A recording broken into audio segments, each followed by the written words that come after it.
Greetings everyone, this is Rob Sanders from Simplilearn. Happy New Year, and today we're going to talk about digital marketing skills. So digital marketing allows business owners, regardless of the business, nonprofit, for-profit, large or small, national, local, international, to really expand their business. It allows them to personalize their content, they can save money, and most importantly, they can measure the results. And so that's what we're going to focus on today when we talk about digital marketing skills, focusing on measuring those results. Search engine marketing, also known as paid search, sponsored search, Google ads, Bing ads, pay-per-click, cost per click, a lot of acronyms, a lot of ways to describe it. At the end of the day, search engine marketing means that, hey, you as an advertiser have the ability and have the opportunity to rank at the very top of the Google search results. Now, it's different than SEO because you're actually paying for the placement. And so to be found at the top of the search engine results as a paid placement or sponsored ad means that if somebody clicks on your ad, you're going to pay Google X amount. Okay. So unlike SEO, SEM is very fast moving. And so when we talk about fast moving, we mean that you're collecting a lot of data very quickly. So sticking with the theme of what skills should I have for search engine marketing? Well, if you're going to collect data, then that means you need to measure the results of that data. And so sticking with our theme of measuring results, you need to understand first and foremost what all the different metrics mean related to search engine marketing. Okay, so I'm just going to rattle off, if you will, a few of the metrics, but the commonality here is, yes, you can learn what those metrics mean, but you have to act on those metrics. So one of the main metrics involved with search engine marketing is impressions. So impression is just basically how many people have seen your ad. Okay, so if your ad shows up on the search results page, regardless of whether somebody clicks on it or not, you're going to get an impression. Okay, so if you're getting a lot of impressions, that means a lot of people have seen your ad. What's a lot of impressions? Well, it's subjective. Okay, so it could be 1,000 impressions or 10,000 impressions. At the end of the day, that's how many people have seen your ad. Now, more importantly, you have another metric called clicks. Clicks means how many people actually saw your ad and then clicked on your ad. Okay, so if you have 100 people that have seen your ad and one person who clicked on your ad, then you have a click-through rate of 1%. Now, when it comes to Google ads and search engine marketing in general, you want to have a high click-through rate, especially on Google, because that does impact quality score. So quality score is another metric you need to be aware of. Okay, so quality score is simply a number between 1 and 10 that's assigned to each keyword. Okay. So what impacts quality score? Click-through rate is one of the factors that impact quality score. So if you have 200 or 300 or 500 or 1,000 impressions and very little clicks, that means your click-through rate is going to be low. And if your click-through rate is going to be low, then your quality score is going to be low. And in order to pay less to Google, you need to make sure that your quality score is good. So you need to understand the factors involved with quality score. You need to understand impressions, clicks, click-through rate. Because if you don't have a good click-through rate, then how do you improve that? So it's about measuring the results and acting upon the results. Those are the skills involved with search engine marketing. And that's just on the click side. You got the conversion side of the house. So you need to be able to understand how to get conversions and how to maintain a high conversion rate. So for example, if you have 100 clicks and only one conversion, that is a 1% conversion rate. Okay, fair enough. But what are you paying per conversion? What's the cost per conversion? Okay, and if that number is high, like say $20, and you're only selling a product that's say $10, well, then you got a problem. And so there's a lot of different metrics involved with search engine marketing. You're collecting this data very quickly, so you need to be able to react to the data that you see. So that's the skill set really involved with search engine marketing. If you're getting the data, if it's a low click-through rate or low conversion rate or high cost per conversion, or very low impressions, you need to be able to understand how to react to what you're seeing and what data you're collecting. That to me is the primary skill, bottom line, with search engine marketing.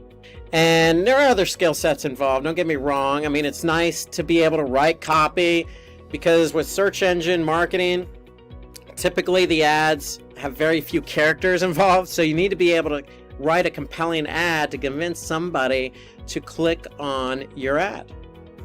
And so writing copy, being able to understand your target audience, those are all things involved with managing search engine marketing. But really the key component here is, again, measuring the results. Paid marketing is one of the easiest and quickest ways to help customers discover your brand and offerings. With paid marketing, you can purchase advertising that allows you to target an audience instead of waiting for them to find you organically. Paid advertising is measurable and is easier than SEO. In this video, we will learn how someone can make use of platforms such as Google, Facebook, YouTube, and Instagram for advertising and growing their business. So let's begin with understanding how marketing works through Google Ads, YouTube Ads, Facebook Ads, and Instagram Ads. When you're setting up your brand and you need to make sure it reaches the right audience and provide the best results, there's really only one place to turn to. It's one of the largest online advertising platforms really in the world, and that's on Google. And so today we're going to talk about how to advertise on Google. So thank you for joining. My name is Rob Sanders. I'm with Simplilearn, and we're going to talk about all things Google when it comes to advertising. So thanks for joining, and let's get right to it and talk about Google Ads and its effect with advertising. So we're going to start out with, what are Google Ads? Well, Google Ads used to be called Google AdWords, and it's been around a good while, almost 20 years now. So really, Google has grown at a really rapid pace. It's become one of Google's main sources of revenue. You could say probably in the 90th percentile of its revenue comes from Google Ads. And when we say Google Ads, we mean people who pay for advertising on Google.com. So Google Ads, really what it does is it provides services that fall under the category of PPC, which stands for pay-per-click. You also may hear Google Ads or PPC referred to as cost per click or CPC or sponsored search. Really what it comes down to, it's a model. So when you advertise on Google.com and somebody clicks on your ad, basically you're paying Google for the click. Okay, so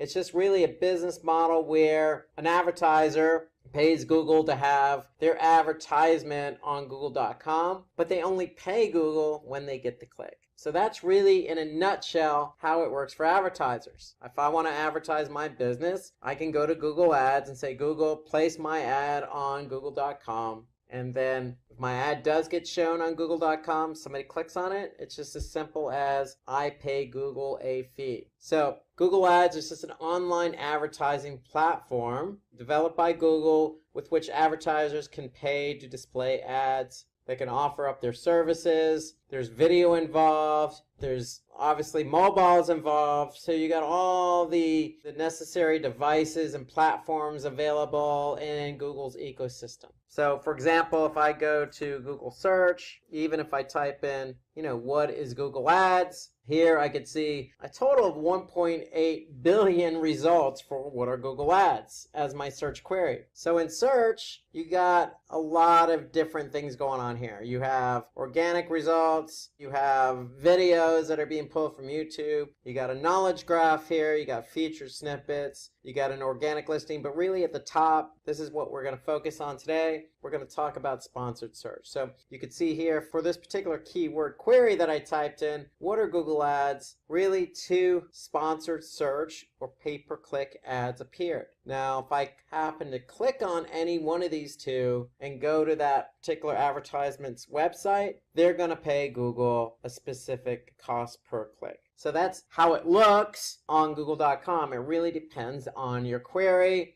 and what ads show up. But the great thing about Google Ads is they make it known for the user who's doing the search query what the ad is. So here I can easily pick out what's an ad, a sponsored search or pay-per-click ad, and what's not. Because if it's a pay-per-click ad or an advertiser advertising on Google.com, I'm going to be able to see this little box here that says ad next to the listing. And so by displaying that little logo, their ad, it's letting the end user know, the person who's searching, know that, hey, this is an advertiser who is advertising their product or service on Google.com. Okay, so that's how you can differentiate between paid search and organic search. Organic search here, or even down here, doesn't have that little ad box next to the listing. So you know, if it doesn't have the little ad box, you know it's a paid search ad. Now, why do we want to advertise on Google Ads? Because it increases visibility to high quality audience. So what I mean by that is, search is really a great place to advertise because you're meeting the consumer halfway, meaning somebody's typing something in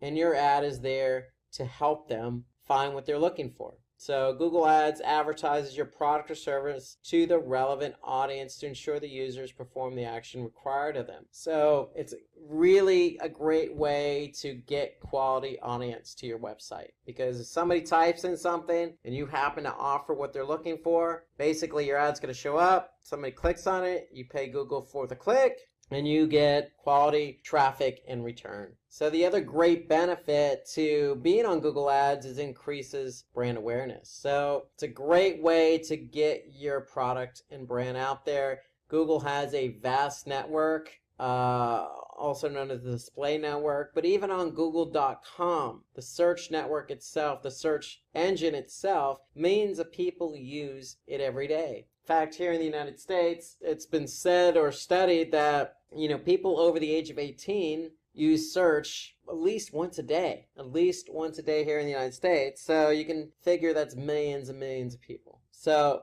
it's a great way to get your brand in front of a large captive audience. Okay, so top of mind awareness refers to a brand or product being the first one that comes to a customer's mind when thinking about a particular industry or category. So it really does provide top of mind awareness. Another benefit to being on Google Ads is retargeting. So when we say the word retargeting in marketing, that means showing our ad to somebody who's already been to our website. So we can use Google's display network, or we can run remarketing lists for search ads right on Google.com to ensure that we're targeting those folks who have already been to our website and have not performed a function that we want them to perform, such as converting or buying something or downloading something or subscribing to a newsletter or visiting a certain page. Okay, so if somebody doesn't do what we want them to do, it's okay. Maybe they aren't ready to commit to our product or service. And that's why Google offers up retargeting. So it allows us to reach that audience a second time. So they're going to be familiar with our product. They're going to be familiar with our website because they've been there. And so we can offer up a very unique, specific ad to that audience. So that's a really good benefit to being on Google Ads. So some other benefits here: increased intelligence. So we can certainly get data about who is coming to our audience. So we can look at what device, what browser, etc. So we can really gain some information about who's coming to the website. We can certainly measure our performance. So with Google, we're paying cost per click. And so based on that model, we can certainly measure what keywords, what ads are generating traffic to the website and how much we're paying for that. Okay, and if that traffic turns out to be a lead, we can measure that against that specific keyword or ad or campaign. So we can certainly measure our performance all the way down to the keyword level. And we can measure up against how many conversions or what we're paying for those conversions. So Google Ads is a very highly quantitative approach to advertising because there's lots of numbers involved. And you're constantly collecting information about your advertising on Google.com and its network. And another benefit really is its high flexibility. So Google Ads has a number of different options. So we can customize our ads based on an audience, based on a keyword, based on a specific website, based on retargeting. So we really have a lot of options, not to mention the number of options in terms of the ad format. text ads, dynamic responsive ads, video ads, display ads. So Google Ads has very flexible options in terms of advertising, and we're going to talk about some of those as we move along here today. So another big benefit here, and this is what I always suggest, is if you're not ranking organically, then you might want to consider Google Ads, because as we've shown here in our example, if I go back to our example a couple minutes ago, if you want to bid on the keyword, what are Google Ads? Why would you bid on that? Well, it's relevant to your business. Maybe you're in the digital marketing industry and you want to help folks who need help in advertising on Google Ads. But what if you want to be found for that organically? Well, if you're not found for it organically, then you could bid on it. So it definitely is a good option if you're not ranking for a particular keyword organically. So it serves as almost an option. I always say that, search is like a fruit bowl. Okay, you have apples and oranges in that fruit bowl. Well, the orange is organic search and the apple is paid search. They're different approaches, but they share the same fruit bowl, the same real estate. So you can really help yourself by using Google Ads to complement what you're doing organically. So if you're not ranked organically for a keyword, you can certainly use Google Ads. If you are ranked for specific keywords and it's a highly competitive industry, then you can use Google Ads to help you leverage the amount of clicks you get from that ad. So it's okay to be organically listed and have a paid search listing at the same time. So if we go back to our example here, we could see wordstream.com has a paid ad. And here we could see just 2 spots below organically, they're showing up with an organic listing. So you could certainly be in both positions to try and maximize your clicks. So it's definitely a good strategy to run with Google Ads. On top of everything we mentioned in terms of measurement, flexibility, Google Ads does offer up a really good incentive to advertise. And let's not lose focus that, again, search is really the only medium in which you're meeting somebody halfway based on what they're looking for. And when I say halfway, meaning your ad is going to appear for somebody who's looking for something, whether that be food, a cafe, a plumber, a doctor, or directions. Search is there to serve that person's needs. There's no other advertisement platform or no other channel out there in terms of advertising that reacts the same way, whether that be TV or radio or email marketing or affiliate marketing. Search is unique in that regard. So search engine results pages are the pages that are displayed by search engines in response to an ad. So that's SERP. And so you could certainly, be listed in the SERPs, or also known as organic search. But the great thing is Google Ads is there to help you get your brand or product in front of that user looking for a specific need or service. So let's shift focus now and talk about the various formats in Google Ads. On Google Search, we have text ads. So text ads are the only ad format on Google Search. And so here you can see in this example, you have a headline. So not only do you have one headline, you have 3 headlines in one ad. So JBL headphones, 1 headline. Wide range of headphones, 2nd headline. Amazon.in, 3rd headline. So you have 3 headlines. And the great thing about Google Ads with its text format is that you can have up to 2 descriptions of 90 characters. So the headlines are up to 30 characters, the descriptions are up to 90 characters. And so you can really write some specific information about your ad, about your product, about your service. Okay, and the ad is also going to contain what we call ad extensions. So here you can see shop by category, in-ear headphones, on-ear headphones. Those are all site link extensions, meaning they're going to link to something on your website.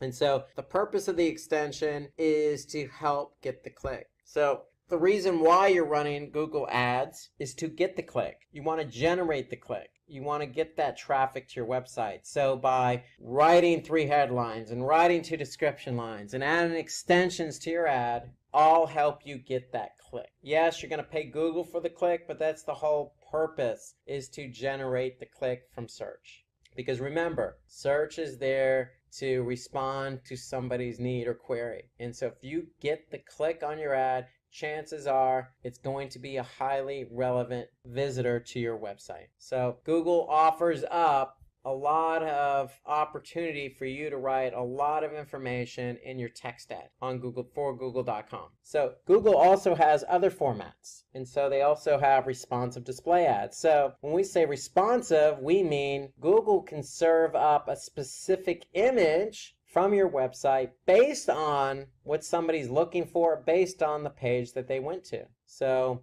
these ads are responsive. They adjust their size, appearance, and format depending on the space available. So responsive can also be text, and or image. And so the whole point of response is if you have a large website, let's just say with a lot of different products and categories like Amazon. Well, it's hard to write static ads for thousands of particular categories and products. So why not let Google do the heavy lifting? Why not let Google serve up the images and ads based on what somebody looked at on your website? And so that's the whole idea behind responsive ads, is it allows Google to, show the particular ad that's most relevant to that user. So it's really a great option when you're advertising on Google. You have image ads as well. So image ads are, as we mentioned, part of responsive, or they can just be static. And so here you can see an example from Slack. Okay, you can see just an image ad. But the great thing about image ads is you have a lot of different size options. So 468 by 60, 250 by 250, 160 by 600, all these are pixel sizes. So you have a lot of different size variations when you run image ads. Okay, so you don't have to run a small image ad, let's just say in comparison to Facebook, where you have a thumbnail, okay, and one size for a particular image ad on Facebook. Versus Google, you have multiple sizes that you can choose from in terms of running image ads. So image ads are really a great option if you're going to advertise on Google. Okay, you also have app promotional ads. These ads are used to drive app downloads and engagement. So here you can see an example for Uber. So that's another option too if you have an app and you really want to drive engagement for that app. And then you also have video. So Google owns YouTube. So you can run advertisements, video advertisements on YouTube. So they could be standalone or they can be inserted into other streaming video content as, say, a pre-roll. Meaning people are going to look at your ad before actually watching the actual video they went to YouTube for. So you have a lot of different options with video advertisements on YouTube. So the other ad format you have on Google are shopping ads. And shopping ads are really a great way to get your product in front of the right user. So if somebody's looking for shoes or running shoes, it's an opportunity for you to run shopping ads so you could put that particular shoe with the description, with the price, with your brand name in front of that user. And so with a cost per click model, if a user clicks on your shopping ad, then chances are they're probably going to convert because they could see the product, they could see the price, they could see the product name, they could see the brand. And so it's an opportunity for you to really drive high quality traffic to your site with the opportunity to convert somebody at a very high rate. So shopping ads are really good because it prevents unwanted clicks. If somebody clicks on that ad, they're definitely interested. So let's take a look on search to see how that looks. So if I go to Google search and I just type in running shoes, so my search results are going to list not only some paid ads but a lot of different options on shopping ads. So here I could certainly scroll around and see all the different brand names. I could see the price point. If I hover over it, I can actually see, some other information about it like reviews, return policy. So if I actually click on this ad, chances are I'm going to buy it. Otherwise, why would I click on the ad as an end user? And so that's the great thing about shopping ads. It gives you, the advertiser, an opportunity to really get your products in front of people who are looking for your product or service. And given that you're listing the price, if they like the price and they click on your ad, they're probably going to go ahead and follow through with the conversion. So it doesn't necessarily have to be running shoes. It could be anything that you have to offer a user. So running shopping ads on Google is a good strategy if you have products. Okay, so you can showcase these shopping ads on Google search by certainly really giving Google access to your product inventory, connecting in some reviews, connecting in some information, connecting in the pricing points, and voila. It's really fairly easily to set up Google Shopping ads within Google search. And the great thing about shopping ads is it also appears under images and also appears under shopping. So if I'm on Google search, I can go to shopping or I can go to images and I'll see those same image ads show up here at the top. And I will certainly see those under shopping as well. So shopping ads allow you to really showcase your products on Google search to those looking for that particular product. So it's really a great option with Google. You also have call ads. So when we say call ads, really call only ads are great for mobile. So when you run advertisements on Google, if you have a phone number associated with your business, you can certainly add that phone number to the ad. So if somebody's searching on their mobile device and your ad is displayed along with your number, if they click on your number, they're actually going to call your business, and Google can track that. They can track how many people click on your number and even turn that into a conversion for you. So if you have a phone number associated with your business, it's wise to go ahead and set up what we call a call extension as part of the ad, because if somebody sees that ad with that phone number on mobile, it allows them to easily just click on the number and call your business. And so Google can track calls as well. So keep that in mind if you have a phone number and you want to associate that phone number with an ad. Okay, so let's move over to where is Google showing your ads. I showed you an example of Google search. So we looked at text ads, we looked at shopping ads on Google Search Network. So Google Search Network really allows you to advertise on Google search. So with Google search, if I go back to Google search and I go to all, I typed in running shoes. Okay, here I can see shopping ads. Here I can see a couple of text ads. So you have the opportunity, if you're running only text ads, to show at the top, and if you're not at the top, then Google will place you at the bottom.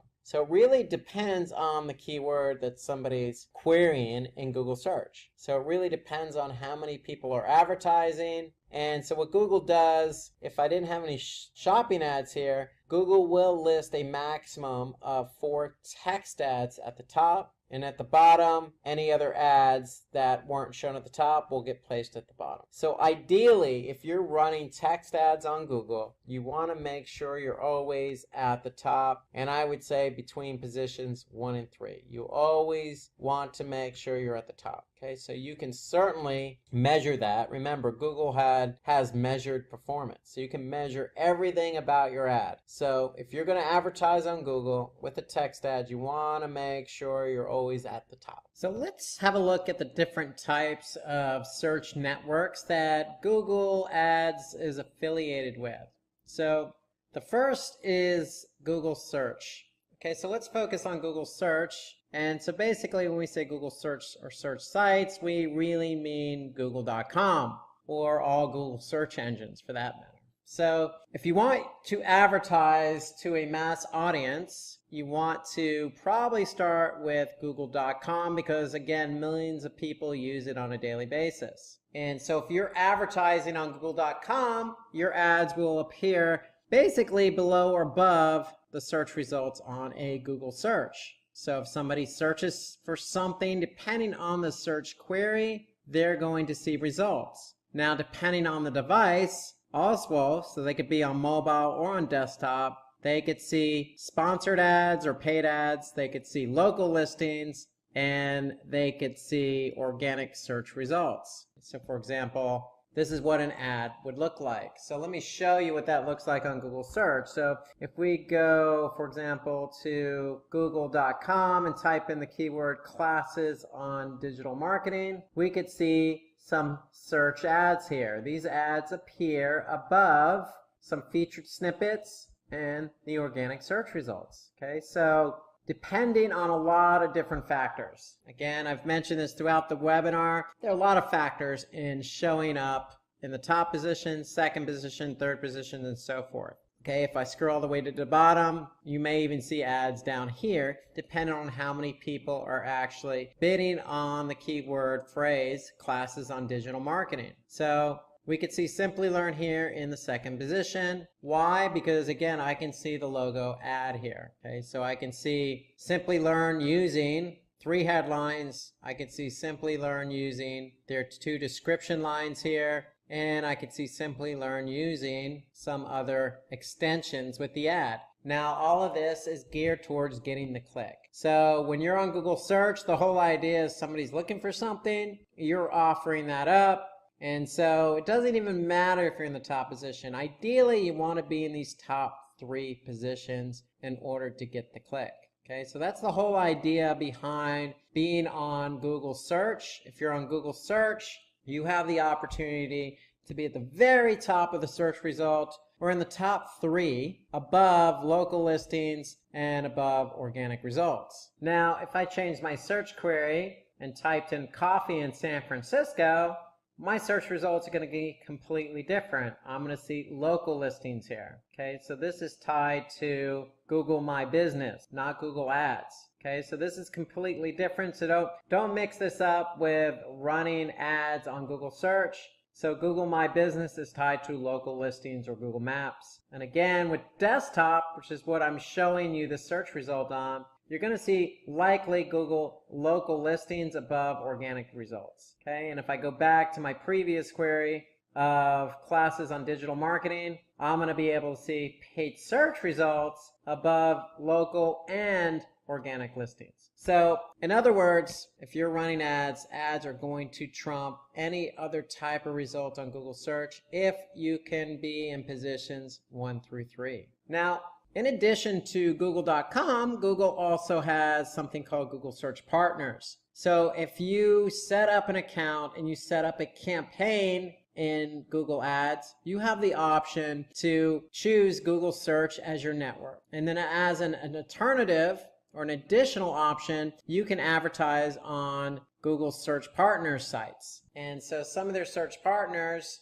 can range. So basically, these are sites that have partnered up with Google that's allowing Google to show ads on their site. So the sites can range anywhere between YouTube to Amazon to New York Times. Let's take a look at an example. It could even be another search engine. So if I go to, say, ask.com and type in classes on digital marketing, it's a completely different search engine, but I can see the same ad for Simplilearn. So I could see a different headline here actually, but I could see the description and I could see some site link extensions. And so notice the ad is still at the top. In this case, it's in position 1, and I can see multiple companies running advertisements. Why? Because I could see ad next to it, and I could see those over organic listings. So these are Google Search Partner listings. So you can opt in to be on other partner sites that Google or other sites that Google has partnered up with. So you have options outside of Google search, and that option is the display network. So the display network allows you to advertise elsewhere, which is outside of Google search. And if you're going to advertise on Google's display network, you have more ad formats available to you, including image and including video. For example, your ad can be found on a specific website. If you choose to advertise on the NewYorkTimes.com or WebMD or Marriott.com, you could certainly do that. Okay, you just need to tell Google, hey, this is the site I want to advertise on. So some of the advantages of being on the display network. So if you don't want to advertise on Google search, okay, Google.com, you can certainly go to display, and on the display, if you're running display ads or even video ads, you're going to grab the attention of potential customers because of the format of the ad. Okay, so putting your ads in front of people early on in the buying cycle can have a very positive effect. So you're basically reaching out to a large number of people on Google's display network and giving them an opportunity to see who you are as a brand and giving them an opportunity to see what your product is all about. So for me, the display network is a good opportunity to get your product and service in front of a lot of people. Because the way the display network works is it's millions of websites who want to have advertising on their site. And so you can really pick and choose a specific site where your audience is going to be and get your ad in front of that audience. So you can really retarget to potential customers. So retargeting, as we said earlier, is really reaching out to people who have already been to your website and didn't perform a particular function that you wanted them to perform. Meaning, somebody came to your website from paid search on google.com and they went to page A and then they left. So you really wanted them to go to page B, add a product to a shopping cart, and check out and purchase that product. However, if they didn't do that, you could certainly run ads knowing that they've been to page A and page B. And you can offer up that specific ad to that person who's been to your website. And so that's what retargeting really is all about, and you can retarget on Google's display network. So remarketing your product to people who have previously visited your website or even your app allows you to really get your ad in front of a qualified audience. And so you could take advantage of analytics. So Google's ads has all the information you need. So let's actually take a look at some of these options in Google Ads for the display network. So if I actually go to Google Ads and I actually go to display campaigns, I can see I have a lot of different options available to me. So if I click on keywords, for example, okay, I can choose keywords for my display campaign. So what Google does, if you choose keywords, basically what they're doing is they're going to contextually place your ad based on the keyword. Okay, so that's an option for you. If you're not sure what websites to be on with the display network, you can certainly just add keywords, and based on those keywords, Google will place your ad on websites that they deem relevant to the keywords you choose. So you can also choose demographics. So on the display network, you can say, hey, Google, I only want to advertise to say 18 to 24-year-olds or 25 to 34-year-olds. And so based on that, Google is going to place your ads on websites related to that age demographic you're interested in. On the display network, you can also choose topics. So if there's a specific topic that you want your ad to be associated with, you can certainly do that. So Google has a number of different topics at their disposal. So here, if I just choose a particular ad group, now I have specific topics that I can choose, from arts and entertainment, food and drink, to news, to pets and animals. And so under each one of these topics, I can get really specific. So if I go under science, I can see subcategories under the topic science. I can see chemistry and physics and scientific institutions and equipment. So I can really pick and choose specific topics where I want my ads to be shown. As I mentioned already, you can pick and choose specific placements. Okay, so if you have a specific website that you want your ad to be shown on, you can certainly let Google know. Okay, you can also advertise on Gmail. You can also advertise on YouTube. So you can really pick and choose where you want your ads to be shown. So you have all these different options available to you. To me, one of the best options for advertising on the display network, because when you tell Google you have a specific audience you want to target, and that audience could be somebody who went to a specific page or somebody who went to your website and didn't convert. You can associate that audience with the campaign. And when you associate that audience with a campaign, you can retarget them with an ad. So the display campaign is very powerful with Google because you have all these different options available to you. So with Google Ads, you can also determine how well you're reaching your goals, which websites you're running your ads on, which ads are bringing in clicks, and which site gives you maximum value for the minimum cost. So you can see all that in Google Ads. So when I actually pick and choose how I want to target, I can certainly measure that. So for example, audiences or demographics. For example, if I go back to demographics, I have all this data that Google's collected on my advertising. So I can see, for example, by age range, based on my campaign, how many clicks, how many impressions. Impressions are how many times my ad's been seen. click-through rate, meaning the rate at which people see my ad and are clicking on my ad, how much I'm paying per click, CPC is cost per click, total cost, and conversions. How many conversions am I getting? So I could see all this data available to me in Google Ads. So it's a very powerful platform for measuring performance. Okay, let's talk about how you can create a Google ad. Okay, so first thing you want to do is you want to set up your campaign and you want to align a goal with that campaign. Just like we talked with ads related to Facebook, you always want to align a goal with your campaign. Just like we talked about there, we want to do the same thing here on Google. So we have a number of different options at our disposal. So when you run a campaign, why are you running the campaign? So if you're in just to drive traffic or you're trying to generate brand awareness, okay, great. You can still set up that campaign. You're just going to choose the display network. Okay, the display network allows you to get your ad out there on millions of websites so that people can actually see what your brand, product, or service is all about. Now, if you're into direct response, meaning you're in it for sales and leads, then you probably want to choose potentially Google Search Partners as a network. Okay, not display, but Google Search and the partner sites, okay, on Google Search.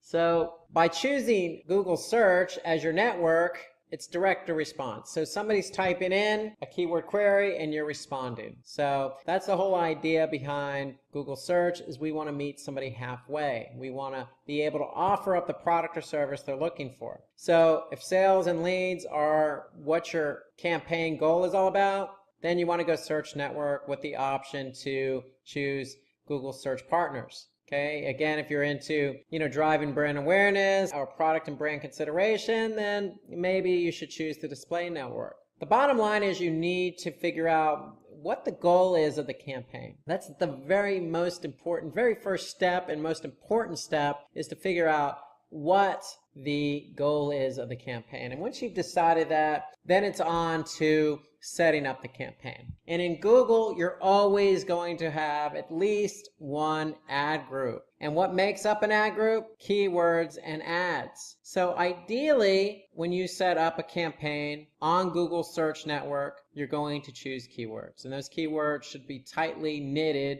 or tightly themed, or in other words, be all relevant to one another in an ad group. So that's what an ad group is. Keywords that are relevant to one another.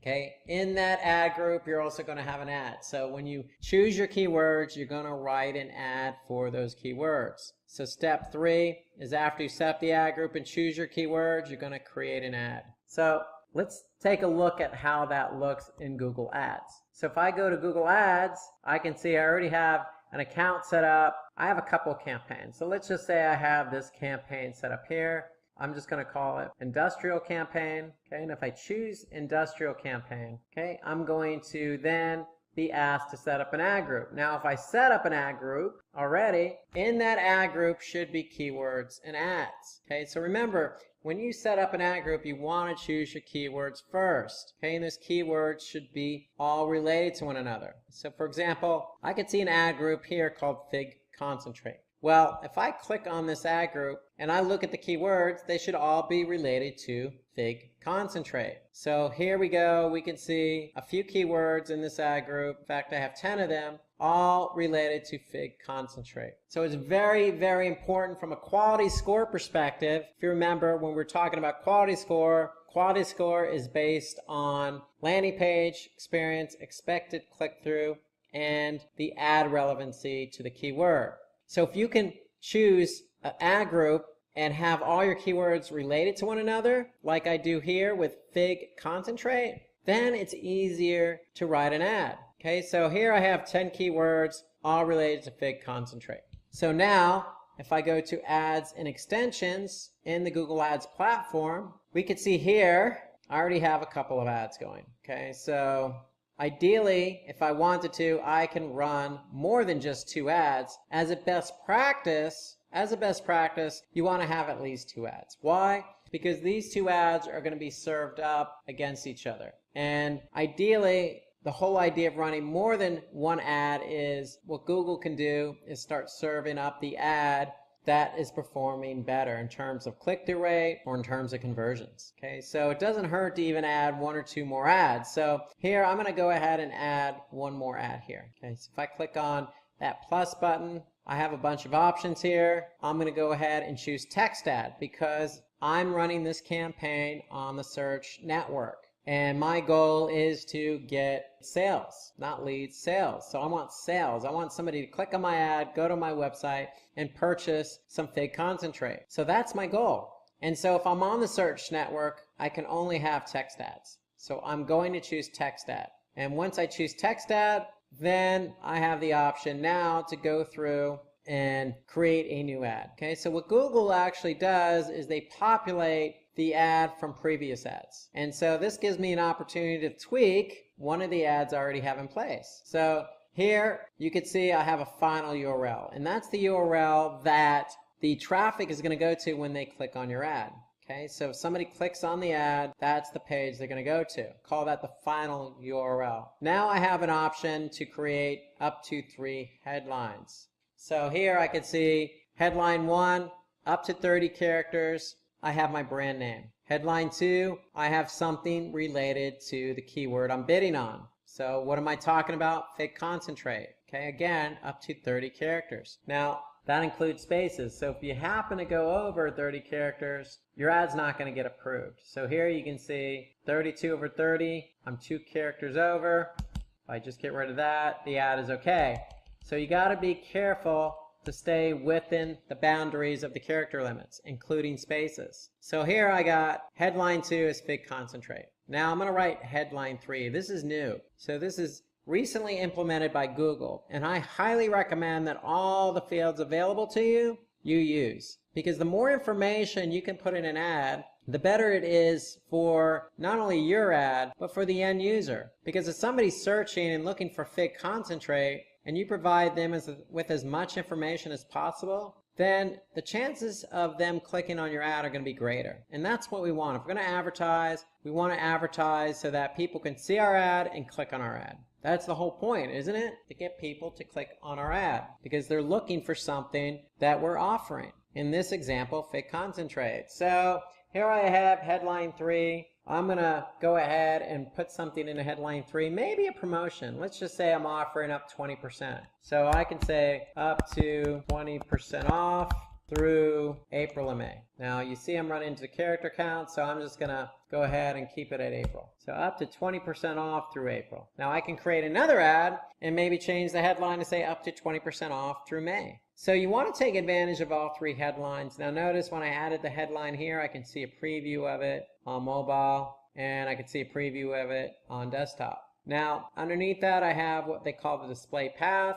So what Google does is they take your domain, in this case valleyfig.com, and you can basically customize that domain with what they call a path. So you have path 1, path 2, and the whole point of this is for you to customize it based on the keywords you are bidding on. So if I'm bidding on fig concentrate, I'm going to put fig concentrate in here. Now remember, when somebody actually clicks on my ad, they're not going to go to valleyfig.com/fig/concentrate. They're going to go to the URL up here under final URL. So you want to make sure you put a path in here. Ideally, what I would do is put in something related to the keyword I'm bidding on. In this case, fig concentrate. Now I have an opportunity to add a new description, a second description. This is new, and I have up to 90 characters. So I can go ahead and add some content. So remember, with description 2, I have up to 90 characters. So I'm just going to go ahead and borrow some copy from the website if I'm not actually sure what to write. And so here you can see fig concentrate is a natural product containing no preservatives or additives. So that's my second description. So now I can go ahead and save and create extensions. So I'm just going to go ahead and push the button save and create extensions. And when I do that, I'm going to be prompted to go ahead and create some ad extensions. And so ad extensions allow me to add in links, site links underneath the ad, just like you see here. So when you've added your site link extensions and other extensions, you save it, you'll be able to see your new ad here. Here we can see the ad we created. Okay, notice it's got the 3 headlines. Notice it's got the 2 descriptions. And if I want to edit, I can just click Edit Ad and go ahead and edit it. If I don't want to edit it, then I don't have to. I can always go back. So you can always edit an ad after it's been created. Okay, if not, no big deal. Notice when you actually create your ad, in some cases, Google's going to review it to make sure it fits within Google's guidelines and policies. But once it's approved, you'll see it under, you'll see approved under the status column. And that's pretty much how you would go ahead and create a text ad. Okay, so when it does get approved, it's going to be in the rotation with the other 2 ads. And so what Google's going to do is serve up each ad equally, and then eventually the ad that is performing best will get served up more. And that way you're putting your best ad always in front of the user who's looking for the product and service you're offering. So now let's talk about the metrics. So associated with these keywords, these ads, these ad groups and campaigns. So there are a lot of metrics in Google Ads, a lot of metrics. And we're not even going to cover most of these metrics. We're just going to cover what I deem the most common, the most important metrics to get you going. So if you find yourself advertising, whether that be on Google's search network or Google's display network, you're going to have some common metrics. And here are the metrics that we're going to focus on today. So you have impressions, cost, clicks, average CPC, conversions, cost per conversion, CTR or click-through rate, and quality score. So let's go through these metrics here and talk about what they are. So impressions, really it's the number of times your ad's been shown on that particular network, whether it's Google search or display.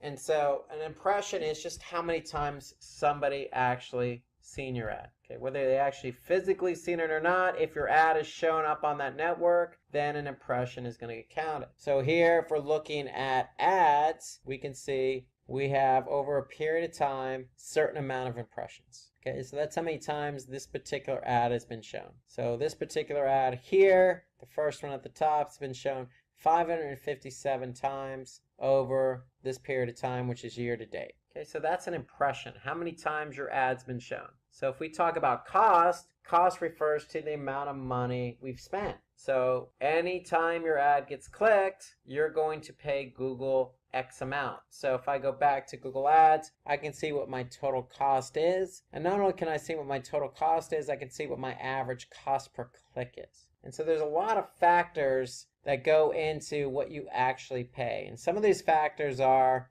who else is advertising, where you're advertising, what network you're advertising on, what time of day, what particular keyword. And so there's a lot of factors. And so here I can see on average, year to date, I've spent $1.80 per click on this particular ad for a total of $32.33. So I can really see how much I've actually spent. And so clicks just refers to how many times somebody clicked on your ad. So if your ad's been shown, you need an impression. And when somebody sees your ad, they're going to click on your ad. So the whole idea is to get the click. Remember, you want to be in positions 1 through 3. So I want to make sure that my average position is between 1 and 3. And so if you're looking in Google Ads at metrics and you don't see average position, well, you can always add that as a column. So if I click on columns here, and then I go to competitive metrics, and I click on average position, and I'm going to move average position all the way to the top here. So if I click move average position all the way at the top, I'm going to be able to see what my average position is over that particular period of time. So here I can see I'm in positions 1 through 3. And that's where you want to be. You want to be in positions 1 through 3. So if you're in positions 1 through 3, that means you're at the top if you're on Google search, or that means you're in a prominent position on the display network. So if your ad is shown, meaning it gets an impression, then likely somebody's going to click on that ad. And if somebody clicks on that ad, it's going to generate a click, which in turn is going to generate cost. And so ideally what you want to do is you want to measure the rate at which people click on your ad based on how many times it was shown. So here I can see 28 clicks over 3,549 impressions. That's a 0.79% click-through rate. So ideally, the higher the click-through rate, the better the ad.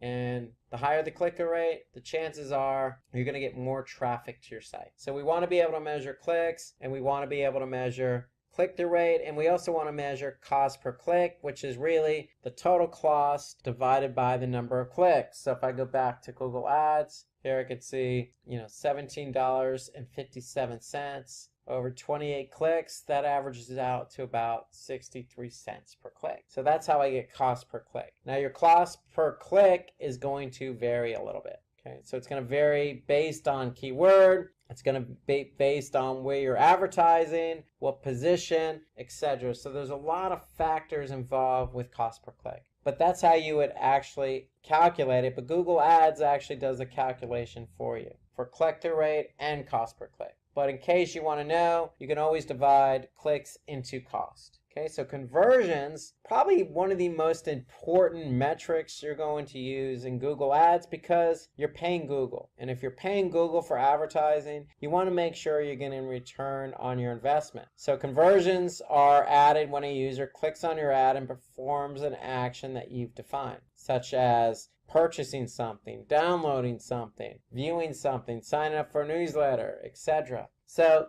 you want to make sure that if you're in Google Ads, that you're measuring conversions. And so you simply want to go to Tools. So if you go to Tools and then click on Conversions, you want to make sure that you're running conversions. Ideally, what you want to do is you want to run conversions from Google Analytics, but you can certainly set up conversions within Google Ads as well. Notice I also have call from ads as set up as a conversion. So you have an opportunity in Google Ads to add a number of different conversions. And the more conversions you add, really the better off you are because you want to measure up all your campaigns against conversions. If I go back to campaigns, I want to be able to see what campaigns are driving conversions. And if I can measure that, and I have a campaign that's really driving conversions, then I'm going to continue to advertise on Google. Okay, so here, over this particular period of time, I can see one campaign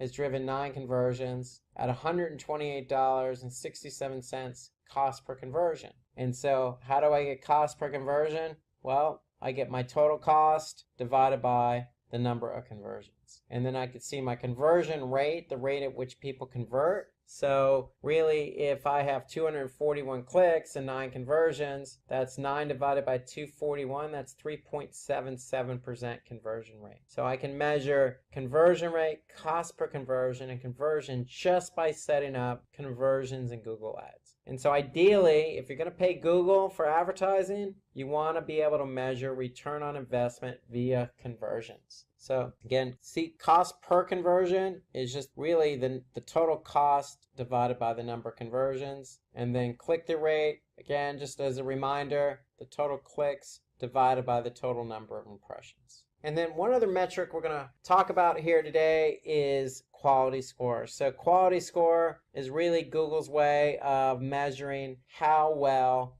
your keywords are compared to the ad associated with it, the expected click-through rate, and the landing page. So quality score is the backbone of Google Ads. So if I go back to Google Ads and I click on keywords, quality score is something you want to measure. And if you don't have it in your columns, you could certainly just click on columns and add it. And so here I can see my quality score. And quality score is a measurement between 1 and 10. And so if you have a good quality score, Google's going to score you higher because your keyword is relevant to your ad, it's relevant to the landing page, and you have a good expected click-through rate. If you don't have a good quality score, Google's going to let you know why you don't have a good quality score. So again, your 3 categories that make up quality score are landing page experience, which means really Google looking at the landing page you're sending people to, and they're seeing if the page loads well, fast, does it have ads, does it have good content, is it a good landing page? Will the end user have a good experience? They also look at the ad relevance. Okay, is the ad relevant to the keyword? And they'll also look at the expected click-through rate. Okay, so based on other advertisers and their click-through rate, are you achieving the same click-through rate? And so those 3 factors make up quality score. Quality score is a metric assigned to keywords. So if you don't have a good quality score, you need to fix it because the repercussion is you're going to have to pay more. So having a good quality score likely means you're going to pay less per click. So you want to make sure that if you bid on a keyword, that the keyword goes to a relevant landing page, the ad itself is relevant, and you're getting a good click-through rate. So quality score is the backbone of Google Ads and how it works. So you want to make sure you have a good quality score. So optimizing your ads. So what if you don't have a good quality score? What if you're not getting conversions? Well, there's things you can do. So remember, we want to make sure that we're adding extensions, whether that be call, site link, review, app. Add extensions to your ads because it's going to increase the click-through rate. So you can also really hone your ad copy. If you're selling products and you're running promotion, maybe you want to add in a little sense of urgency to help people, realize, hey, if this promotion's ending, maybe I want to click on the ad and take action. Okay, with Google Ads, you can always run A/B testing on ads. And so what you could do is run 2 ads in one ad group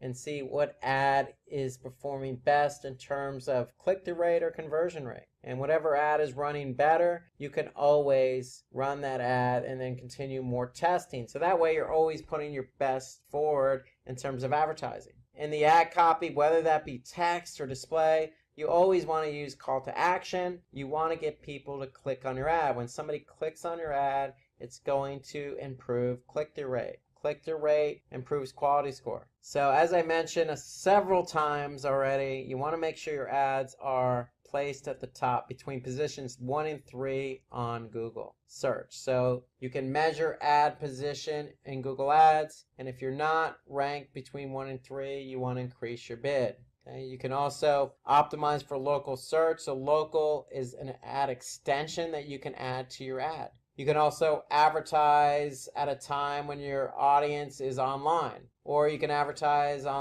during business hours only. So you can adjust when you advertise on Google. Ensure some of your ads, capitalize on some particular events that are related to your industry. So you can capitalize on that. Okay, you can certainly ask Google to accelerate your ads, okay, or you can do standard delivery so Google can spread out your clicks and show your ads throughout the day. Google search is all about keywords, so you want to be able to pick and choose the right keywords first. You can also add negative keywords. So if you're bidding on a specific industry, let's just say you have software and you want somebody to sign up for your particular piece of software, but you don't offer a free trial, then maybe you want to add free as a negative keyword. So if you don't offer anything for free, free should be a negative keyword. So if somebody actually does type in looking for free software, then your ad's not going to show up. So that's the whole idea behind negative keywords. Okay, you can use dynamic keyword insertion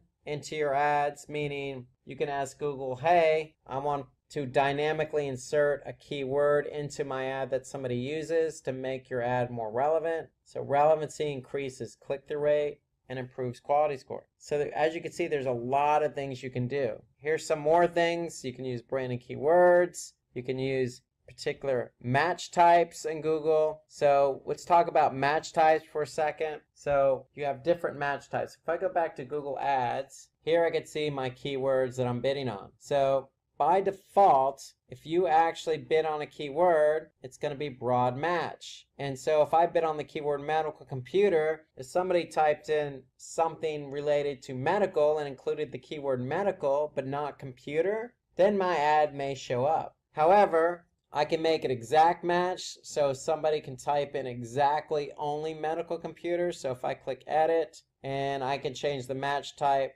for that particular keyword to exact, then that means that somebody that types in only medical computer, my ad is going to show up. I can basically do phrase match, so if somebody types in looking for something that's going to help me with medical computers, okay, that's a long tail phrase keyword query, but the keyword medical computer is in that order, so my ad is going to show up. Okay, so with phrase match, your ad is going to show when somebody types in that keyword you're bidding on in that order.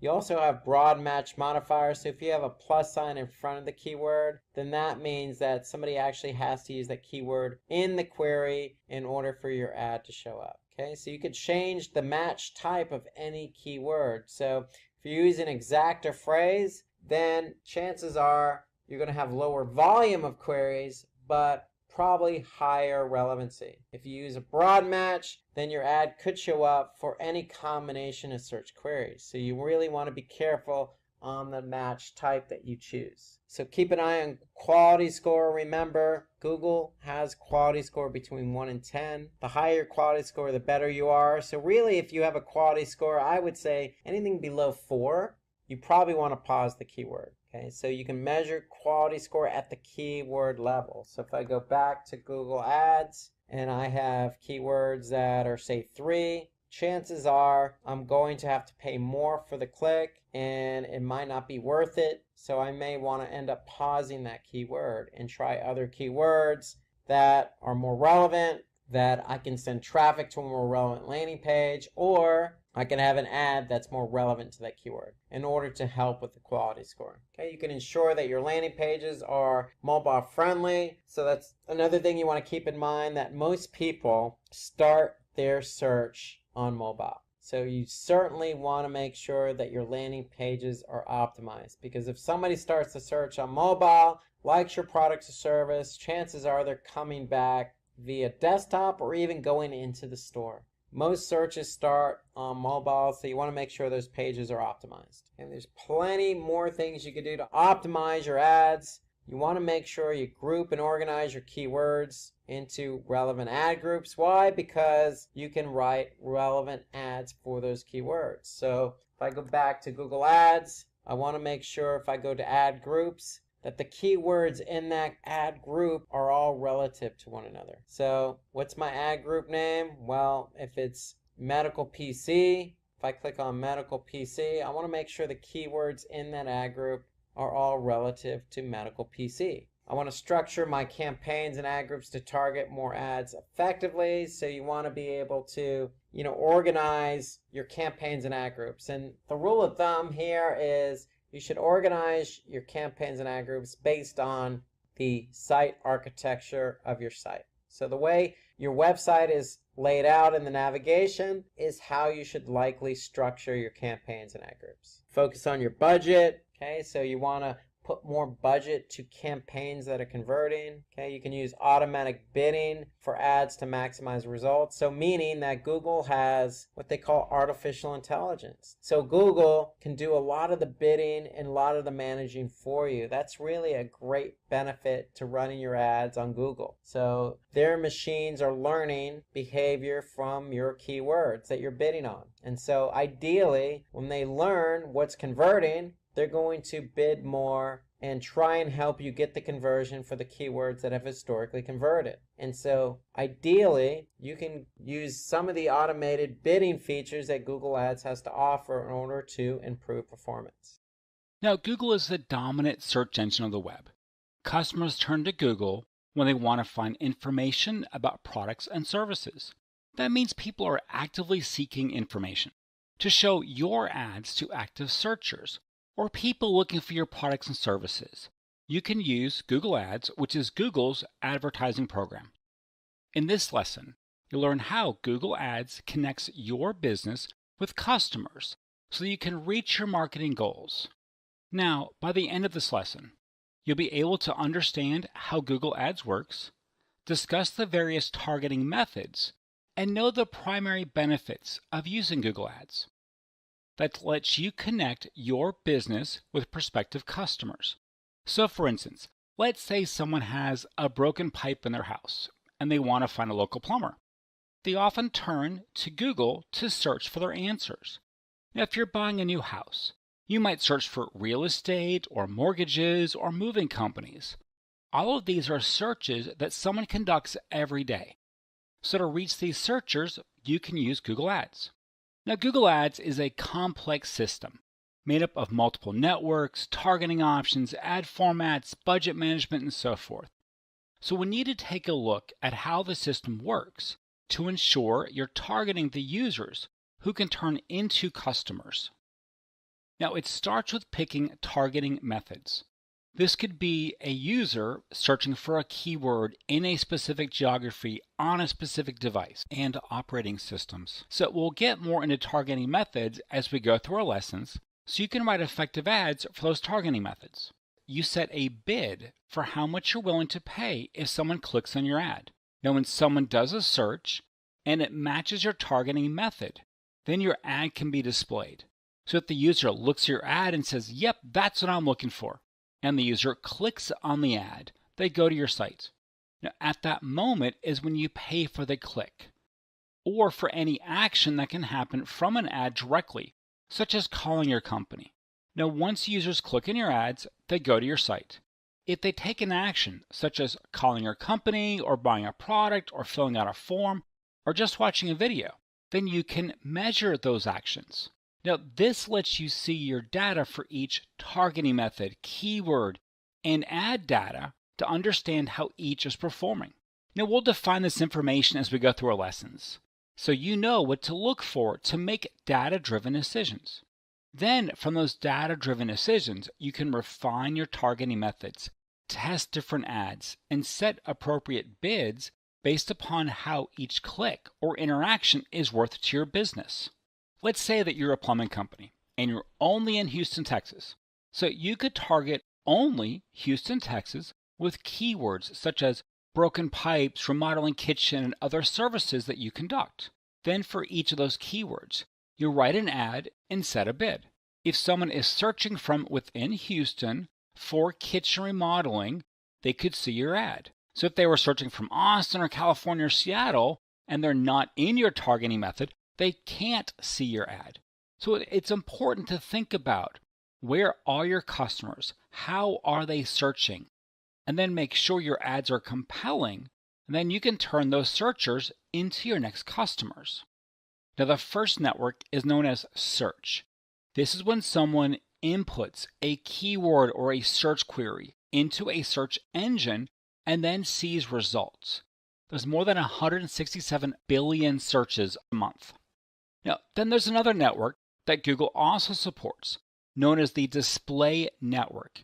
These are non-search places that can show ads.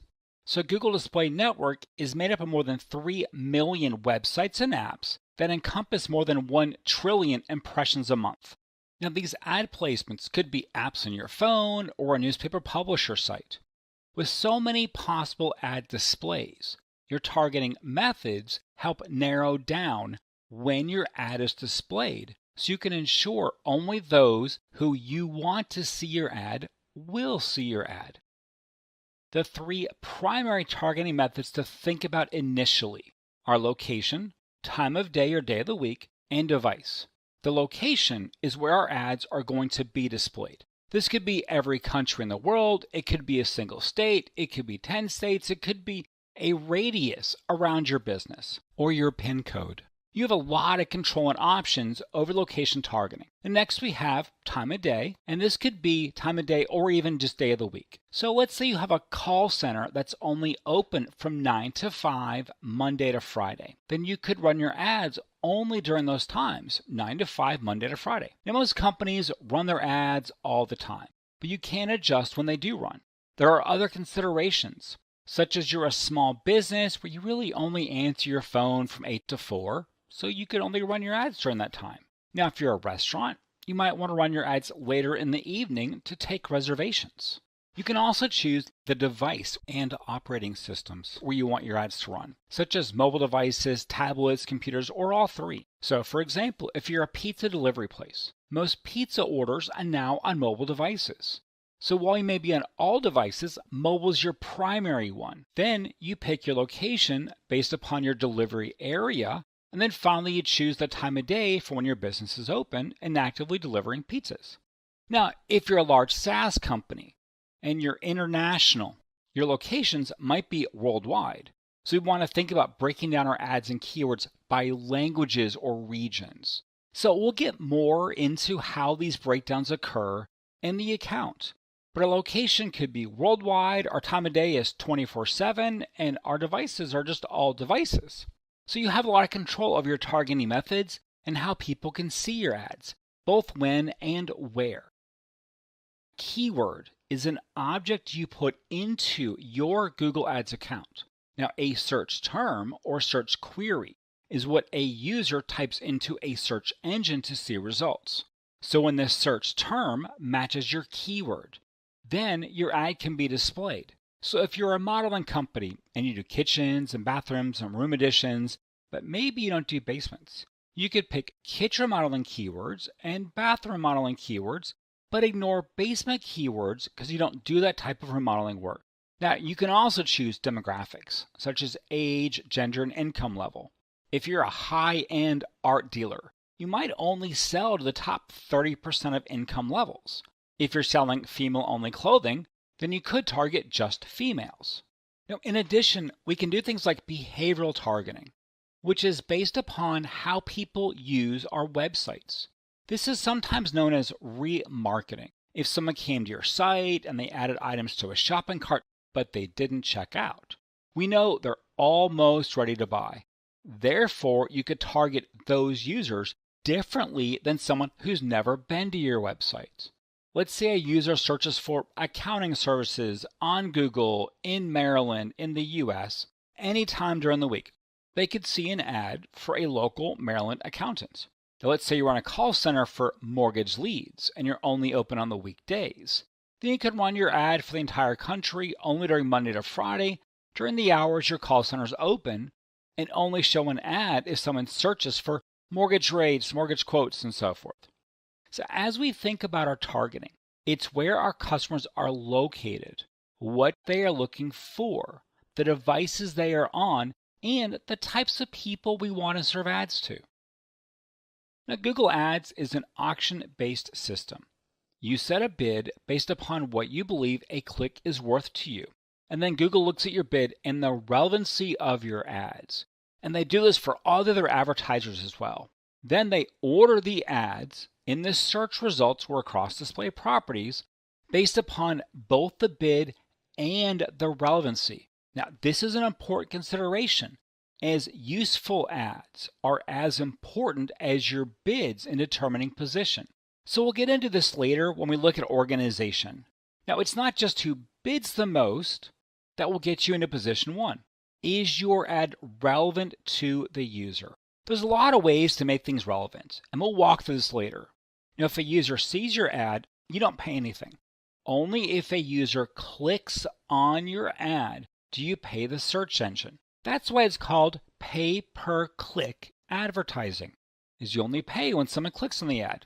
Now, you can then measure results, such as acquired customers, return on ad spend, revenue, and so forth. Now, based upon the results you're receiving from Google Ads, you can then refine your ads or change your bids based upon what those clicks are worth to you. When we think about the Google Ads benefits, we often call them the 3 R's: reach, relevance, ROI. Now, from a reach standpoint, Google Search and the display networks have tremendous reach. They can help you reach your target audience because your target audience is probably using Google, whether it's on search or display or both. So the advertising system has the reach that encompasses your potential customers. And next, think about relevance. This is a big thing in advertising. Are you relevant to the users? Right? Searches are often resistant to ads. That's why if you're watching TV and a commercial appears, you might hit the fast forward button or switch the channel.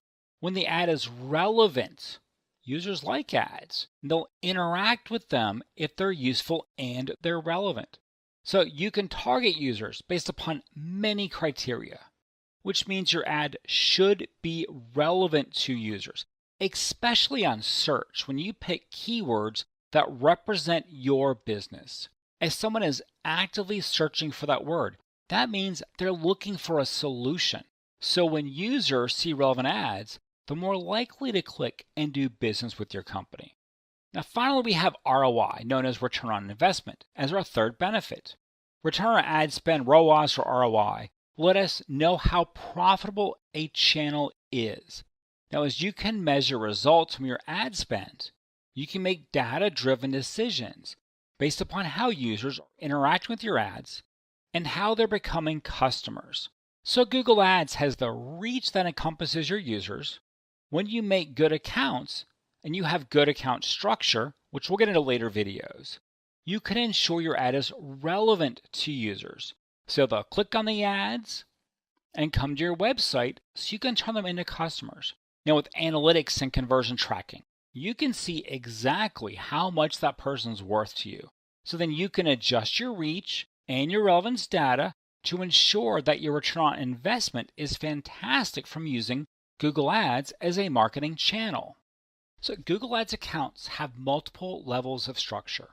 In order for you to be able to control how users can view, interact with your ads, along with your budget and bid controls. Now in this lesson, we'll examine each level of hierarchy so you can understand how average accounts fit together and how data flows throughout your account. So by the end of this lesson, you'll be able to understand account level settings, understand campaign targeting options, and discuss the purpose of an ad group.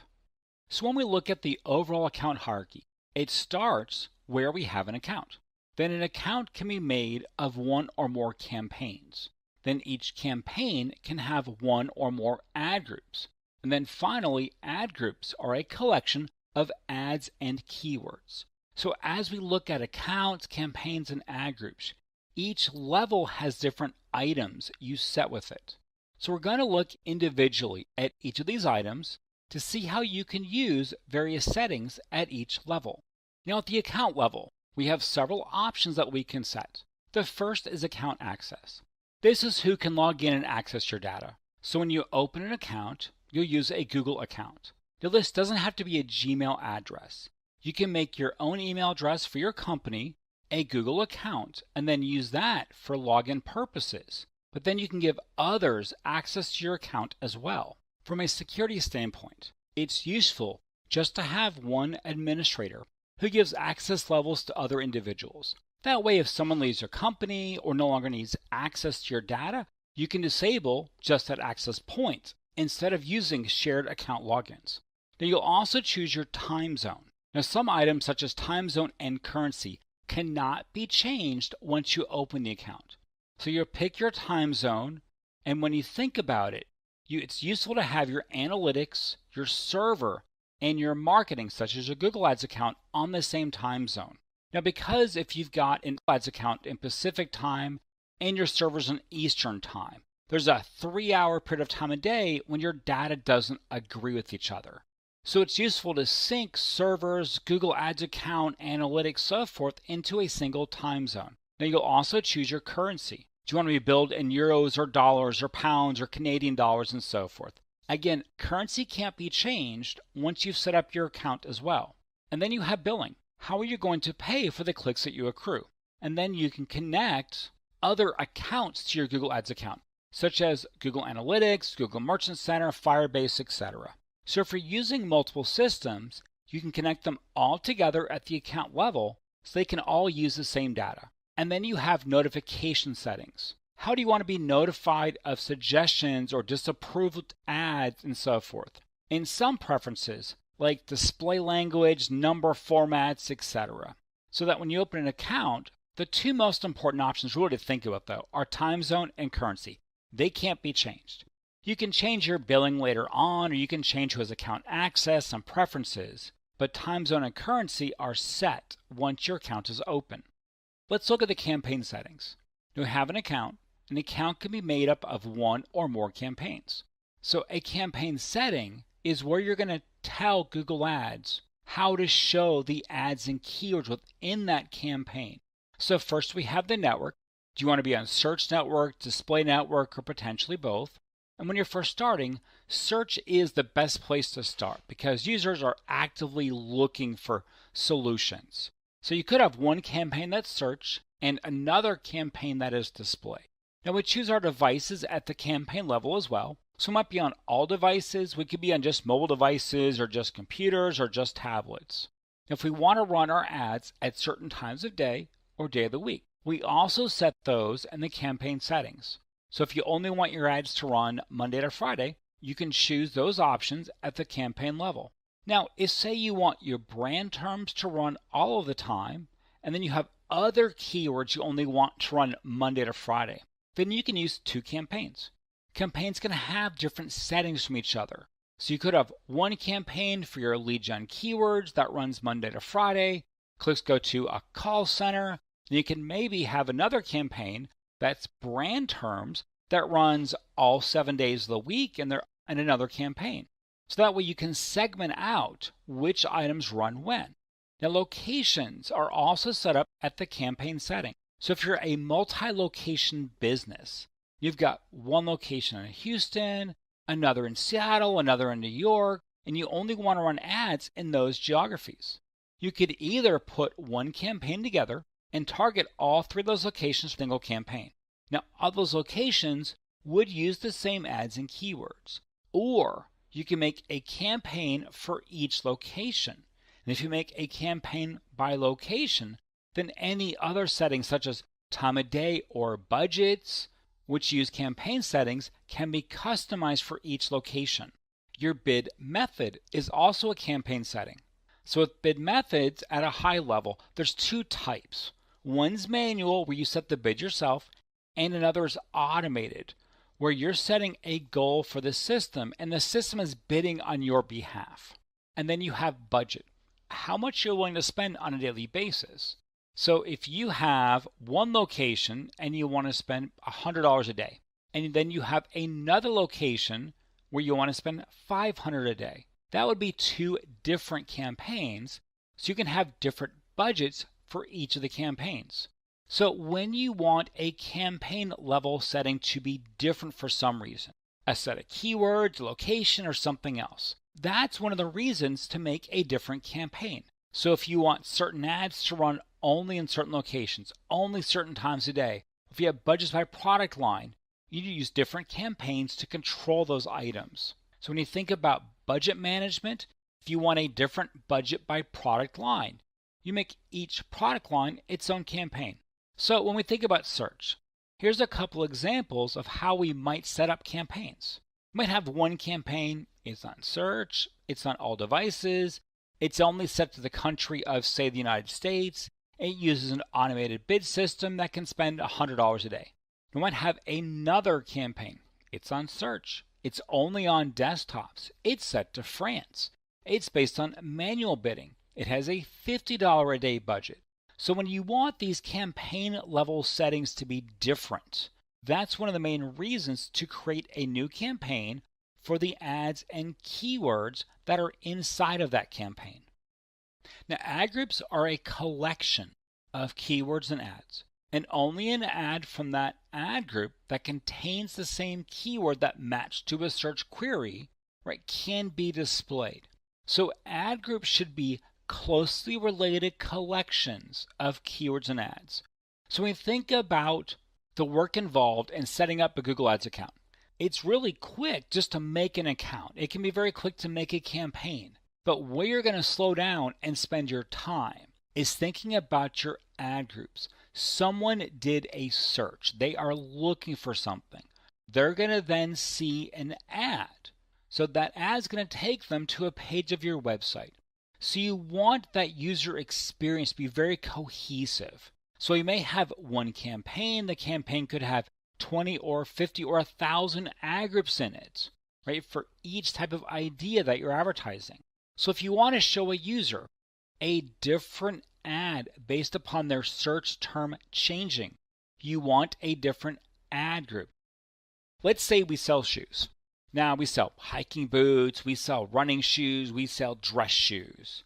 Now what we don't want to do is put all of those in one ad group.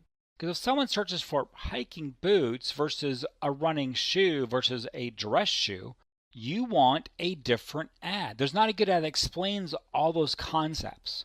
So we could write an ad, shoes for sale, right? But shoes for sale doesn't really speak to the user. If someone's doing a search for hiking boots, right, and they see an ad that says shoes for sale and another ad that says hiking boots for sale, right, walk on the trails comfortably, right, they're going to look at the one that says shoes for sale and say, it's not relevant to what I'm looking for. And the ad that mentioned the product they searched for, hiking boots, would be relevant. We get a lot more of those clicks and conversions. So why we may take some keywords like hiking boots, trail hiking boot, hiking boots for sale, best hiking boots, and put them in an ad group together, right? We make an ad only for those keywords. So we create an ad, hiking boots for sale, walk the trails in comfort. But then someone searches for running shoes. That ad would not be a good result for them, right? Hiking boots an ad that they're looking for running shoes. So you'd want a different ad group for running shoes. So you might have keywords, running shoes, best running shoes, shoes for running, marathon, long distance running shoes, right? And then we can make an ad that says running shoes for sale, maximize your performance. Now, if we really focus on running shoes and that was our core business, then we wouldn't want to run just a running shoe ad because that's very general. We want to get more specific. If someone's running a marathon, they want long distance running shoes. Others want minimalistic running shoes. You'll see people search for running shoes with high arches or better arch support, wide box shoes. And so you can even get into those very specific terms to create ads for them in the ad groups. When you think about ad group structure, only the keywords in that ad group can show for that ad. Right? If we have two ad groups and someone searches for running shoes, right, they can't see our hiking boots ad because it's in a different ad group. They only see the running shoes ad. So you can make multiple ads in an ad group and do some ad testing to see which is best. So if we look at an ad group and we say, here's another keyword that we really want to look at and the ads we have aren't great for that keyword, we can move it to a new ad group. So we may have one ad group that's dress shoes, another for high heels, and we can make new ad groups for all of these items so that the ad and then where the user goes on your website, right, is specific to each of those types, that idea of keywords. So you might have many ad groups, but the trick about ad groups is you have a core set of keywords in each ad group, and then you have multiple ads in an ad group. And so as long as all the ads and the keywords are reflective of each other, then you've got a good ad group. Now, if an ad does not represent a keyword, that keyword should be in a different ad group. Settings are inherited downwards across the account. So for instance, the account level you set billing, the billing method is used by all the campaigns in the account, and all the ad groups. So you set access level by account. So anyone with account access level can see all your campaigns and ad groups. So then at the campaign level, we enter settings like budgets, location. So that goes from the campaign level is inherited down to the ad groups. So any ad group in the campaign that can show to all the users and a location that's set at the campaign level or budgets and so forth. So then that goes from campaign is inherited to the ad groups. So any ad group in the campaign can show where it may reach the campaign settings, such as location, or it uses that same budget. Right? All the ad groups in that campaign use a budget. So if we have different campaigns, then only the ad groups in that campaign would use that campaign's budget and that campaign's targeting method. So when you create a setting at the account level, it's used at the campaign level. And then anything at the campaign level is used at the ad group level. So if you create ad group level settings for something, you can set at the ad group. They're only used by the ads and keywords in that specific ad group. Ad group data is never inherited to another ad group. So setting hierarchy flows downwards across the account, from account to campaign to ad group, and then the ads and keywords. So the first step to getting started with Google Ads is opening an account. Now once you open an account, then you can fill in your billing information, add additional users, and connect your analytics account to your Google Ads account. So in this lesson, we will look at how to create the initial account. Now by the end of this lesson, you'll be able to open a Google Ads account, set permission levels and user access data, and then connect additional accounts. Now before you begin creating a Google Ads account, you'll need a Google account to access it. If you use Gmail, then you can use your Gmail account. If you want to use your business email, then you can create an account and use your business email address. You'll need to verify your account through a text message code or through an email to the email address, you're using to access your Google Ads account.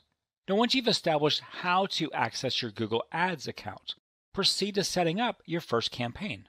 Each person who can access your data should have their own login.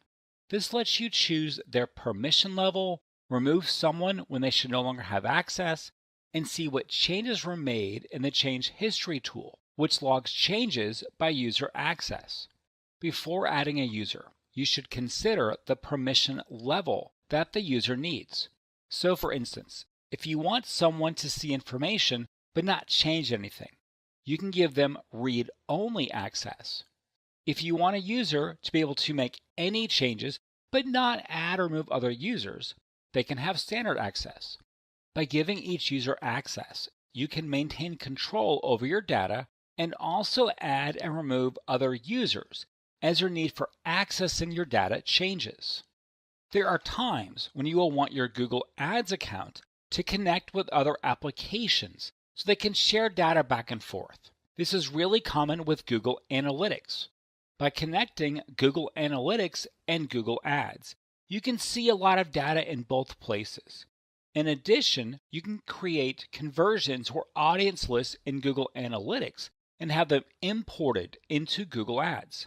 If you're an e-commerce company, then you want to create a Google Merchant Center account and link it to your Google Ads account so you can create shopping campaigns.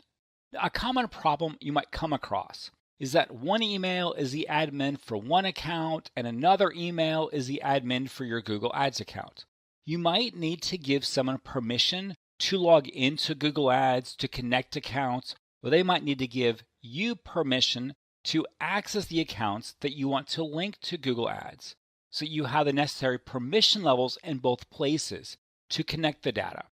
Once you have the necessary permissions in place, it's easy to connect other accounts to your Google Ads account using the Linked Accounts tool inside of your Google Ads account.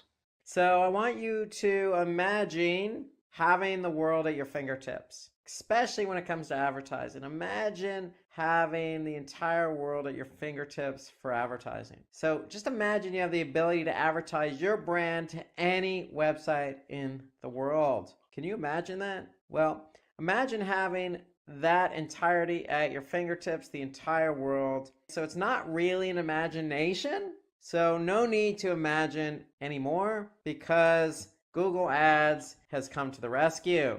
So no need to imagine, the world is at your fingertips. And why is it at your fingertips? Because of Google, and specifically Google Display Network. Okay, so we're going to talk about what the Google Display Network is. So let's start out by asking the question or answering the question, what is the Google Display Network? So Google has two networks basically. One, the search network, one, the display network. So you as an advertiser, if you want to advertise on Google, you have a choice. Can I go with Google Search or can I go with the display network? Well, the search network is for Google search only. So if you want to advertise when somebody types in a keyword query and you want your ad to show up, that's the search network. So it looks something like this. Somebody types in a keyword, data science, and lo and behold, ads show up. And here you can see the first ad from Simplilearn. Why did that ad show up? Because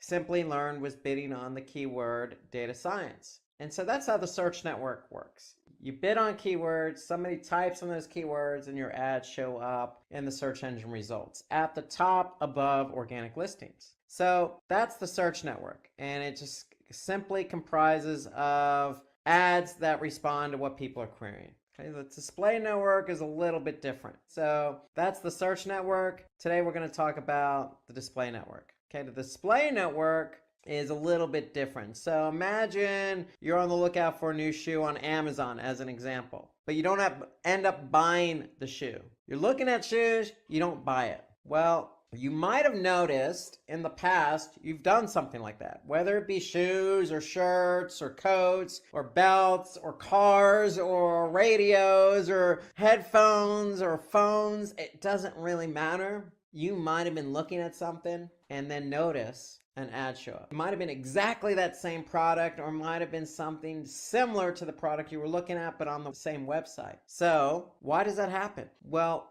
It happens because Google's display network, specifically remarketing, which we'll talk about. So on Google's display network, you have the option to advertise that somebody's been on your website. So that's one of the powers and one of the features of Google's display network, and that's remarketing or retargeting somebody that's looked at your product. So let's take a little bit of a deeper dive into how the display network works. So if you're a customer, you go to a website and you leave that website, again, from a remarketing perspective, your product can appear on another site. Okay, so that's remarketing. So you can retarget that person who's been to your site. So that's, again, one great example of how to use the display network. In Google terms, we call it remarketing. And again, somebody goes to your website, they leave, in this example, not buying something. It could be a technology company where we want somebody to watch a video or download a PDF. Okay, whatever they do that you want them to do,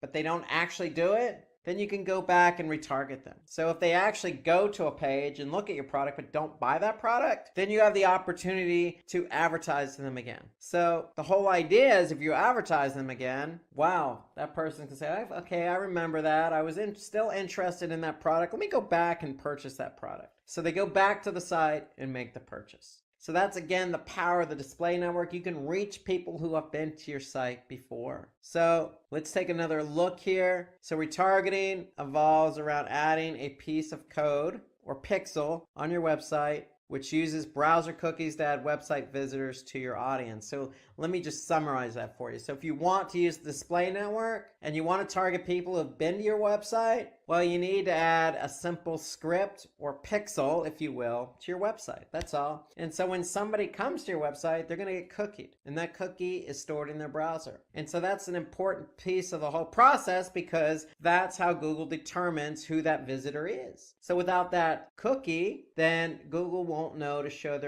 your ad to them again. So that's the first piece in all this. So when somebody does get cookied, they're going to be added to that audience. And so when we say audience, we mean you as an advertiser defining who you want to retarget to. So in this example, we're talking about people who have looked at a product and didn't purchase. That could be a whole audience in itself. People who look at a product and don't purchase. It could be everyone who comes to your website. It could be only returning users. It could be only new users. You define the audience. But however you define that audience, they're going to get cookied and placed on a list. And when they're placed in that list, they're going to get shown the ad again. So past visitors will see your product ads when they're browsing the web, watching videos on YouTube, going through news sites, and so on. So if that's your audience list, past visitors, that's where they're going to be able to see your ad. Because Google's display network is much more than just websites. It's also YouTube. It's also news feeds. It's also social networking sites. So there's a lot involved with Google's display network. So the network involves several websites that are partnered up with Google, along with the likes of YouTube, along with the likes of millions of other websites. In fact, these websites together tally up to more than 2 million. That encompasses more than 90% of the internet. So you can imagine Google's display network is just made up of a bunch of websites, including YouTube. Okay, so you have the opportunity to really reach somebody that's been to your website before. So again, if they're past visitors and they looked at a product and they didn't purchase it,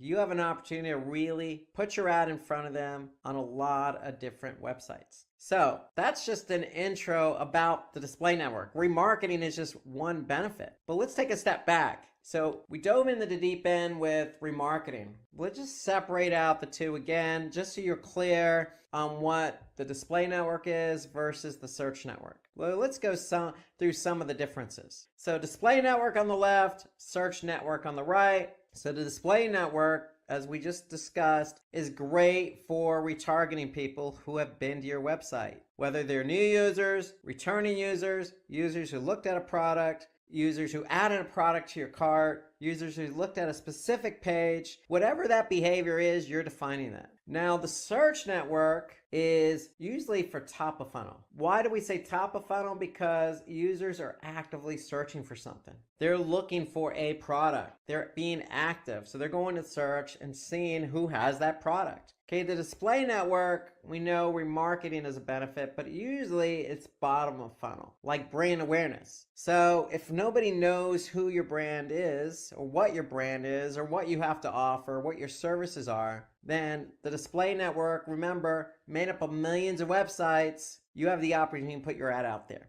Okay, so display bottom of funnel, search network top of funnel, somebody actively looking for something. Let's take a look at some other differences here. So display network, easier to advertise products that don't satisfy an immediate need. This is true because, again, if you have a new product, you want to get that product out there. You want people to just know about it. Some people may not be ready to buy that product, but at least they're going to know what the product's about. On the search network, on the other hand, if somebody's looking for something like a particular product that you're offering, then they could type in a keyword that describes that product, and wham, your ad can appear at the top. Okay, remember, top of funnel. So products and services usually fulfill a particular requirement. Now, the display network can be used to familiarize users to your brand. So again, going back to remarketing, somebody comes to your website, they really don't know who you are. Well, you can reach back out to them on the display network with another ad, retargeting. And that's how you can get users familiar with your brand.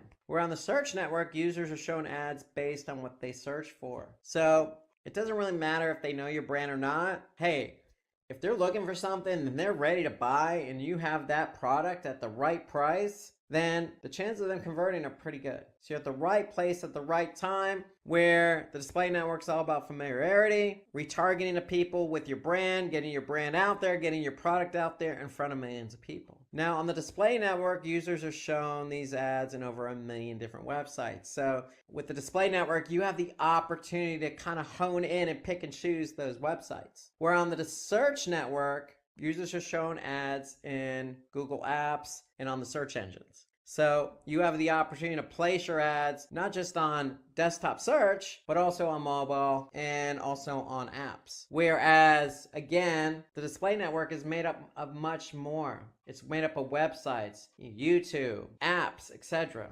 Okay, the display network has a multitude of different formats. Okay, when we say different formats, we mean text ads, image ads, rich media ads, meaning ads that have some functionality to it, like movement, okay, and then video ads. Where the search network is really only text ads. And I say really only text ads, well, you can have image ads, those are called shopping ads, but mainly it's text ads. Where display network, you have an option between text, image, rich media, or video ads. So you can see the differences here, really. There are big differences between the two networks. Where search, you're just really responding what somebody's looking for. They're really active and ready to go. Display, hey, you're trying to reach out to these people. You're trying to introduce them to something. And in some cases with remarketing, you're reaching out to them again. Okay, you're trying to get them familiar with your product and brand, and you're trying to do that via video, via rich media, via regular image ad, via text ad. So you're trying to do it in a multitude of formats.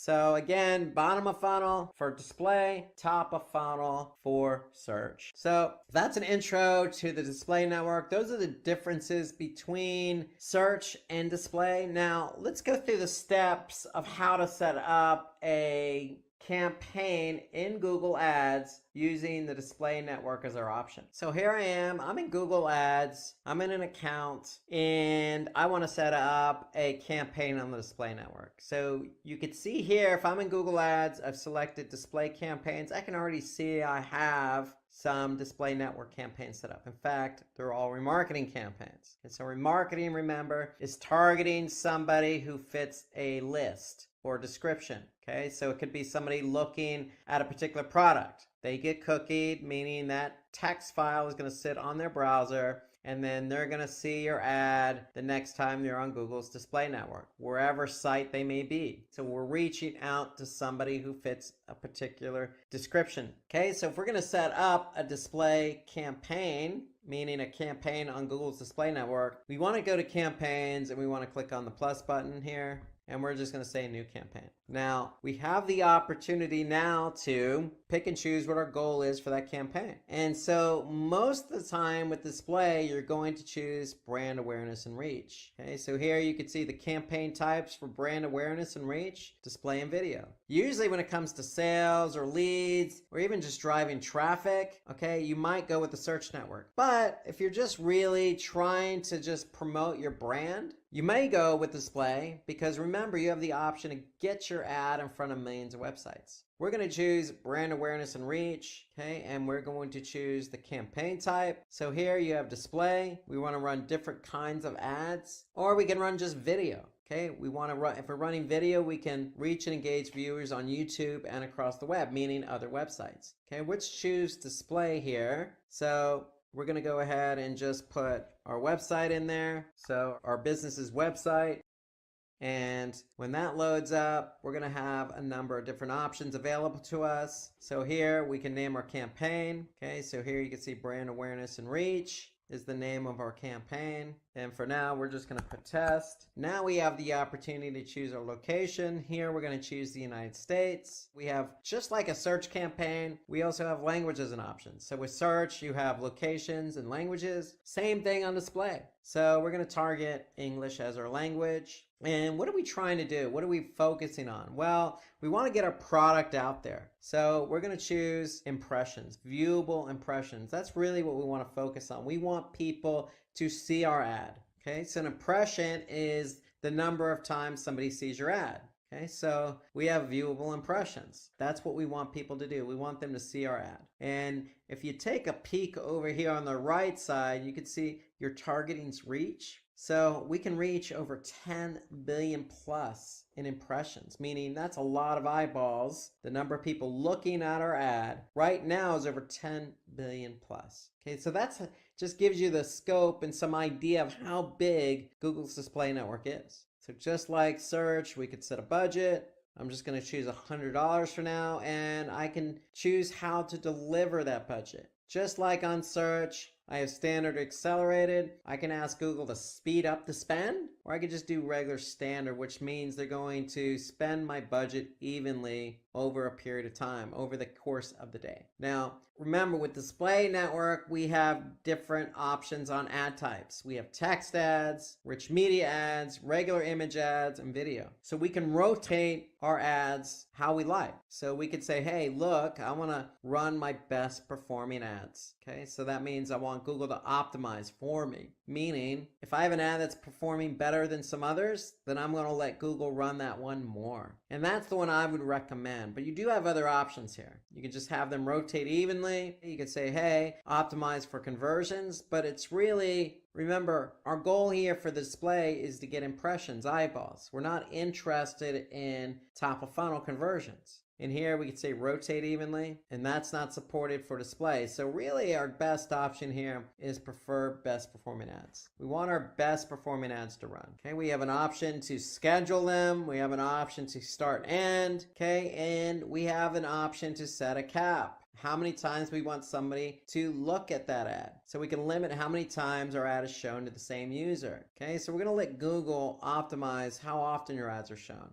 However, we do have the option to set that limit. Okay, so we could set the limit to X times per day for the entire campaign, or it could be for a particular ad or ad group. Okay, so we could set the limit ourselves, and we can let Google optimize for us. Here we have some exclusions. Okay, and then we have the opportunity to set up our ad group. Now, the ad group is the same as the search network. The ad group on display is where your settings are going to be. Your ads are going to be located in your ad group. And now the important part, we want to get to audiences. So if we're remarketing, we're going to choose our audience. And if we're not remarketing, we still have the opportunity to choose our audience. So if I'm a tech company and I just type in tech, then Google's going to give me some options here. So here I can choose some tech companies, technology products, new inventions, etc. Or I can choose some ideas that Google has in mind for audiences, like they have an in-market audience. So this is based on network systems and services, network management. So the bottom line is Google is giving me suggestions on who I can target my ad to.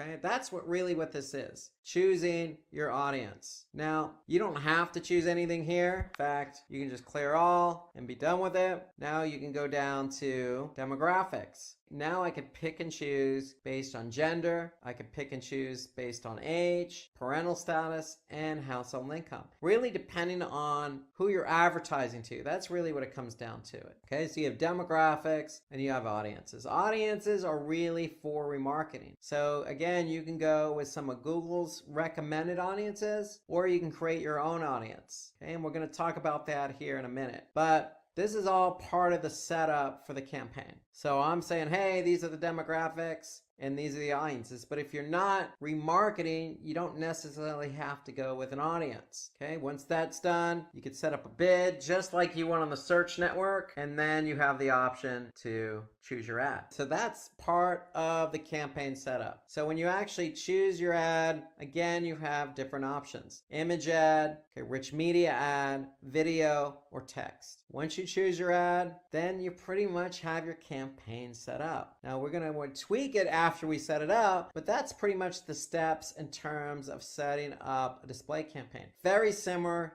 to search. In fact, minor differences really are choosing your audience and choosing the ad type. That's really the main differences between setting up a campaign on display and setting up a campaign on search. The main differences. Now there are other subtle differences, but those are the main ones. So we talked about remarketing to people who have been on our website. So going and showing our ad to somebody who fits a particular description, meaning they looked at a product or they looked at a particular page. So if you're going to retarget to people, then as a best practice, I would set up the audience in Google Analytics. So Google Analytics talks to Google Ads. In fact, you can link up it to in Analytics. So regardless of whether you're creating a display campaign or search campaign, you want to link up Analytics with Google Ads. So you can see we've done that here. Okay, now that we've linked the two up, we could set up an audience in Google Analytics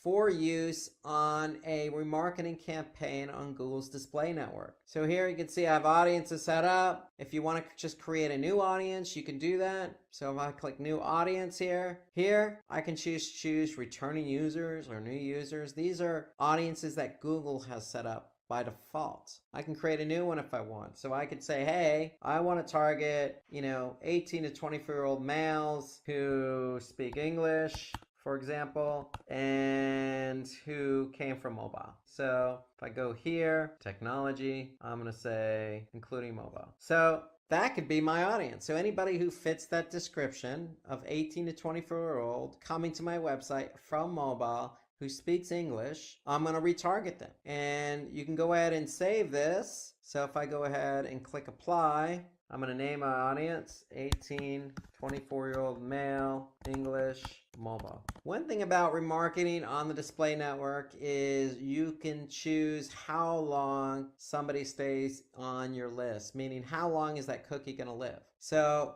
depending on your funnel, if they're buying a car, the funnel may be 6 months long. If they're buying a pair of shoes, then the funnel may be 7 days long, maybe even shorter. So it really depends on your business. The default is 30 days. So if you go with 30 days, then that means any 18 to 24-year-old male who speaks English and comes from mobile is going to get cookied, and that cookie is going to live for 30 days. So if I click next step, I can go ahead and publish it. I can say I want this to be available in my Google Ads account. So I'm going to go ahead and pick my account, and it'll be available in that account. So I'll choose my account and then go ahead and click publish. So now this audience list is going to be available for me to use in my display campaign when I go to choose my audience. So if I go back to Google Ads, so Google Ads and Google Analytics talk to one another. Why? Because they're linked. And so now when I go to actually set up my ad group and I'm choosing remarketing, I can go ahead and choose that audience list. So for example, this campaign that's already set up, I can go ahead and choose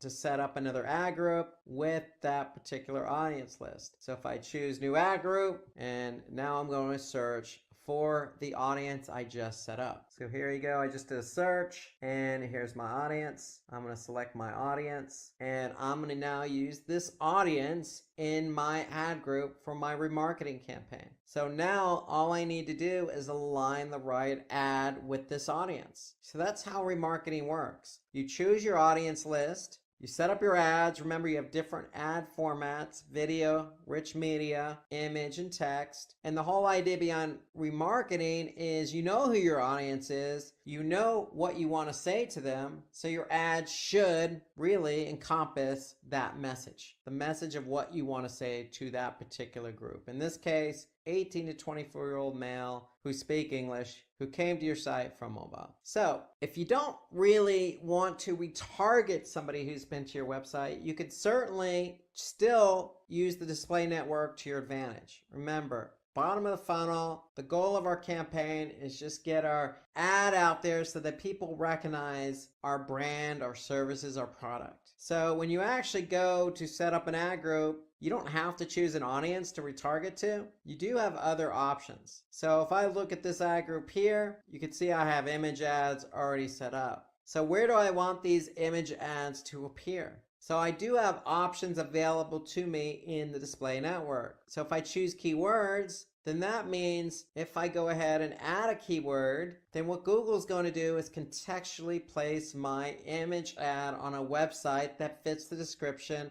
or matches that keyword. So if I add 1 or 2 or 3 keywords, then what Google's going to do is going to look at that keyword and it's going to map a website on the display network using those keywords. So that's keywords. Now, you got to be careful here because it's a broad way of advertising, meaning your ads could appear on sites that you don't necessarily deem relevant to those keywords. So you're allowing Google to match the website with the keywords you choose. So that's choosing keywords. Audiences, again, audiences are there if you want to retarget. So if you're retargeting, you can set up your audience in analytics. In fact, that's the best practice. So again, if I go back to analytics and I go back to admin, under my property audiences, I can go ahead and choose my audience to be used in Google Ads. So that's using audiences on a display campaign on Google's display network. When we're setting up our campaign, we had an option to choose demographics. So we can exclude a demographic if we wanted to. We can always go back and exclude a demographic just by removing them from the ad group. Notice if we choose all demographics, we can actually then see over a period of time in Google Ads how many people based on this particular age group or gender or parental status or household income saw our ad, but not only saw our ad, that would be impressions, but clicked on our ad and how much they spent per click and how many conversions. So you have all that data available to you in the display network. Okay, so that's demographics. I can also use topics. So I can choose a particular topic to advertise on. So if I choose topics, I can choose a particular keyword, find a particular topic, or I can drill down on Google's topic categories and subcategories. So here you could see online communities. If I choose that one, I could see there are other subcategories under online communities. Okay, I can choose the whole category of science, or I can drill down to see what subcategories are under science. So I can do that for any one of these topic categories. And if I choose a category, notice that's where Google's going to place my ad, whatever I select. And again, notice upper right here, I can take a sneak peek at how many eyeballs Google is expecting to see my ad. So here, if I choose in astronomy and science, I have 310 million impressions. That's how many potential eyeballs can look at my ad. So if you're setting up a display network campaign, you can choose keywords, you can choose demographics, or you can choose topics. Now, if you decide not to go with a topic, then your last option here is placements. So I can pick and choose a specific placement. If there's a particular website that I want to advertise on, let's just say NewYorkTimes.com or LATimes.com or WebMD.com, Remember, there are over 2 million websites on Google's display network. So I can pick and choose specifically where I want my ads to be displayed. Now, when you're done choosing your audience or your keywords or your demographics, your topics, or your specific placements, you can always then go to your placements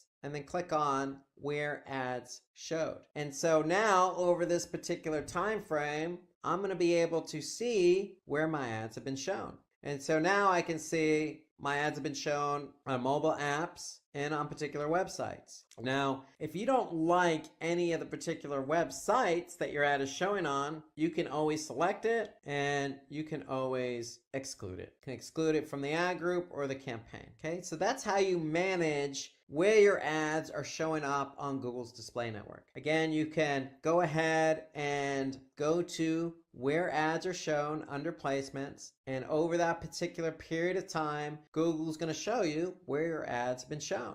And if you don't like that placement, then you can always just exclude it. Or if you don't like the performance, meaning you're not getting many impressions or you're not getting many clicks or the click-through rate's very low, you can go ahead and exclude it. So this is an opportunity for you, the advertiser, to take control over where your ads are shown. So in summary, when you set up a display campaign on Google's display network, you have options. If you're remarketing, you're going to choose your audience. You're going to choose your audience using a list you created in Google Analytics. If you're on the display network, not remarketing, you have the option.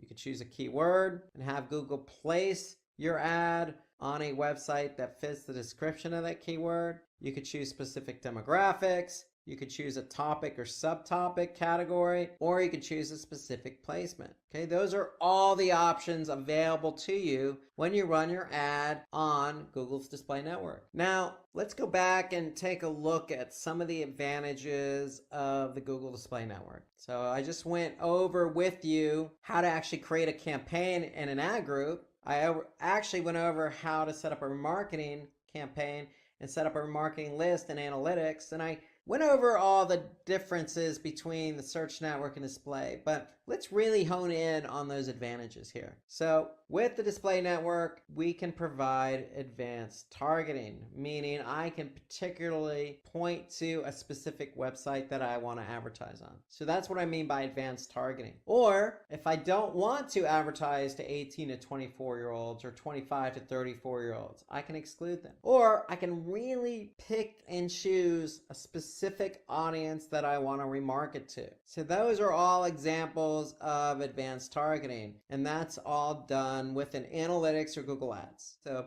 advanced targeting enables you to target the people that didn't engage with previous campaigns and get in front of people with lookalike audiences that can be created based on the audience you usually advertise to. So in other words, we can really hone in and pick and choose who we want to advertise to. Another advantage is relatively low starting cost. So what we mean by low starting cost is normally on the search network, you're bidding on keywords, and some keywords can be very competitive. Whereas on the display network, you could pick and choose who you want to advertise to and pick and choose where you want to advertise. So you can really advertise on websites that get a lot of traffic, may not have a lot of competition, and therefore may not cost as much. So if you compare it to traditional forms of advertising like TV or radio, display advertising, reaching a large, broader audience is a lot cheaper. Okay, you can do advanced tracking, meaning when we talk about perform advanced tracking, we're talking about, again, remarketing. We can really pick and choose who we want to remarket to and cookie them and pick and choose how long they are going to be cookied. So when we talk about advanced tracking, that's what we're really talking about.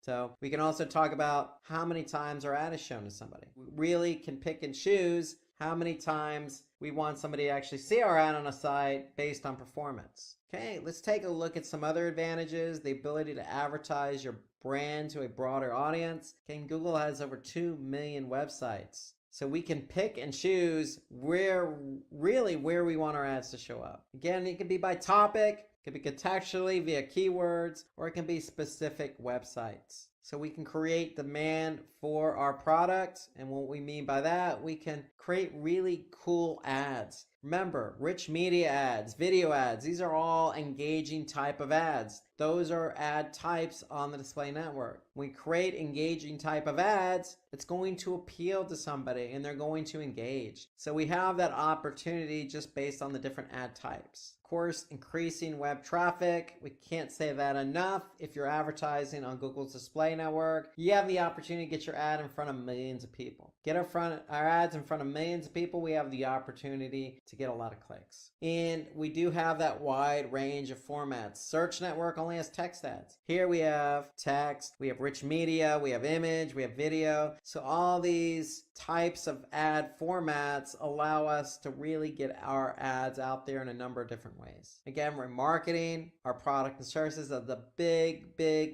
advantage using Google's display network. That's how we started today's webinar. We started talking about remarketing because it's such a key feature. So if somebody comes to our website and doesn't do what we want them to do, we can cookie them and we can retarget them with a more specific ad tailored to that audience. Today, we're going to talk about Google Analytics. We're going to start out with how to set up a Google Analytics account. And so we're going to talk about everything that entails, including creating your Google Analytics account. We're going to talk about setting up a property in your account and what a property is. We're going to talk about setting up a reporting view in your property, and we're going to talk about installing the tracking code. So those are the series of steps we're going to go through today in terms of setting up a Google Analytics account. So let's get right to it. And so really the one prerequisite here when it comes to setting up a Google Analytics account is to have a Google login and ID. So when you actually go to Google Analytics, you need to be able to sign up or sign in. And so once you actually sign in, then you're going to go walk through a series of steps. But really, that's really all you need to get the account going is a Google ID and login. So if you have a Gmail account or another email account that you use for other Google products, then you're good to go. That's all you need to do. So when you actually go to sign up for Google Analytics, you're going to be asked to set up a new account. And these are the series of steps you're going to walk through or go through to set up a new Google Analytics account. So you're going to choose an account name. And then you're going to choose a property name. Okay, so the account name can be anything you want it to be. The name of your company, your name, whatever you want to name it. The property name is really the website name. So what website are we talking about? So here I'm going to set up a fictitious website name for now. It's called Demo Simplilearn. So the URL for this website, Demo Simplilearn, is going to be demo.simplilearn.com. So that's the property. When we talk about properties in analytics, we're really talking about what websites we want to measure. And then you're going to be asked to choose an industry category. And so for Simplilearn, we're in jobs and education. But you have a number of different industries that you could choose from. It's as important. Go ahead and choose the most relevant industry that your particular business is associated with. Okay, and I'm going to talk about why that's important here in a minute. And then you're going to choose your time zone. And the time zone is also important because that's when the day starts in analytics and the day ends based on that time zone. So the data that Google Analytics collects starts and ends with that time zone. So very important to choose the time zone your business is located in. Okay, and then you have some additional options here. Okay, so you have some settings. And so the first setting is to allow Google products and services. So if you opt into this, then basically what Google's going to do is share some products and services with you via email. I would go ahead and opt into that. That's of course recommended by Google. It doesn't hurt to hear from Google on related products and services that may enhance your business. The second is benchmarking. So benchmarking to me is something you should opt into. So going back to that industry and category, we chose jobs and education. So by opting into benchmarking, basically what Google's going to do is share your data that it collects on your website, in this case demo.simplilearn.com. It's going to share that data anonymously with others in the industry, in this case, jobs and education. And because you've opted in, it's going to do the same exact thing for you. It's going to share anonymous data on other websites in the same industry. And the benefit of that is we get to see what other websites or how other websites are performing compared to ours. What's the benchmark in our industry? And so the benchmarking to me is important. And I'm going to go over that in a few minutes when we go over the different reports. But to me, I would always opt into benchmarking because this is the only report Google provides in analytics about how others in your industry is performing versus your website. Okay, so it's a way to compare your website performance against others in the same industry. The other options here, technical support and account specialist, I would also recommend you opt into those because then it allows you to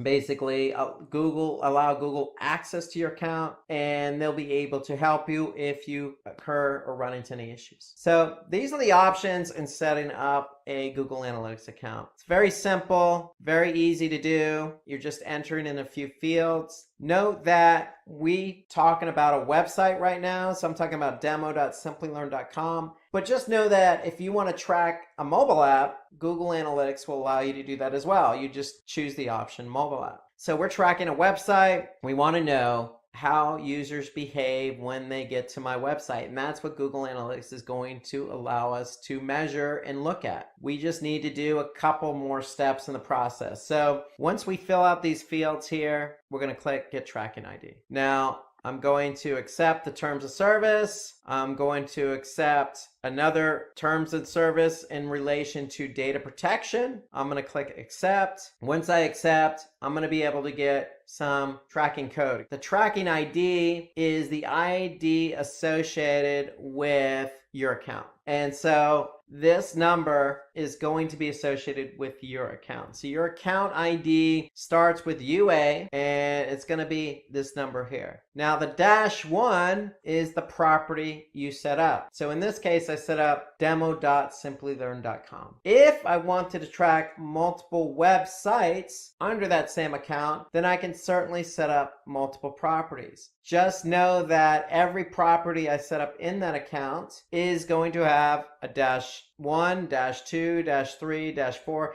etc., depending on how many properties I set up. So by default, I set up one property, so my first property ID is -1. If I set up a second property, the same account number, it's just going to have a -2. And that's important because that ID, that account and property ID, is going to be associated with that particular property or website. So again, once you finish setting up the account settings, then you're going to be asked to add some tracking code to your site. And that tracking code is going to be related to the account and the property. So notice my tracking ID up here. Notice the tracking ID in the snippet of code. Now, this snippet of code needs to go on every page of your website that you want to track. And you don't have to put it on every page, but if you want to track website behavior on every page of your website, then it needs to go on every page of your website. So if you're using a platform like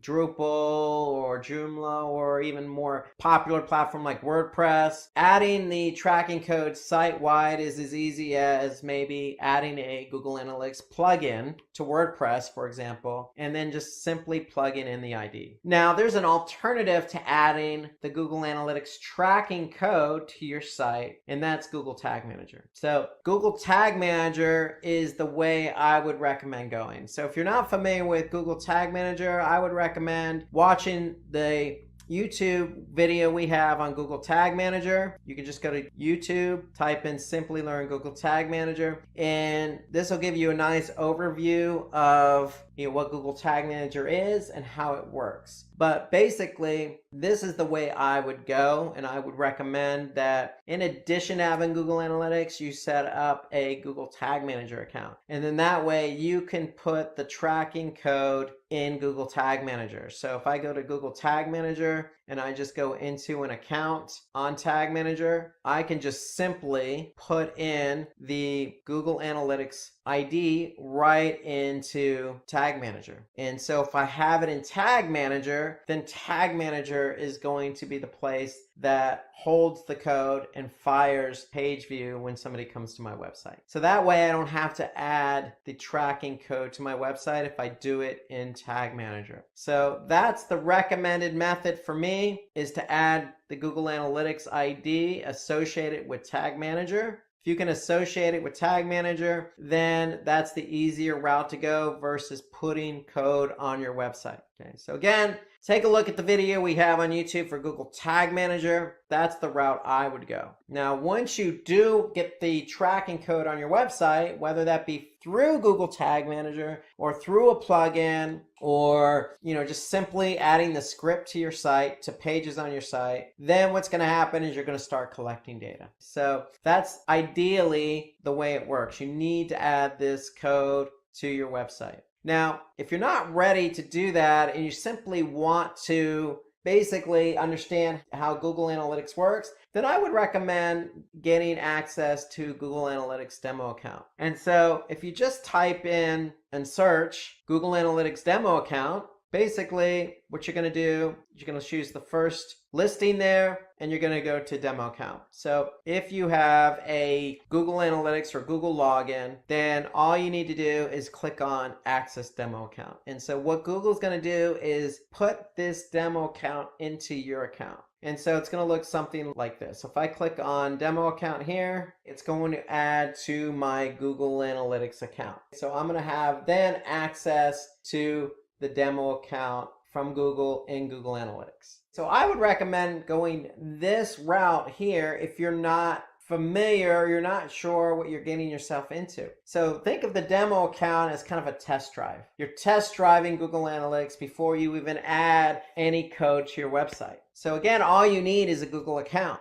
And if you have a Google account and you add the demo account to your Google Analytics account, you're going to be able to see how analytics works. Okay. And so that's what I would also recommend. So if you're not ready to start adding code to your website, then what you can do is just simply add the demo account. And then once you add the demo account, you're free to peruse around Google Analytics to see the different types of reports it has to offer. Now, when you do actually set up a Google Analytics account, you're going to have some settings that you're going to want to pay attention to. So when you set up the account, you have the account name, and then you have a property. So under each property, you have, by default, you're going to have one view. And so here you can see this view here. So if we look at the account we set up a demo Simplilearn account. Property is demo Simplilearn. So that's associated with the website we're going to track. And then again, by default, under each property, you're going to have a view.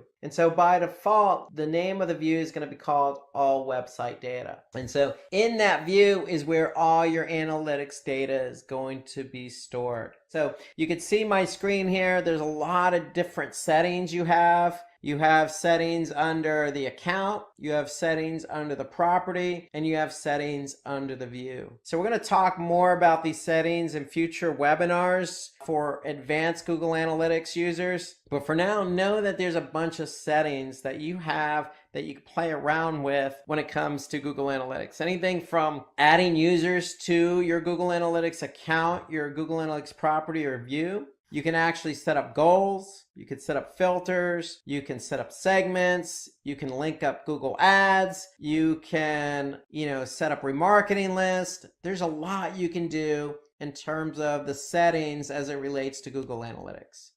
So know those settings are there. They're located right down here in this little sprocket icon. That's the admin icon. So if you need to get to these settings at any time, you could simply just click on the sprocket or the admin icon, and then you'll be prompted to choose any one of these settings here that you want to edit or alter. So now let's take a look at some Google Analytics reports. So once you've actually set up your account, you have a number of different reports that you have available to you in Google Analytics. So we're going to take a look at customized reports. We're going to look at real-time audience reports, acquisition, behavior, and conversion. So these are all the different reporting buckets, if you will, that you have available to you in Google Analytics. So if I'm an admin and I'm looking at the Google demo account, let's start out by looking at real-time. So if I click on the real-time report and I just click on overview, so basically what this is going to do is show me at this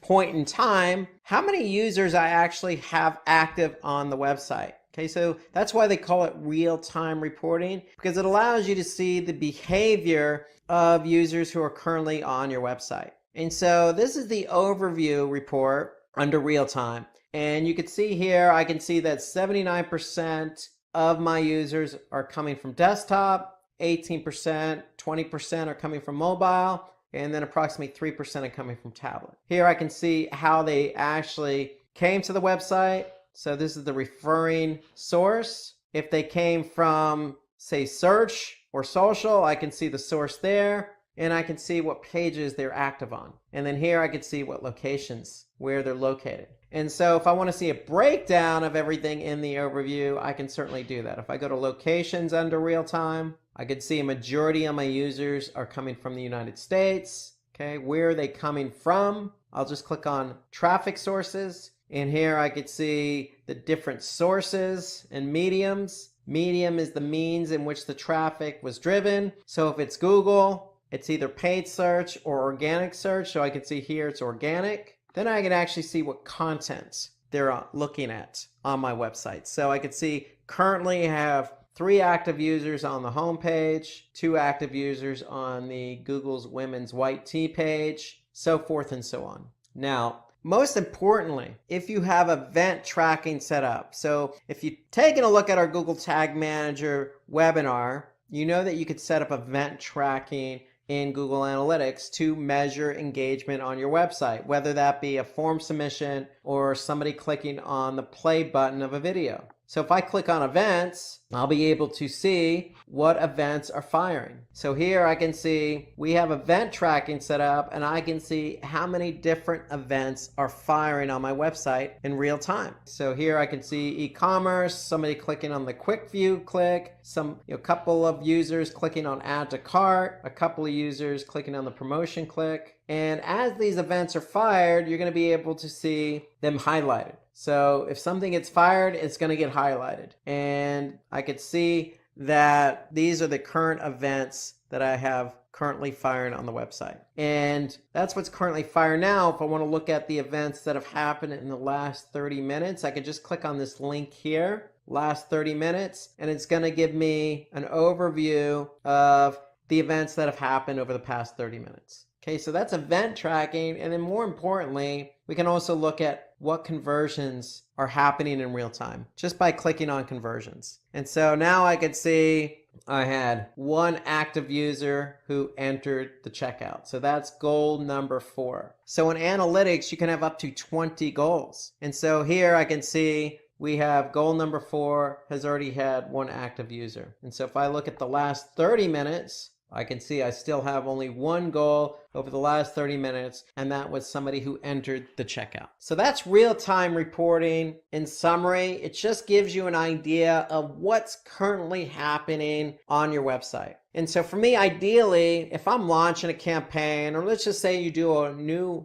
website redesign and you want to see how users performing and behaving, then real-time is a good option for you. So you can see how things are happening in real time. Now let's jump down to audience reporting. So if I click on audience, this is just right underneath real time, I'm going to see a number of different reports available to me under audience. And so let's click on the audience overview report. So audience reporting basically allows us to get a sense of who is coming to our website. When I say who is coming to our website, it doesn't necessarily have to be a specific person. In fact, Google doesn't allow personally identifiable information in Google Analytics. Personal identifiable information such as a specific name, social security number, credit card information, etc. However, we could still paint a nice picture on who is coming to our website, meaning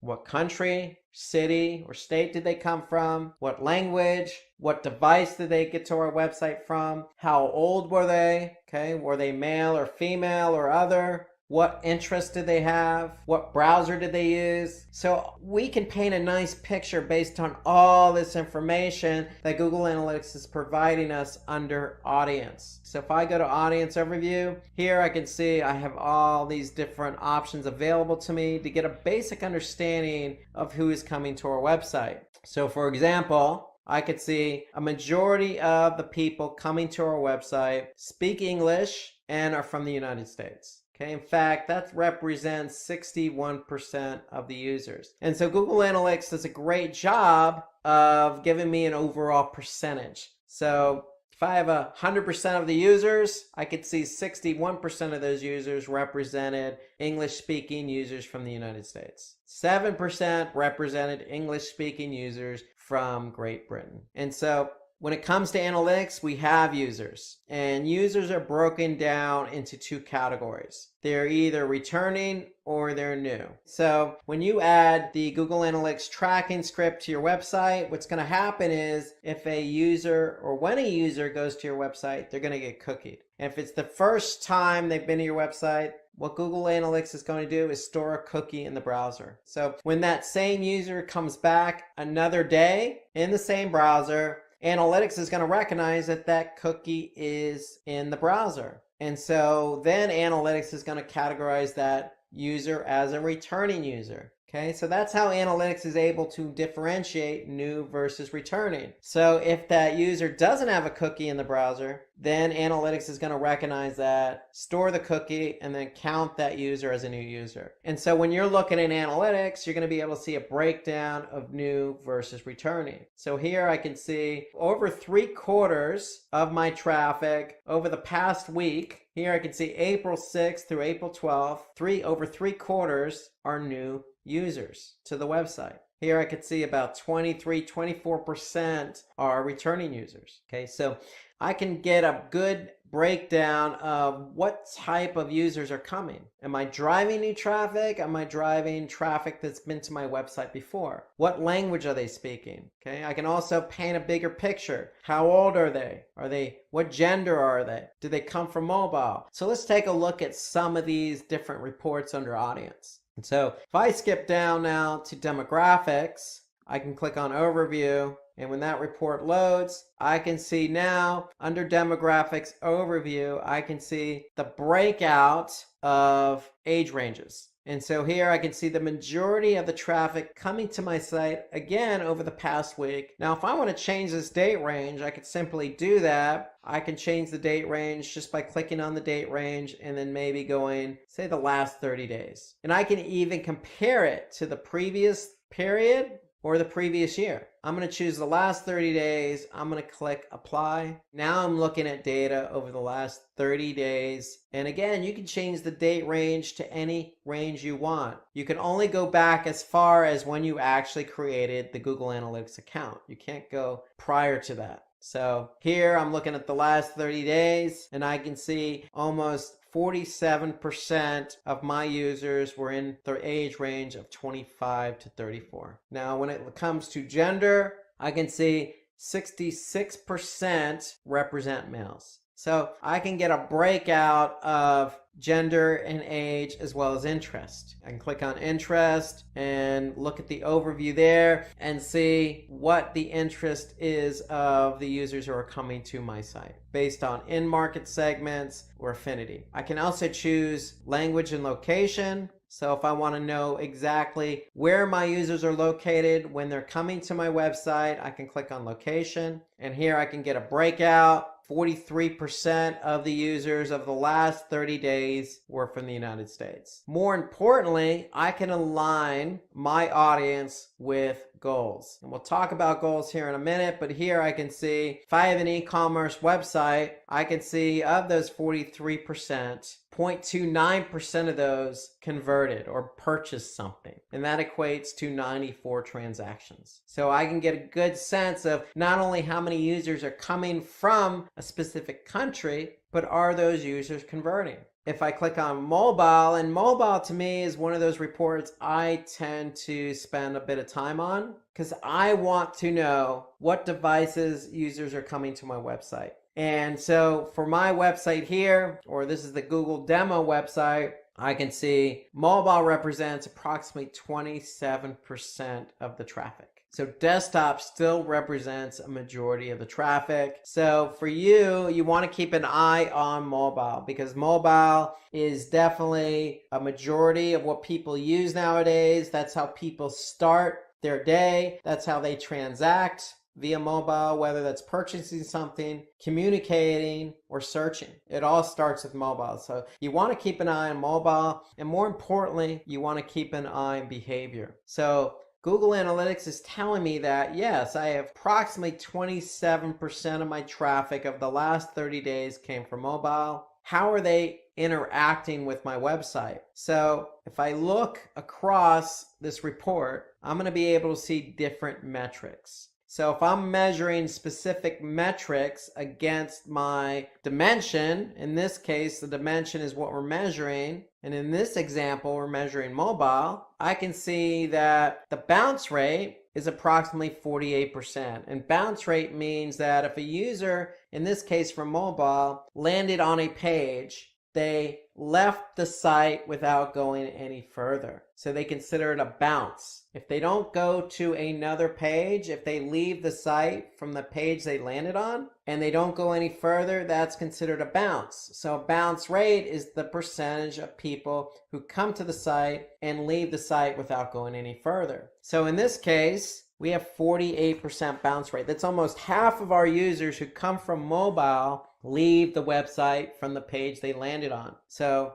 is that good? Is that bad? Well, it's open to interpretation. It's definitely subjective. But you want to keep the bounce rate as low as possible. You want to keep people on your site, especially if you have an e-commerce website. You want people who come to your website to purchase. And so here we can see 48% mobile. In desktop, it's a little bit lower at 41%. Now, if I look a little bit further at engagement, I can see how many pages on average do mobile users look at. So versus desktop, it's a little bit lower. You can see 3.86. On desktop, it's 4.5. Now, if I look a little bit further in engagement, I want to be able to measure how long somebody from mobile stays on the website. If they're bouncing at 48%, but they're also looking at 3.8 pages, 3.9, almost 4 pages per session, then that means in this report, analytics is telling me they're spending about 2 minutes on the site. And interestingly enough, I can see that mobile over the last 30 days had more transactions. So 51 transactions versus 34 transactions from desktop. And interestingly enough, the e-commerce conversion rate is at 0.29%. That's higher than desktop at 0.07. It's lower than tablet, but it's higher than desktop. And mobile has the most transactions. And since they have the most transactions, they have the most revenue at 2,380. So yes, the engagement isn't exactly as great as it is as desktop, but we can see that people are still purchasing with their mobile devices. So it's something to keep an eye on, and mobile is something I definitely look at. In fact, since it's such an important report, one thing you can do in analytics is if you actually like a report and you think you're going to look at that report multiple times, then you can simply just go ahead and click save at the top here. So if I click save, I'm going to enter a name for this report. I'm just going to call it mobile report and click OK. And then what's going to happen is it's going to be located under Save Reports. And Save Reports is located under Customization. Customization is located above Real Time. Okay, so if I close that up, you can see Audience Real Time Customization.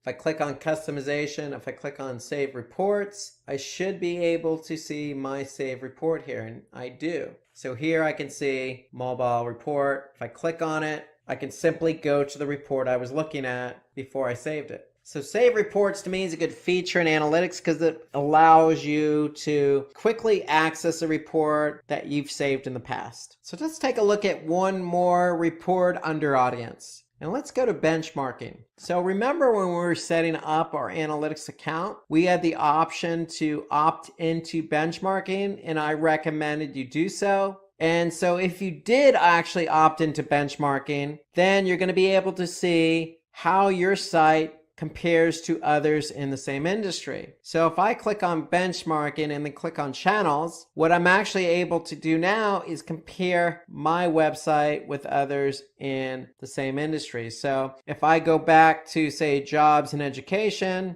and I choose education, all education as my industry vertical, I should be able to see websites that are in the same particular industry and how I compare with those websites. So I'm choosing all countries. I can narrow that down if I wanted to. I can just search for the United States. I can choose a specific state, and then I can choose a particular site size. So here I'm choosing sites by daily session. So these are sites that have an average of 5,000 to almost 10,000 sessions a day. And so in this vertical education in the United States, sites that have 5,000 to 9,999 sessions per day, that means that there are approximately 310 web properties contributing to this report, okay, based on this criteria I chose. Now, if my site is similar, meaning if I'm in the United States, if I'm in education, and I'm receiving 5,000 to 9,999 sessions per day, then I'm able to compare my site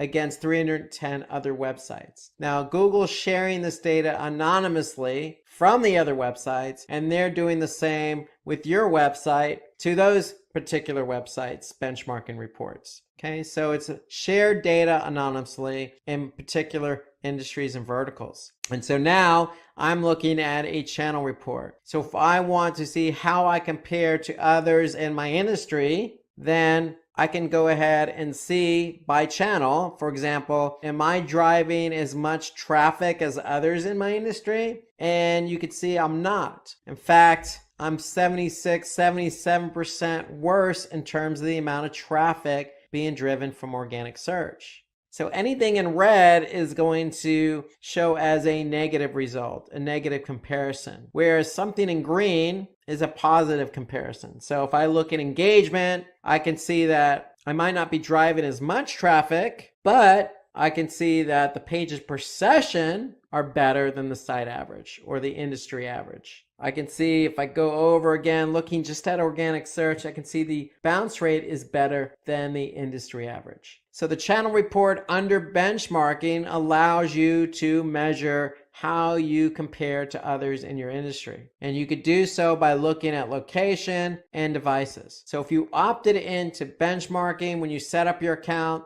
then you'll be able to compare your website against others in your industry, in your country, region, and based on the size of your website in terms of how many visitors or sessions you're getting per day. So let's go from audience to acquisition. So if audience is who is coming to your website, acquisition allows us to see how the traffic was driven to your website. So how did these users get to our website? And so under acquisition, if we click on overview, we'll be able to see an overview of how users, whether they're returning or new, came to our website. And so what analytics does by default is they have a number of default channels. And when we say channels, we mean analytics is grouping different channels based on how users got to your website. Meaning, how did users get to our website? Did they come via organic search? Meaning, did they type something into Google and find you in the organic listing?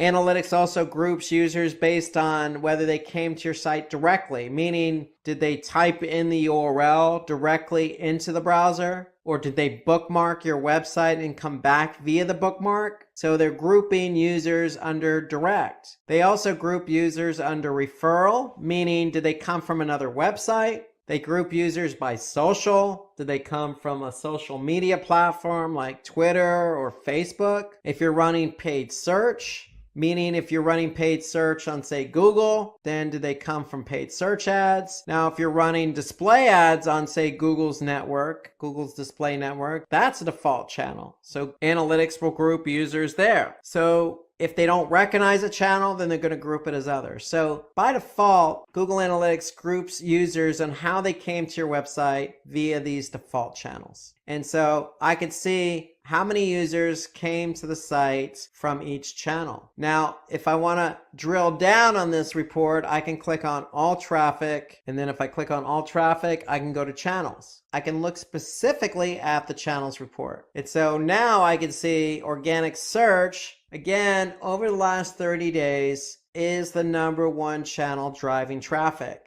And they represent approximately, again, you can see this number here in parentheses next to the raw number of users. I can see that number is about 56%. So 56% of my traffic over the last 30 days came from organic search. And so those are the number of users. Again, as a metric, you're also going to have sessions. And you'll see sessions a lot as a metric. So users are broken down between new and returning. So every time a new or returning user comes to the website, basically what they're doing is initiating a session. So you can have a user who can come back multiple times. Every time they come back to the website, it's a session. So session is simply the start of somebody coming to your website, and the session ends when they leave the website. And so just like we looked at with the audience reports when it came to mobile, we can also look at engagement by channel. So just like mobile, we looked at bounce rate, pages per session, average session duration. We can do the same thing here with our channel report. More importantly, in addition to behavior, we can see conversions. And since we're running an e-commerce platform, we could see what the conversion rate is by channel. So organic search did drive the most traffic, and they did have the most transactions over the last 30 days. And the conversion rate in this case is 0.17. Okay, so how Google determines the conversion rate? They basically take the number of transactions and divide that by sessions. So that means that over the last 30 days, organic search drove 38,123 sessions. And of those 38,123, 64 actually turned into a transaction, which equates to 0.17, which also equates to 3,000 in revenue. So I'm able to determine not only how users are getting to my website by looking at the channel report, I can actually see if they're engaging and if they are converting. And notice when you look at a report in analytics, you can look at it by channel. You'll also get a summary. So here I can see a summary or a total based on my date range. So I can see over the last 30 days, I've had 54,000 users. 49,000 of them were new. Okay, that meant that out of those 54,000 users, I had 70,000 sessions. I can see my average bounce rate was 43%. The pages per session were just over 4. And the average session duration, how long did somebody stay on my website on average? About 2 minutes and 55 seconds. The average conversion rate was 0.14, and I had a total of 97 transactions totaling $5,500. Okay, and that's all over the last 30 days. So any report you look at in analytics is going to have a summary. And note that any report you look at in analytics is going to allow you to save it. So if it's a report you think you're going to go back and look at a future date, then you simply just have to click on the save button. Conversely, if you don't want to save it, you can simply just export it. So you can export it as a PDF. If I click on PDF, it's going to allow me to export that as a PDF. Now you have other options available to you as well. You can do a Google Sheet. You can export it as an Excel, or you can export it as a comma delimited file. So here you can see I can save it as a PDF if I want to. And if I click OK, it's going to save to my desktop or location of my choosing. And then I can go back and look at it in that format at a later time. So that's the export feature available to you in analytics. Again, if you could save it as well, or you can export it. Okay, some other reports under acquisition. If you're running Google Ads, note that you can connect Google Ads to analytics. And this is key because now I can see how many people are coming from Google Ads to my website and are they converting? Now this is important because with Google Ads, I'm actually paying for the click. So you can see here, I'm running a report based on campaign data. So I could see what campaigns are driving traffic, how much I'm paying per click, and you can see on average I'm paying 34 cents per click. And then more importantly, I want to be able to see if they're converting. So you can see I've spent $810 over the last 30 days and received $858 in revenue. So you want to make sure that you link up your Google Ads account to your Google Analytics account. For this very reason, you want to be able to see how your Google Ads campaigns perform once the users get to your website. And so I want to see if they're engaging and I want to see if they're converting. So there are all sorts of reports under Google Ads. So you can look at it by keywords, by search queries, by hour of the day. If you're running display campaigns, you can look at display targeting. So there's all sorts of reports under Google Ads. You just have to link it up, and you link it up under the admin. Now, there are other reports that you can look at. So if I go to campaigns, I can look at all campaigns. So if you're running all sorts of different types of campaigns, whether that be on Facebook, whether that be email, whether that be, other types of advertising, let's just say Twitter or Instagram, you're going to be able to see those campaigns here. And that's under all campaigns. And again, you'll be able to see the campaign name and you'll be able to see metrics associated with those campaigns. And more importantly, you'll be able to see your e-commerce if you're running an e-commerce platform or if you have goals set up. So you'll be able to look at how your campaigns are not only driving traffic, but two, are they converting? Let's go from acquisition reporting to behavior. So behavior reports are going to actually show you how users behaved once they got to your website, once they landed on a page on your website. How did they behave? So when we looked at audience, we got a sense of who is coming. With acquisition, we get a sense of how the traffic got to our website. Did they come from organic, direct, social, etc.? The behavior reports allow us to actually measure how that traffic behaved once they landed on a page on our website. And so if I go to overview under behavior, now I'm looking at this graph here. It's showing me how many page views I've had. And a page view is simply, once a page is viewed, it's counted as a page view. So if a user comes to my site, they're initiating a session. And if they look at a page, then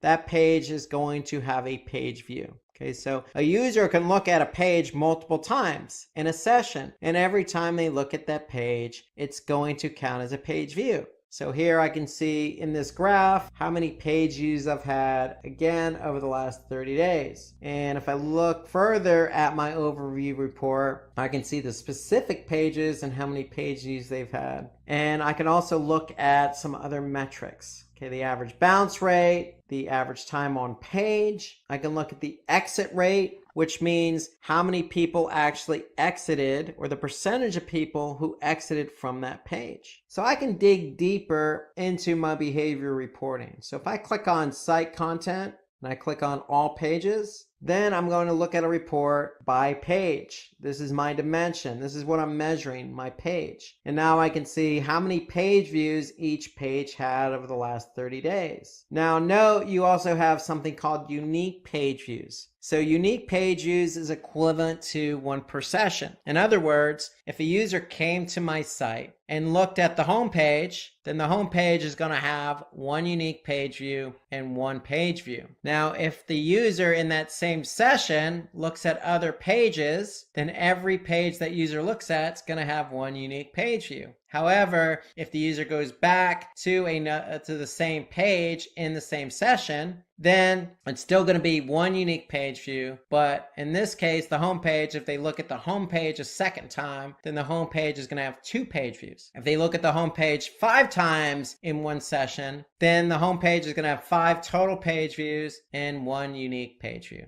Okay, so that's why unique pages is equivalent to 1 per session, where page views is an accumulation of how many times the page was viewed in the same session. So in other words, you're always going to have more page views than unique page views. Okay, so this gives me a sense of how my pages performed. So again, I can look at total page views and then engagement. So ideally what you want to do with a report like this is if a user is not engaging on the page, then that should tell you something about the page itself. If they're not engaging, if the bounce rate's high, if the time on page is low, if the percentage of exit rate is high, then you probably want to do something with that page. Now, these are all pages, but if I jump down to landing pages, my landing page report is showing me how many people actually landed on that page. And so here I can see under my landing page report, I can see the home page had 36,017 sessions in the last 30 days. That's how many people landed on the home page. So here I can see 71% were new sessions, meaning that I had a lot of new users who landed on the homepage. In fact, 25,000 or 52%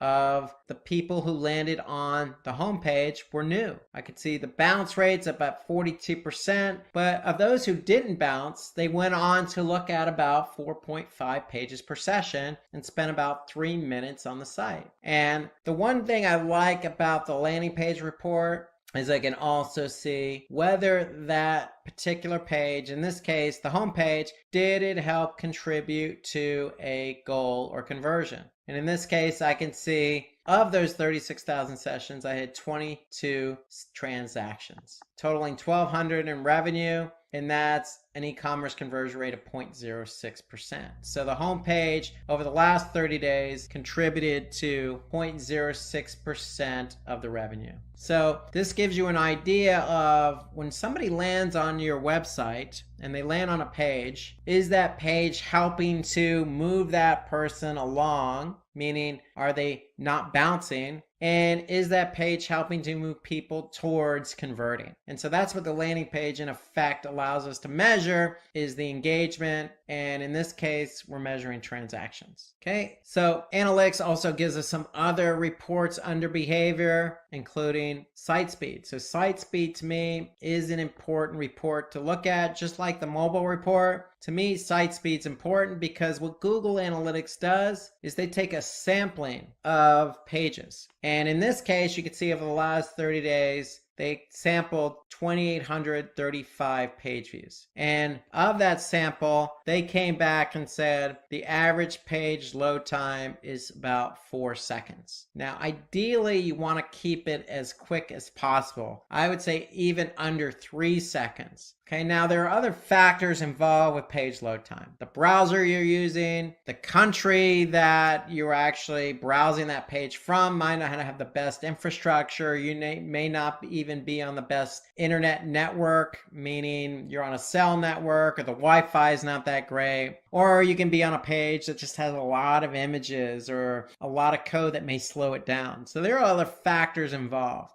And so what Google Analytics does is show you what those factors are. So here I can see by browser what the average load time is. If I want to look at country, I could see what country is contributing to the load time. Now, the great thing about the site speed report is if I go to speed suggestions, okay, what speed suggestions is going to do is it's going to show me the page load time by page. And then it's actually going to provide a link where I can actually click on to get suggestions on increasing the page load time. So for example, I can look at this particular page here, this Google redesign shop by brand / YouTube page, line number 5. If I look at line number 5, I can see the average load time of this page is 8 seconds, almost 9 seconds. Okay, that's an eternity to some people. Now, notice this link next to it. So Google's recommending 7 total suggestions. So if I click on 7 total, what it's actually going to do,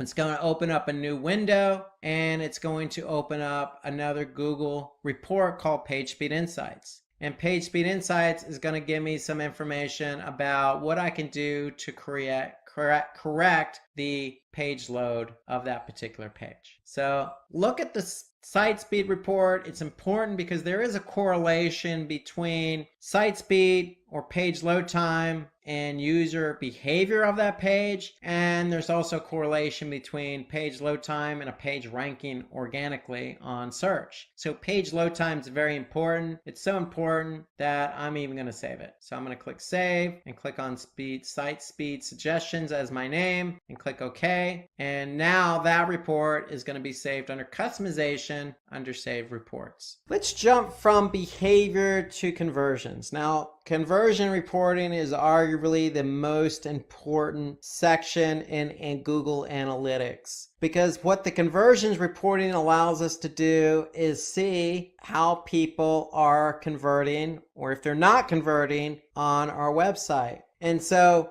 in Google Analytics, we have the opportunity to set up goals. Now you have the opportunity to set up 20 goals in your Google Analytics view. And so to set up a goal, okay, so you're going to click on admin, and under the view, you're going to see goals. And so if you don't even have goals, the first step is to create goals. And so you have 4 different goal types in analytics. So you have pages per session. So how many pages per session is, so if your goal is set to say 3 or 2, if somebody actually looked at 2 or 3 pages per session, it's going to count as a goal. Okay, so if I look here, I can see I have pages per session set at 10. So that means that if a user came to the site, looked at more than 10 pages per session, then it's going to count as a goal. Another goal type is destination. So destination means that if somebody actually went to a specific page,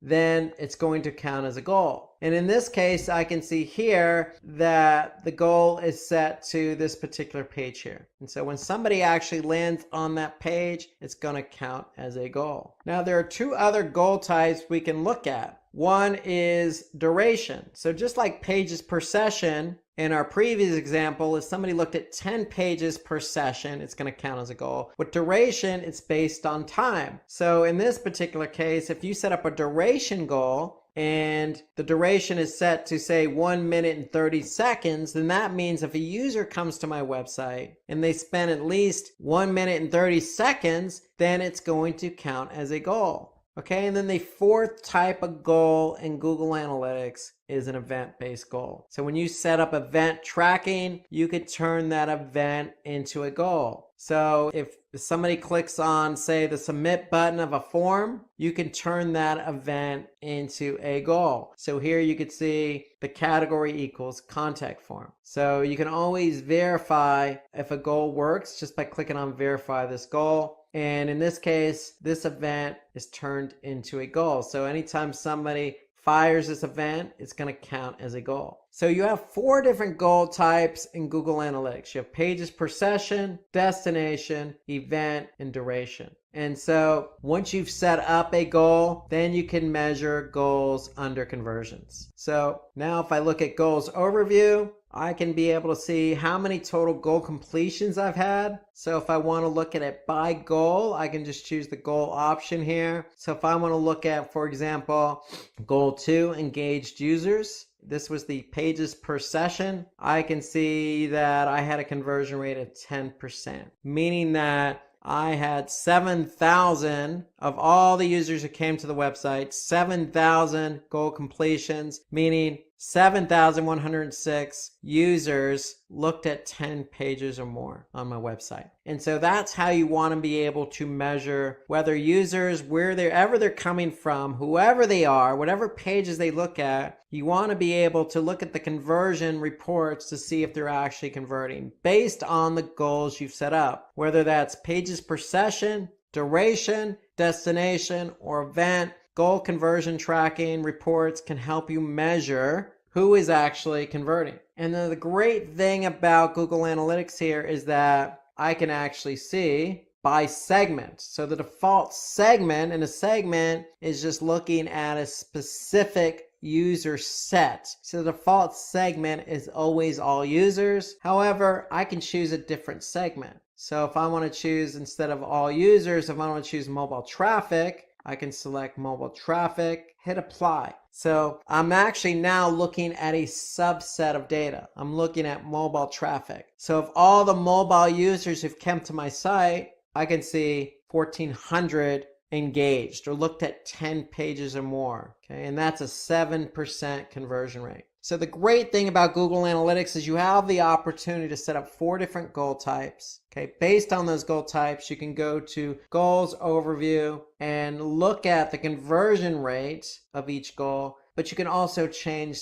the segment of that particular goal to see who exactly converted. Okay, another report I like under conversions is the multi-channel funnel report. So if I click on multi-channel funnel, basically what this allows me to do is see how different channels work together to convert. So remember the channel reporting we looked at under acquisition? Here I can see now how different channels work together to drive the conversion. So if I look at 3 channels, direct, organic, and referral, I can see all 3 together drive 2% of the conversions. If I look at direct and referral, 12.5%. If I look at direct and organic, 12.24%. So I can see how different channels work together. And so if I look at top conversion paths as an example, I can actually see how channels work together to drive the conversion. So in this example, I can see over the last 30 days that my top channel grouping was direct times 2, meaning that somebody came to the website directly, meaning they typed in the URL in the browser, or they bookmarked it and came to the site. Okay, they came the first time but didn't convert. But then they came back a second time via direct and then converted. So that combination is my top conversion combination of the last 30 days. My second best conversion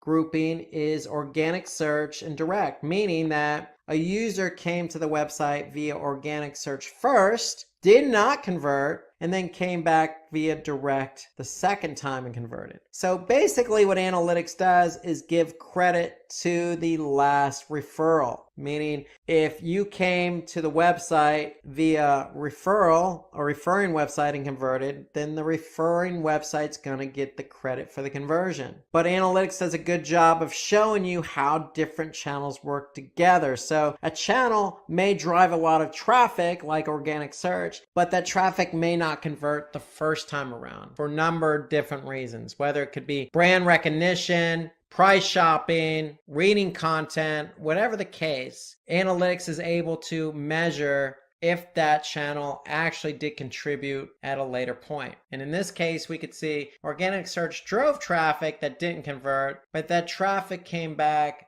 a second time via direct and did convert. So that's our second best channel grouping. And so the multi-channel funneling report, top conversion paths, to me is a good report to look at. So you can actually see not only how channels work together, but you can see sources and mediums and campaigns and how all those different campaigns and different sources work together to convert. So that's just a good report to look at. There are so many different reports available in analytics. There's so many that we haven't even gotten to yet. So my advice, if you look at the demo report, you can get a feel for each of these reports under each section, whether that be audience, acquisition, behavior, or conversions. Take a look at these reports, see what makes sense to you, see what you can use to improve your website performance. How to set up goals in Google Analytics. So for this particular webinar, we're going to jump into Google Analytics directly and spend all of our time there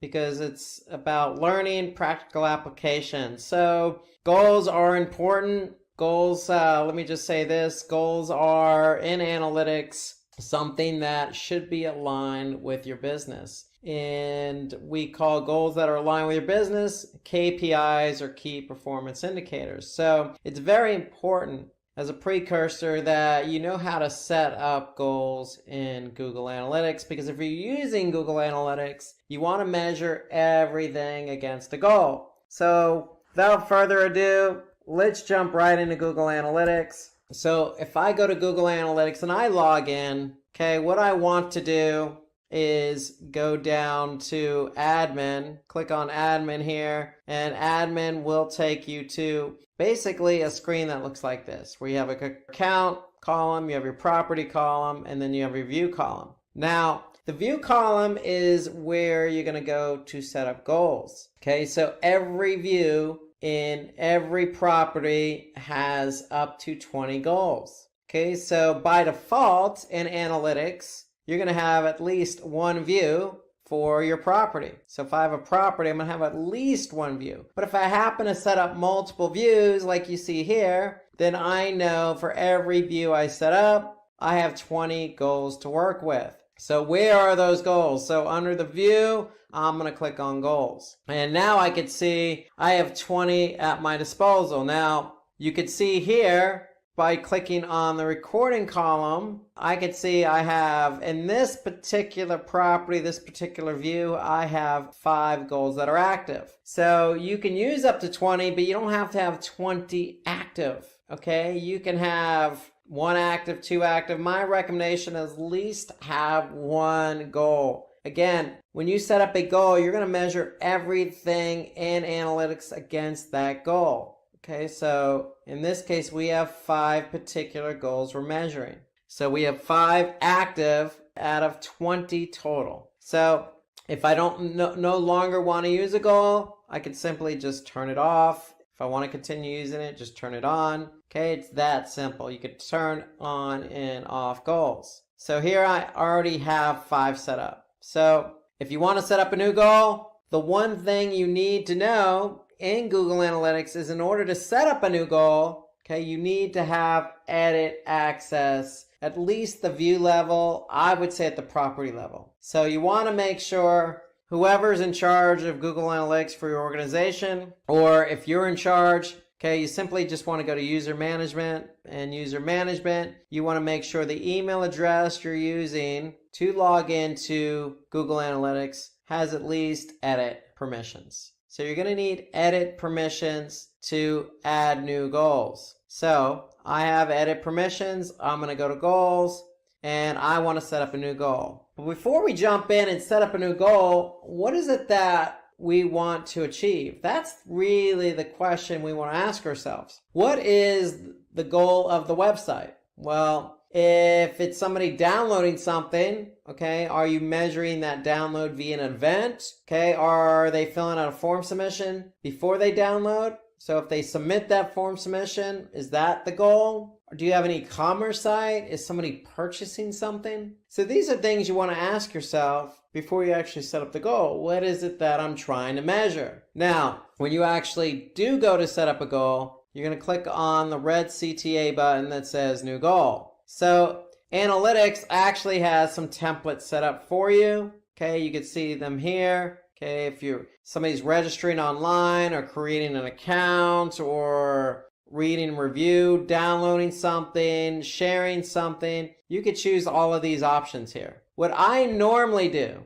is choose custom. 99% of the time, I'm just going to choose custom. It doesn't really matter if you use the template or not. It's just a template is basically some free pre-filled configurations, but my recommendation is always just go with custom. You want total control over how to set up your goal. So we already have in mind what type of goal we want to set up. So for example, if somebody goes to fill out a form submission and they go to a thank you page after that, Well, what's the URL of that thank you page? We want to be able to track how many people go to that page, because we know if somebody does type in or fill in a form submission and goes to that page, we know that they filled out the form. And so, for example, if I go to continue, I'm going to name my goal first. So I'm going to say thank you page. As an example, notice analytics is assigning an ID. So notice this is goal ID 15. That means that that's the next available goal. There are 20 goals available in analytics. And so what analytics does is they group goals together. So 1 through 5, 6 through 10, 11 through 15, 16 through 20 into goal sets. So for example, goals 16 through 20 is part of goal set 4. And why does Google Analytics combine these goals into different goal sets? Well, because it's easier to measure and look at data by goal sets. So for example, if I jump into any report here, if I go to all traffic channels, and I want to measure how many goals by channel, I can look at it by goal set. So if I have goal set 1 selected, then I know any goal I have active in there between goal ID 1 through goal ID 5, I'm going to be able to see those goals in goal set 1. And now I'm going to be able to measure every goal I have active in goal set 1 against the channel. So if I choose goal set 2, whatever goals are active there, goal set 3, etc. Notice I don't have any goals 16 through 20 active that are in goal set 4. Therefore, I don't have that option available to me. So back to admin, the bottom left, navigation, again, goals. Okay, we want to measure somebody going to the thank you page. We have edit access. We're going to choose custom as our goal setup. We're going to type in a goal name. I'm just going to say thank you. Okay, this is goal 15. Now, this is the important part. Google Analytics has 4 different goal types: destination, duration, pages per session, or screens per session. So screens per session is related to mobile because Google Analytics measures mobile app activity. And then you have an event. So we're going to cover all 4 of these, but for the sake of this simple example, I'm going to choose destination. Why? Because if somebody goes to that thank you page, we're going to go ahead and put in the thank you page as the goal URL. So for example, destination is my choice. I'm going to click continue. Now, this is where I'm going to put the URL. So if my URL is just simply thankyou.html, I can just go ahead and put thankyou.html. Or if it's just thank you, then I can just do thank you. Depends on the website, depends on the URI structure. So whatever that URL is, that's what you're going to put in. And when you're done, you can verify it. So what Google Analytics does is actually will verify over the last 7 days if anybody's actually gone to that particular page. So if we click verify, we can see 0% conversion rate. So that tells us that if this is the correct URL, then we've had 0% people go to that page. This is just an example. However, if you didn't see a conversion, then you might want to make sure you check the URL here that you put in. And if you do see a conversion rate, then you know it's working. So Google Analytics actually has options. So we're saying thank you is equal to. So the destination URL is equal to thank you or thankyou.html or thankyou.asp or whatever that thank you page is. Okay, you do have options. So if you have a long URL, you could say begins with, and you could say begins with, say, thank you. So this is the logic. We're going to say, hey, if anybody goes to a URL that begins with thank you, then count it as a goal. Or you could say equals to. So if anybody goes to a URL that equals to thank you, then count it as a goal. You have one more option here, regular expressions. So Google Analytics understands the language of regular expressions. So regular expressions are just special characters used to communicate with Google Analytics in order to hone in on exactly what you're trying to track. So we can always say, starts with or ends with. So we can, use characters like the $, ends with or begins with. So we can always do that. So you can use regular expressions as well if you're familiar with regular expressions. If you're not, then you don't have to use them, but there are special characters that you can insert in that are used as regular expression. So if you're not familiar with regular expression, don't choose that option. You could choose the other option of equals to or begins with. Now note that on all three of these options, I didn't put the domain. So if my domain is ama-foundation.org/ and then thank you, I don't need to put the domain because analytics already knows what domain we're tracking. So you don't have to put in the domain here when you're entering in this case, the goal URL. So you can omit the domain. So when you put in that URL, you know that you have three options to work with, and then you always want to verify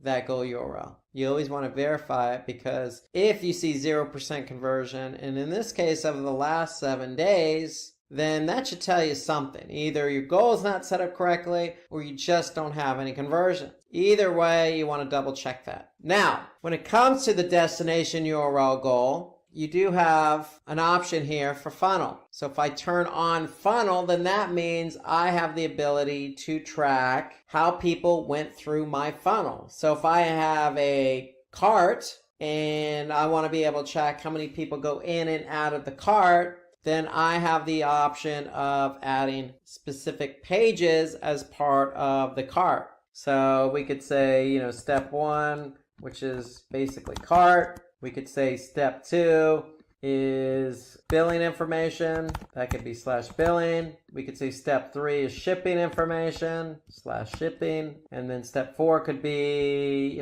confirm. And that could be /confirmation. So whatever your URL structure is for your cart, and it doesn't necessarily have to be a cart. Basically, all I'm doing is putting in a series of steps with URLs as each step. And why do I want to do that? Because I can then track how many people go through my funnel that I've created. Okay, so here I could see this is my funnel that I've created for this particular goal. Okay, and the funnel is only available for the destination URL. So the funnel is available if you want to see traffic through the goal. Okay, and how people go through the funnel and where they drop off. Now you have an option here to make the first step required. So if you make that first step required, then that means you're measuring the funnel through the first step only. Now, if I turn that off, then I'm measuring the funnel through each step, meaning that I can measure people as they drop in and out of the funnel. Where if it's required, the first step, then I'm only measuring traffic as it enters in the top of the funnel. So you have that option available to you,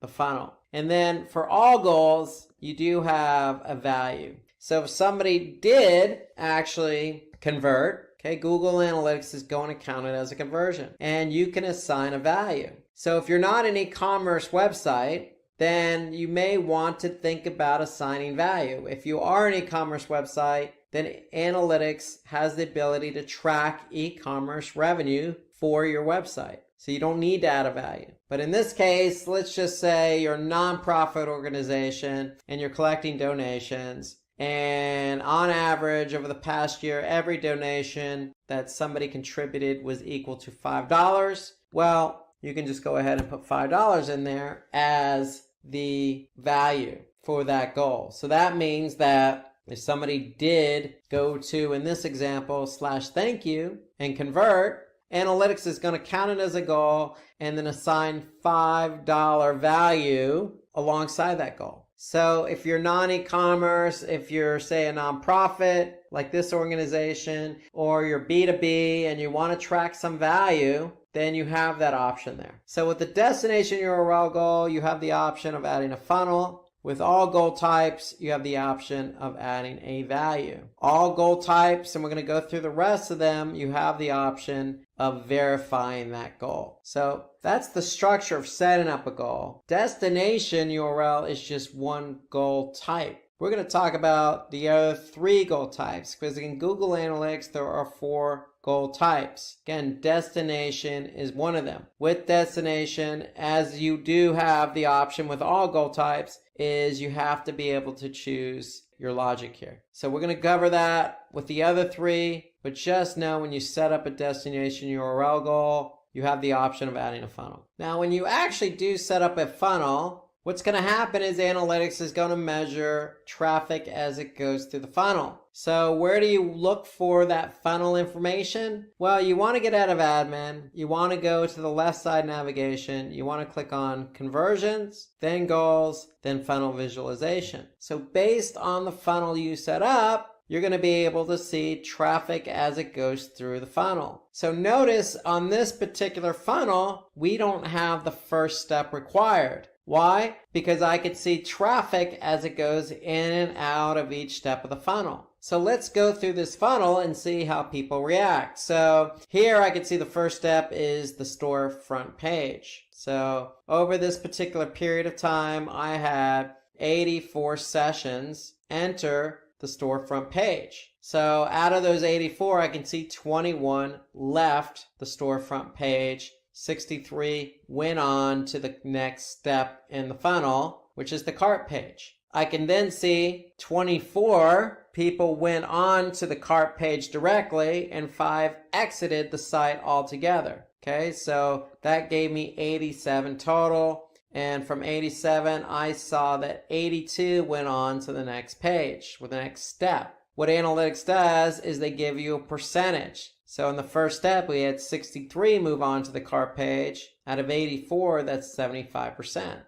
So from the cart page to the create your account page, we had 94% move on. So we didn't have anybody enter in the create your account page. We didn't have anybody leave the create your account page. So we have 82%, 82, create your account, and then we have 82 move on to the payment page. So that's 100%. Okay, we have 1 exit. So we have 81 that proceeded to be on the payment page, which was purchase. So 81 of 82 is 98%. And we started with 84. So that gave us, plus the 24 that we accumulated along the way, so that gave us a 75% funnel conversion rate. So 75% of the people who entered in the funnel went on to purchase. Okay, so don't be confused with the overall e-commerce conversion rate. So 75% is the funnel conversion rate. The overall conversion rate for this particular goal is 18.45%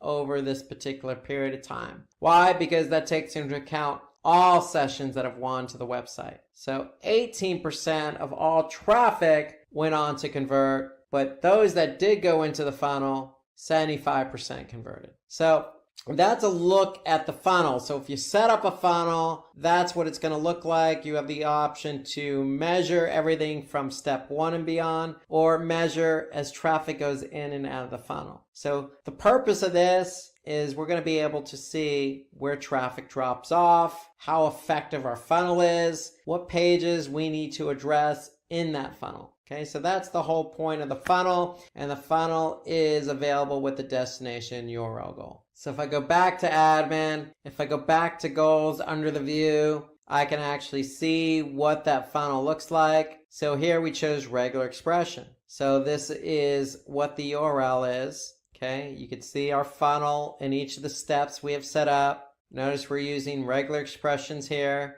And then if we verify this goal, we could see over the past 7 days, 19% conversion rate. So that tells me something's working in this particular, with this particular goal, because we do have a conversion rate. Okay, so that's the destination URL goals. Let's now talk about the other 3 types of goals. So the next goal type we're going to talk about is pages per session. So if you're not sure what type of goal to set up for your website, at the very least, you should try and set up either duration related goal or pages per session related goal. So let's talk about the pages per session. So basically what this goal is going to allow us to measure is, for example, if we set the goal to 3 pages per session, then we're going to be able to measure if how many people went to the site and looked at 3 pages per session. So let's take a look at that goal. So if I open up the goal, here I can see 3 pages per session is what we're naming it. So basically what we're asking analytics to do is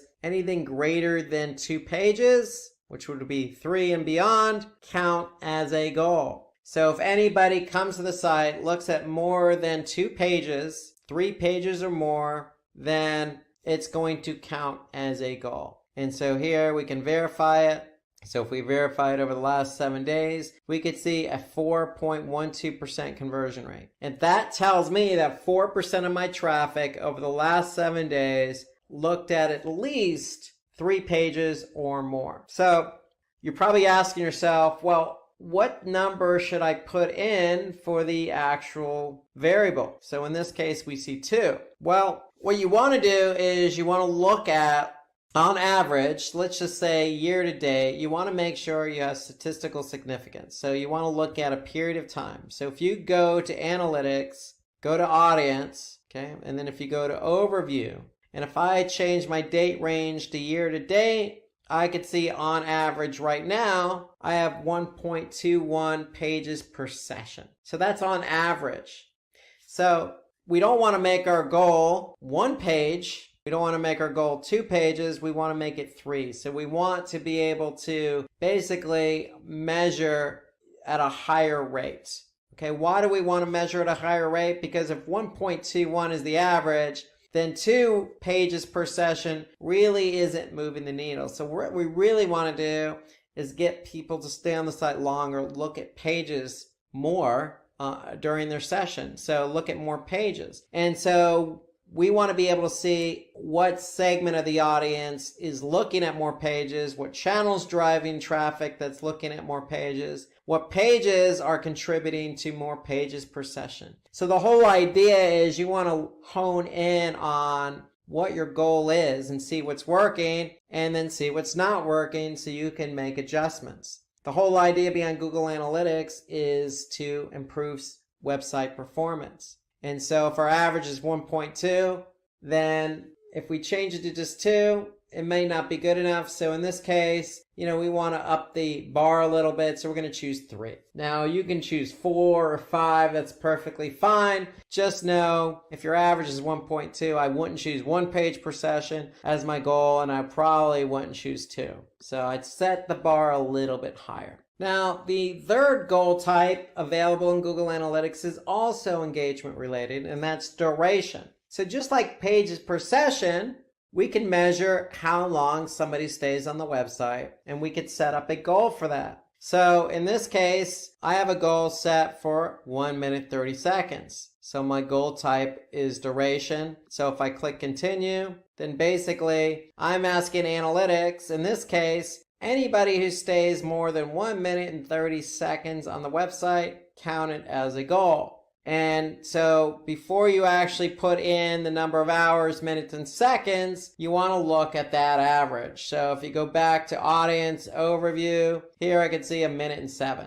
So do we want 1 minute and 30? Maybe we could do that. Maybe we can go with 2 minutes. So again, the whole point is you want to set the bar a little bit higher than what the average is. And so here I can see over the last 7 days, if I verify this particular goal, I can see 8% of my traffic over the last 7 days stayed on the site at least 1 minute and 31 seconds. Okay, they stayed greater than 1 minute and 30. And so the whole point is you can hone in because this is a goal. I can go in, this is goal, okay, this is a goal here. And so I could see that this is goal 13. So now I can go to acquisition as an example. I can go to channels as an example. Since this is a goal, this is goal 13. So that would be in goal set 3. So I can actually see what channel is basically driving that goal. Okay, in other words, what channel is driving traffic that is staying on the site at least 1 minute and 30 seconds. And so that's the whole idea behind goals. So likewise for pages per session, we can go into channels. And here I can see we've have over this period of time, year to date, pages per session, we have 3% conversion rate. And here I could see For example, organic search has a 13% conversion rate. Here I could see social media has a 10%. So I could see that people coming from organic search are staying on the site longer, or they're looking at more pages than any other channel. So just like duration or destination or any goal you set up, you can measure that goal against any dimension. Just because it's engagement doesn't mean you can't. You absolutely can. And so the whole point of engagement related goals is to figure out what's driving traffic to the site, but what traffic is engaging. So you want to be able to pinpoint that so you can improve website performance. Now, the fourth goal type available in Google Analytics is an event. So if you click on new goal, you choose custom, click continue, you have the option to choose an event. So an event is something that you can measure on your website that analytics can't measure by default. So if you want to measure PDF downloads or clicks on buttons or clicks on play buttons on a video, or click on a submit button, or click on an external link, I mean, you can measure pretty much anything with an event. Then you want to be able to turn that event into a goal. So let's quickly summarize what an event is. So again, we want to be able to measure a particular event that happens on the website. So in order to do so, we need to identify that event. So if I go to, for example, this particular website here, and I want to measure how many times somebody clicks on the Donate Now button.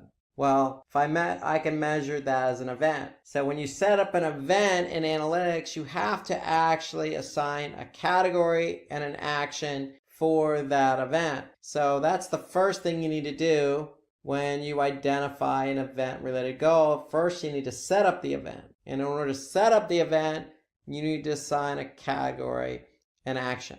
Okay, so once you identify what you want to track as an event on your website, you're actually going to go in a tag manager or have your webmaster go in a tag manager and set up a tag. And in that tag, they're going to assign that particular category and action. And so here you can see we have this set up. Our category is named Donate Now, and our action is click. And that's what we want to do. We want to measure how many people click on that Donate Now button. So anytime somebody does that, then the category Donate Now is going to appear in analytics with the action click. So when you actually do set up an event, you can go into analytics and you could test that event. So if I go to the website and I click Donate Now, okay, the reason why I have this as an event is because I'm taking to a third-party website to handle the donations. So here I can go into analytics and now I can see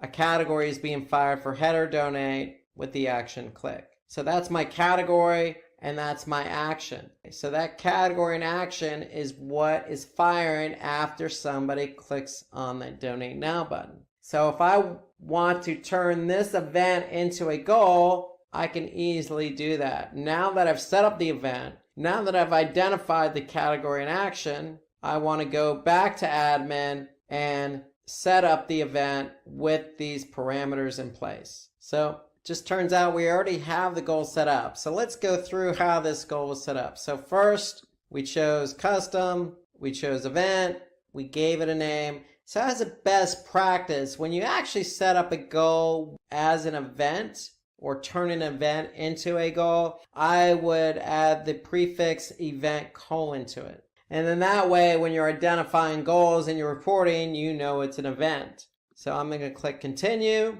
And now that I actually have set up the event already in Google Tag Manager, I've given it a category, I've given it an action. Okay, see here you can see we have a regular expression set up. So anything with the header donate or donate is going to fire this goal. So over the last 7 days, I have a 0.81% conversion rate. Okay, I could have easily put in equals to and put in whatever the action or the category, which is Donate Now, or I could have put action equals click. I could have done that as well. So let me show you another example here. So if I do this, custom, continue, events, donate now. Here's my goal ID. It's going to be an event.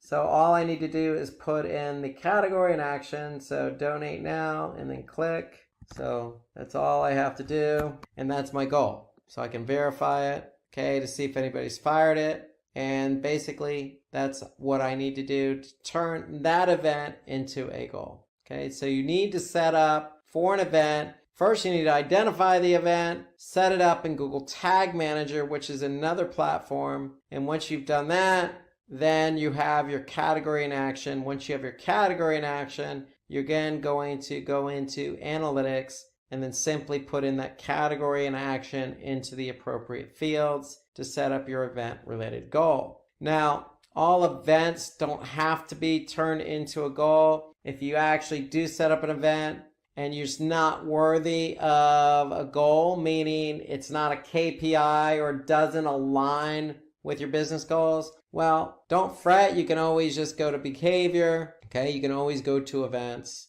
You can always go to overview and measure your events that way. So here you can see all of our events that are fired. Now we do have this one turned into a goal. So if it's important for our business, then we want to make sure we convert that particular event into a goal. Okay, if it's not important, for example, somebody's just clicking on a social button, then you don't necessarily have to turn that event into a goal if you don't want to. Know that it's sitting here under events, under behavior. So the point I'm trying to make here, if it's important to your business and you're already tracking it as an event via Google Tag Manager, then feel free to turn it into a goal. All you need is that category. All you need is that action. And so one final note on that event related goal, just like any other goal, you can add a value. Okay, so if I have an event set up, I can choose to add a value here. Or in Google Tag Manager, if I've assigned a value to that event, so if I go back to the actual event in Google Tag Manager, you can see I have a value set up for $1. Then I could just go into analytics and say, you know what? I already have the value added. So go ahead and use the value added in Google Tag Manager. Okay, so I'm going to choose yes. Now, if I choose no, I have the option to add the value here, just like I would with any other goal. So just keep that in mind. You can add a value to any goal type. With an event related goal, you can add the value right into the tag in Google Tag Manager, just as I've done here. So remember, when you actually set up your goals, whether it's a destination, pages per session, duration, or an event, you can just go ahead and choose that goal set that it's in and measure any dimension against that particular goal. So here I can see e-newsletter signups by channel. I can go into another goal set. Here I can see contact form submissions. Okay, I can see what particular channels driving contact form submissions. Okay, so just know that you can align a goal against any dimension. So if you have e-commerce, you don't have to set up a goal for that. That's separate. But if you want to take a look at your goals and analytics on its own, you can just go to Conversions, Goals, Overview. Here, I can actually get a good sense of how my goals are performing over a period of time. So again, if I choose, for example, year to date, now I can see, based on the goals I've set up, how many total goal completions, value, which takes into account the value we've added into these goals, okay, the total conversion rate. And here I can see it broken down by the goal I actually have set up. And I can see it by page, or I could see it by source and medium. So I could see Google Organic is driving the most goal completions, then Google CPC, Direct, and then I could see some others in here as well, contributing to goals. Now, I do want to point your attention to another report in Google Analytics that does take into account goals, and that's multi-channel funneling. So again, under conversion goals, multi-channel funnels, if I go to assisted conversions, I can actually see what channel in this example is assisting with the conversions I've set up. And so what do we mean by assisted conversions? Well, that means that if a channel let's just say organic search drove traffic to the website. And that traffic didn't convert when it arrived at the website and left. But it came back a week later via another channel, let's just say email. And when they came back via email, they did convert during that session. Well, what analytics does is they give an assist to organic search because they help drive the traffic to the website. So it's similar to the game of basketball. If I have the ball and I pass it to my colleague and my colleague's the one who scores because they had the ball last, well, they get the credit for the point, i.e. the conversion, but I get an assist. And so analytics works the same way. They're always going to give credit to the last click or direct conversion, but they will give credits to the channel in this case that assisted with the conversion. So that's under assisted conversion, and that's based on the goals you have set up. You can highlight any particular goal here. If I want to hone in on, say, the donate clicks only, then I'm going to be able to see what contributed to that particular goal. So there's another report in here, top conversion paths, that I think is important. So after you set up your goals, you can actually see what channels in this particular example help to drive conversions. Again, this is year to date. So I can see all the different combinations of channels that work together to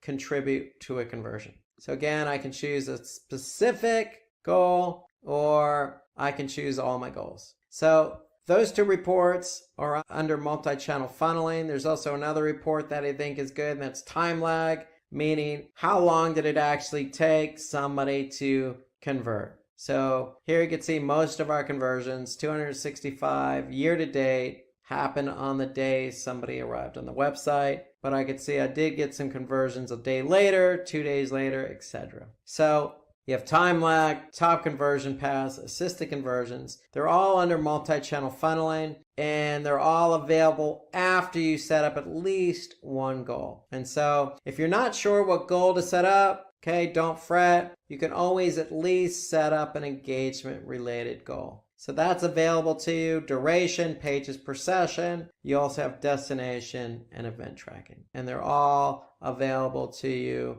You have 20 available per view.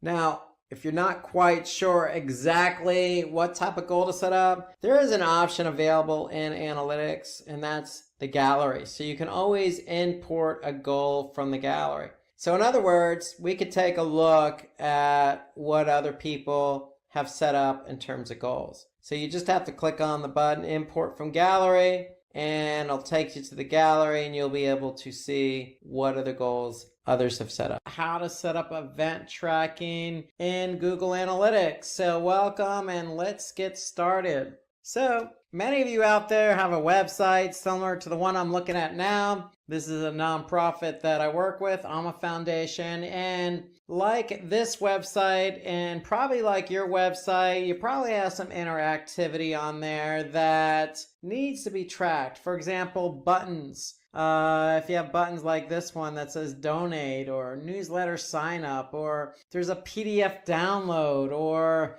a video that needs to be, tracked based on the amount of people who click on the play button. So, all sorts of activity on a website. Have you ever wondered how to track that? Well, there is a way to track that because by default, Google Analytics can't track interactivity and engagement on your website like you probably want to have your website tracked. So if you have buttons and videos and things of that nature that you want to have tracked, well, you're going to need event tracking. And if you're in analytics and you're always wandering around the data and you happen to find yourself under events, well, if you want events on your website and you want data to populate under behavior top events, you're going to need to set up event tracking. So event tracking is a two-part process, and we're going to talk about that two-part process. The first part of that is to identify what you want to track. Okay, so if we go back to our example website here, Alma Foundation, again, we noted there's a lot to track here.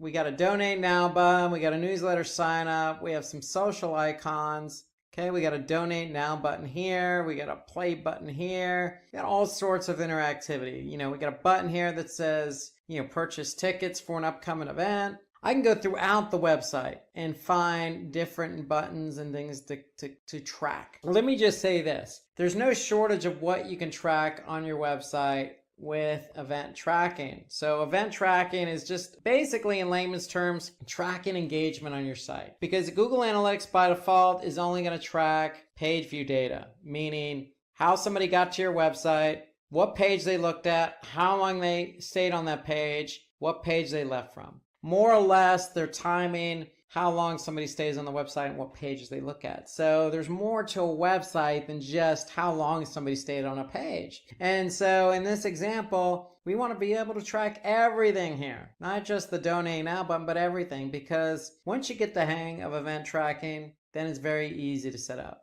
Okay, so step one, identify what you want to track. Okay, so there's a lot we want to track. We're just going to use one example to start off with, and that's going to be this donate now button. Okay, so this donate now button we want to track. Now we have a newsletter sign up, we have Facebook, and that's fine. You could track all that, but for the sake of going through a step-by-step process today, let's just focus on the donate now button. Let's focus on the donate now button, then we'll come back and start tracking these other things. But this is what we want to track to start out with. Okay, so step one, identify what you want to track. Now, when it comes to tracking events on a website, you want to identify those events. So we did that by choosing this donate now button. Now, once we identify what we want to track, we need to assign 2 parameters for that event. So with event tracking, you have 3 parameters, but one is actually optional. So you have 2 mandatory parameters that you have to assign to everything you want to track on your website. And that's the category and then the action. So event label is the 3rd parameter, but again, that's optional. Okay, so basically, when we identify an event on our website, we want to assign it a category and an action. Okay, so why do we want to assign it a category and an action? Because when we're in analytics, under behavior, under events, top events, we could see we have different categories here. And we have different actions, we have different labels. So if I click on any one of these dimensions, I'm going to be able to see some of the parameters I've entered in for previous events I'm tracking. Okay, so the whole idea is you want to be able to group different events together into a category and assign an action and assign a label to it. That's really what you're doing. You're just grouping and identifying the events you're trying to track. And so in this case, I have this donate now button sitting in the header. Okay, in fact, I have a lot of things sitting in the header. So if I wanted to, and I want to track all these buttons, I can create a category called header. And then if I track all these buttons can sit in that same category if I wanted to.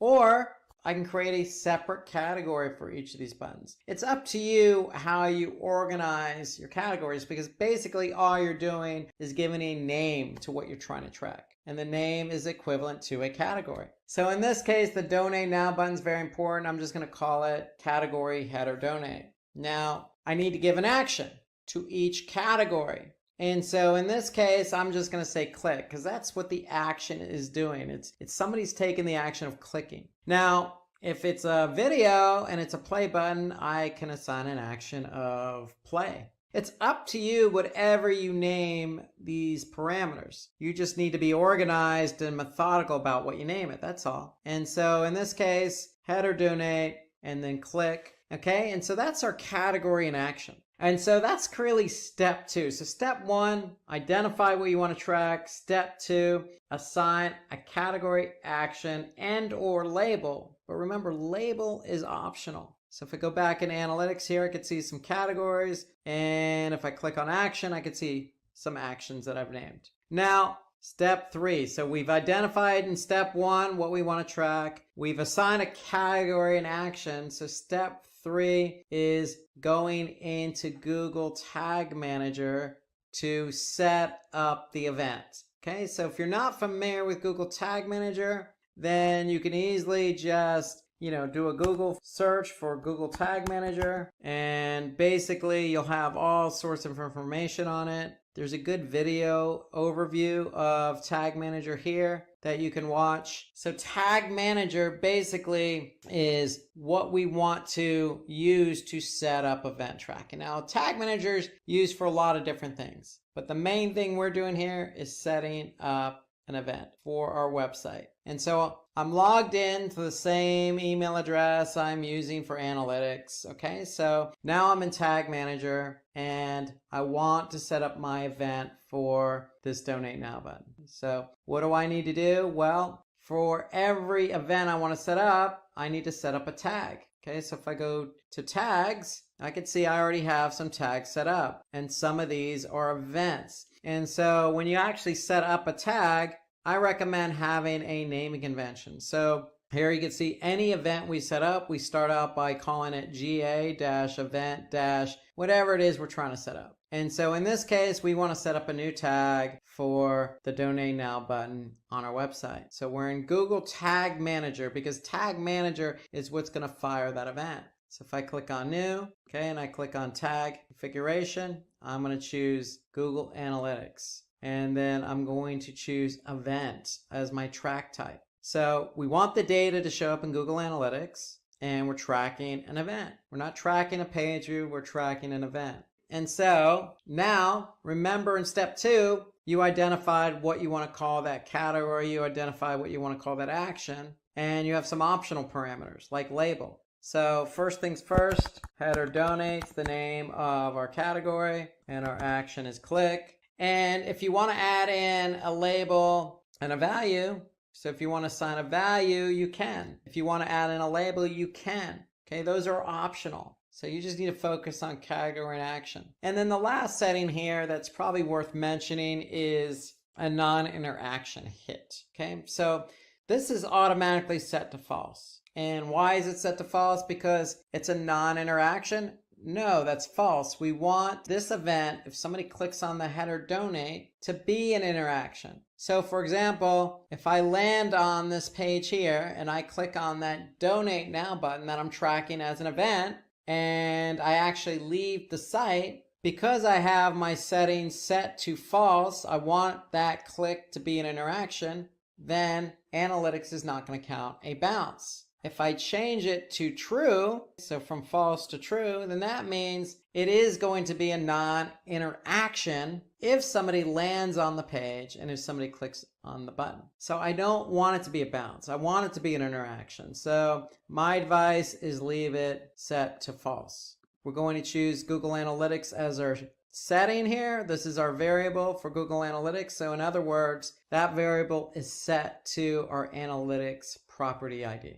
And more or less, that's what you need to do to set up the tag, okay? You need to, in step 2, identify the category and action, and or label, and or value. Now, value can be anything you want. You're assigning a numerical value, so if you just assign 1, anytime that event fires in analytics, it's going to have a value of 1. Okay, and so we have our non-interaction set to false. So anytime the event fires, it's going to count as an interaction and therefore not count as a bounce if somebody landed on that page. So that's more or less all you need to do to set up the tag in Google Tag Manager. Now, if somebody else is setting up the tag for you, then again, you want to revert to step 2. You want to be able to give that person the appropriate category, action, and or label, and or value. Why? Because you're the one that's going to be going into Google Analytics, and you're the one that's going to have to go to behavior, events, top events, and look for the particular category and action and or label. So you need to be able to communicate that information to whomever is setting up the tag. Now, if it's you, great. You already know what it is because you're entering that information into Tag Manager. So in this case, I'm going to go ahead and choose a variable for my label parameter. And why do I want to do that? Because in Tag Manager, I have something at my disposal called variables. And variables allow you to see specifically things that are being tracked. So in this case, I chose page path. Okay, so page path is a URL. And why did I choose page path as my variable for the parameter label? Because if somebody does click on the header donate button, and the header donate button on our website is on every page. So if I go to the children's page, I'm still going to see that header donate button. And so for me, I want to be able to see what page somebody clicked on that header donate button. And so this allows me to actually see in Google Analytics what page somebody clicked on the header donate now button. And so now if I go back to GTM, Google Tag Manager, I have a category, I have an action, and I have a label, which is a variable. Okay, so note that in Google Tag Manager, you have a lot of different variables at your disposal. And variables are there to help you identify specifically what is being tracked. So take a look at all the variables at your disposal in Tag Manager. In this example, I'm using page path. So now, once you set up your tag, pretty straightforward. Again, tag types, Google Analytics. Track type is event. You are assigning the category, action, and/or label, and/or value. You're changing or leaving the default in place for non-interaction hit. And then you're choosing the variable for Google Analytics, which is your property ID. So once you've done that, you have a tag. The second part of setting up a tag is to assign a trigger to that tag. So Tag Manager needs to be able to know when to fire that event. And so here I'm going to look at a trigger I've already set up for this particular event. And so if I click on it, I'll be able to see that what it is a click on some links, not all links, but some links. I'm actually saying, hey, Google Tag Manager, fire this event when the click ID equals header donate button. Now, it just so happens that if somebody did click on this donate now button, they're going to go to another website. In this case, networkforgood.com. So in Tag Manager, I could have set the trigger to equal URL equal, instead of click ID, I could have said URL equal networkforgood.com. So that could have been my logic for my trigger.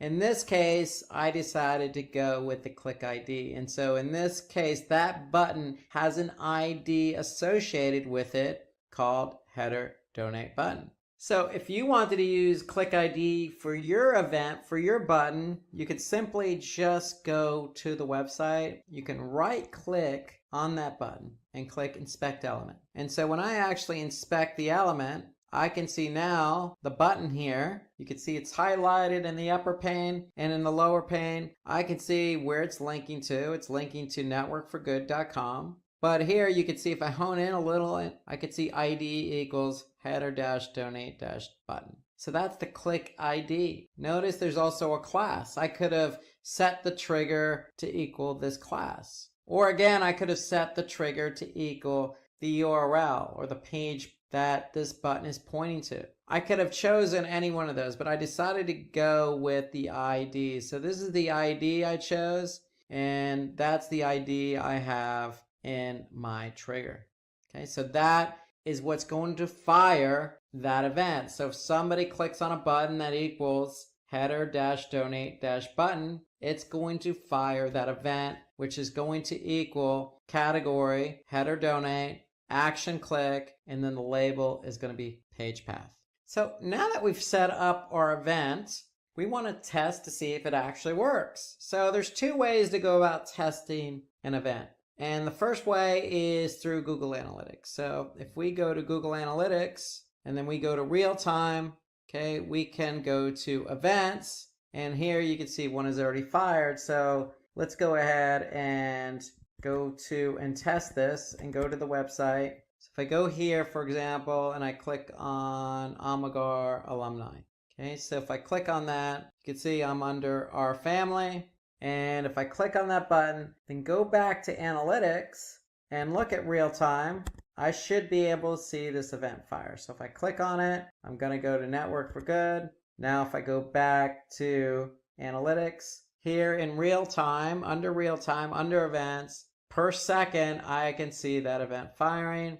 Category equals header donate. The action equals click. Now if I click on the category, here I can see the label. the label, remember, was page path. And here you could see this event fired on the Our Family page, which was the page I was just on. So that's one way to test to see if your event works. And in this case, analytics recognized the event, so it works, it fired, and so therefore it's going to show up under behavior, under events. You can go under overview or top events. Okay, and what am I going to look for? In this case, I'm going to look for header donate.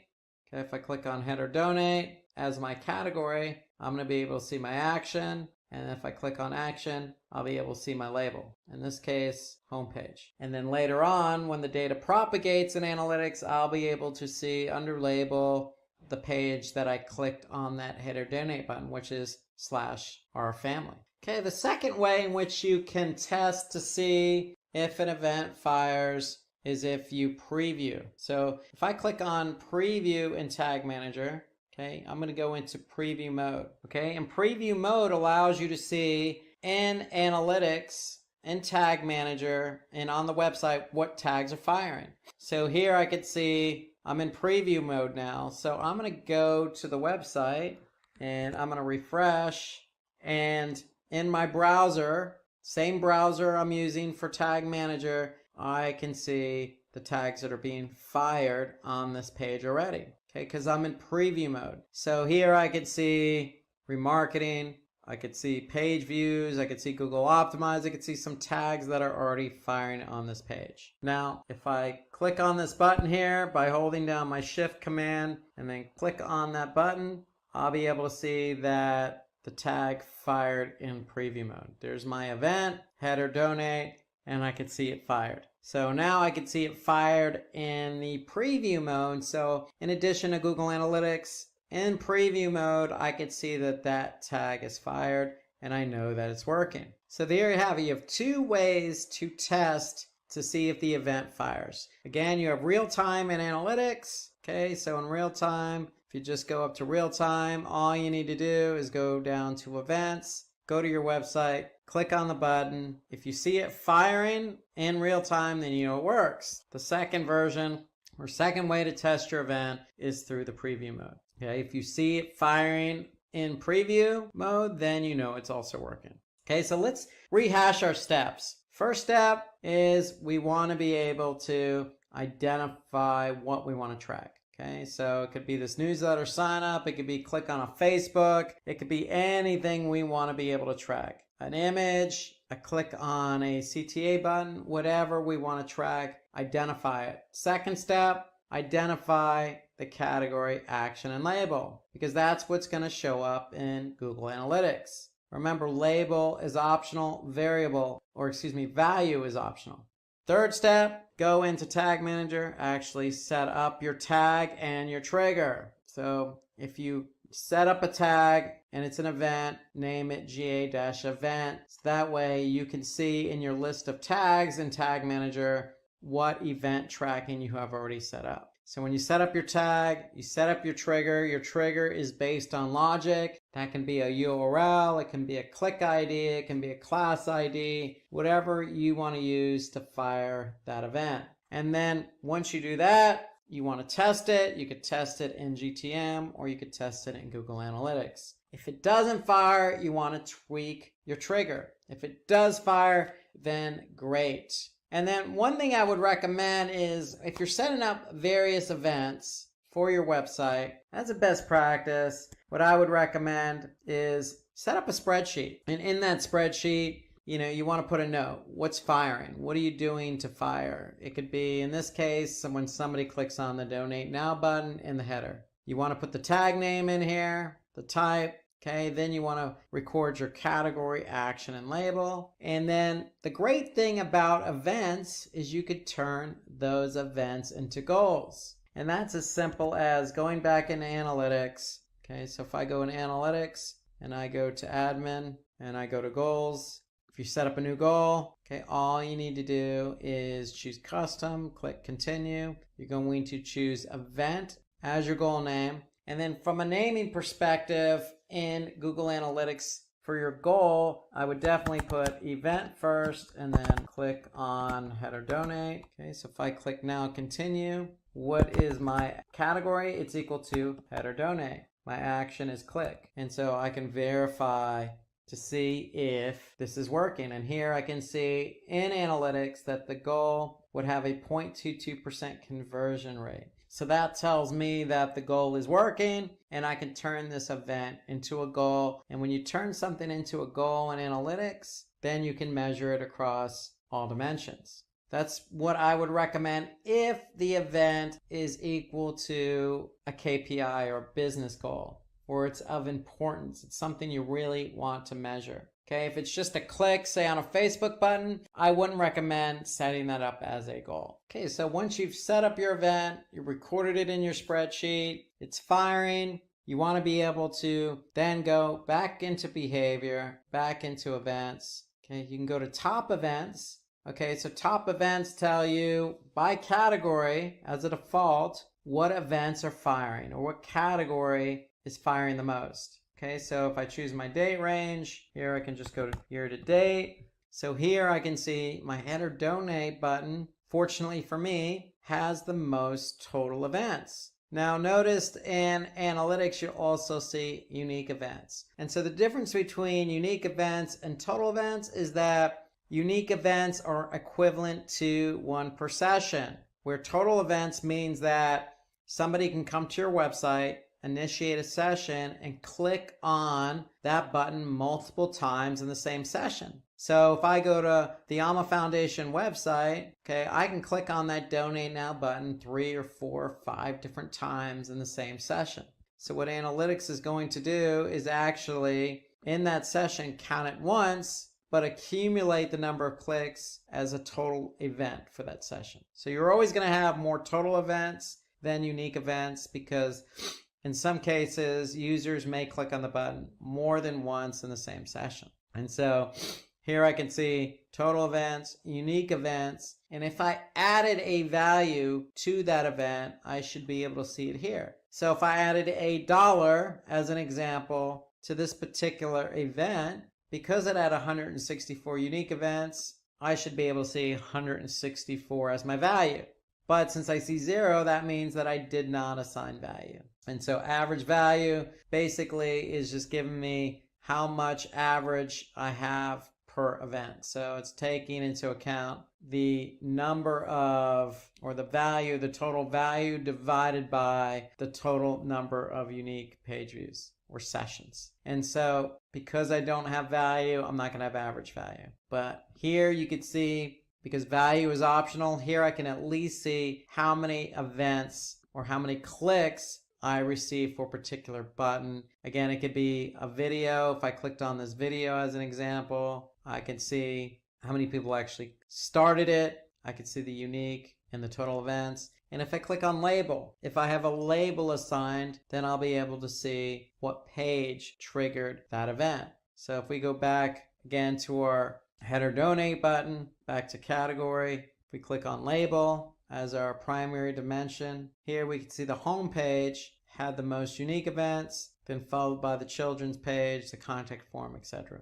So what you can do in analytics, you can also look at the pages that have driven events. So here I can see the home page has accumulated the most total events, followed by the contact us. So that's how you would look at the data in Google Analytics. Under behavior, under events, and then under top events or overview is where you can start analyzing your event tracking. So first you need to do, identify it, assign a category, action, and or label, set up that tag and trigger. Once you do that, once you test that it's working, this is where you're going to go to analyze the data.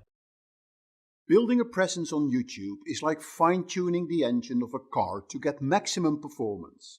In YouTube terms, this means maximum views and maximum subscribers to your YouTube channel. The instruments you have for this are the video itself, how you optimize it in YouTube, and the quality of the YouTube channel you create to promote your YouTube presence. If you do get maximum performance out of your YouTube presence, YouTube will reward you by giving you the opportunity to monetize your YouTube videos through the YouTube advertising platforms. By the end of this lesson, you will know how to use the new YouTube Studio Beta, how to upload and optimize a YouTube video, how to create and optimize a YouTube channel, how to create a playlist on your YouTube channel, how to make a great video, and how to monetize your YouTube presence. YouTube has just launched the new YouTube Studio Beta. Most of the YouTube features like uploading and optimizing your videos have been brought into the new YouTube Studio Beta. Some of the features, like creating your YouTube channel, still need to be accessed through the old version of YouTube Studio. Soon, these features will be brought into the new version, which will make the old version obsolete. When you are successful in YouTube, in views and subscribers, YouTube will give you the opportunity to monetize your YouTube presence. Upload video on desktop. To upload a video on YouTube, you can do that on the desktop and you can also do that on the mobile. Let's have a look at the desktop version of uploading your video. So what you do is you go to the youtube.com homepage. And as long as you're logged into your Google account, you see your little login account info here. You will then see on the left a little camera with a plus sign, and that's where you can upload a video. Click on that. You can then upload your video or you can go live streaming. So let's click on Upload Video. And that takes you to this screen where you can select the file to upload or you can drag and drop the video file. You can immediately add the settings for published, public, unlisted, private, or you can schedule the video. You can also import videos from your Google Photos drive. You can start live streaming from here as well. And there is a new feature which is called Premiere. This is where you can schedule a video and invite your followers to watch the video together with you. And when the schedule date is there, the video goes public on YouTube and you can watch it together on a Premiere screen. So what I'm going to do is to select the file to upload. I just click on the Finder and then I can drag the video file here in the box. And while it is uploading, I can enter basic info of the video. In this case, I will call it Flower Garden in Malaysia. You can then give a description, you can set tags. So when the processing of the video is complete, you can pick your thumbnail and then you click Publish and you will see that the video is live on YouTube. So let's select Set the Thumbnail. You can see that the processing is done and here I click to publish. The video is now live. So if I click here on the link, it will actually take me to the video and there is my video on YouTube, the Flower Garden in Malaysia. Upload video on mobile. To upload the video through your mobile, you have to use the YouTube mobile app. Once you start the mobile app, you will see at the top the little video icon. When I click on that icon, there are various options you can choose from. I can click record if I want to create a video that I want to upload.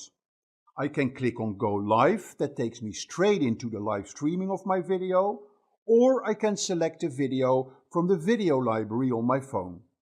So for this demo, I will click on select a video and then I can select the video that I want to upload. There are some basic editing functions I have on the video.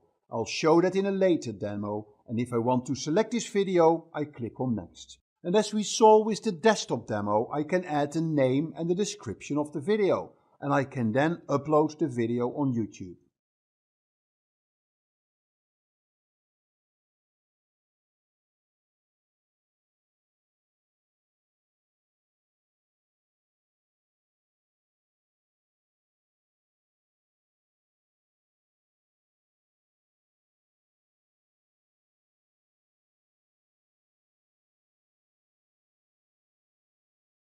The video is now uploaded. So once the video is ready, you will see it in the list of the videos. And then obviously you can go into the edit mode to add more details in the title or in the description and optimize your video.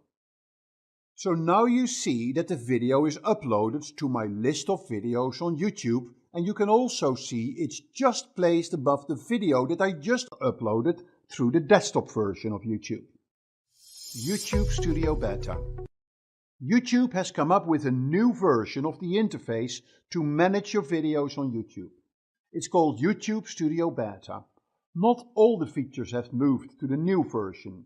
For those features that haven't migrated yet, YouTube will direct you to the old version of the interface. Or, if you prefer the old interface, YouTube will still give you the option to switch back to it. But like they do with migrations to new interfaces, after a few months they will switch the option to move back off.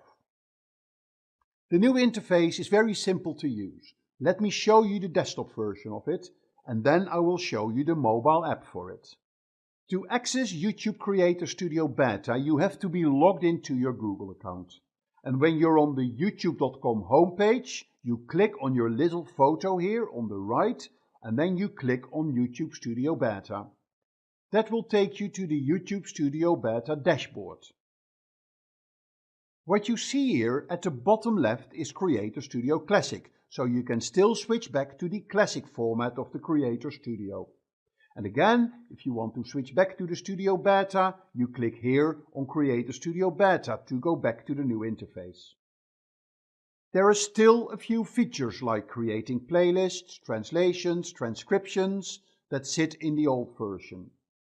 When you select those, you will go back to Creator Studio Classic. So what's there to see on the dashboard? First of all, you have your latest video that you uploaded with some basic information. You can go to the video analytics of this particular video and the see comments. You also get a list of your channel analytics highlights. It gives you a link to your channel analytics and your top videos of the last 2 hours. And then here you see content that YouTube presents, like YouTube News and information about Creator Insider.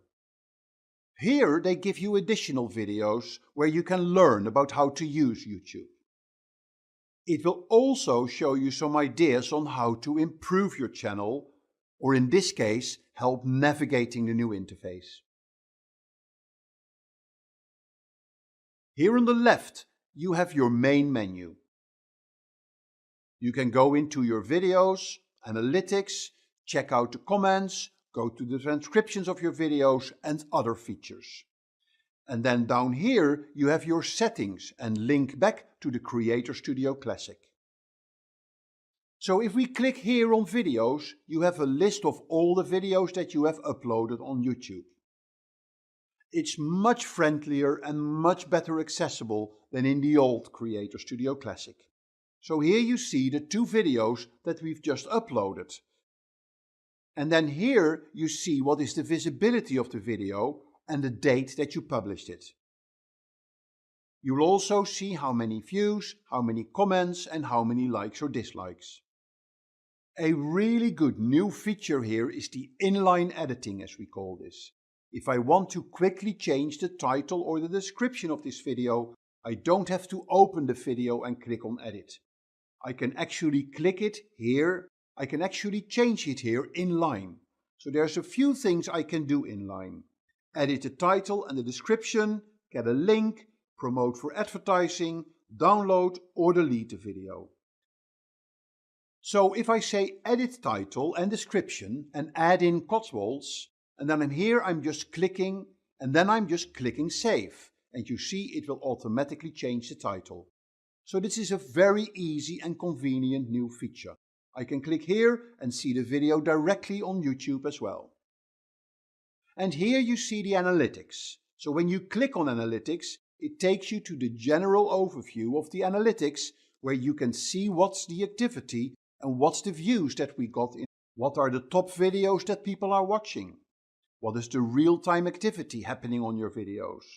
And then you can see here about the viewers, the interest of the viewers, the built-in audience and how to earn revenue. So we'll get back into the analytics later, but at least here you have an idea of what you can get from the analytics.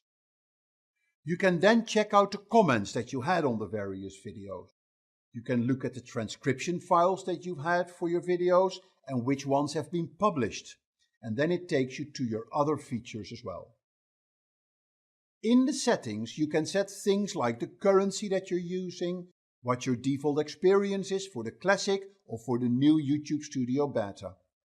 You can have your channel settings like the name of your channel, the keywords for your channel, and the country for your channel. You can check on your community, you can add filters, you can look at the moderators and approved users that you can add, and you can look at other settings like your advanced channel settings or channel branding. But you will access these through the Creator Studio Classic. So this gives you a short overview of the Creator Studio Beta using YouTube Studio on a mobile. To access YouTube Studio on your mobile, you have to download the mobile app. And then when you open the mobile app, you get almost like a similar experience as on the desktop. It starts with your dashboard. This gives you an overview of your analytics of the last 28 days, the last videos that you uploaded, the last comments that you received, and the total number of subscribers you have to your channel. To access the menu, you tap on the hamburger button on the top left, and this gives you a similar list of options that you have on the desktop version. You can go to your videos, you can check your playlist, check the comments, go to your analytics, and change your YouTube settings. When I click on videos, it gives you a list of all the videos that you uploaded. For each video, you see the number of views, the number of comments, the number of likes, the number of dislikes. You can sort the videos by most recent, most viewed, and you can look at all the videos. You can filter by draft, by public, unlisted, and private videos. The view from your mobile is very easy, and it's simple to browse through all the videos that you've uploaded on your mobile. You can look at your playlist and make some changes to your playlist. And then you can also check the comments on the videos. If you click on Analytics, you get more detailed stats about your videos. You can see your overview, any revenue that you would have made. You can look at analytics for your playlist, and it also gives you analytics of any interactive content that you have used in your videos, like click-throughs or cards. Let's go back to the dashboard to complete this demo. This gives you an idea of what you can manage through the YouTube Studio app. Now that your video is uploaded on YouTube, there are two things that you may want to do first. You may want to edit the video, like trimming the beginning or the end, or adding some special effects to the video, and video editing mode. It's a very basic video editing, so it doesn't give you all the functionality like for instance iMovie or Adobe Premiere, but it does the thing for you if you want to make some quick changes to the video. You can trim the video, you can add music or play with the sound of the video. You can add an end screen to the video, and you could blur faces for instance on the video. These are basic functions, but they work really well. Let's have a look first at the sound. If I click here on audio and I open the audio library that YouTube has, it gives you a full library of royalty-free music tracks that you can add to your video. So for instance, I can select Hear the Noise. I can add that to my video. When it's too loud, you have a slider where you can say favorite to the original audio. So now you hear my voice in the background. In today's video blog. Let's go back now and close this. You can also add an end screen to the video, and there are a number of templates you can choose from. An end screen will show during the last 20 seconds of the video. You can show a playlist or a subscribe button, or you can have reference to two different videos or two videos or playlists, so different formats that you can choose from. Let's pick the two video template. When I click on apply, then here you would see how that will show in the last 20 seconds of the video. When I play the video, you see that I haven't added any video, but this is how it would show as an end screen in your video. And then you can add blur to a video as well. You can blur faces, or you can blur specific areas in your video. This is all I will be showing you on editing your video. As I said before, it's a basic video editor, But if you want to do some quick editing on your video before you publish it, then this is a really good tool to do just that. So the next thing you want to do is to optimize your video for YouTube search and for Google search. So how do you go about it? When you select a video, let's take this one, Epic Fail, How to Ruin Your Life on an EasyJet Flight. You click on the video and that takes you to the basic optimization screen. There are a few things that are important here. First of all, the title. This title, Epic Fail, How to Ruin Your Life on an EasyJet Flight, is an interesting title. It tells people there's something happening here. It's very important to use a word like epic fail. People like seeing videos with epic fails. So remember, title is extremely important. There are two reasons why people decide to watch a video on YouTube. Number one is the title, number two is the thumbnail. And that's the next thing you want to optimize. YouTube will pick a few thumbnails based on your video, but you can also upload your own thumbnail. The third part is also important, the description of your video. It's important that the description of the video is in line with the title and what the viewer is going to see. Make sure you use keywords that are relevant to the video and to your business. And here you can add tags. Tags are key for the search. It helps people to find your video based on the tags that you've set. Here you can see the public URL of your video, and here you can decide on the visibility of your video. Do you want your video to be public, private or unlisted? Unlisted video will be public, but they won't show up in the search. Here you can select the playlist that you want the video to be part of.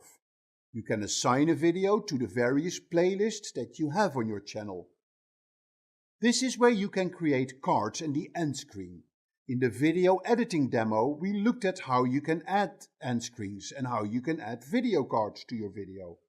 If you click on it, then you see the editing mode, and here are the different types of cards that you can add. Like a video or a playlist or a channel, or you could even create a poll where you encourage viewers to participate. So you just click on the create and then you can pick a video from the list that shows up. That video will actually show up, and then here you see where the video card will appear. So if we go to the beginning of the video and we would click play, then here you see the suggested video popping up. So you can now save the changes and go back to the editor. So these are the basic settings for the optimization of your video. And you can also go to the advanced settings. There's a lot more that you can add in the advanced settings. You can add the recording date, the location of the video, and you can also add the license and right ownership of the video. If you are part of the commercial network with YouTube, you can select the syndication where you want your videos to show. You can select a category for your video, the language, and the caption certification when there may be television FCC regulations regarding closed captions. You can also upload your subtitles and closed captioning. YouTube will actually create subtitles for you and then you can check that later. It is not 100% accurate, but at least it's a good starting point for your subtitles. Finally, you can set things like allowing comments and ratings and enabling age restrictions as well. You can allow people to embed the video, and you can also tick whether the video contains paid promotion like product placement sponsorships or endorsements. So lots of things that you can set in the optimization, and when you're happy with it, you just click Save. Google and YouTube will then include all these settings in the indexing of the video, and the better you do all this, the more likely your video will show up in the search. So let's go to Google and check this epic fail video. We have a good thumbnail and a good title. If you go to Google and search for epic fail EasyJet, for instance, then you see that the video immediately shows up here in Google, and that's obviously what you want for your videos. You want them to show up high in the videos or in the image section of the search results page. And if you do the same search in YouTube, then you would like your video to show up as well. And you see here immediately it shows up as the first video. So this is all there is to optimizing your video. Another important part, and we briefly touched on this, are the subtitles and the transcriptions that you may want to add to your video. First, you want to check if YouTube created transcriptions for your video. Take this video blog for example. If I select other features, you see here translation and transcription. The automated transcription from YouTube has not been brought into the new Studio Beta, so I need to go to the old Studio of YouTube. So I click here on the old Classic Creator Studio translation and transcription, and then here you see the link to the published transcript file. I haven't put these in. This is something that YouTube will do when it's a video that's worth transcribing. You could copy the text or you can download it and then use that for a blog post or for the show notes of your podcast. You can also add language and you can set the transcription on published or draft. Very useful features and very important to make sure that your video is optimized. Creating a YouTube channel. To create a YouTube channel, you have to go to your YouTube homepage and then you click on the little photo here that you will see when you logged into your Google account. When you click on the settings, it will take you to the screen where you will be able to click on the button See all my channels or create a new channel. So let's click on this and now you will see the screen where you can enter the name of your channel. And in this case, I'm going to call it Riyad Farasha. I click Create, and you will then get to the page where you can start customizing your channel.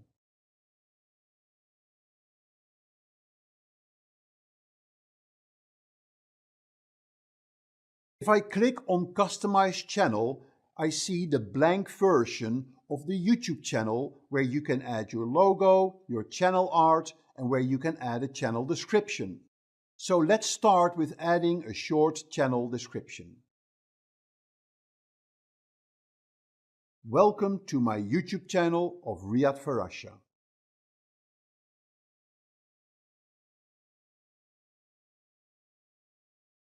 When we're done with that, we can add the logo. To do that, you click on the little pencil icon. It will actually take you to the brand page of your Google account. Click on Edit and you can upload a photo. Click on Upload Photo, and here we are going to upload this image.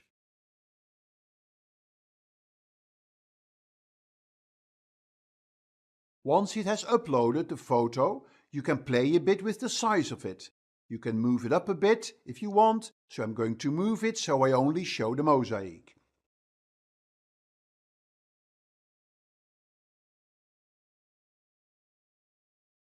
I click Done and then my brand page has been updated with the image.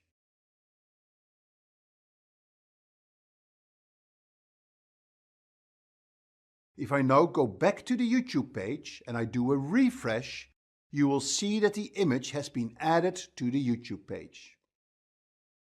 I can do the same for the channel art. Click on the channel art. You need to be aware that you don't have a lot of space to play with for your image. So you need to make sure that you have a horizontal photo that will show enough of what you want to cover in the banner.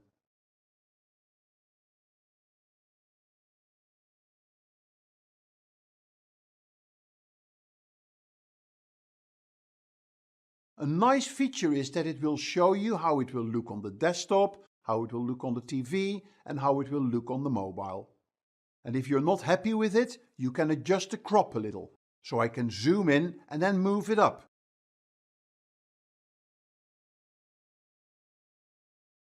So at least I see a little bit of the mountains and a bit of the mosque on the photo.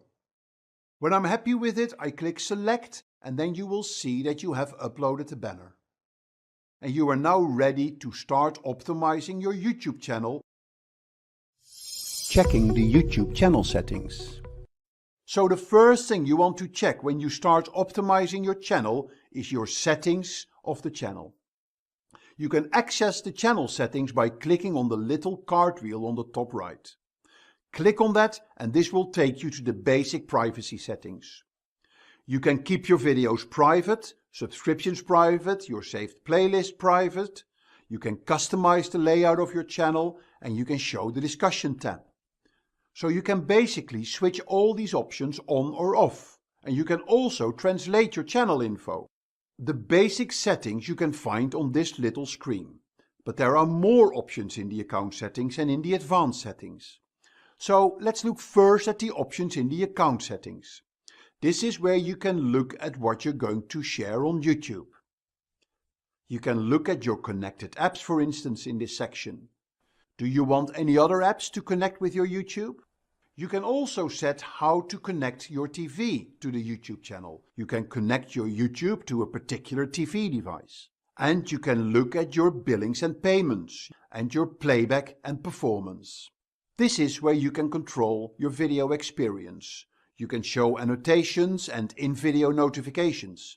You can also set that the captions are always on, or when that's available, show automatic captions by speech recognition. You can also set the notifications for your YouTube, so you can receive emails about your activities, if you want updates from YouTube or notifications around channel subscriptions and other notifications like recommended videos. If I go back to the main channel page and I'm going back into the settings, I can then also go into the advanced settings for my channel. In the advanced settings, I can check the country that I'm based. I can set keywords for my channels. I can disable interest-based ads and I can link my AdWords account. I can activate channel recommendations and display the subscriber account. This is also where you can integrate your YouTube channel with your Google Analytics. So look a bit further up here. I can see the branding options that I have, so I can add a watermark to my channel videos. I can also set defaults for uploading my videos. This can be quite handy if you have standard text that you want to use for every video. And I can set some standard tags, for instance. This can be helpful when you upload lots of videos, so the standard defaults are already set. And then finally, here you see the status and features of your channel. This is where you have all the different options that you have with your channel and you can check what the status is. The different elements that are enabled and elements that you are eligible for and the elements that you are ineligible for. For example, we're not eligible for monetization because we haven't signed up for it and we haven't passed the requirements for this. So for all these things we can see whether we have it enabled, whether we are eligible or whether we are ineligible. And that's all there is to the settings. So let's go back now to the channel by clicking on the logo and we can then start looking at the optimization of our channel. How to optimize your YouTube channel. To start customization and optimization of your YouTube channel, you have to go to the standard channel page and click Customize Channel.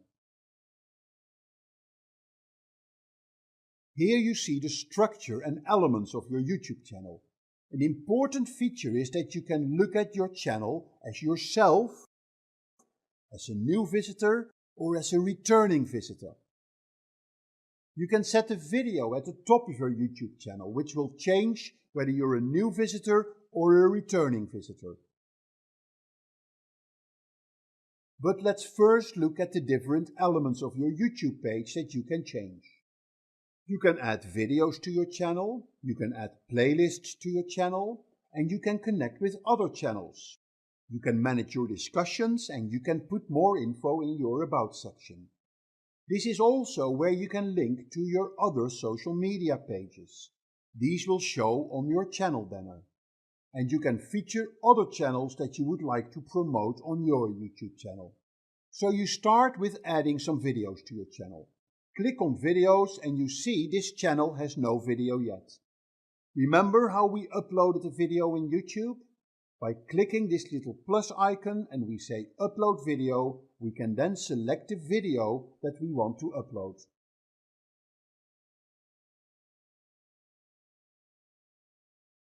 Let's take this short video add some basic settings and set some tags.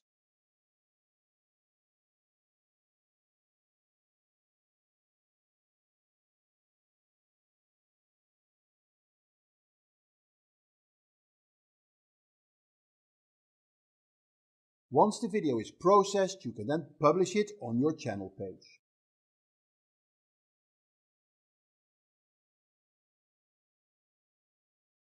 And if you go back to your channel, you will see that the video has been added. So that's how you can upload videos to your channel. You can then look at playlists. Here you can add a playlist to your channel. A playlist is a group of videos around a particular topic, and then you can feature those playlists as chapters in your YouTube channel. It makes it very easy to organize your videos. To create a playlist, I click on New Playlist. I give it a title, Marrakesh in this case. I click Create, and then your playlist has been created. Then you need to add videos to your playlist. If you go back to the video and play it to get into editing mode, then in the settings of the video, I can say to which playlist I want to add this video. I select the playlist that I just created and click Done, and I save it, and then I have added a video to my playlist.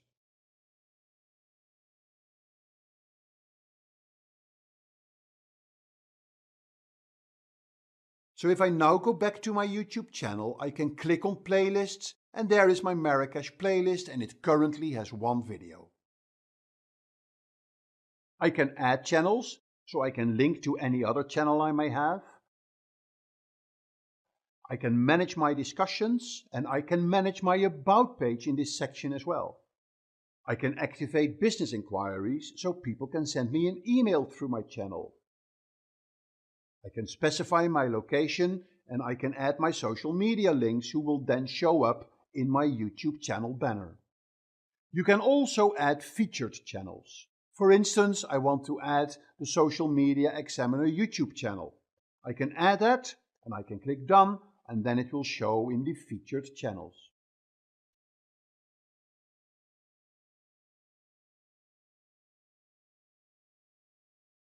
If I'm happy with the settings, I can go back to my channel, and then you see what we've done to the channel right now. We've got our first video, we have our featured channel, and we have our playlist.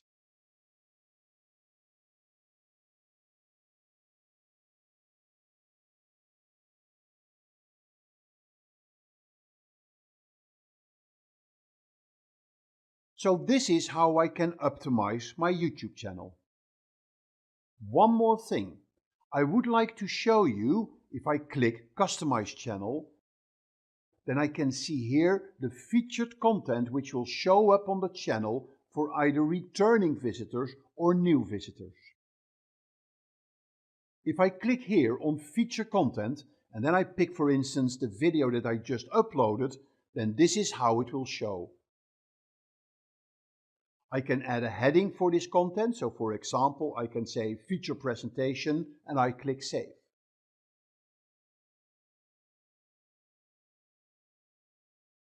And now you see I have a feature video for the returning visitors.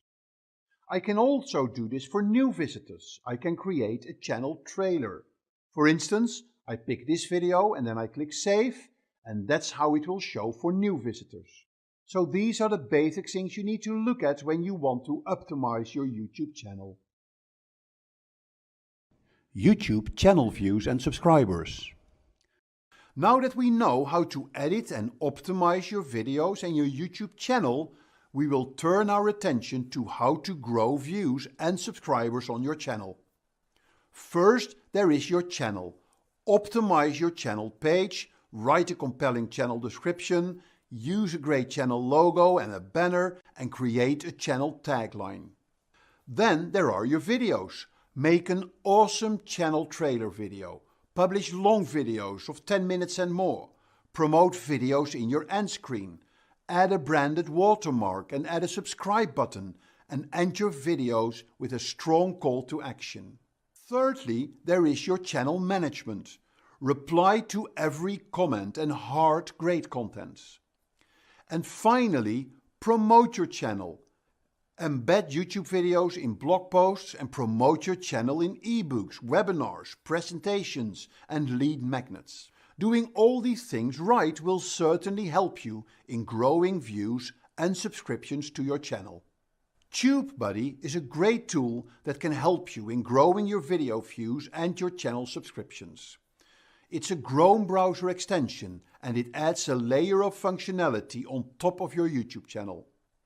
It has features that focus on SEO, promotion and analytics.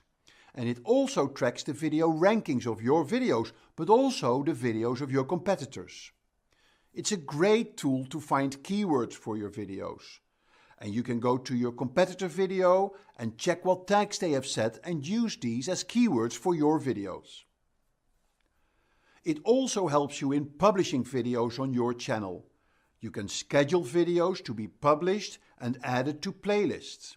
You can make bulk updates to your videos, including the descriptions. And it also helps you to create eye-catching thumbnails. Factors that make a great video. Of course, it's not only the optimization of the video that makes the video successful. It is also about the video itself.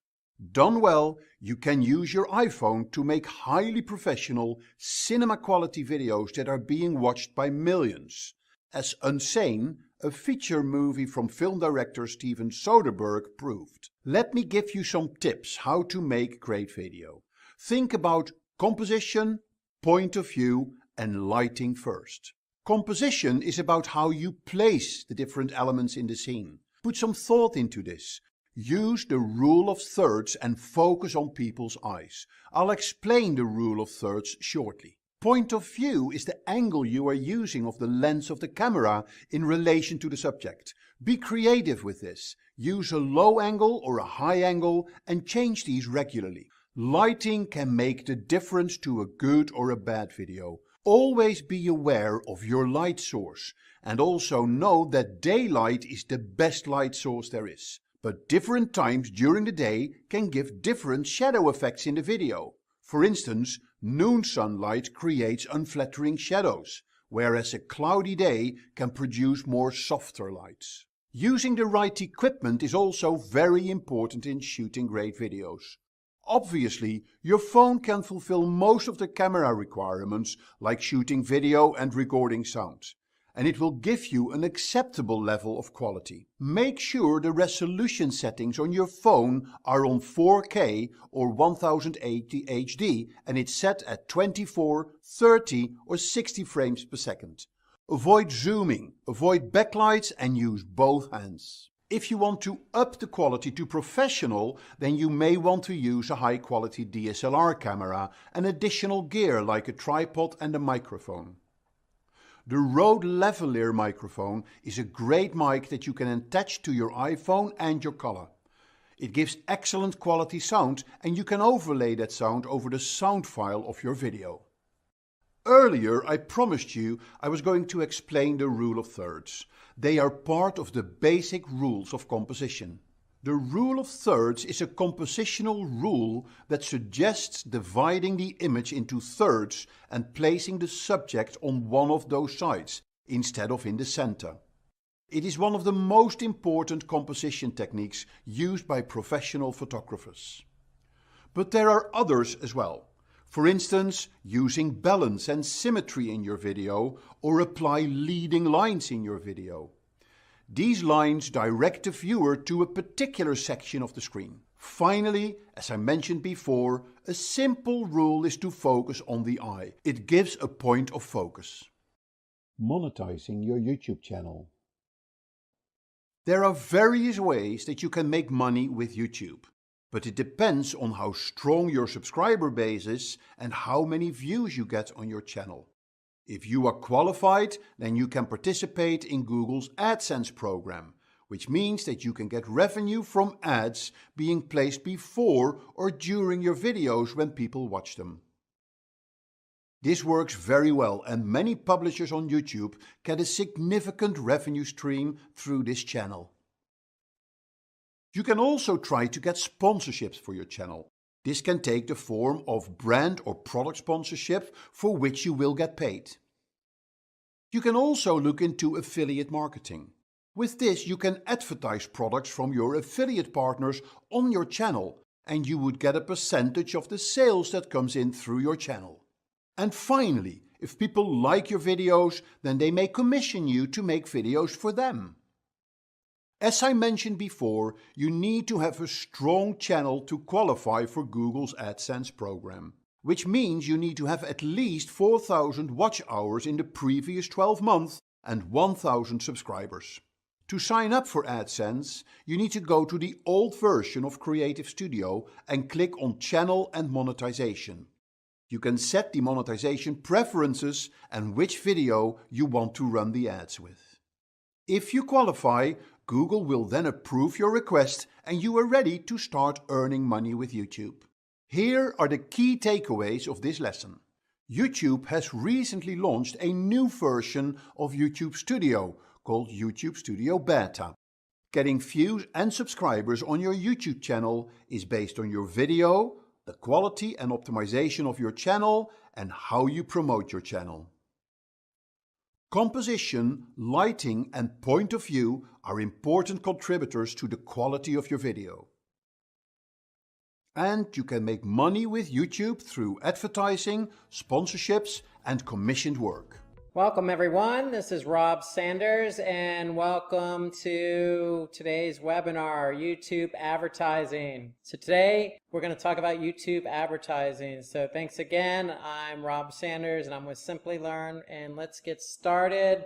And we're going to do a little role playing here, and let's just say you're an advertiser and you're not sure where you want to advertise your products. You have a product that you want the entire world to see. Well, if you want to advertise your products, and let's just say you have some really good video of your product that you want to get out there.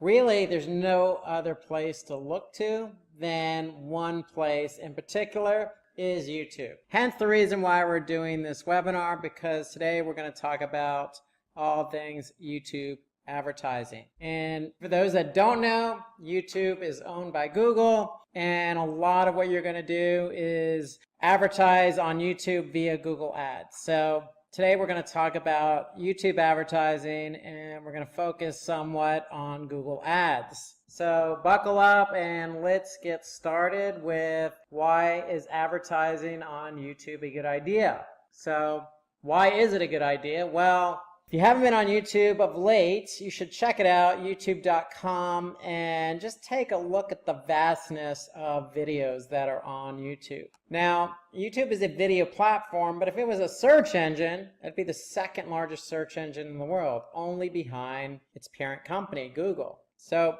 it's a very big platform with a lot of videos, and hence there's some good search functionality on YouTube. So you can look at it as a search engine. There's 1.9 billion and growing logged in visitors on a monthly basis. So you have a lot of people that go to YouTube and watch videos on a daily basis. Okay? It has local versions in more than 91 countries. So if you're an advertiser who's focusing on a specific market, or you're in a different market with a different language, you have 91 different options to hone in on. Okay, so a little bit more about YouTube here, and why is advertising on YouTube a good idea? Well, most YouTube users are on mobile. Almost 70%, almost 3/4 of those that use YouTube use it from their mobile device, which is staggering, but not so staggering considering most people in the world now have mobile phones or mobile devices, and most people use their mobile devices for multiple reasons, and watching videos is one of those reasons. So mobile advertisements receive viewer attention 83% of the time. So what do we mean by that? Well, on YouTube, we have the opportunity to get your ad in front of people who are watching those videos. So if a lot of people are engaged in watching a video on YouTube and you're advertising on that particular video, well, then you're going to get some attention. And so that attention has to be in the 80th percentile. Okay, so a lot of people are going to pay somewhat attention to your ad. And it's no secret, video ads have proven to be more effective and engaging, creating greater impact. And that's just not on YouTube. I mean, that's on Facebook. That's on other platforms like Twitter, Instagram. So video is an engaging way to communicate. It's a lot better than traditional text. It's a lot better than, say, a display banner because it's engaging. People are going to watch what you have to say. And if they like it, they're going to share. They're going to comment on it. They're going to subscribe. There's a lot of things that people can do when it comes to video advertising. So video helps expand your digital reach. So basically, if you are running those text ads and display ads, well, having video kind of adds some more arsenal to your advertising portfolio, so to speak. So if you're running just those text ads and display banners, that's fine. That's great because you can reach a lot of people. But having video just adds another piece of the element. And because video is so engaging, you might find that even for yourself, if you're advertising different types of ads, video, display, or text, you'll find that, video does have really, really expansive reach to a particular audience. And the other thing here about YouTube is YouTube helps to find a relevant audience for your ads using advanced targeting. So just like anything else that we've talked about here at Simplilearn when it comes to advertising, whether that be Facebook or Instagram or Google Ads, we can really hone in on our audience here. And that's really important, and we'll get to that later because when you're advertising, you want to make sure your ad is in front of the right people. And if we're talking about video and we're talking about high engagement, if you have your video in front of a really relevant audience, then chances of that audience engaging are going to be even greater. And then YouTube and video ads themselves provides a situation that can be customized to fulfill your marketing goals. And so what do we mean by that? So basically, YouTube allows us some additional features where we can customize our ads. So meaning, if our marketing goal is to just get our ad in front of millions of people, well, that's not a problem. If our marketing goal is to get people who, we want to convert, well, we can customize our marketing goal towards that as well. So just like on Facebook and some of these other platforms we've talked about, YouTube is no different. And so we could set specific marketing goals for our video ads. Some other good pointers to talk about here with YouTube. So with YouTube, just like on Google Ads, we can enable running cost-effective campaigns. And what do I mean by cost-effective? Well, meaning we can really watch our budget. We can measure how much it costs for 1,000 people to watch our video, or we can measure how much it costs for somebody to click on our video ad. We can measure the cost of when somebody clicks on our video ad and converts. How much is that costing us? So you can really run cost-effective campaigns even on YouTube. And YouTube helps determine how successful your ads with advanced analytics. So not only do we have analytics on the YouTube side of the house, but we also have analytics on Google Ads. And so we can really hone in and use both platforms to really figure out exactly how our ads are performing. And then ads that have reported a 500% growth in views of the channel's other videos. So basically you can see growth in views just by advertising on YouTube. So let's get in now to what are the types of ads you can run on YouTube. So we discussed all the benefits of YouTube. We can go on for another 2 or 3 hours because there are plenty of benefits. But I think you get the point of YouTube being a place where you can grow, measure, and reach a custom audience. So you're already sold on YouTube.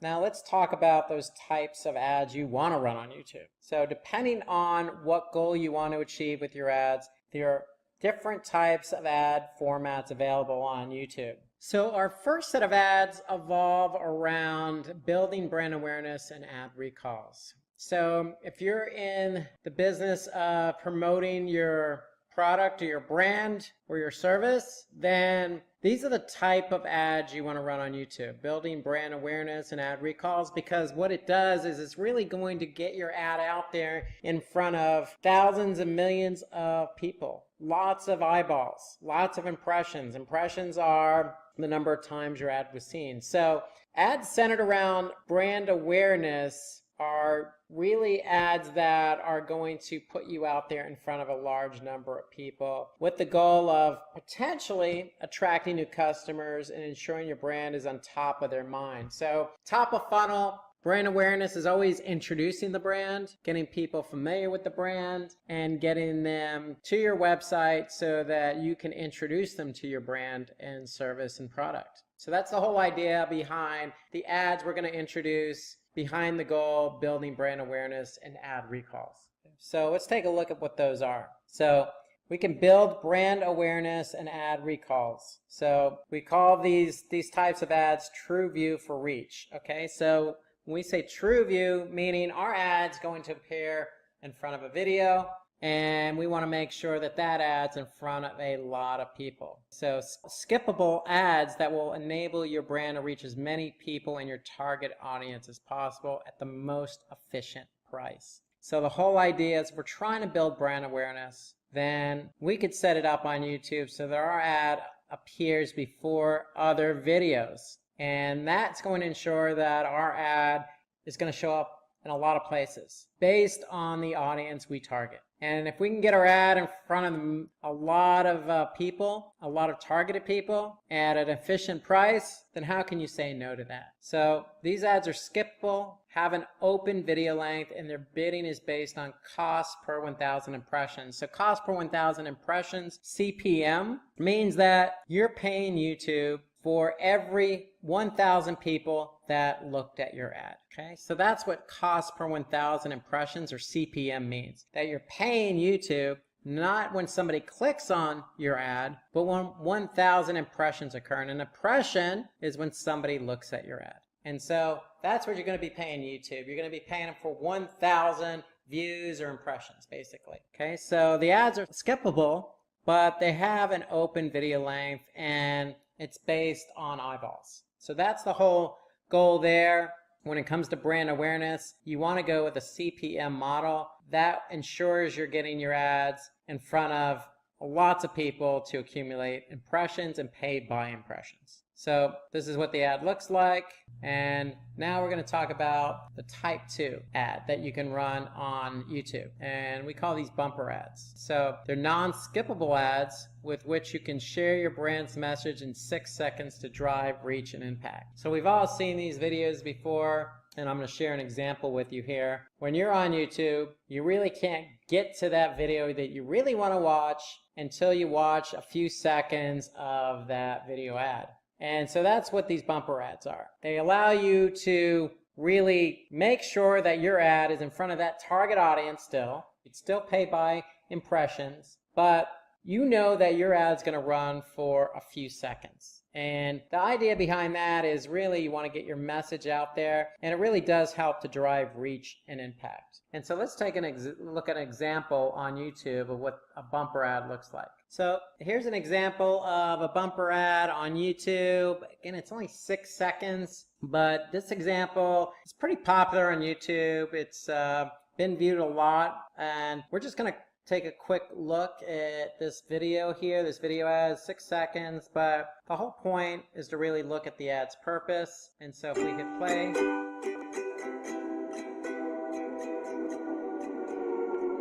so that was it. That was the ad, 6 seconds long. It appears in front of other videos as an advertisement. And the whole point of these bumper ads is really you have to get your message out there quickly, because the video is going to start, and you want to really make sure that your message is being delivered, and you want to keep, in this case, maybe keep users guessing as to what it is. And so this is why it's a highly effective ad. You know, you got a diver jumping off a diving board into a pool that is basically drying up over a period of time. And so for curiosity, the old saying is curiosity kills the cat. A lot of people are probably going to click on that ad to figure out what is the subject, what are we all talking about here. And really the point of the video was to bring awareness about global warming, but that's it. That's a 6 second bumper ad example. And you really, if you're going to run bumper ads, you want to make sure that you get your message out there. So it has to have really high impact. Okay, so again, they're non-skippable. They have to be of 6 seconds, and their bidding is based on, again, cost per 1,000 impressions. So it gives you a chance to get that ad out there in front of a lot of people. Again, you're paying on a CPM model, you're paying Google for every 1,000 impressions. Okay, so that's could be 1,000 different eyeballs looking at that ad. So if it's high impact, if it's non-skippable, then chances are you can get, some clicks, some eyeballs over to your YouTube channel or to your landing page on your website. So let's take a look at this one from Alaska Airlines. Better yet, let's take a look at this example from Airbnb. I found it to be a little bit more impactful than the Alaska Air one. So let's take a look at this example, actually. So we went on vacation with a toe dipper and left with a cannonballer.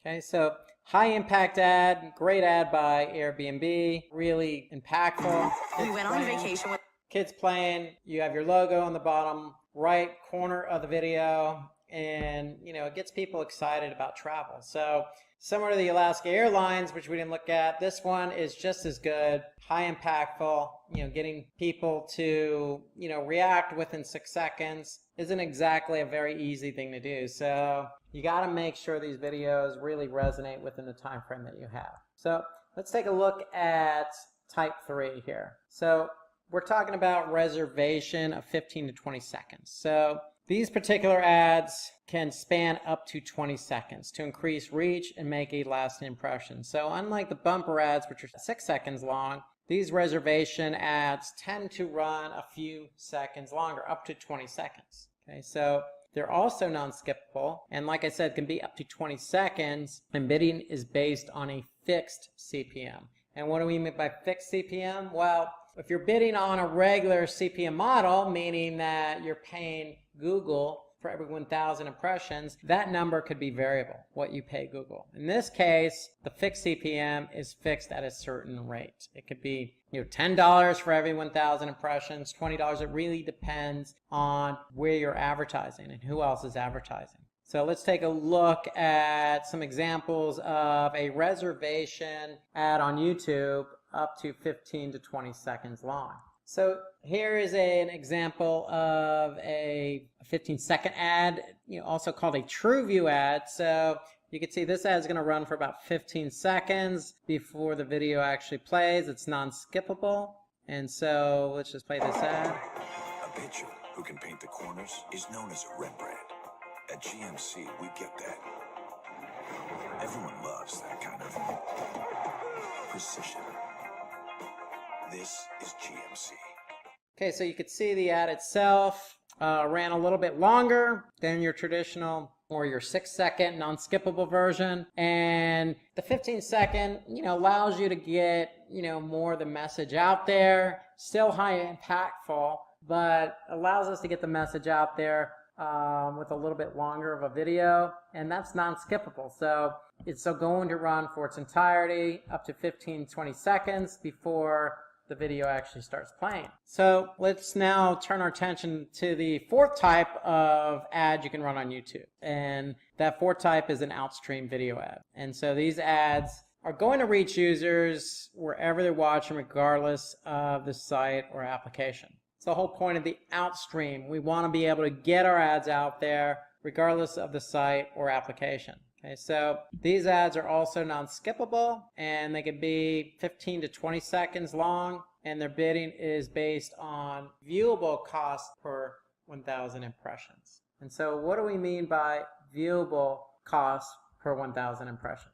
What we mean by viewable cost per 1,000 impressions is basically if you're paying for ad impressions measured as viewable, you can use this model. And basically what that means that an ad is counted as viewable when 50% of your ad shows on screen for 1 second or longer, or plays continuously for 2 seconds or longer. So there's some criteria about the viewable, but you're definitely paying for impressions. You're just paying when those impressions showcase the ad 50% or longer, or for 1 second or longer for other type of video ads. Or it plays continuously for 2 seconds or longer for video ads. So if it plays in short, if it plays for longer than 2 seconds, then you're going to pay for that impression. And so that's going to count as an impression, and that's viewable for 1,000 impressions. So if you get basically your ad to show for 2 seconds or longer,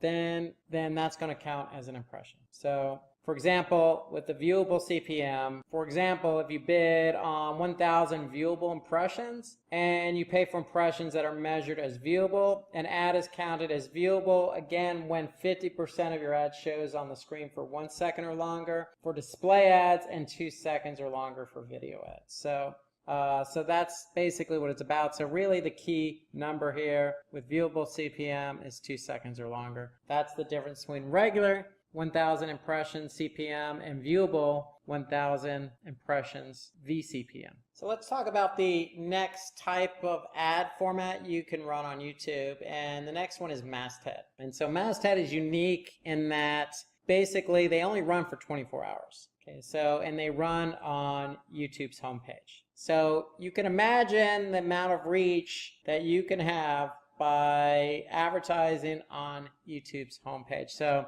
they're highly visible. Okay, they can run on multiple devices, desktop, app, mobile, and basically these ads sit at the top of YouTube's homepage. So there are fixed cost per day pricing involved, and so the best thing to do is to contact YouTube if you're interested in advertising on YouTube's homepage. So that's the masthead advertising, and basically these ads are non-skippable. They have an open length, and again, their bidding is based on fixed price per day. So here's an example of what the masthead looks like on the homepage. So you can see here, this is that GMC ad. Okay, you can see that they have a video supported with a banner and call to action ad there. And so what YouTube is actually experimenting with are different ways for advertisers to buy masthead ads. Okay, so it's these ads are very prominent. So it's basically YouTube is now offering the option to buy masthead ads on a cost per 1,000 impression basis. So they're playing around with that cost format. So just keep in mind that this is a recent change by YouTube. So traditionally it's cost per day, but now they're actually offering the option for advertisers to buy a masthead ad on a CPM basis. So just keep that in mind. You do have the option here. So at the end of the day, if you're interested in masthead ads and having your ads show up on YouTube's homepage for 24 hours, I would still contact Google and ask them about, hey, I want to pay cost per 1,000 impressions. So YouTube is actually offering up that option on pricing model. So the second set of ads we're going to focus in on are centered around this strategy of growth, consideration, and interest. And the whole idea behind growth, consideration, and interest is really we want to get our ads in front of people who could be potential customers, but we want to influence them. Okay, we want to influence them at a point in time when we think they're going to be most receptive to our message. So that really means getting our ad out in front of the right audience at the right time, because the message we put out there is going to be centered around, getting them to not only take notice of our brand, but potentially take action. So it's moving our audience a little further down that funnel. So really, growth, consideration, and interest, it's all about placing your ad, your message in front of that potential customer when you think they're going to be most receptive to the messaging you're putting out. So that's what growth, consideration, and interest is. So let's go back and look at, let's talk a little bit more about those TrueView ads. So TrueView ads are one of the most popular ways of advertising on YouTube. So if you're interested in, getting growth, getting leads, getting conversions, you might want to think about some TrueView ads, because basically these ads can run before, during, or after videos on YouTube. Or you can run them on video partner sites and applications. Again, if you're interested in driving not just brand awareness, but clicks to your site. So if you're interested in driving impact for your brand or products, you might want to focus on the TrueView in-stream ads. Again, these are the traditional ads you've probably seen before on YouTube that run before, during, or after a video. And these ads are skippable. So you're likely to have seen the skip ad call to action button. They have an open video length and their bidding is based on cost per view. So you're paying when somebody views your ad. And so what does that mean, cost per view? Well, let's break that down. Cost per view bidding is the default way to set the amount you'll pay for a TrueView video ad. So when are you actually paying? Well, you're paying when somebody views your video. But there's a threshold here. So a view is counted on YouTube when someone watches at least 30 seconds of your video ad. Or if it's shorter than 30 seconds, and let's just say it's 20 seconds, then that's going to be considered a view. So 30 seconds is the number here you need to be concerned about when you're running a cost per view model. So if you have a video that's 1 minute long and they watch 30 seconds, it's considered a view, and that's what you're going to pay. You're going to pay cost per view. So that's what the cost per view model is, and that's really the default model with TrueView ads. Whether that be before the video, during the video, or after the video, it's cost per view. So let's talk about the other type of TrueView ad, and that's the TrueView Discovery. And so basically what TrueView Discovery is your ads are placed in YouTube search results next to related videos or on the YouTube homepage. So you're getting your ad discovered more or less, throughout YouTube, and including the YouTube homepage. So here's an example of what that looks like. And so let's jump over to YouTube and take a look at that. So if I do type in, let's just say surfing, I may scroll down and I may see some ads. I may not see some ads. So basically, if you see an ad, it's going to have ad next to it. And so that's when you know your ad is being discovered on YouTube. And so here in this example, we don't see any ads showing up here. So remember, those TrueView Discovery ads are going to have something with the ad next to them. That way you know it's an advertisement, and they're going to be found in the search results on YouTube's homepage or any page where you're actually searching. Okay, third set of ad types center around driving action. And so the whole point of driving action is getting that potential customer to actually take action on the ad that they see. So in the case of videos, we're going to have some call to action, stronger call to action to get these folks over to the website to purchase or download or, sign up for a newsletter or do something you want them to do in terms of your business model. So if your business model is selling a product, then the whole point of driving action on your ad is getting them to buy your product. So the whole point of driving action is making it easier for customers to take meaningful actions that you can measure. So the ads we're going to introduce are centered around getting potential customers to take action. Okay, so that's what driving action is, further down the funnel and getting folks to react to your ad so that they can take the action that's aligned with your business. Talking about TrueView ads now. And so again, these ads, the discovery can show up on search results, on YouTube's homepage. You have your traditional in-stream TrueView ads where they show up before, during, or after. And then here you have TrueView for Action. And so these TrueView for Action ads are video ads to drive any action that's important to your business. So again, it goes back to that marketing strategy. So the ads we looked at early on were about impressions. So a lot of the cost models for a lot of the ad types were cost per 1,000 impression. And notice now that, it's now cost per view for TrueView ads. And you want to be on a different model when your marketing strategy is more aligned with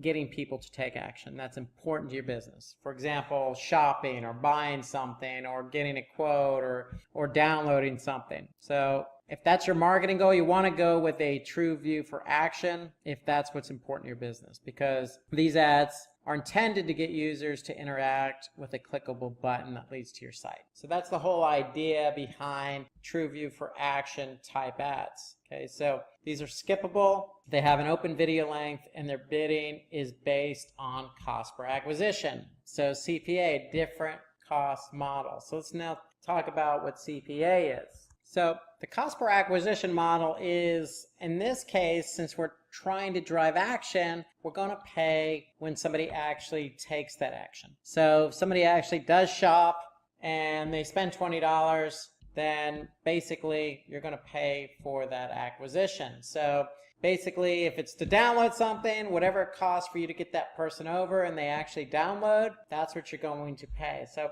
cost per acquisition is really a model based on action. So when somebody actually performs that action, that's when you're actually going to pay Google. So that's what CPA is, and that's what the YouTube TrueView for action ads are all about, trying to drive action. So let's talk about the universal app campaign for video. And so this is all about driving action as well. So these ads promote your app on YouTube. So where your ads are more likely to be clicked and your app downloaded. So again, targeting an audience, and really it's about, getting people to look at your application, your mobile app. So that's what these ads are all about. They're about promoting your mobile app on YouTube. Okay, so these ads are skippable. Okay, they have an open video length. Okay, meaning you can make them as long as you want. And again, their bidding is cost per acquisition, but you also have some additional models as well. So we already talked about what cost per acquisition is because this is a actionable based ad. So we want people to do something like download our app. But you also have another cost model here, cost per install. And you only pay when that person who watches or sees that ad clicks on it and actually does install the app. Okay. You also have another model that you can apply here, and that's the return on ad spend. And a return on ad spend basically is you're asking Google, hey, I want to make sure that if I'm going to run this type of ad, I'm getting my return on investment. Meaning if I spend $100, am I getting $101 back? So that's the return on ad spend. That's a cost per install and a cost per acquisition. So you have three models here for the universal app campaign. About some important metric for YouTube. So we've thrown around a lot of different cost models when we talked about the different types of advertising you can do on YouTube. And so with that, there's a lot of metrics. So let's go through some of these metrics here.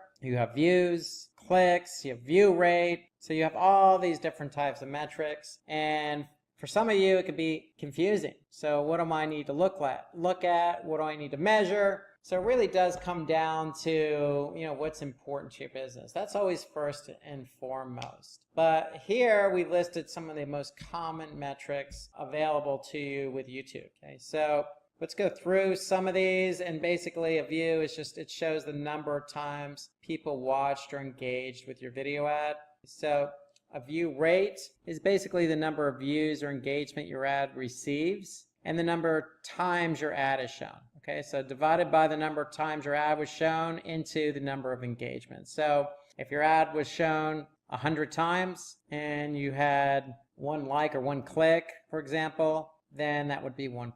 So average cost per view is the average amount you pay when a viewer watches 30 seconds of your video. So remember, when you're on a cost per view model, remember 30 seconds is the magic number. So if your video is only 25 seconds, then remember that's going to be the view. So it's got to be minimum or maximum 30 seconds. If your video is under 30 seconds, it's 25 seconds or 20 as an example, then it's still going to count as a view. If it's a minute and somebody watched at least 30 seconds of it, then that's going to count as a view. So just keep in mind 30 seconds is the magic number here for the view. So if somebody watches at least 30 seconds of your video or engages with your video, that would be a cost per view. So that's the average amount you're going to pay. And watch time is basically, it measured the total amount of time people watched your video ads, shown in seconds. Okay, so it's the total amount of time. So it gives you an idea of how many minutes total your video is run.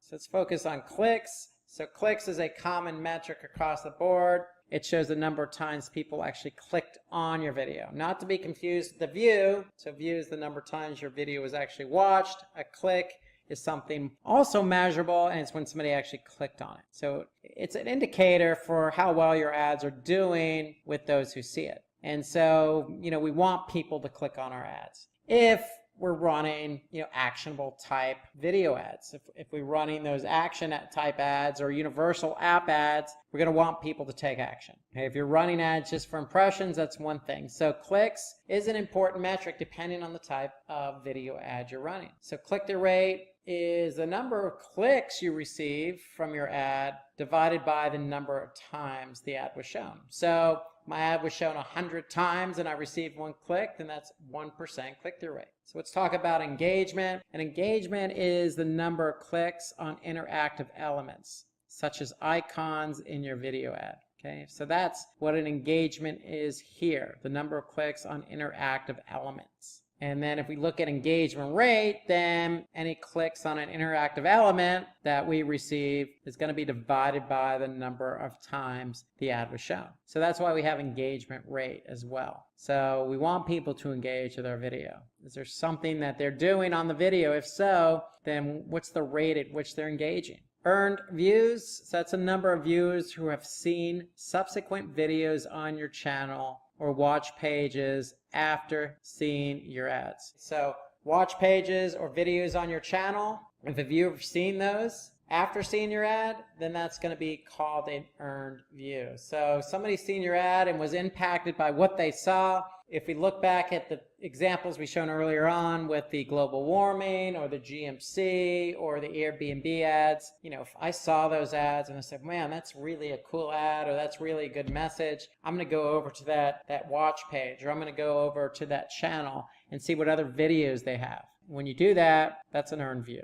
And then if you can get an earned view, you're probably going to get an earned subscriber because it's the number of viewers who subscribe to your channel after seeing your ad. So again, going back to any of the ads that you've ever seen, if you've ever gone over to their channel and then subscribed to the channel, that's an earned subscriber. So your video ad is doing something for you.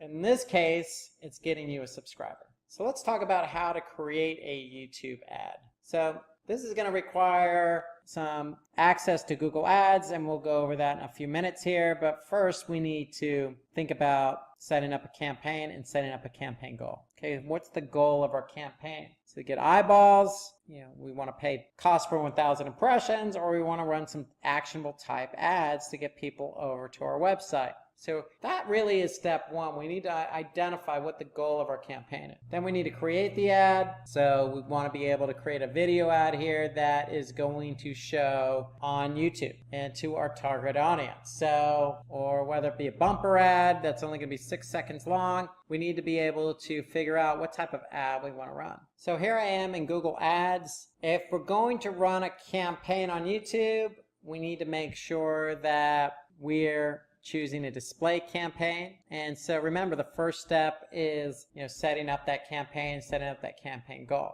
So we're going to go ahead and select a new campaign here. We're going to run a new campaign. And so what's the goal of our campaign? So if we're just out to generate brand awareness and reach, that's certainly fine. If it's all about sales or if it's all about leads, then the type of video run is going to be a little bit different. So if we select brand awareness and reach, okay, here we're going to select the campaign type. And so if we select video, basically what we're doing is we're going to tell Google we want to go ahead and set up some video ads on YouTube. And so here you can see the different types of video ads we discussed today. We got your bumper ads, you got your skippable in-stream, non-skippable. So the difference being that if it's non-skippable, somebody has to watch the entirety up to 15 seconds. Okay, so we have our outstream, which is basically our viewable CPM model. So we're going to go ahead and check one of these types of campaign types or ad types. So we're going to click continue, and then once we do that, we're going to get prompted to move forward with selecting our ad. So you can see here, after I set up my campaign, now I'm just going to go through some of the settings for my ad, and I'm going to give it a campaign name, a budget, okay, when it starts or ends, the bidding strategy. So again, we're going to focus on cost per 1,000 impressions, and then here's the network. So this is an important selection here. So we're dealing with YouTube videos. So we'll also have the option to select video partners on the display network. So that means that if you want your video to show on websites that want to host ads in video format, then you can select this option here. Notice you also have this option available if you're running certain types of ads on YouTube. We're running those bumper ads, so bumper ads aren't available on search results. So I'm going to stick with the video partners, okay, YouTube videos, and here we can get into some other specifics like language, country, the type of inventory. So here you can see the default is standard inventory. So that means that this is what Google recommends. We want to show our ads on content that's appropriate for most ads. Okay, so we can go expanded or limited. So we're going with the recommended here. Okay, and then when we go down, we're going to have an ad group. So when you create an ad campaign, you can have an ad group. So with an ad group, that means that we can have a more or less a video in every ad group we have, but we have to have at least one ad group. So we're going to go ahead and set up, this ad group here. And here's where it gets interesting and important, because here is where we can start targeting our audience. So here we got demographics. Okay, so we can choose gender, age, parental status, household income. Okay, we can focus in on audiences if we want to, so we can choose a specific audience that we've set up. We can get some ideas or browse specific audiences. We could also choose a specific placement. So here you have YouTube videos, or we can go with YouTube specific channels, okay, or we can even be on apps. Okay, we have to set a bid for our target CPM, and once we do that, basically it's all up to now for us to add our video ad. And so remember, in this example, we're going to the bumper ad, so we're looking at about 6 seconds. And once we do that, then that's pretty much the campaign. But I just want to stress here that when you're setting it up, ahead of time, you want to make sure you identify what the campaign goal is. And then that's going to align with the type of video you're going to run. And then once you choose that type of video, then it just comes down to where you want that ad to be and who you're targeting. So it's really crucial here that you go through these steps and these options very closely. So because you want your video to show in front of the right audience on the right placement. So let's talk about how you can optimize your YouTube ads. So once you get your campaign set up, once you select your channel or the type of videos where you want your ad to be, and you select your target audience, and you're off and running with your video ad. Well, we're going to give you some tips here that you can focus on for optimizing those ads. And so going back to what I was just saying on the setup, you want to carefully define your metrics and goals. Okay, so that's step one. So when you're setting up the campaign, remember you have that option to choose the type of goal for your campaign. That can be brand awareness, it could be a sale, it could be a lead. So to me, that's a very critical step one. So you want to make sure you align your goal with your video. And then the second is track low performing ad placements. So if we just ask Google to place our video ads anywhere they want, then it's up to us then to go through and choose the ad placements and remove them. Okay, so let me show you an example of what that means. So if I'm back in Google, I'm going to go to my campaign and I'm going to select placements, and here I can see placements, but then I'm going to select where my ads showed. And so this is important. You want to be able to scan the list of placements where the ad was shown. So if you don't like one of the placements on YouTube, you can always select it, edit it, and exclude it from the campaign or ad group. So that's really the key, is you want to be able to manage your placements properly. And when we say low performing ad placements, we mean really what's your goal. If your goal is to get sales or leads, if that placement is not converting sales or leads, then you need to remove or exclude that placement. So it's all done within the Google Ads platform. And then, you can also use a custom thumbnail image in your ad as well. It's always helpful in terms of optimization. So a couple of other pointers here to help you optimize.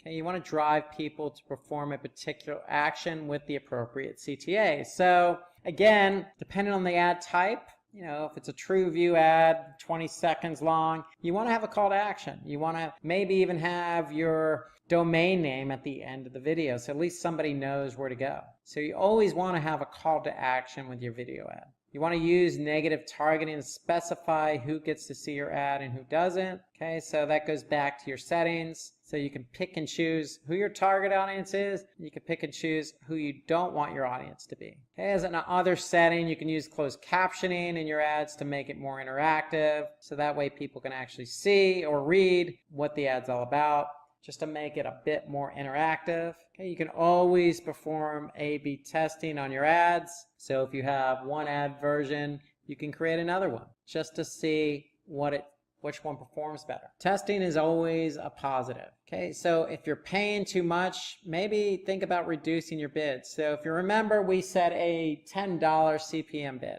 That may be too much. Maybe we don't need to pay $10. So we can always reduce our bids at the ad group level. So reduce bids in areas where you see lower performance. So in other words, you don't want to pay a lot for poor performance. You can also use remarketing to re-engage with customers. So if somebody views your ads and doesn't take action, you can always retarget that person to show your ad, even another ad format. It could be text ads or display ads. But if somebody looked at your video and they didn't take the action you preferred them to take, then you can always retarget them with another ad. So that's a good way to optimize. Okay, so we want to make sure the ad has content that viewers would find relevant.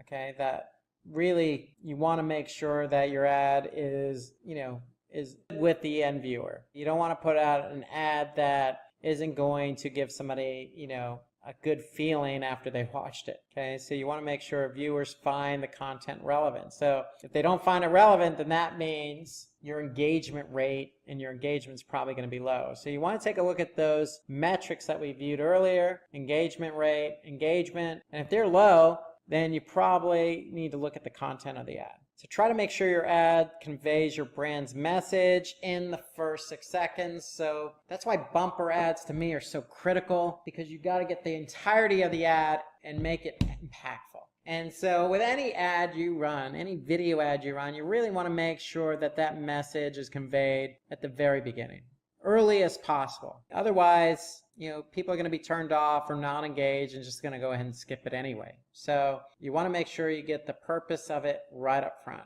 and out of the way. Okay, you can also include visual and auditory components in your ad that can make it more memorable to the viewers. Okay, meaning music or other cool visuals. Okay, so again, you want to be able to play around and test different ads. And you want to be able to measure the ad performance based on the metrics we discussed. Click-through rate, engagement rate, all of those are indicators whether the ad is of good quality or not with the end user. And when I say good quality, I mean, do they find it engaging? Do they find it interesting? If so, they're going to click. And if you don't have good click-through rates or good engagement rates, then you definitely want to try doing something different to the ad, like adding those audio components or other visuals that could be appealing to the end user. So go ahead and test some of those out with A/B testing, because you have nothing to lose but higher or lower engagement rates or lower click-through rates. So you want to be able to improve those metrics. Improving those metrics means trying some different components on different ads. So let's take a look at a case study, if you will, and let's focus on Superdry. So they're a good success story on YouTube. So Superdry leaned on some YouTube advertising to help lift one of their products. So in September last year, 2018, Superdry, if you're not familiar with the brand, they're centered some Asian markets, European markets, and they focus in on clothing, all different styles and sizes and genders, from jackets to jeans to t-shirts. And so they're a global brand. They really wanted to take a different approach here. And their approach was they wanted to focus in on sales. They wanted to see if video can help lift them with sales. And so what they've done is they set up some campaigns on YouTube, and their focus here was on jackets. And jackets to specific ages, across the board, all genders and interests. And so what they did was they wanted to take advantage of all the different ad types that YouTube had to offer. And let's take a look at one of those ads here. So if we go to YouTube, and let's just take a look at this 1 minute ad here, 53-second ad by Superdry. I'm ready now. Superdry and Page Cakey. This is the jacket you're raving, the jacket you're waiting, the jacket you're pulling, the jacket you're play, pout and posing. You'll take 5 in this jacket. You'll want to find this jacket. I washed the jacket.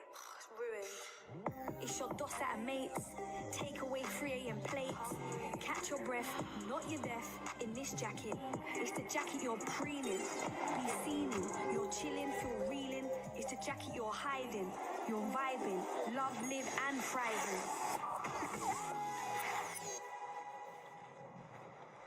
This is the jacket. The jacket that will get you through.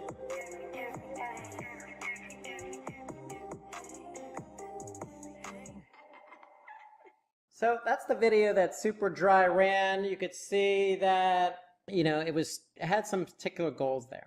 And so Superdry is pretty well known, so it probably wasn't built around brand awareness per se. It was probably growth consideration and interest, and also driving action. Okay, so pretty cool video.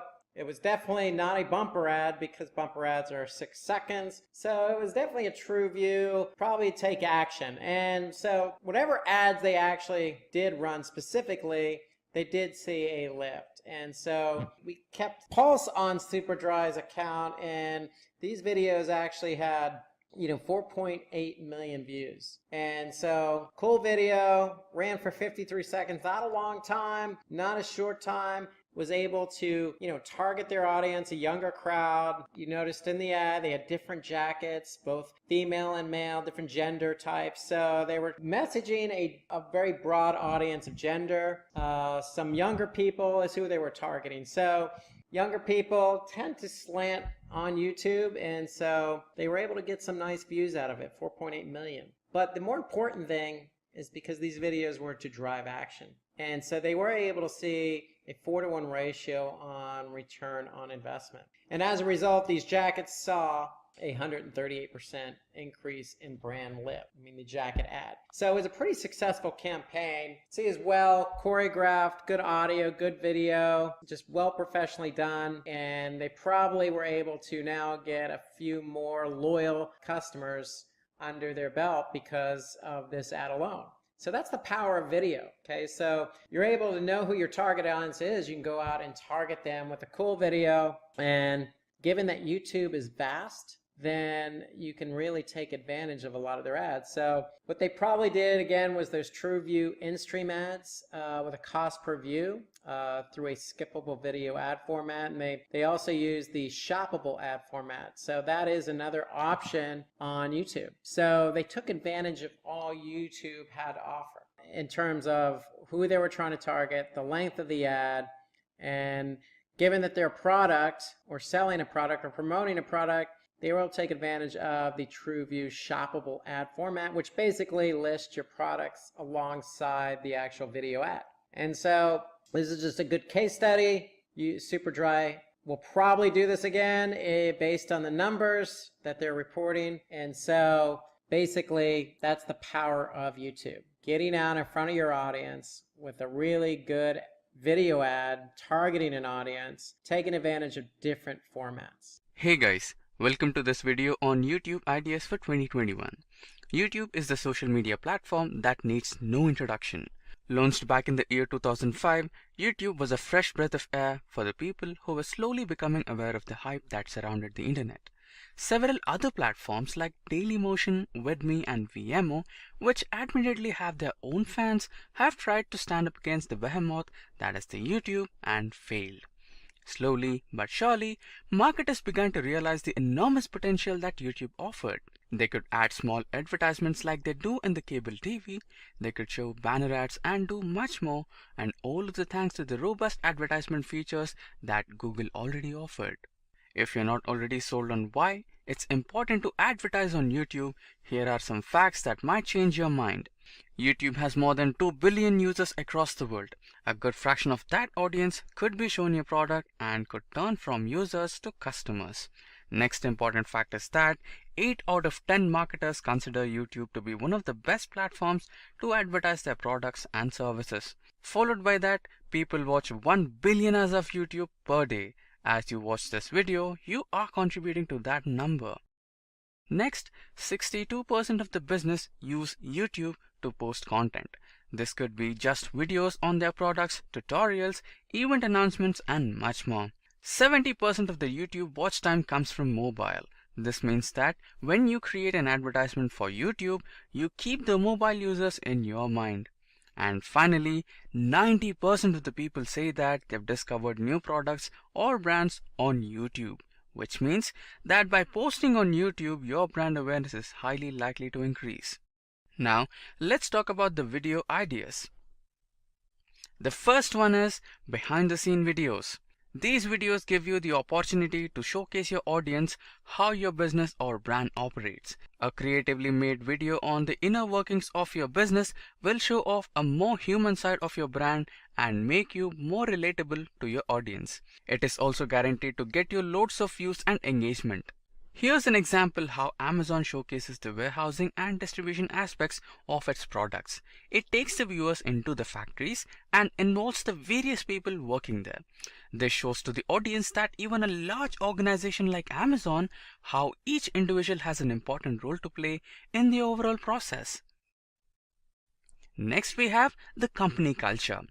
A video that highlights your company culture will tell the audience what your business goals are, what its values are, and why it exists. It can also focus on the various people who make sure the company works in the way it does. This can help better connect with your audience. Here's an example, a company culture video created by GoDaddy, the popular domain registrar. The video talks about how GoDaddy creates a fun, inclusive, and energetic environment for its employees. It includes interviews of employees talking about why they enjoy working in GoDaddy so much, and this helps the audience relate with the company and could also catch up the interest with some potential job seekers. Next, we have the third idea, that is the marketing team. A brand is nothing without the people working behind it, and that's where these videos come in. These videos will help shine a light on the people who create the products that the audience knows and loves. This helps create a personal connection with the audience. These individuals can end up becoming mascots for your brand. Here's an example of Meet the Team focusing on Olympus Group. The video goes into the history of Mascot Maker's brand and the people that make it a grand success. The light-hearted tone of the video also greatly helps with making it more relatable. Now we have number 4, product showcase or announcement. A product showcase video aims to show the features and benefits of the brand's latest offering to its audience. These short, concise videos can inform the audience about everything they need to know about the new product or service. A product announcement video, on the other hand, can be used to give the audience a more detailed look into the product or service than the product showcase. It can include comparisons to older versions or competitors. The aim of such video is to show customers how the new product works and why they need it.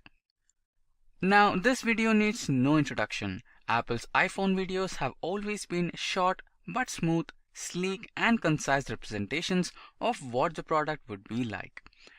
Next, at number 5, we have event announcements.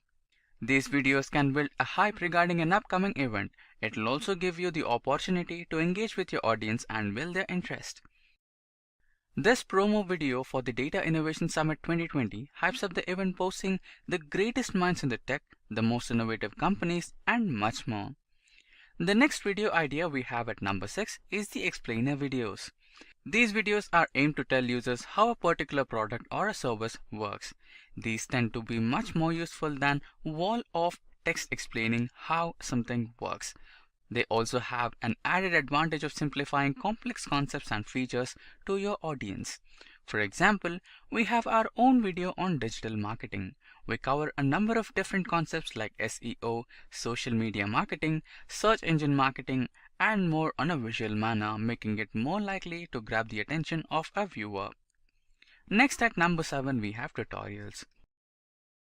Tutorial videos give users some actionable insights and knowledge that your users can learn from. These videos aim to be guides to information, complex concepts, hints, tips and tricks relating to your industry.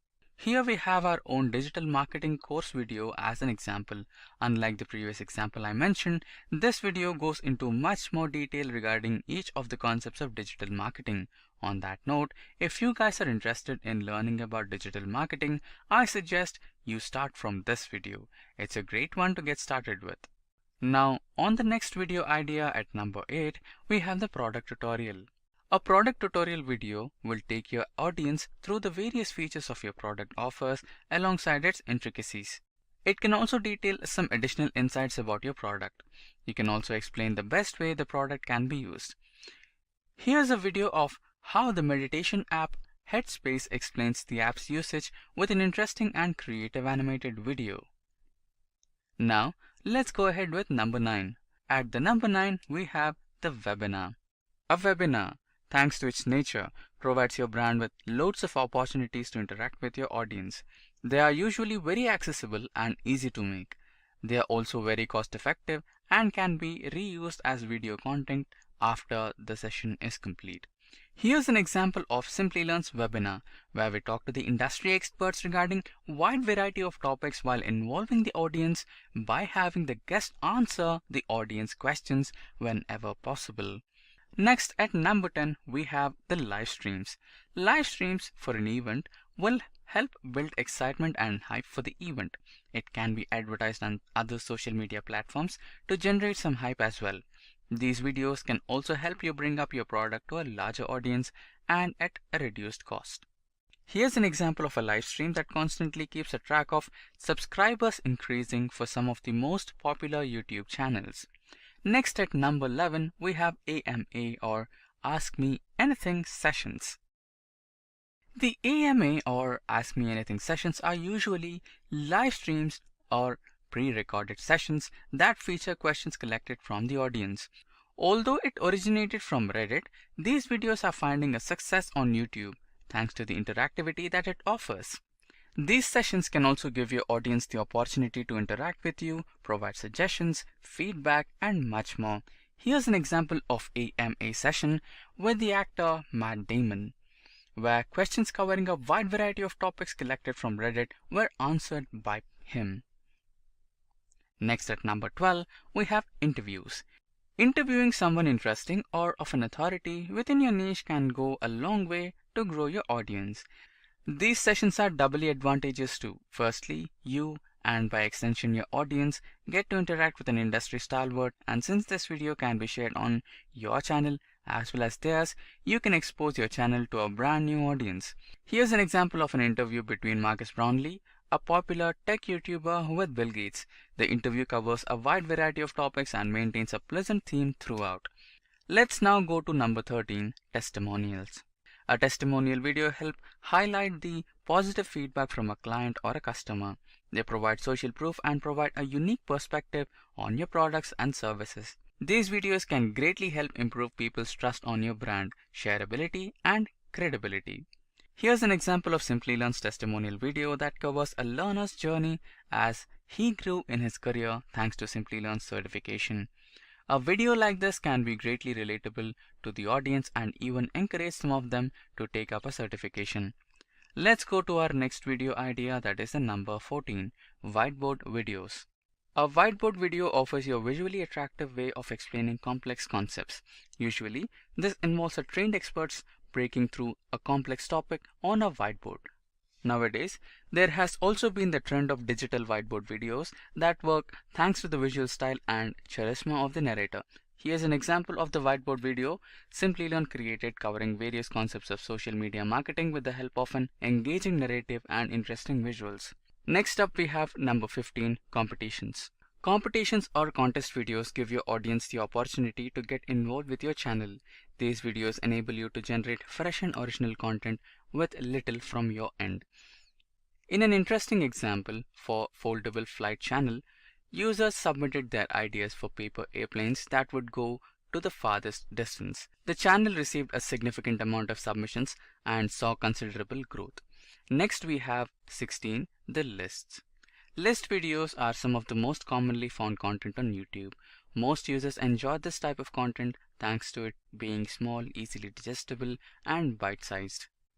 These videos can cover a wide range of topics like options to choose from, the best products, techniques, and much more. The main advantage of these videos are they provide users with value while further involving them with your channel. Here's an example of a list that we have created on the top 10 skills you need to become a data analyst in the year 2021. If you're interested, don't forget to check it out. At number 17, we have case studies. Case studies talk about how your product or service have benefited clients and users. Videos like this can greatly improve relatability and making your brand seem more likable. Here's a video that analyzes Coca-Cola's marketing campaign and what it made one of the most popular brands in the world. Now, let's talk about content that may not be necessarily for a brand, but for individual creators. At number 18, we have tech unboxing. These videos usually involve packages being opened for the first time. While these are fairly common for technology, these videos have also found success in fashion apparel. These videos enable the users to experience the products for the first time, sometimes even helping them decide between rival products. Here's an example of PS5 being unboxed by Marcus Brownlee, who goes into detail regarding each of its console components, controllers, and other specifications. At number 19, we have tech reviews. With tech reviews, you can talk about the various features of a particular product, what you liked about it, what you didn't, its price, and other practical information, and much more. Here we have an example of OnePlus 8 Pro being reviewed in detail, covering its many features, advantages, disadvantages, and much more. And finally, we have number 20, reaction videos. Reaction videos are exactly what the name says. You giving an emotional reaction to something like a movie trailer, music video, or TV episode. These videos encourage a large amount of engagement from the audience and make your brand seem more relatable. Here's an example of a reaction video involving teenagers reacting to the latest TikTok videos. These videos usually enable a large amount of likes, comments, and shares. Today we're going to talk about how to increase YouTube subscribers. So with YouTube, it's all about subscribers. The number of subscribers you have on YouTube, it's just one of the key metrics to measure success. So gaining more subscribers can help you achieve more view counts on your YouTube videos. So it's all about how to get subscribers, and today we're going to talk about how to get more subscribers. And before we begin, let's just show you what we did at Simplilearn. So if we look at the past 365 days on our YouTube channel, you can see we started here back in, if we look back at March 9, 2018, we had 208. And you can see just over the course of the year, it kept creeping up, creeping up, creeping up, and creeping up. We've gained, a significant number of subscribers over the last year. And what's our secret? Well, it's posting videos. So you can see we've posted a number of videos over the course of the year, and then our subscribers have gone basically 165% over the last year. So you can see it's part of it is about posting videos, because when you post videos, you have people who can watch those videos. When you have people watch those videos, you can have engagement. And then when you have engagement, you have shares and people who like it, and then other people who see it. So it's kind of a halo effect, so to speak. So getting subscribers, it takes a lot more than just posting videos, and today we're going to talk about some tips to help you increase those subscriptions. And so let's start out with some of those tips. We're going to start with creating engagement and informative content. So engaging in informative content, that's where we're going to start talking today about how to increase subscriptions. Then we're going to talk about publishing videos frequently. So with Simplilearn, you can see the past 365 days, we were consistent in publishing videos consistently throughout the month and the weeks. So another tip we're going to talk about is how to optimize your YouTube videos. So there's a lot that goes into optimization, but this is a key tip to pay attention to, because when it comes to publishing videos on YouTube, you need to align certain things like keywords and content and metadata. So optimize on our videos, we're going to talk a lot about that. Then we're going to talk about optimizing the YouTube channel. So there's some tips and tricks here you want to do to optimize your YouTube channel. Producing producing high quality videos, we're going to talk about that. Adding a subscriber watermark to your videos. Okay, that's another tip we're going to mention today. Engage with our audience. Okay, that's what we want to do. We want to engage with our audience. That's a really key tip. And we're saving the best for last. Promote your videos in different platforms. So all of these tips we're going to talk about today. So let's get started and talk about create engaging, informative content. So that's the first place we want to start. Okay, so create engaging and informative content. So if we want to gain more subscribers on our channel, we have to create highly engaging and informative content. Why? Because not our audience is not going to pay attention, and they're not going to watch the video, and then the engagement's not going to be high, and they're not going to share the video, and they're not going to tell their friends or like it. And so this is where it all starts. You have to be able to plan your content, and not only planning your content, but you got to create it so it's engaging and informative. So how do you do that? Well, let's talk about that. So the first thing is you have to know your audience. Okay, so when you create a video, who you're creating the video for? I mean, that's where it all starts. So when you're creating your content, you're creating your content for your audience. You're not creating it for the entire world. Now, we know on YouTube there's a lot of cute videos about kittens and jokes and,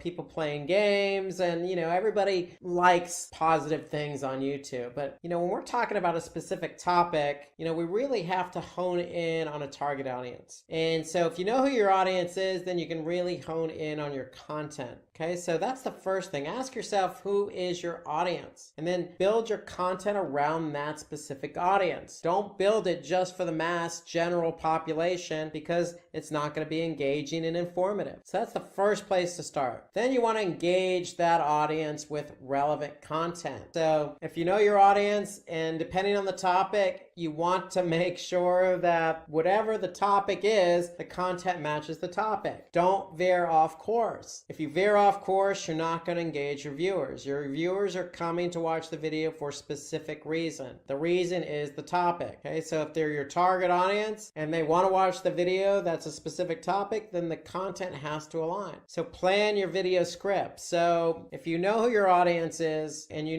want to engage them with relevant content, go ahead and plan the script out. So what I normally do is, have an outline, and then once I have the outline, then I go ahead and create my slides, if I will, or my topics, points I want to talk about, and then I write out those points. I want to make sure I get all my points in, and that's what you should be doing. You want to plan it ahead of time so that you can get all your relevant points across. That's what makes a video informative. Okay, you want to ensure to give maximum information to your audience. So the key here is maximum information. So you don't want to overload the audience, but then again, you don't want to cut out information. So you want to make sure that when you're planning your script and you're writing the outline, that you're making sure you include all your points that you want to get across. Once you include those points, then go ahead and, write your script and make sure all the information for all those points are in the script. That's how you're going to ensure you give maximum information. But you don't want to overdo it. So if you feel like it's too much information, it probably is too much information. Back off a little. Use the information to create another video. So it's all about knowing your audience. So all of these points play against one another. So be clear and use more examples in your content, just like we're doing here. Okay, just like at the beginning of this session, I showed you an example of Simplilearn subscribers over the past 365 days. And so that's what we want to do. We want to be clear, but use examples to punctuate the content or the point we're trying to get across. So we want to include sources from high quality sites. So if you're going to use examples, make sure they're from relevant high quality sites. And when I mean high quality, meaning does your audience know who that source is or that site? If it's really specific and your audience may not know, then it's probably not high quality. So just keep that in mind. Always play to your audience. So you want to start your video with an interesting hook. So again, I go back to this example. If you're still watching this, then the hook worked. We showed you our subscriptions. We showed you how we grew over the course of a year. You could see our growth, and part of it was posting a lot of videos with relevant and informative content. And so you see how we did it, so you're paying attention. You want to know how to do it. And so part of what we did is exactly what I'm telling you now. We know who our audience is. We plan out our scripts. We use good examples, and we start our videos with interesting hooks. Now, when we do our videos, we also create original content. So that goes back to planning your script. Okay, you always want to, come across as original and informative. When you do that, you're going to be engaging. But if you're leveraging somebody else's content, then the engaging part may not resonate because it's not your content to begin with. So always, always, always use original content. Okay, so keep the content flow organized. So again, that goes back to an outline.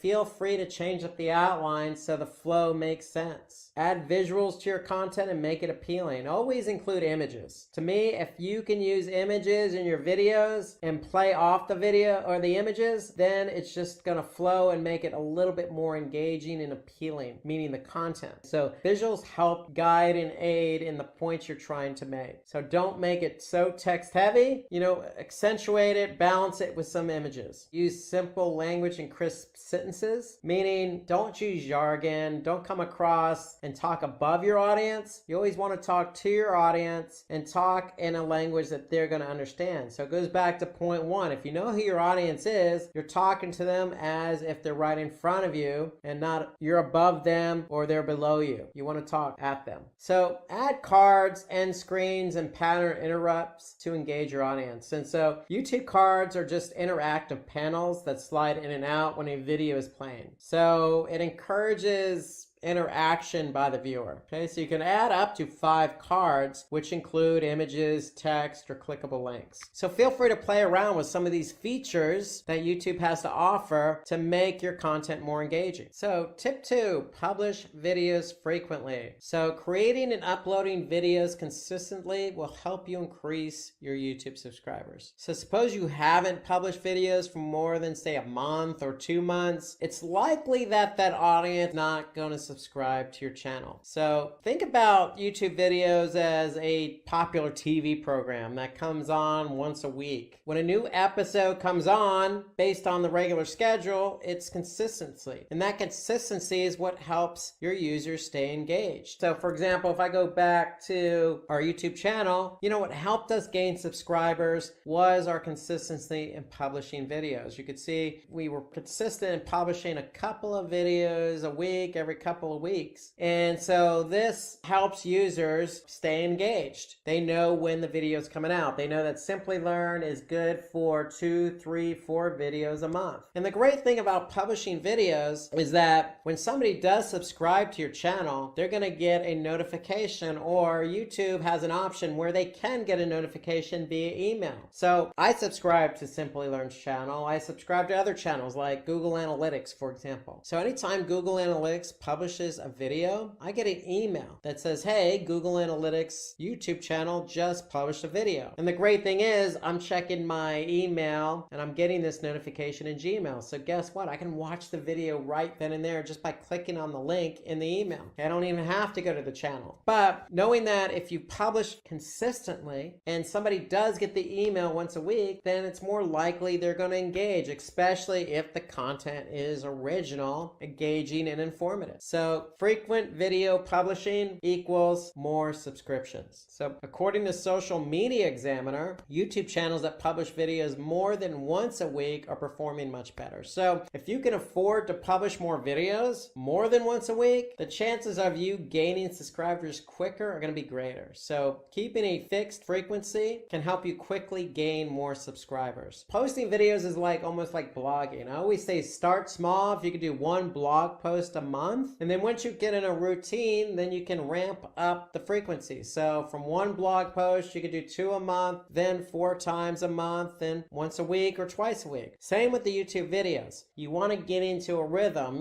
Start with once a month, then ramp it up. Okay, you'll find that the more you ramp it up, the more subscribers you're going to get. So tip 3, optimize your YouTube videos. So optimizing your videos will help your content rank higher on YouTube. So this is a must. It's not a given, it's a must. You must optimize your videos if you want people to see them. Of course, if you don't optimize, people aren't going to see them, then people aren't going to engage and then not subscribe. So it's just kind of a snowball effect. So this is an important tip. So I mentioned it at the beginning when we were going over all the items we're going to discuss. This is the one item that is a must and a given to some degree, because if you don't optimize your videos, they're just not going to be found. found. So you need that audience to watch your video. So audiences who tend to interact more with your content have more chance to subscribe to your channel. But they're not going to subscribe if they don't even watch your video. So there is a snowball effect in play here if we don't optimize your videos. So, okay, Rob, what are some of the tips to optimize your YouTube video? Well, let's go through some of those tips. So to ensure your videos reaches the relevant audience on YouTube, you need to optimize the title, description, and the video tag. Okay, Rob, what do you mean by title, description, and video tag? So let's take a look at that. So when you actually create your YouTube video, you're going to have an opportunity to put in a title. You're going to have an opportunity to put in a description, and you're going to have an opportunity to add tags. So those are the three key areas. Okay, so once you put in that, what it looks like on the front end is this. So if I go back to YouTube, and here you can see another video that we did about a month ago, you can see what is SEO. So if that's our topic, if that's our title or of the content of the video, then the title of the video is going to be what is SEO. And you can see we also added in some other content for the title. So what is SEO and how does it work? SEO tutorial for beginners, and then our brand name. So we have some content to work with for the title. Okay, and then the description, we have a lot of characters to work with description. So use as much as you can here to describe what the video is about. Here you can see we did that. And so it's always good to include this information.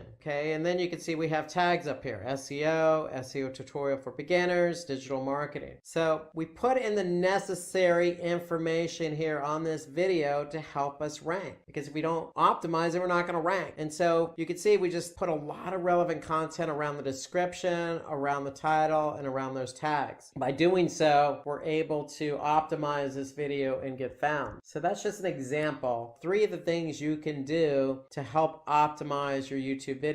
So if you want to watch more on how to optimize meta tags, then I suggest maybe watching the other video we did on the subject, how to rank YouTube videos. So this goes into more detail about how to optimize the title, the meta description, and the meta tags. But those are 3 quick fields or areas that you can use to optimize your video. So just something to keep in mind: write a long description with keywords, timestamps, and links. So when I mean by timestamps, with timestamp, an audience can choose the section of the video that they want to look for, and then links, prefer to include relevant links of your other videos. So those are just some additional tips to help keep your content engaging. So remember, when your content is engaging, then people are going to like it, people are going to share it and watch it later. So upload a captivating thumbnail. Okay, so you want to include a thumbnail that's going to grab people's attention. You want to upload a transcript of the video. So that goes back to when you're creating your content, when you write your original content, you want to keep a transcript of the content of the video so that you can upload that as well. And then add a start screen and end screen to your YouTube videos. So that way, you know, when somebody plays the video, they're going to see it, what it looks like up front. And then when we finish it, they're going to see an end screen at the end. And so you just don't want to keep it dark and black and non-descriptive. So according to Backlinko, using an exact keyword in your video title can help you with rankings. So high ranking, more views, more subscribers. So that's what I've been saying all along. You need to get these videos optimized. So again, use an exact keyword in your video title. So let's go back again to that video I just showed you a couple minutes ago. What is SEO? So here we started out with a question: what is SEO? That's the name of the title. That's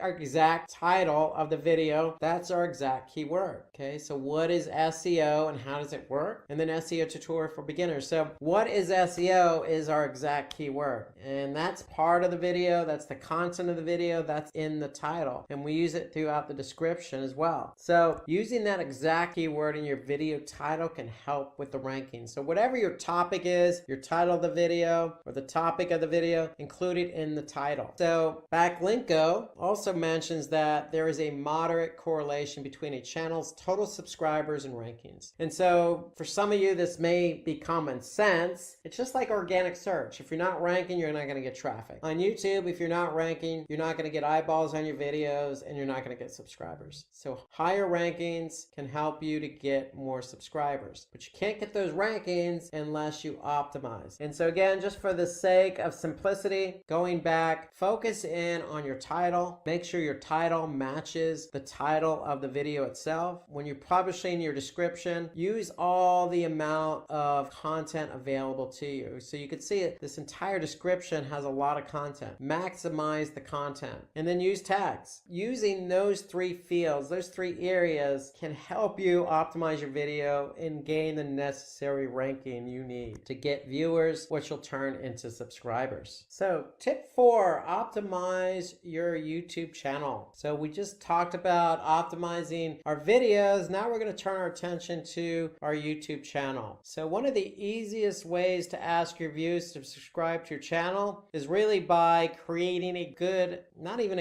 great YouTube channel trailer. You also want to add channel keywords, a description, and some good artwork, and then having sections and playlists to keep your videos organized. These are all good tips to creating a good YouTube channel. So let's talk about some of these tips here. So we want to give your audience a preview what your channel is offering. So this is by hooking your audience with a trailer. So you can create a trailer to, just give your audience an idea of who you are as a brand, what kind of videos you're going to be posting, and give them a kind of a taste of what the future videos are going to be like. Okay, you can even tell them your release schedule in the trailer. So you can start off by saying, hey guys, we're new to this. We're going to be posting 1 video a month, but as we get rolling, maybe 2 per month and 1 per week.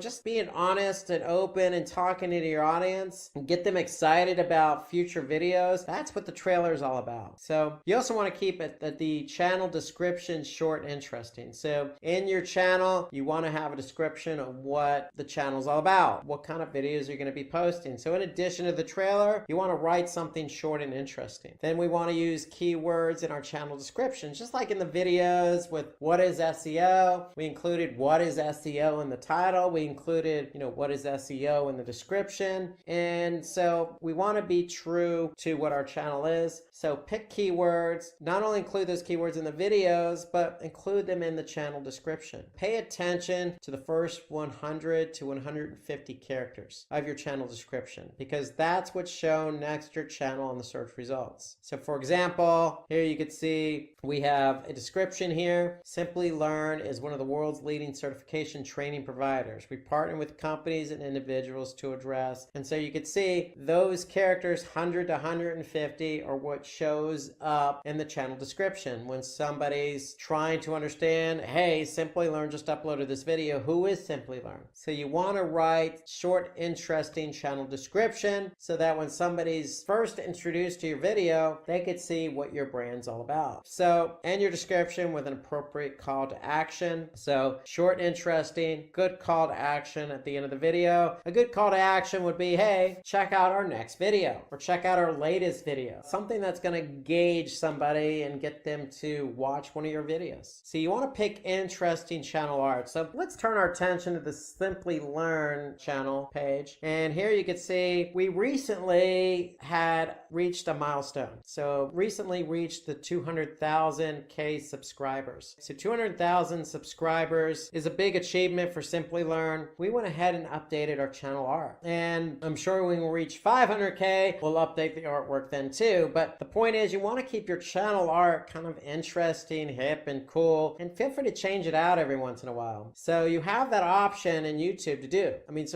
very simple. So here you can see Simplilearn's channel. If we go home, we got all our videos listed here. We got the About Us, something very short and interesting about us. Here's our call to action. For more information, visit Simplilearn. So you want to make sure when you create your channel, get some good artwork in there, put your description in play, and create your first videos and get them posted up there and optimize them accordingly. Okay, so some other tips to go with that channel art and description is a profile picture relevant to your brand. So you always want to maybe put the company logo up there. Okay, so here you can see we have the company logo. Add accurate and relevant channel keywords. So if we go back to who we are, who are we? We're the world's leading certification training provider. Okay, that's who we are. Okay, we partner with companies and individuals. So we're all about training, and training is one one of our keywords. So you could see at Simplilearn, we provide online training in machine learning, AWS, Amazon Web Services, DevOps, big data, digital marketing, project management, a lot of different topics. So make sure that's included in the channel description. Feature the playlist on your homepage. So if we go back to the homepage, we can see here we have our channels. So you can see we have AI, machine learning, trending technologies, cloud computing tutorials, DevOps tutorials, popular videos, big data. We have a lot of different channels. So you want to organize your videos into different playlists. So those playlists are going to feature on the homepage of your channel. So how you organize the playlist is totally up to you, but I would certainly create a playlist for different sections. So depending on your product, your services, think about how you want to organize. Don't just stick all your videos in one playlist. Then optimize the playlist titles and descriptions for search rankings. So just like the videos themselves, just like the channel description, you have an opportunity to optimize the playlist titles and descriptions. So be very keen on aligning the right keyword with the playlist title. So here you can see programming language tutorials, project management tutorials, digital marketing tutorials. So we're very clear on how we go about choosing our titles because we want to optimize those playlist titles. Okay, we can rearrange our videos in a playlist. So we want to rearrange the videos in a way that we're maybe putting the freshest, the most newest, the video that's been published last first. So almost in descending order, if you will. So we want our users to see what video has the latest in that particular playlist. So they're seeing the most recent first. But you can rearrange your videos any way you want. Feel free to play around with it. Of course, you can also take the video that's the most popular and put that up front so people could see that first. Vice versa, you could take a video that maybe hasn't gotten a lot of views or isn't ranked particularly high. Maybe put that video up so it can get some views and some shares and likes. So how you rearrange your videos is totally up to you. Just have some rationale behind that. So choose a playlist thumbnail from a top performing video. So for example, if I go back to our YouTube page, you can see the top performing videos here. You know, for example, this one, we got a nice thumbnail here. What is machine learning? So if I click on that, that's one of our most popular videos. So 3,000 likes on this video, a lot of views, 250,000 plus views. So have a thumbnail to go along with that particular video. So according to Backlinko, YouTube SEO ranking factors study discovered that channel keywords have a small yet significant correlation with higher YouTube search rankings. So channel keywords. So when you're optimizing your channel and you want to include keywords, start with your description. So if I go back to our channel, okay, if I go back about us, make sure your description has those relevant keywords in it. That's where it all starts. So in case you have any doubts, if you're not sure about everything we talked about on optimizing the channel, go ahead and drop a comment below because we do respond to every comment that gets posted on our videos. So if you're not sure how to go about optimizing your channel, when you say align keywords with the channel, what does that really mean? So if you want some clarity on that, go ahead and drop us a channel. If you're not sure about the trailer video, drop us a comment. We're more than happy to expand upon the explanation of how to best optimize your channel. Okay, tip number 5, produce high quality videos. So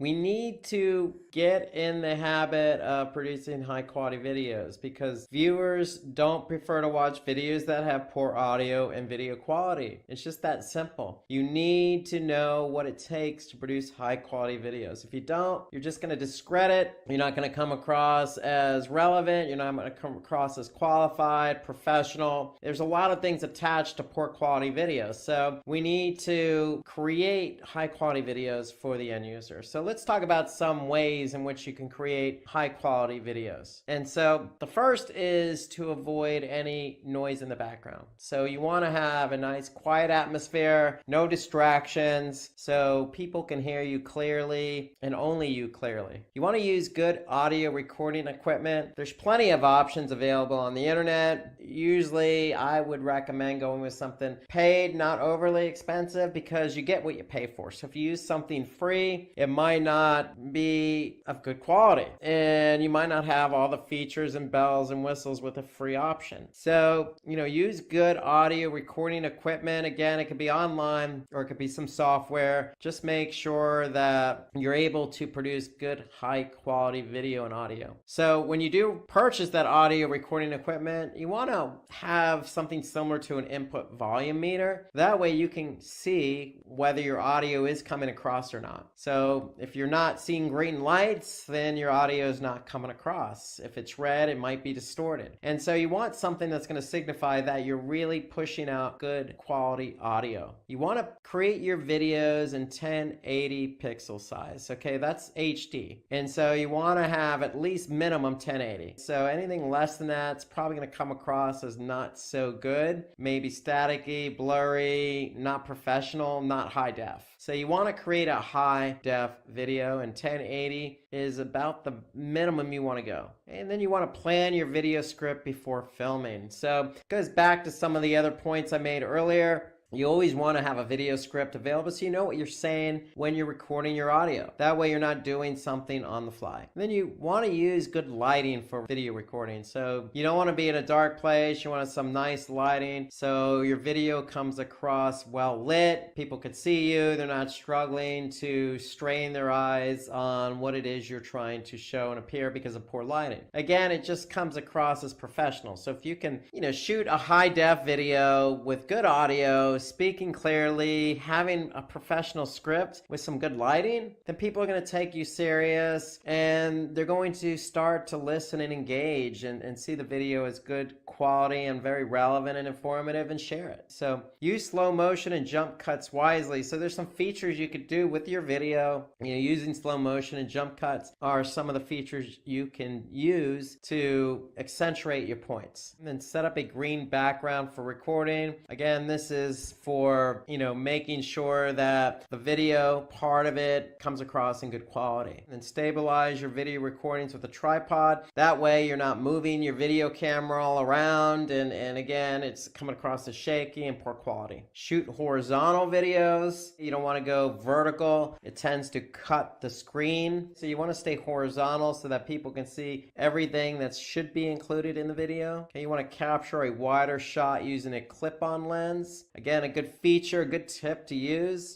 that wider shot. Okay, so you could do that using a clip-on lens. And then choose good video editing software. I can't state this enough because you're putting all this time and effort into a video. You need to be able to edit it, to cut out, some of the things you didn't want to say, or maybe some poor quality, or you just want to have a smooth, professional output for your video. And so you gotta have good video editing software. There's plenty of options available on the internet. Again, I would go with something low cost but paid. Usually free isn't exactly the way you want to go if you're trying to create a high def, good quality video. And at the very least, review your work before publishing. I just said it a minute ago. I'll say it again. You want to be able to have a really professional video in high def. When you have a good professional video in high def with good audio, horizontal shots, nice green background image, nice well lit, it's going to come across as professional. And if you have a professional video, then people are going to take you seriously. They're going to see you as a professional, and then share or subscribe and like, and then they're going to watch more videos. And that's how you start to build up a reputation as being a very professional organization. So just following these simple tips on producing high quality videos. So you want to review your work, because if you don't, you put all that effort into it and then you're going to realize, hey, your video is low quality, and then you're going to have to do it all over again. So follow these tips, get a high quality video, and you should be on your way to ranking. In fact, according to Backlinko, YouTube preferably ranks HD videos. So you got to have that 1080 pixel size. That way, your video is going to come across crisp and clear, and YouTube prefers that. Tip 6, add a subscriber watermark to your videos. So this is a great feature in YouTube. So it's a feature that allows you to add a watermark that can be shown on all your videos. The reason why you want that watermark watermark because you want to keep reminding your audience to subscribe to your channel. The watermark can be whatever you want, but normally it's going to be some type of logo or brand and a call to action. And so how do you add a watermark to your video? Well, you log into your YouTube account. It's pretty simple. At the top right corner, you're going to select your Creator Studio icon, and then you're going to go to Channel, select Branding, and then add a watermark to your video. So if we look at that in YouTube, so here, Creator Studio, on the left side navigation, I'm just going to click Channel, then I'm going to click Branding, and then once you click Branding, you have the ability to add your watermark, and then you can add it to the entire video, at the end of the video, at a specific start time, and then just click Update, and that's pretty much it. So you want to be able to add this so that you can brand your videos with an image and then add that CTA. So this is a good feature for YouTube. It allows you to be consistent with all your videos by branding and adding that call to action. Tip 7, engage with your audience. So you want to be able to interact with your audience as much as possible. Just because it's a video and you can't see people doesn't mean you can't engage with them. So when you interact with your viewers, especially when you interact with them immediately, there's gratification. You know, everybody likes to be responded to. Nobody likes to be ignored. And so when somebody is responded to, there's a higher chance that your viewers are likely to going to become customers. It's just customer service is how you really want to look at this. Okay, so when you engage, you're creating a service for your customers. So here are some tips on how to engage with your audience. So first is at the end of every video, convey a thank you message to your viewers. You know, thank you for spending the time out of your busy day to watch this video. You know, some of our videos go an hour plus long. And so when somebody's taken an hour to watch a video, it's only the least you can do is thank them. Now, you can thank them and give them some information about where to go for more information. Because if they watch the whole video, they're already engaged and they're probably going to want to learn more. So you always want to follow up the thank you with where to go for more information, just like our videos always convey at the end. Okay, you always want to ask your audience for their feedback or ideas on the video. So with YouTube,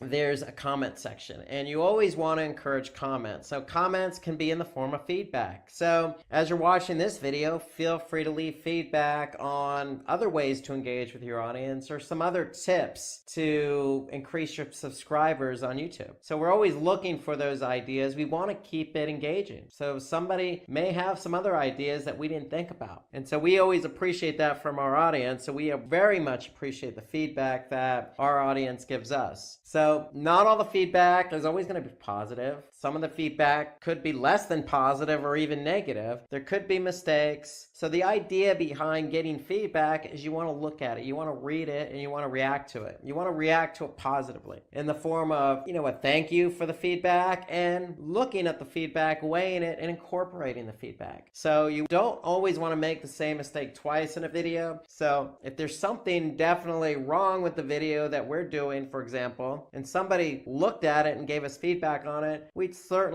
definitely take a deep look into that and try not to do the same mistake twice, because likely that user is going to watch the video again. So you always want to learn from your mistakes, okay? And you want to turn those mistakes or turn those comments into future videos, okay? So create videos based on your commenters' request. The audience is giving us feedback. We should take that as positive, and sometimes that's creative. Sometimes there's ideas for more videos. Okay, you always want to ask questions to your audience and reward excellent commenters. So we try to ask questions in our videos, and when users respond with their answer, if there's an excellent comment or excellent answer, you know, we can reward them. You know, reward them in the form of, say, some type of gift card or gift certificate or promotion or something. There's always some way to incentivize somebody who provides excellent feedback. You can always give emoji hearts. There's so many emojis out there that you can use emojis just to engage with your audience based on the feedback they're giving. The point is, if your audience is taking the time to give feedback, you always want to respond to it. and you want to respond to it positive. So emojis tend to have a positive connotation to them, and so responding with an emoji, especially to a favorite comment, goes a long way. So you can reward your community both on and off YouTube for their engagement and support. And that's just being creative. You can reward in many ways, not necessarily monetarily, but by recognition. You could do promotions, you could do something fun. There's always ways to reward. And prefer to host live streams and interact with your audience. So you don't always have to do a pre-recorded video. There's certainly YouTube has them, other platforms like Facebook have them, Instagram. So you can certainly reach out to your audience with a live stream. And that's talking directly to your audience right there in the flesh. So when you can have an opportunity to talk to your audience and engage with them, that's always going to work because they can see personality, they can see what you're all about, and there's two-way conversation. And so that will lend to more of a, relationship, so to speak, with your audience. So you want to create videos for subscribers. Subscribers can get impressed when a channel dedicates a video for them. So,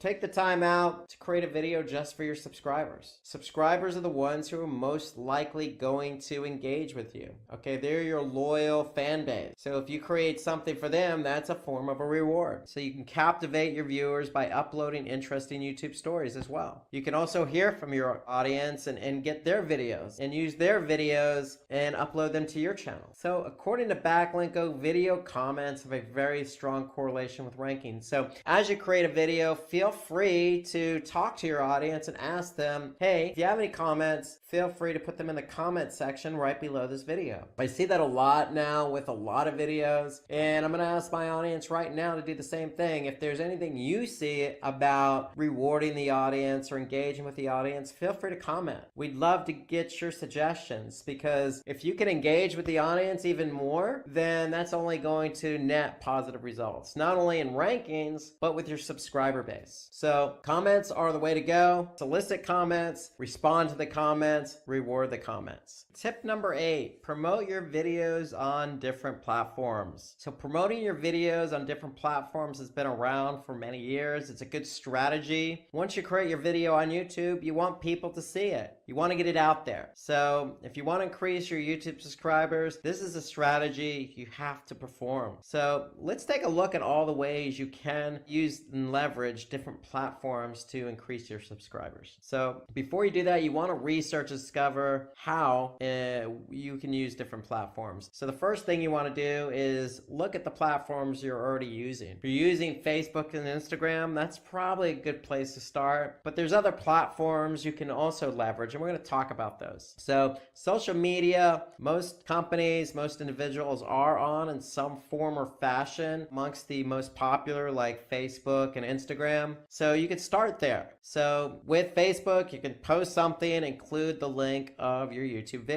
With Facebook, if you're a business, you have a business page, you're communicating with your community. And that's a great way to get started by promoting your YouTube video. You can also do the same on Twitter or Instagram or whatever platform you're on. Go ahead and post something or tweet something and include that link to YouTube. You can participate in forums and blog discussions. So there's plenty of forums and blogs out there where you can participate in a discussion and include a link to the YouTube video if it's relevant and natural. So for example, here, there's a blog about machine learning. You can include, if you have a video about machine learning, in the response to that conversation. In this example, we've done that on Reddit. Okay, you can list your video in relevant and reputable directories. There's plenty of directories out there. There's plenty of video directories, okay, that you can just go ahead and publish your video on. You can use testimonial link building, okay, so somebody can provide a testimonial, include the link of your video. You can opt for influencer marketing. So if there's somebody that is associated that likes your brand or product and has a large following, you can ask them to post the video on your behalf. It's a great way to reach an audience fairly quickly. Okay, you can earn backlinks from relevant and authoritative websites. So for example, if you look at this website here, Techgenics, okay, there's a article here about, certificate of achievements, okay, for AWS.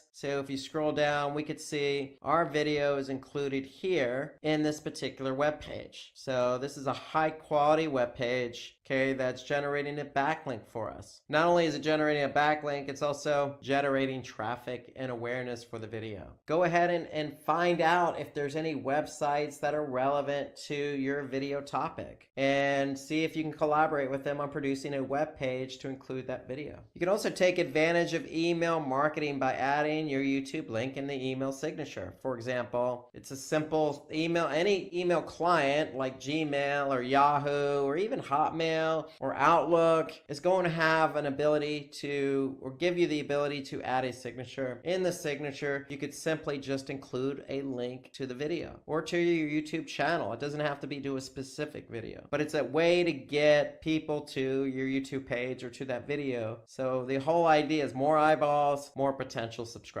Engage your audience by posting your video links on community pages. So for example, we're promoting something here on a community page, and that's going to get some additional traffic over to us. You can always bookmark your videos on bookmarking sites like stumbledupon.com. Again, this is free, very little time to do this, but it's a chance for you to get the video out there and even generate a backlink. You can collaborate with other YouTube channels. This is always a good strategy. If you're creating a video on a particular topic on YouTube, chances are there's probably somebody else out there doing the same thing. It doesn't have to be necessarily a competitor. It can be a complementary product or service. And if you offer that, then go ahead and collaborate with them and see if you can exchange your videos on their channel. And you could take their video and put it on your channel in a particular playlist. Okay, so that's a way to collaborate with other YouTube channels, is swap videos. You could join high PR QA sites and post answers to the questions related to your video. Like Quora is always a good example, or eHap. Okay, so Quora, there's always a question being posted, and if you have the answer to that question in the form of your video, then go ahead and post a response with a link to the video on YouTube. It's a great way to get the video noticed, and it's relevant and natural. Okay, you can embed videos in your blog posts, or if you're using a platform like WordPress, for example, very easy to go ahead and just take that video. You can even just put the link in the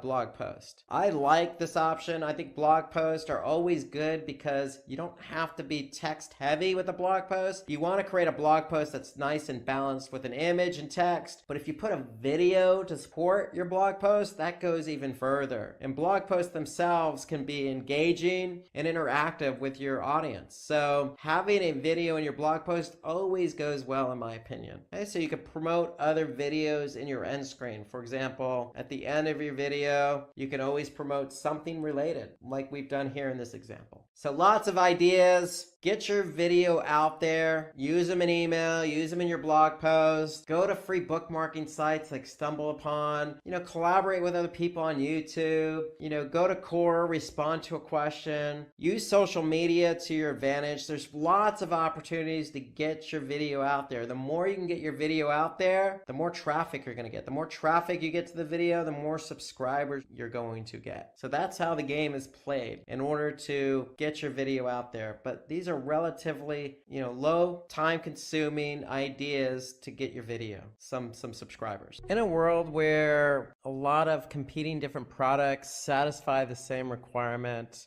you have a lot of advertisers who want you to try their product. And then you have other advertisers who want you to try their product. Try my product. Try my product. Try my product. Try my product. My product's the best. No. My product's the best. Try my product. Well, I want you to forget all that and try my product. Forget about those other advertisers. Try my product. Well, there's only one way you can prove your product is better than the rest, and that's with powerful advertising. And one of the best ways to advertise on the internet is via social media and through the largest social media platform in the world, and that's Facebook. So today we're going to talk about Facebook ads tutorial. and I'm excited to teach this class. My name is Rob Sanders. I'm with Simplilearn, and today we are going to talk about all the different ads that Facebook has to offer. So, introduced back in 2007, the Facebook ads platform has grown tremendously over the last few years. Almost $4 billion of revenue in 1 year. So what does that mean? That means there's a lot of advertisers. Why is there a lot of advertisers? Because a lot of people use Facebook. It's a popular platform. So not only is it popular, but it's popular with advertisers because if you're advertising on Facebook, you have the opportunity to share your product and your brand with users who you think are going to buy your product or associate with your brand. And on Facebook, you can do that a number of different ways, specifically in somebody's newsfeed. And specifically that person's newsfeed that again is potentially interested in your brand, your product. So there's a lot of ways to advertise and a lot of reasons why you want to advertise. So I just mentioned one of the reasons. Hey, it's an opportunity for you to reach out to people who are targeted, who are specific to your product and your brand. So not only that, but you combine that target audience with the amount of time that people spend on Facebook. Okay, people spend a lot of time on Facebook. In fact, not only do people spend a lot of time on Facebook, there's a lot of people on Facebook. In fact, 2.27 billion in the third quarter of 2018. And so when we say spend a lot of time, we mean going to that Facebook profile at least once a day. Okay, so a lot of eyeballs throughout the day checking their newsfeed on Facebook. Facebook also enables you, the advertiser, to find the perfect audience. And so that's the great combination. A lot of people on Facebook and targeted audience. So it's a platform that allows you to put your product in front of people based on specific interest, specific demographics, specific location. So you're really putting your product out in front of the right people at the right time. And so the other positive and pro about Facebook is it's lesser spend, greater reach. And what do we mean by that? Well, traditionally, Facebook is a little bit cheaper than other online advertising models. It is definitely a lot cheaper than your traditional advertising models. And Facebook has been known to have good return on investment because it's cost a little bit less than other advertising models and other advertising platforms. So that's the other benefit to being on Facebook. So if you're into building a brand, you want to be on Facebook. Why? Because it helps you increase your brand awareness. It's going to help you allow users to know what your brand is all about. Because remember, you're putting your brand in front of like-minded people or people you think that are going to associate with your brand, that are going to associate with your product. So you put your brand out there, you incorporate your advertisement in somebody's newsfeed, it's going to add value. It's going to establish trust and credibility, especially if that person's friend is associated with that brand. So instant credibility if friends and family members of a person on Facebook are associated with your brand. So it has the opportunity to really lend a lot of credence to somebody who is on Facebook, active on Facebook, and is your targeted demographic. And the great thing about Facebook is it also has other features, other advertising features such as retargeting. So you could target people who've already expressed an interest in your service or product. But if they didn't go through the conversion process, meaning they didn't go all the way through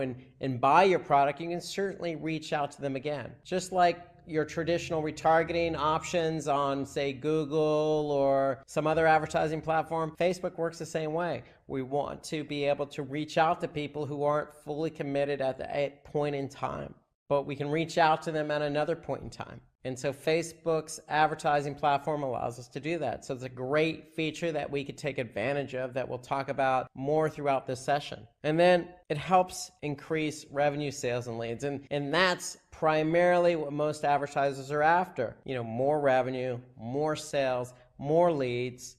So Facebook allows us to educate our audience, again, a targeted audience, about a specific product we have to offer. So the more our audience knows about our product, especially if their friends and family members and colleagues are using the product, then the more likely they're going to purchase. So if you go back to the other feature, higher revenue, less spend, this is the primary reason. Because you have a chance to influence somebody who's very targeted, who's very active on the platform, and who may have like-minded people in their life associating with your brand and product. So it's a perfect combination for advertising. Perfect combination. And so today we're going to talk about all the different types of Facebook ads. And we're going to start out with the single image ad. And the single image ad are just single image advertisements that have an optional text on top and a link description that links to the website. So single image ads are probably the most popular. You can see them on probably your own Facebook feed if you look. So in fact, I'll just jump over to my Facebook feed right now.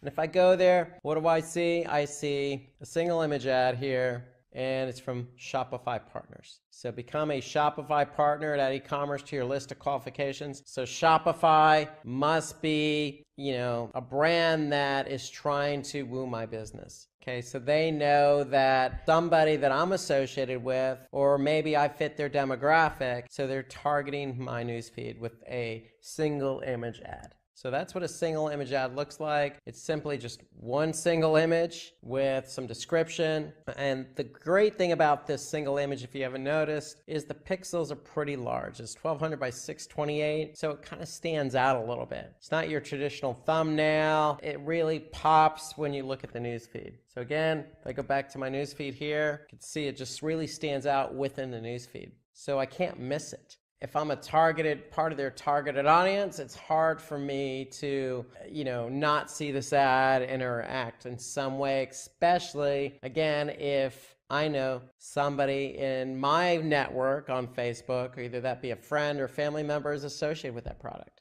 Okay, in addition to the single image ads, Facebook also has multi-product ads, or also known as carousel ads. And so what the carousel ads do is allow you, in carousel form, allow you to rotate different ads with different messaging and different call to action. And so here you can see Simplilearn has a example of a carousel ad where they're showcasing their different courses. So this allows users to view a range of all your different products and services. If you have multiple products and services to offer, then the carousel ads would be a good option for you. So in addition to the carousel ads and single image ads, it gets a little bit more sophisticated in terms of technology, where Facebook allows us to offer up video ads. And so video ads are interactive. It's a good way to really showcase your product, your brand, your service. And the great thing about the video ads is they can go from just a few seconds all the way up to 2 minutes, or all the way up to 120 minutes. And so you can really put a lot of time and effort into the video ads to really put your brand out there. And so the one thing about video is it is interactive. Most people engage with video, and they tend to get about 10 to 30% more views than other forms of ads. So the video ads are really a popular way for you as an advertiser to put your brand or product out there. So you can put your brand and product out there in not just a few seconds, but really tell a nice complete story to get the engagement, to get the person to take the action you want them to do. So that's why video ads have become very popular, because they tend to get more engagement, more interaction than your traditional single image ad or say your carousel ad. So Facebook also allows us to advertise something called lead ads. And what lead ads allow us to do is obtain user details.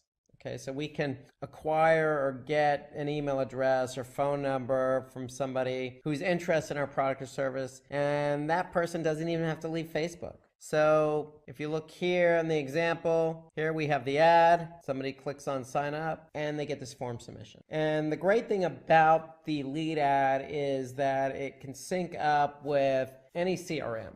or most of your popular CRMs, I should say, for example, Salesforce, as an example of a CRM, where somebody fills that out, the information goes directly to Salesforce. And so lead ads are really good if you're trying to generate, leads for your business. And the form itself, the interaction stays right in Facebook. And so that's the great thing about it. They don't really have to leave the platform. Another form of advertising on Facebook are slideshows. Okay, so unlike the carousel ads, which rotate, and the carousel ads, remember, rotate and showcase different products or services, these ads are interactive, but they're rotating different imagery. So it allows you to really put your best images out there with a really strong call to action, just like you see here with the Simplilearn example. Okay, so they're showcasing, their different classes, and then they have the Get Started Today call to action to really punctuate the slideshow ad. So what's interesting is you can really gauge a person's interest by throwing different products or images out there. You can really immerse a user's experience here by showing different images.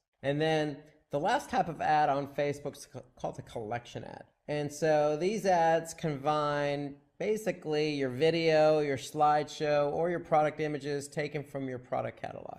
Okay, so if you're an advertiser who wants to advertise several products at once, then this could be a great option for you, the collection ad. So here you could see the Simplilearn example. Here they're showing, not only, some good slideshows and imagery with some good messaging below that. So before we get into the steps for creating an ad on Facebook, let's talk about some of the important changes that have happened on Facebook recently in light of data sharing. So really what Facebook's done is they've made an important change on how user data is being used for advertising. And so what Facebook's done is they removed something called a partner category, and that was an ad targeting program which the targeting option was based on data provided by a third-party partner. So if you're an advertiser and you had a third-party partner that provided some targeted options to you, that was known as a partner category. And in summary, Facebook has removed that program. And so now the only way you can gain user information is if they provide that voluntarily, like the lead ad, for example. Now, you have to get the data directly from the third party now. So you can't have that third party give you that targeting option anymore. You could certainly, again, capture the data yourself by relying on lead capture landing pages, as an example, or the lead ads. And you can certainly still outsource your advertising to lead gen agencies and media buying companies. Okay, but the partner category has more or less gone away. Okay, so now let's get into how to create a Facebook ad. So what are the steps? So the first thing you'll have to do is set up a campaign. So when you're setting up a campaign, you have to select what kind of spending you want to do for your advertisement and what you want to achieve.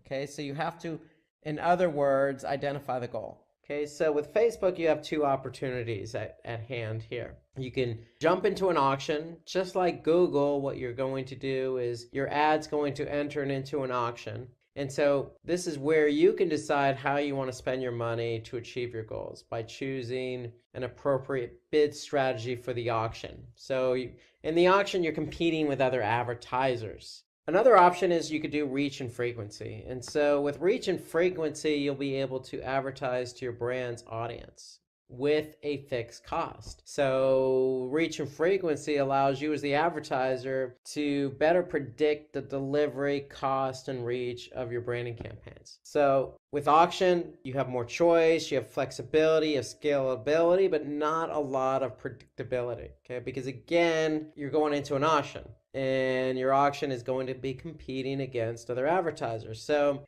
this option is available to all advertisers, and you can have pricing that you can change during the auction price process. So that's the unpredictability part, is the pricing. So pricing can fluctuate during the auction because you have different advertisers who are trying to achieve the most prominence for their ad.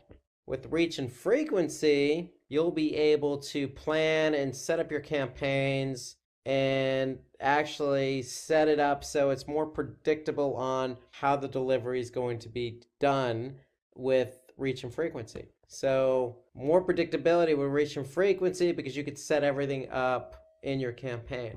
Okay. So again, with the reach and frequency, you'll be able to advertise with a fixed cost. Auction, you're not necessarily going with a fixed cost. You're going with more scalability, flexibility on cost. That can change. Okay. So once you choose your objective for your advertisement, then you need to choose the type of advertisement you want to do. And it's based on your objectives. So what's your objective? Is it awareness, to drive awareness? Is it to drive consideration? Or is it to drive a conversion? So these are the three objectives available to you for your advertising. You want to choose one of those objectives. So let's take a look at each of these objectives available to you.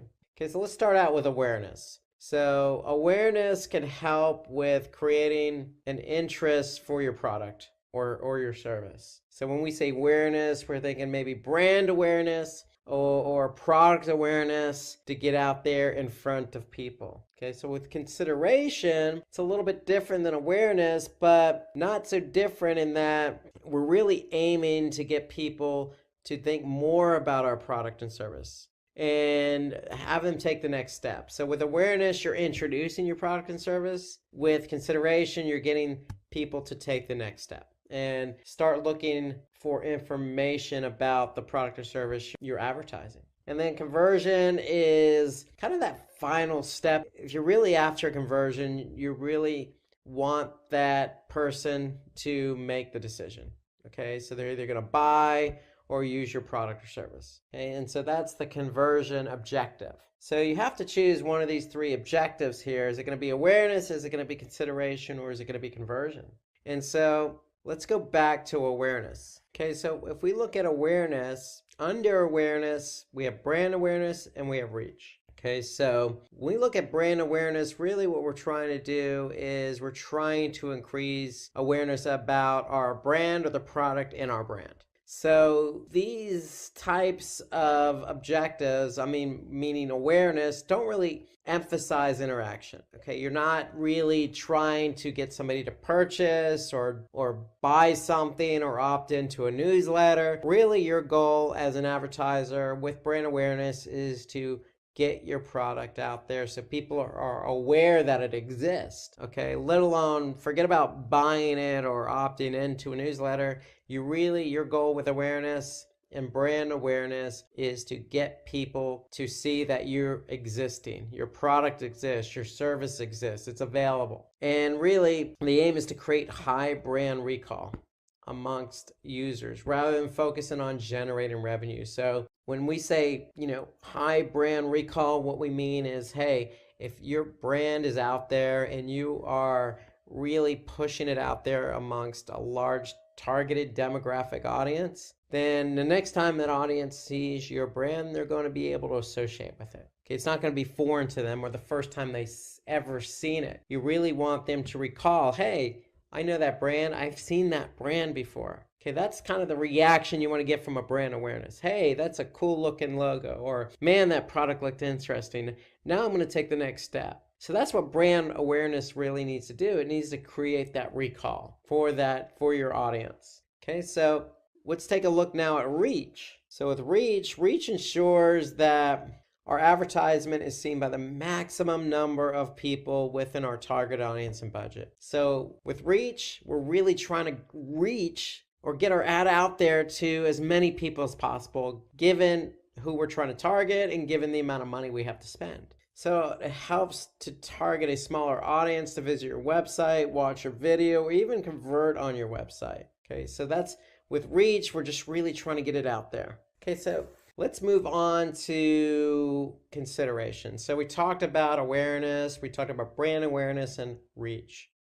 With consideration, we have, people who are willing to take that next step. Okay, so if we're targeting a specific demographic and we're looking at consideration, we really want them to do something with our ad. We don't want them just to recall it or see it for the first time. We want them to take that next step. And so with consideration, we have traffic. So if we have an ad, the least we want somebody to do who's seen our brand before is at least click on our ad. Okay, so we want people to click on our ad and go to our website. Really, that's a goal of consideration is, hey, I know that brand. I've seen that brand before. Let me click on this and see what they have to offer. So this might involve them listening to a podcast or reading an article or being introduced to an app. So really you're setting the stage for further down the funnel by further introducing them to something that's on your website. So you really want them to take that next baby step. The next baby step is clicking on the ad, going to your site, and further educating themselves about your particular product or service. So Facebook shows these advertisements to people within your target audience based on their past behavior. Okay, so that's a great thing about Facebook. You can really get targeted here with your audience. Okay, so engagement. So we talk about traffic, we're going to talk about engagement. So these types of ads are useful when we want users to engage more with our ad.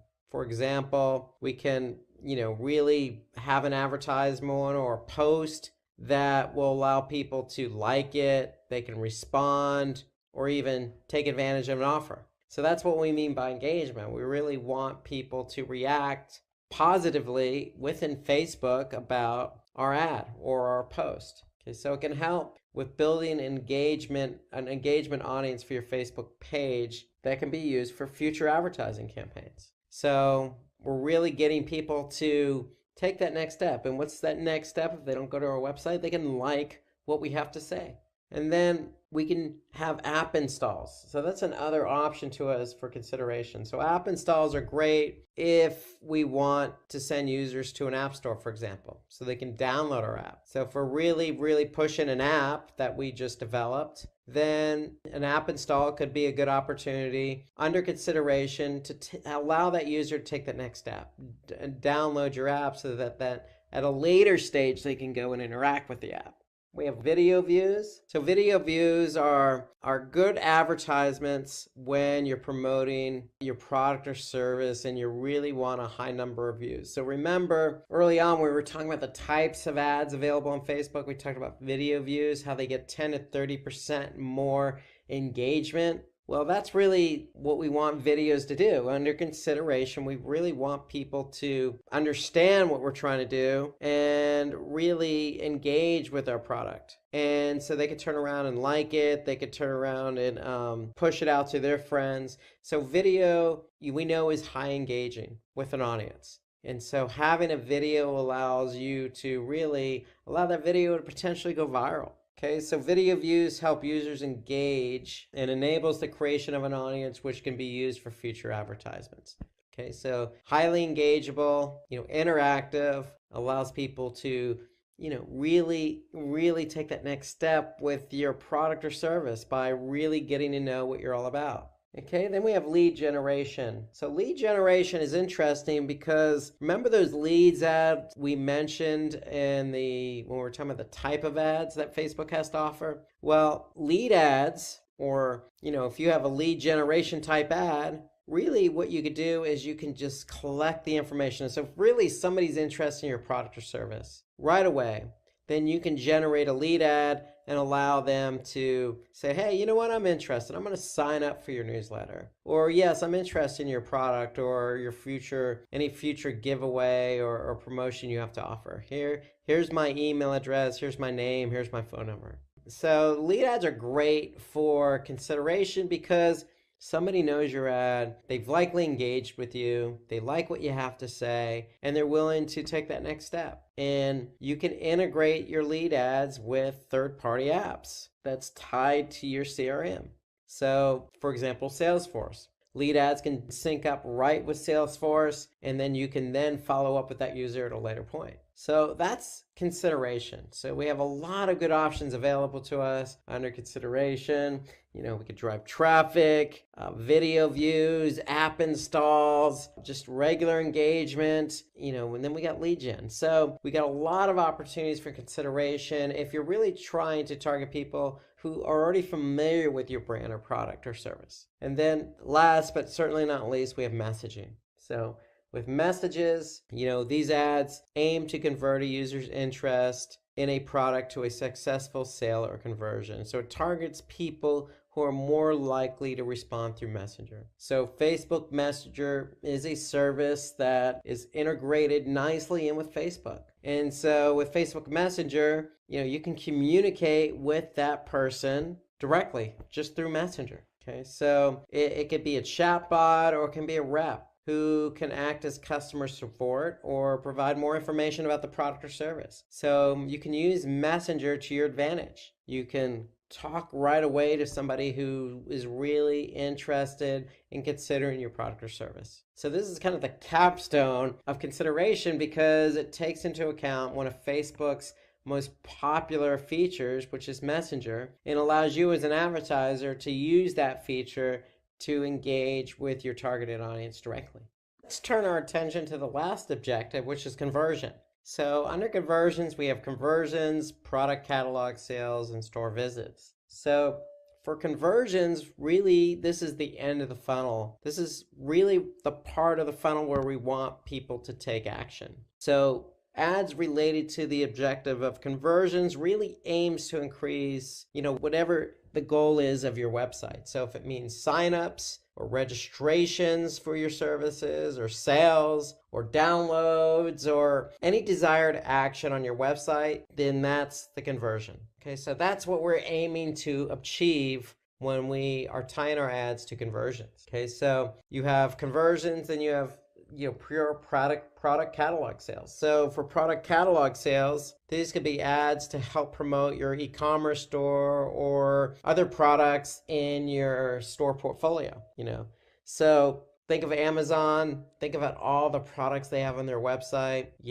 they are probably likely going to choose, product catalog sales because it really will help really push traffic to the store and really get somebody to convert either for a particular product or get them to look at other product categories and buy something there. So really, product catalog sales are really great for future campaigns when you're really looking for sales. And then we have store visits. And so store visits really help direct traffic to your location, and really it helps deliver ads based on your user's current location. Okay, so if we really want to get somebody to the store, if you have a brick and mortar store, for example, then you can use store visits as your objective under conversions to really drive traffic to that location. So that's what store visits are. We really want people to, take that next step, get to your store and check out your store and purchase. So that's what store visits are under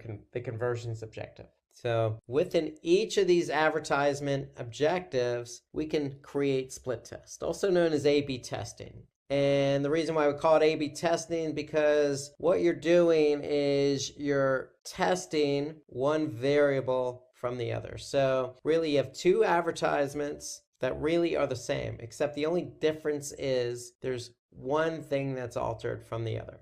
So in this example, we have A with one promotion, and then we have B, which is the same audience, same everything, except a different promotion. So you're really changing one variable when you do a split test. And so that's available to Facebook, just like any other type of advertising. Let's say you do, search advertising on Google. Split testing is available. Let's say you do email marketing. Split testing is available with subject lines. Facebook's no different. It allows split testing, or allows you to use two versions of the same ad and able to change one of those parameters. So you can see really what ads performs best. That's the whole idea behind a split test. Okay, so if it's the original sale of 25% off, then hey, so be it. You know it works because you tested it against another variation. And then the great thing about testing, it never ends. So if 25% off works over, say, $2,000 off, then you try something else to see if that will increase sales. That's the whole idea behind testing, is you always want to see what works. Okay, so really what it comes down to is it can be a promotional offer, or it could be something as simple as changing the call to action.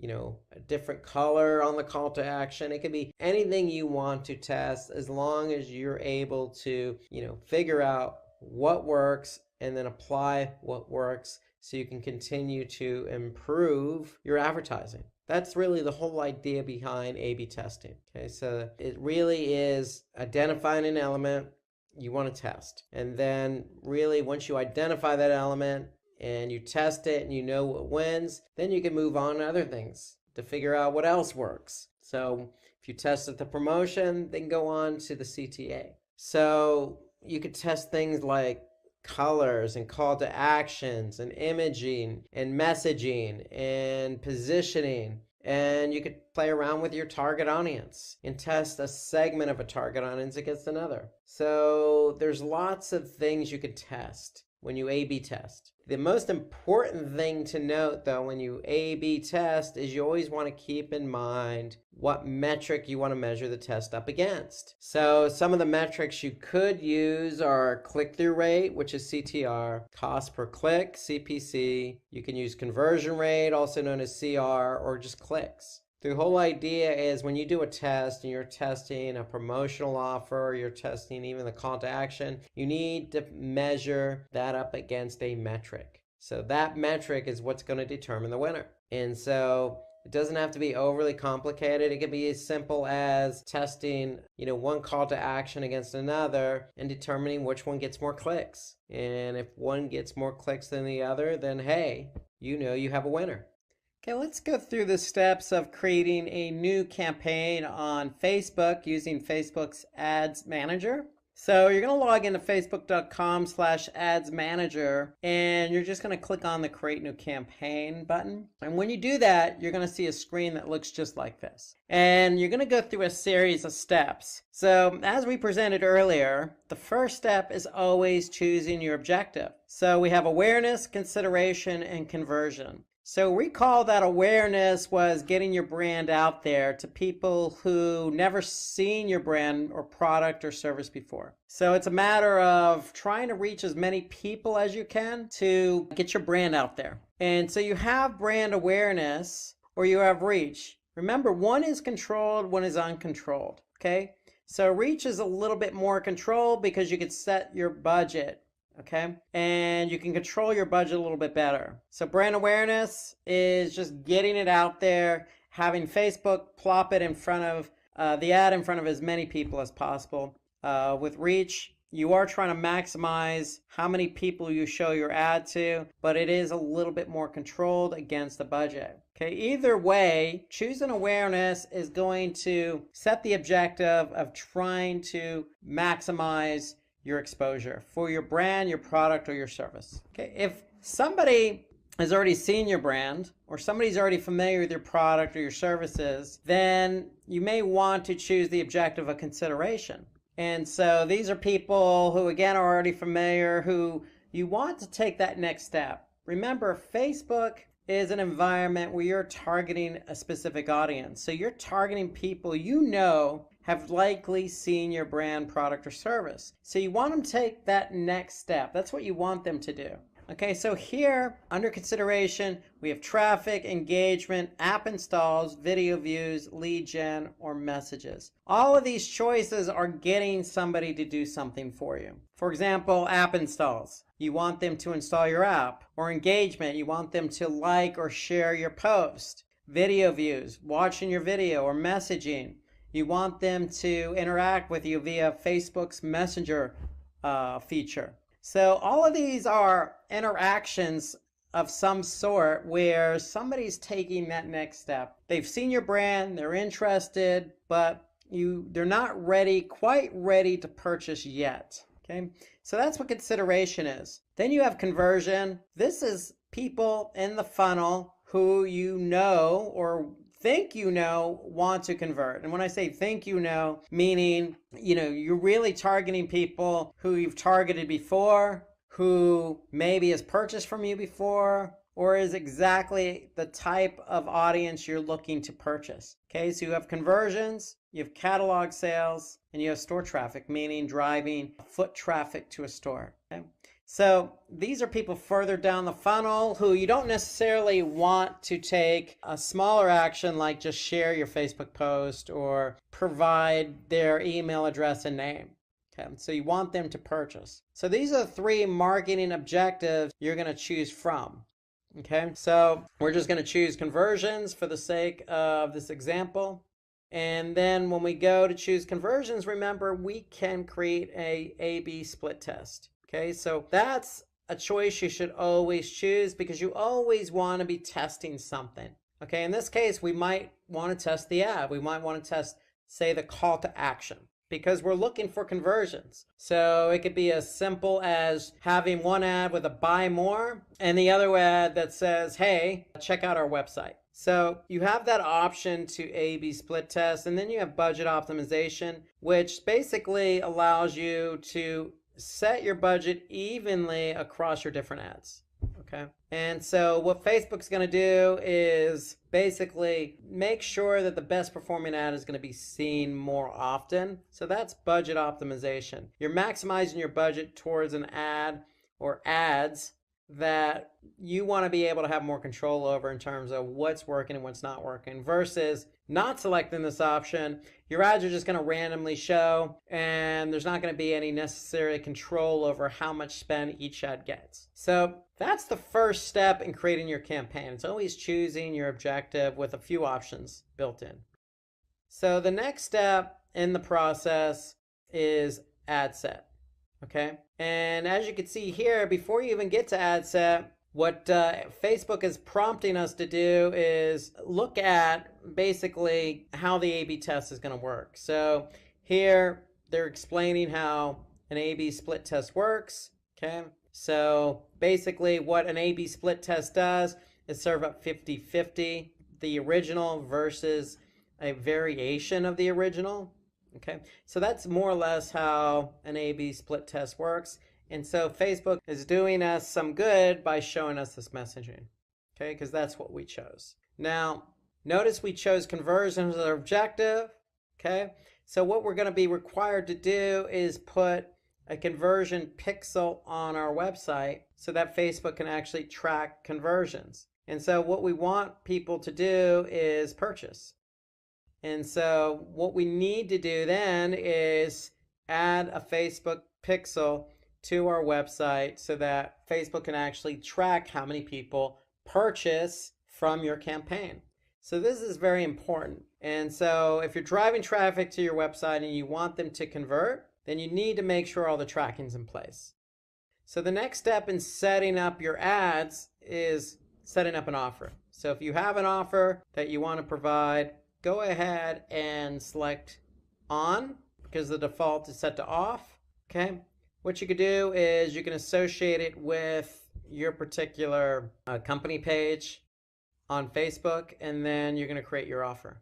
So I'm going to put my offer title. I'm going to put a little bit more details in there. I can put an end date when the offer expires and a specific time. So based on what you put, this is what people is going to see with the ad. And here you have the redemption section where you can have people redeem the offer online or online and in store. So if it's online, you need to provide Facebook with a URL where people can go and redeem that promotion, that offer.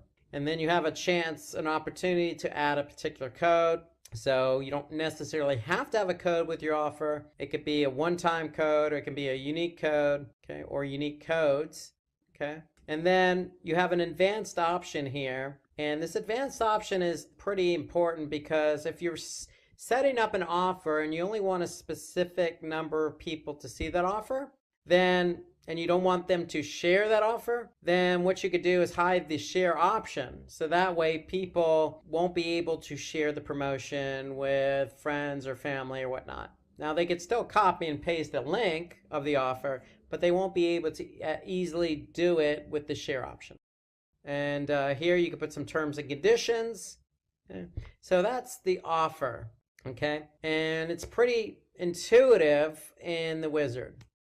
My recommendation is you should always put out an offer to get people to, again, your objective is to get people to convert. So an offer always helps incentivize conversions.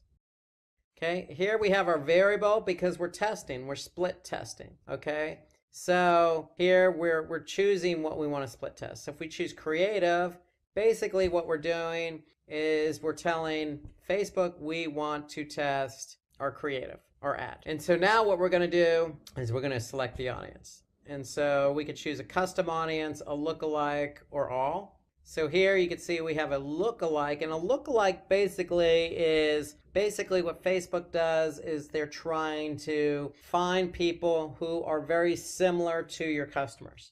Okay, so that's who you want to target. People who look like your customers on Facebook. Okay, so you could choose a lookalike audience, or you could choose a custom audience if you already have one. So we're going to create a new custom audience here, and basically what we want them to do is website traffic, and we're just going to call it website traffic, and basically it's going to be all website visitors. Okay, so we're going to create this audience here.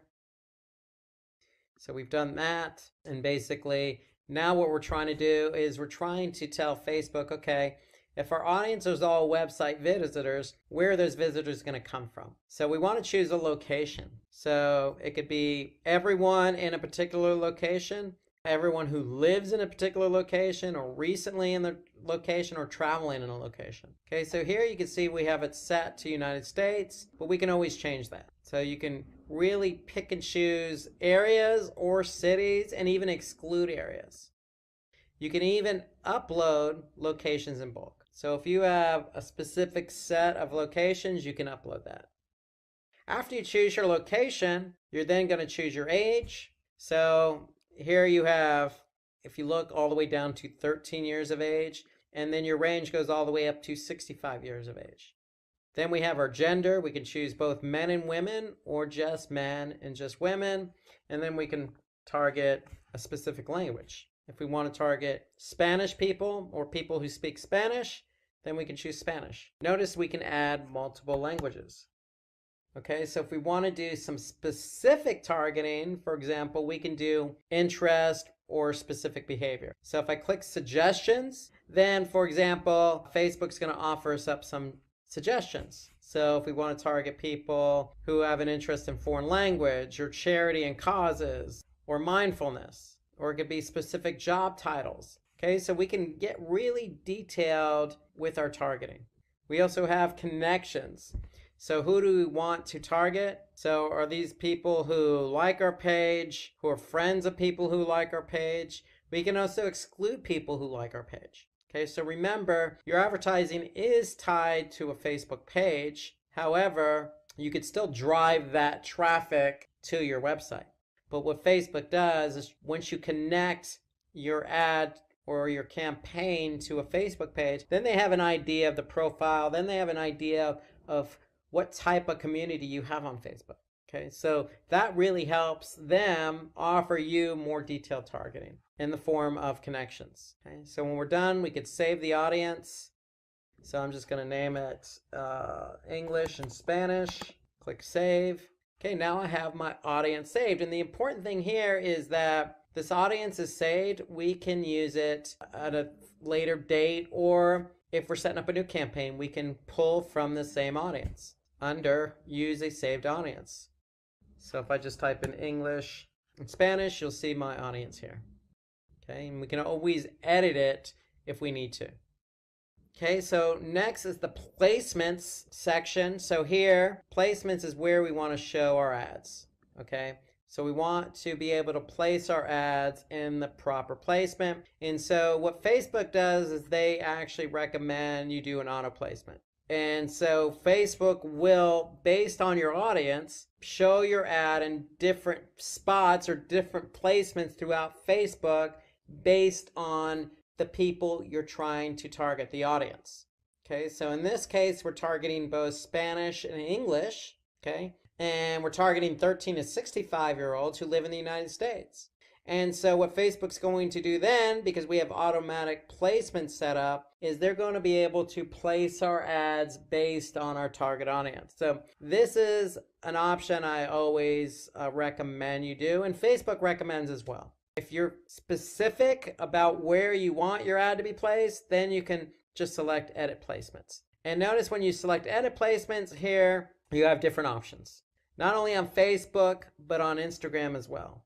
Okay? And Facebook's network, and in Facebook Messenger. So you have all these different options available to you if you really want your ad placed in a specific position. So here, if I just scroll over here, I can see what it looks like in a feed, in-stream video. I can scroll down to Instagram. That's what it looks like in a feed on Instagram. Okay, you have Instagram stories. If I want to go and advertise on Facebook Messenger, then I have some options here in Messenger inbox or sponsored messages. Okay, so you have a lot of options available under edit placements, meaning picking your placement specifically. But again, I recommend, as does Facebook, just go with the recommended placements for now. Unless you're really clear and you really understand how Facebook works and where these placements are actually going to be. But remember, if you choose edit placements and place it in a specific position, let's just say on Messenger inbox, remember your audience may not be there. So going with the automatic placements, is a way for Facebook to help you get your ad in front of the right audience. Here, the next section, delivery optimization. Okay, how much of our ads are optimized and delivered? So remember, we chose conversions here, so we're going to optimize our ads for conversions. So what Facebook's going to do is take into account each conversion that each ad is getting. And they're going to show that ad that's getting more conversions more often than the ads that aren't getting as many conversions.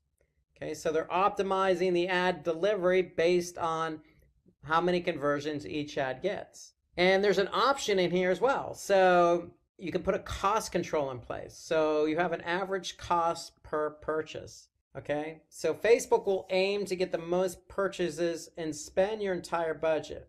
Okay, if you put in an average cost per purchase. So for example, if I'm selling t-shirts, I may not want my average cost per purchase to be $20 because I'm not going to make any money. So I'm probably going to choose maybe $2, $3, $4, even as high as $5 on a cost per purchase, because I want to make sure I'm not spending a lot of money just to get a purchase. So you have that option available to you to put in as a cost control. And here we have a conversion window. And so what this conversion window is going to do is, help Facebook optimize your ads a little bit better based on the number of conversions that happen in this window. Okay, so you have some other options in here. You want to do standard delivery, ad scheduling. You can run your ads on a schedule, or you can run them all the time. Okay, and then moving down to the next option in our ad set is we have split test budget and schedule. So we have the opportunity to put a budget in place for our ads. Okay, and we can schedule the A/B test to start running immediately if we want to, or we can have the A/B test run at a specific date, and we can have it run for a specific period of time. So this goes all the way back to the first option where we chose A/B split test on step 1. So we have a series of options available to us for the split test. Okay, once we have all our options in place, okay, we're going to click continue. And then the final step is actually setting up our ads. Okay, so what we're going to do is we're going to name our ad, in this case ad A. Okay, it's going to be tied to a Facebook page. It's going to be tied to an Instagram account. And then we could choose the format of our ad. So remember, we have a lot of different options available to us on Facebook. We have the carousel, which allows us to have multiple images scrolling horizontally. We can have that single image ad. We can have a video. We can have a collection of images. So we have a lot of options available to us. And then what we could do is we can link up our ad to a specific page. Okay. Now, before we do that, we want to be able to upload our images. Okay. So we're going to manually choose images, videos, and links. Okay. And then we're going to add some text to support that image. Okay. And so when we add text in for our ad, we have the option of setting up a headline. Actually, it's not an option, it's actually mandatory. The description is actually optional. Okay. But my recommendation is you want to add a headline that's going to grab attention, and you want to add a description to support that headline. So I always recommend putting in a description. And then once you do that, you're going to add your destination URL, and then you're going to be able to preview your ad. Okay, so if we have an image here, okay, we can just say, hey, come check out our new product. And so as I add this information, I'll be able to view it on the right side. Okay, so it looks like Facebook at this point is not able to view the image, but normally you're able to see a preview. In this case, it's on the mobile news feed. So if we drop down, we can see desktop right column. Okay, so we need to really choose our images. So we're going to change an image here. Let's see if I can choose another image. Okay, I'm going to choose an image here. And so now I can see the image. Now I can see the headline. And then I can see what it looks like just by changing the placement. Okay, so if I want to choose Facebook stories, whoops, that's not available. If I go to, for example, instant articles, okay, here I can see what my ad looks like on instant articles. So it wasn't available on certain placements because of the type of ad we chose. But the point being, when you set up your ad, you choose your image and you write your headline and put your destination URL in, then you'll be able to preview it on certain placements, depending on what type of ad you chose. Okay, once you're set up, and remember, we're setting up A/B testing. So that was ad 1. Now we want to test the second ad or the variation. And so basically what we want to do is choose the same type of format. Then what we want to do is pick a variation. What is that variation going to be? It could be maybe just a different headline, okay? Or it could be a different URL. You need to decide what it is you're going to test, okay? Once you decide what you test, you're going to add that to variation B. Once you add that to variation B, then you have both ads set up. Once you confirm, Facebook is going to confirm for you whether the ads meet their criteria. Okay, and if it doesn't, in this case, you could see we have some errors. Then we need to go back and fix them. So I'm going to go back and choose single image ad. Okay, so now I could just choose my one image. So I can browse a library of images I already have. Now here's my single image ad. I'm going to add some text in there, a website URL, a headline. Remember, you want it to be catchy. Okay, you can change the call to action here. Okay, you can add multiple languages. So you have a lot of options depending on the type of format you choose. So remember, we chose A/B test, so we're going to set up both ads, ad A and ad B. Okay, and when we do that, again, we can have Facebook review it. Once they review it, they can confirm. You can see we still have some errors on ad A, so let's go ahead and fix that. I'm going to choose single image because that's what ad B is. I'm going to browse my library. Maybe I'll just test a different image. I'm going to click continue. And so basically keep everything the same. What I'll test is maybe the image. So you have to go into an A/B test knowing what it is you want to test ahead of time.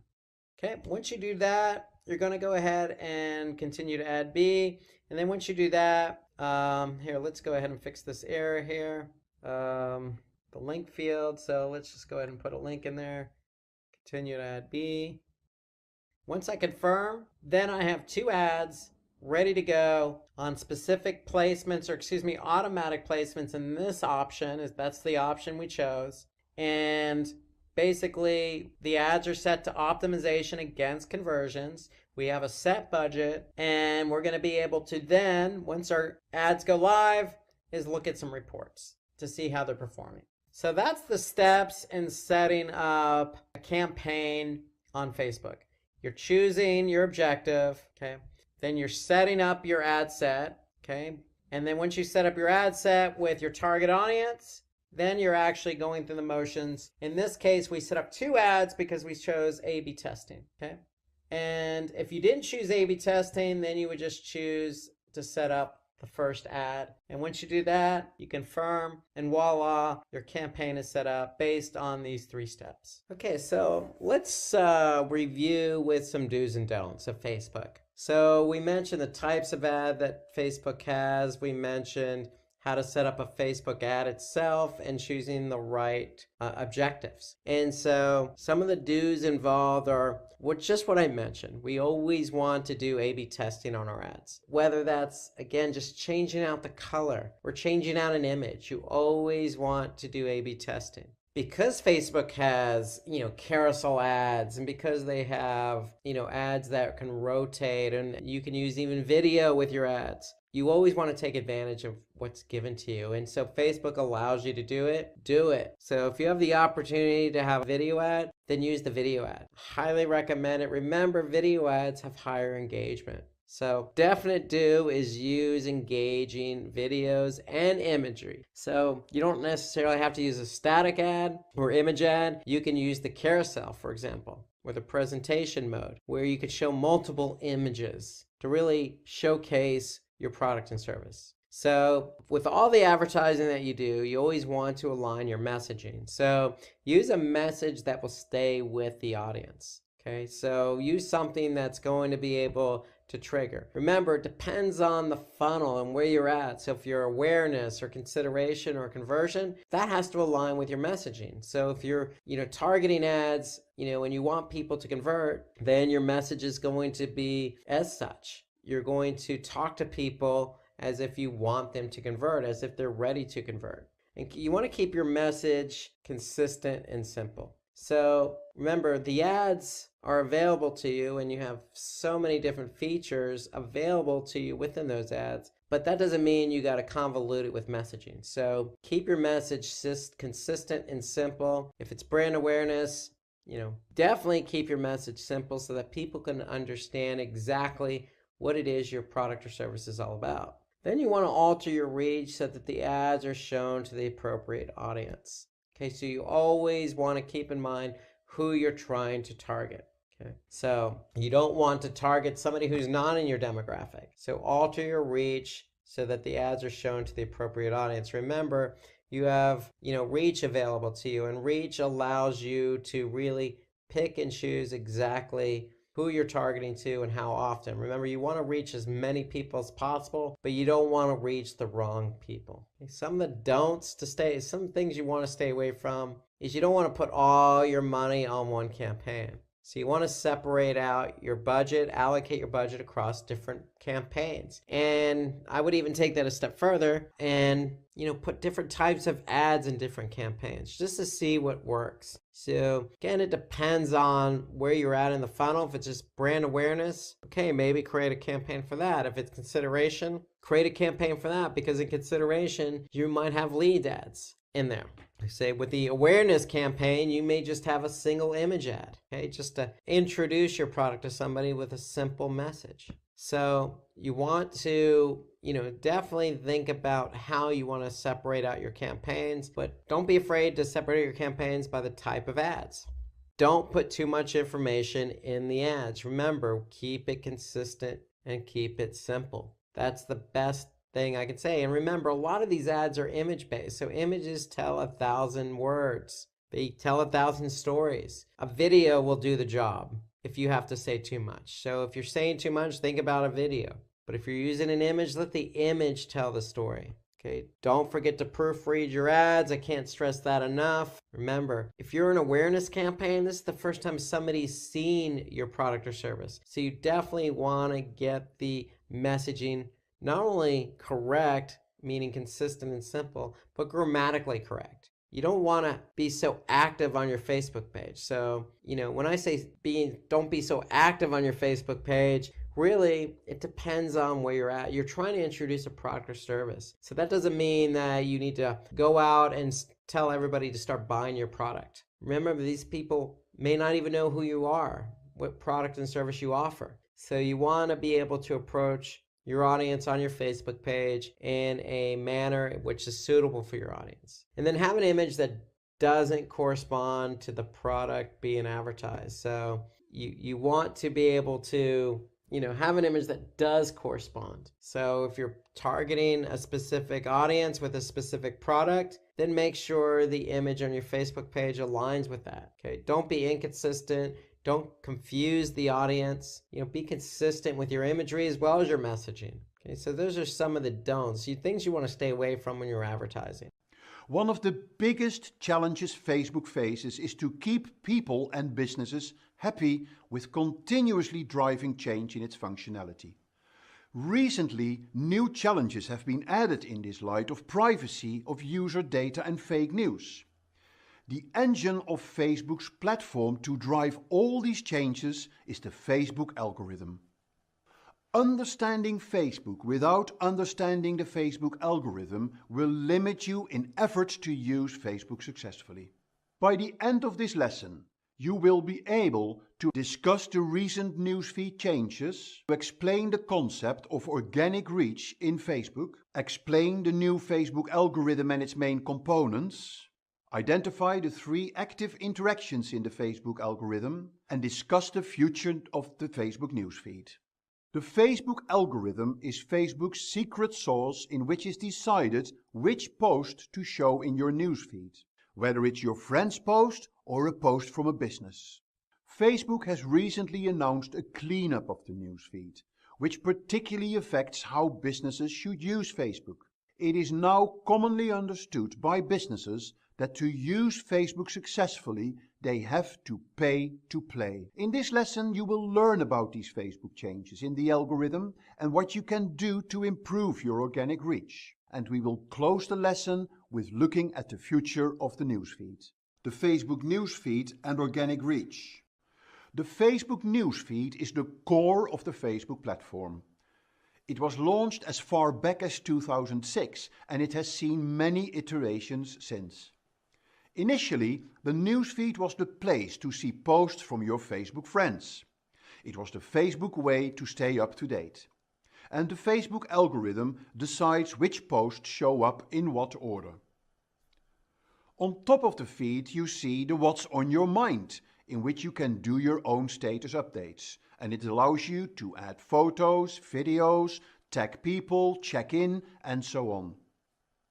Facebook continuously adds new features that you can add to your updates.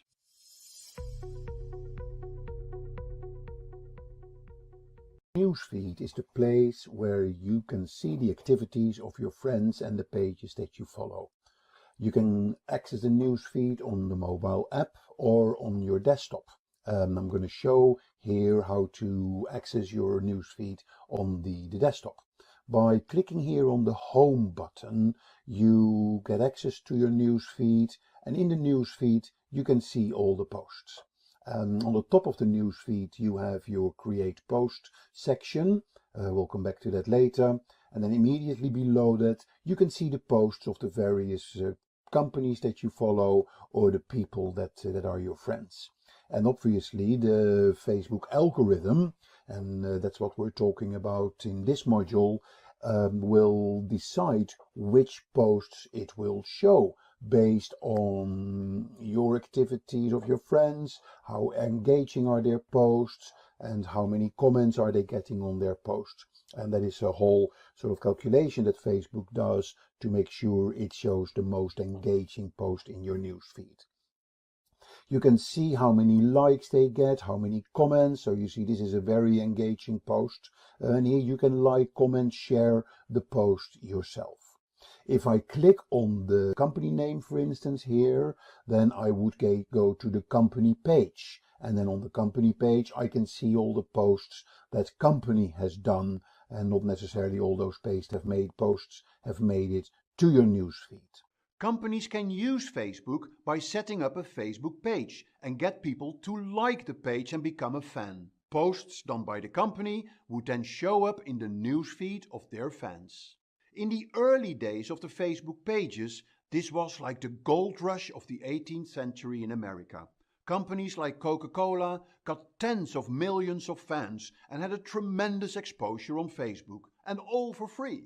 But when Facebook started to monetize their business through advertising, they needed to find a way to push businesses in using Facebook advertising. The way they did this was to slowly erode the organic reach in Facebook. Let's look at this organic reach in a bit more detail. On this slide you see how organic reach has dropped over the years and how the Facebook share price has increased. They are clearly related. The share price has gone up because a continuous drop in organic reach forced businesses to use Facebook advertising to reach their audiences. And this strategy clearly works.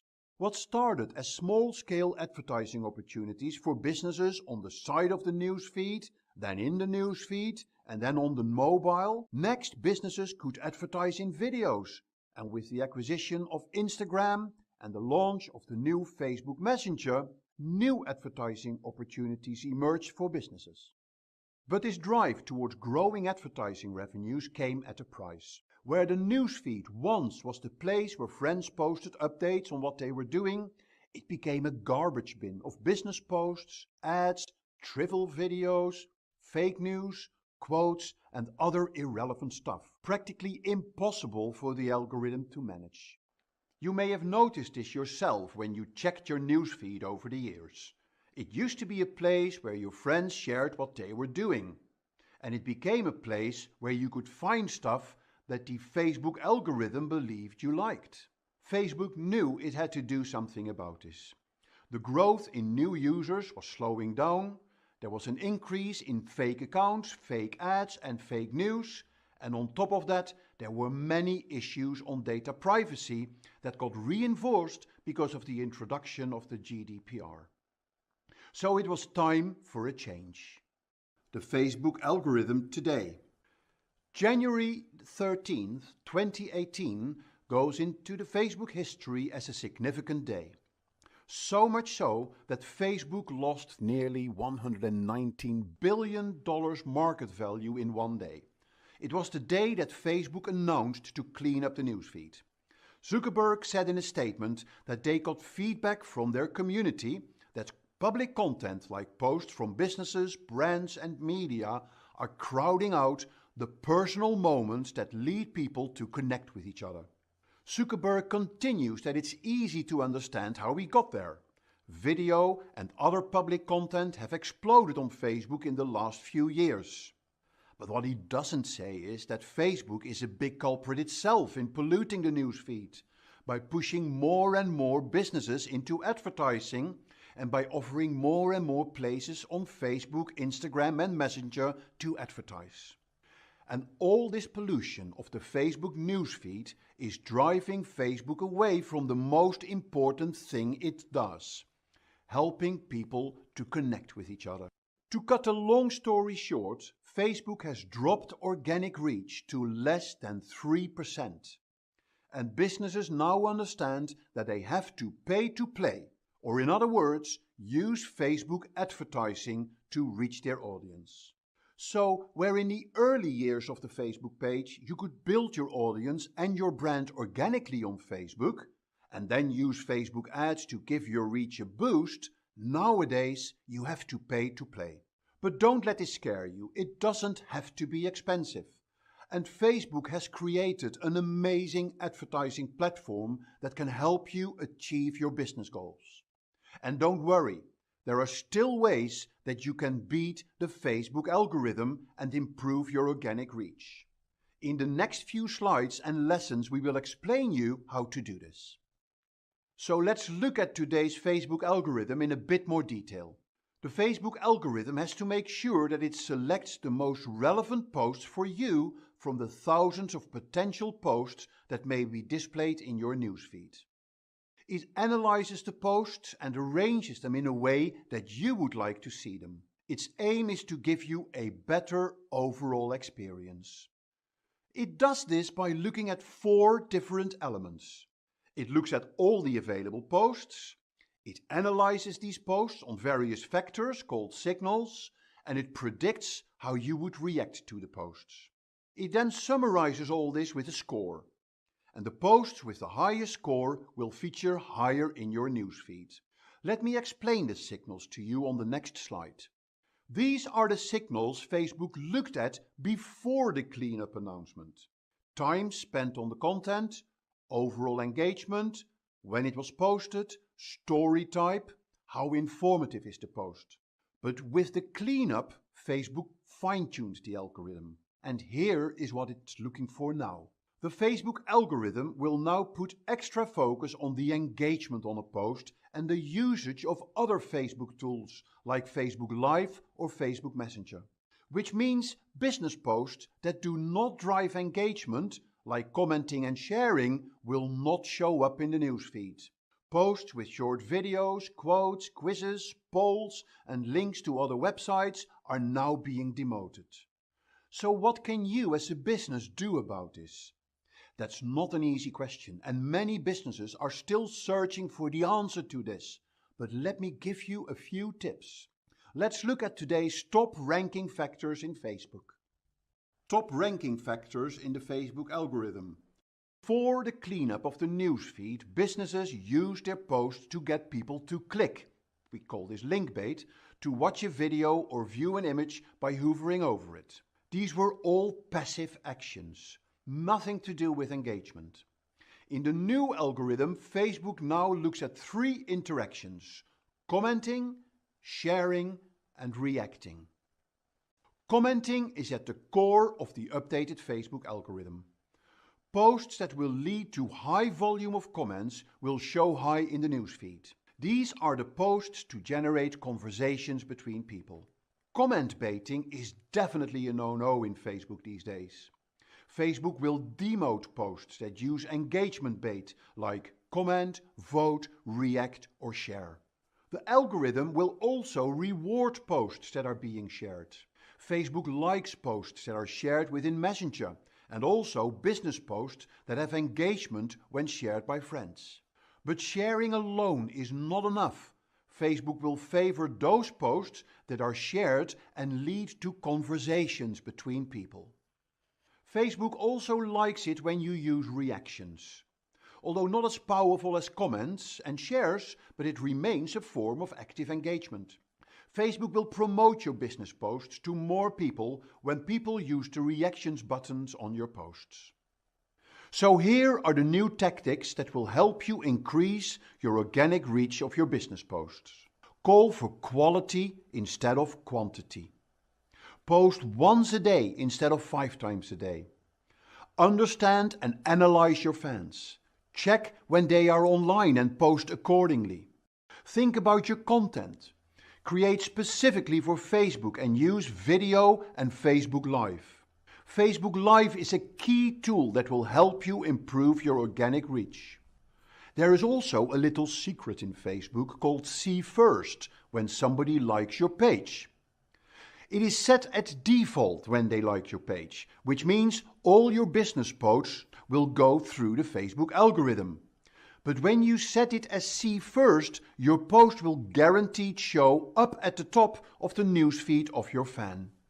Analyze your posts and see which posts have lots of engagement. Recycle these posts or boost them with advertising. Learn from other Facebook pages, experiment with your content, and certainly make sure that you will reply on every comment you are getting. Another way of driving your organic reach is to start using Facebook groups. Facebook has revamped the group functionality recently and are promoting groups to be used by businesses as well. And this brings us back to the basics of marketing. By implementing these new algorithm changes, Facebook now forces businesses to understand their customer, to understand their target audiences. To understand their challenges, their motivations, what they like to interact with, what they care about. Because only then will you be able to create content that sparks emotion. because emotions will generate comments, likes and shares. The future of the Facebook newsfeed. So what will happen with the newsfeed when we look into the future? The newsfeed has been around for more than 10 years now, and the concept has become a bit outdated. Obviously, it won't disappear straight away, but there are many new features emerging that will drive new types of engagement. If we look at stories, messaging, Facebook Live and community features like Marketplace, dating, these are areas where you don't need a newsfeed and where you naturally find more engagement. Instagram is a good example of this. It's a fact that today's Instagram users spend more time in looking at people's stories than spending time on the Instagram newsfeed. But for now, make sure you understand the newsfeed and you understand the Facebook algorithm, because that will put you in an excellent position to take advantage of everything that Facebook has to offer. Here are the highlights of this lesson. Recently, Facebook announced that it would update the Facebook algorithm to only show posts in the newsfeed to lead to genuine conversations between people. As a result, organic reach for business posts on Facebook has dropped to the lowest position ever.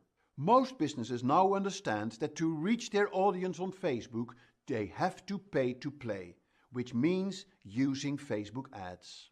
Fortunately, there are still ways to beat the new Facebook algorithm. Using Facebook Live is one of them.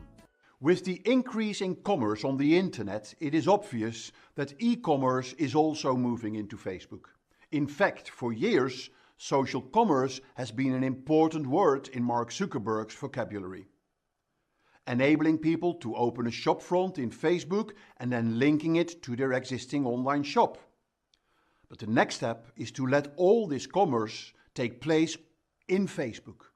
And of course, on the mobile. On top of that, Facebook now features many different ad types that shops can use to promote their products, linking back to the online store. Now watch this space, we've only seen the tip of the iceberg.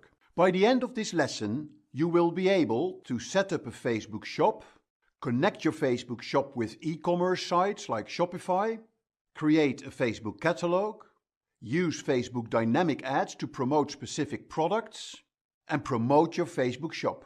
Facebook has many options for e-commerce.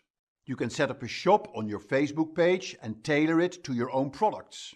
These products can be presented on your page and you can advertise for them as well. And you can also add a catalog to your shop, which gives you the opportunity to promote and target your product advertising more specifically. Setting up your Facebook shop. Facebook allows you to set up shop on your Facebook page. By doing this, you can promote your products on Facebook and offer prices for your product. You can also add a Shop Now button. Once people click on the products, it will take them to their website where they can place the order they want to buy directly into the shopping trolley. Setting up a Facebook shop has many advantages. You don't need an existing catalog, so you can add an unlimited number of products you want to feature in your shop. Like any shopping catalog, Facebook allows you to organize your products in collections so people can easily find the products they are looking for. And by activating the messaging button, people can ask questions or even place an order.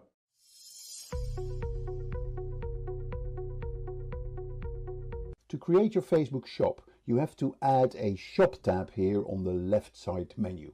Now the way to do that is to go to the settings, and then in the settings you click on the templates and tabs, and then here you see you currently haven't got the shop as a tab, so you click add tab, and that's where you have shop. So you simply click add tab, and that means your shop has been added, and then you can drag the shop to a higher level in the tab menu.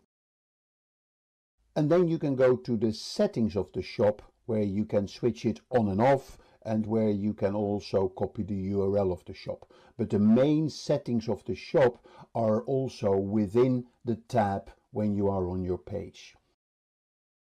So now that we've installed the tab for shop, you now see on your home page of your Facebook page, you here see as the third item the shop. Click on the shop, And the first thing obviously you need to do is to agree to the terms and conditions for your shop. You click continue, and then you're basically going to set up all the details in your shop. Now, the first question you need to answer yourself is, how do you want people to buy the products from your shop? They can either send you a message to buy, you can activate that, or you can drive them to your website. For instance, where you have your online shop, you can just get them to the link of that particular page. So for this demo's sake, let's click message to buy, and we'll click on continue. You select a currency, and then you click save, and you're getting to the next screen of your shop setup, where you're going to add products, and you can also add the description of what you sell. So when I click here on describe what Simply Business sells, I have 200 characters to describe what my business does. So I can just add, for instance, for the demo's sake, social media, training, products and services. And I click save changes. And then I'm going to add products. So if I click on add product, you're going to add visuals for your product. You can add a video of your product. You can add name, the price, whether the product is on sale, a description of the product, whether you want to share this product on your Facebook page.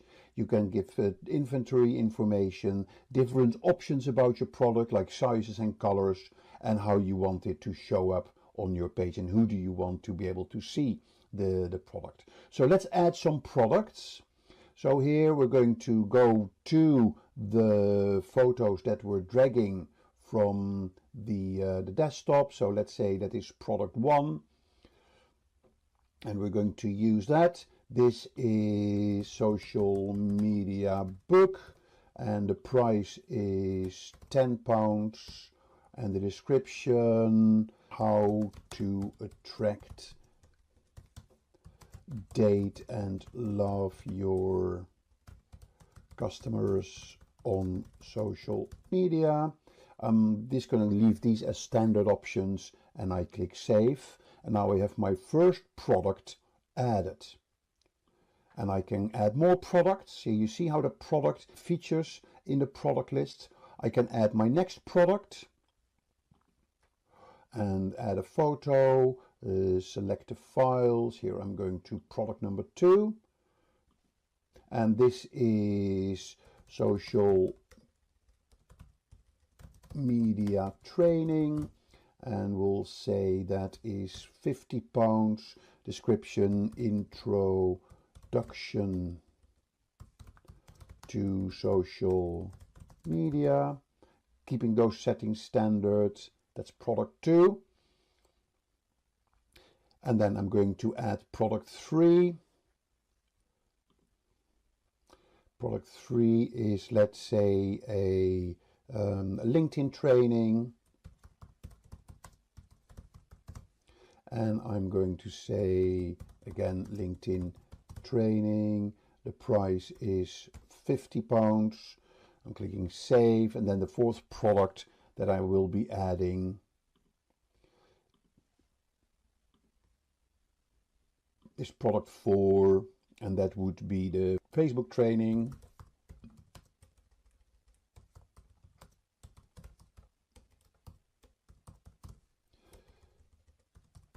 And that would be, let's say, £50 as well. Introduction to Facebook, and I'm clicking save. Yeah, if I now do a refresh of the page, you will see that all the products show up.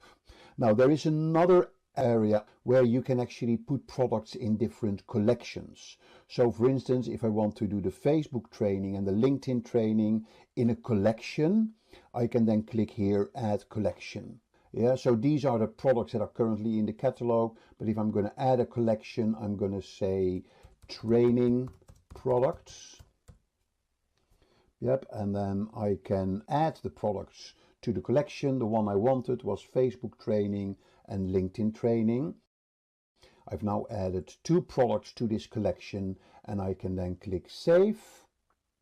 And if I now go back to my shop, So let's go to the page and I'll go to the shop. You now see that I have two collections that I can sort of scan and browse through, and I have my different products. So I can now start promoting my shop through Facebook advertising or by sharing particular products from my shop on my timeline. Here you see an example of a Facebook shop. You can see the desktop and the mobile version of it. On the desktop you can see the shop tab on the left. You can decide what position the shop takes in the tab listing. You can do this in the settings. And you can see the products by category, and also you see the Shop Now button and the send message. On the mobile you can show the product specs, a photo, the price, the details and the link to the website.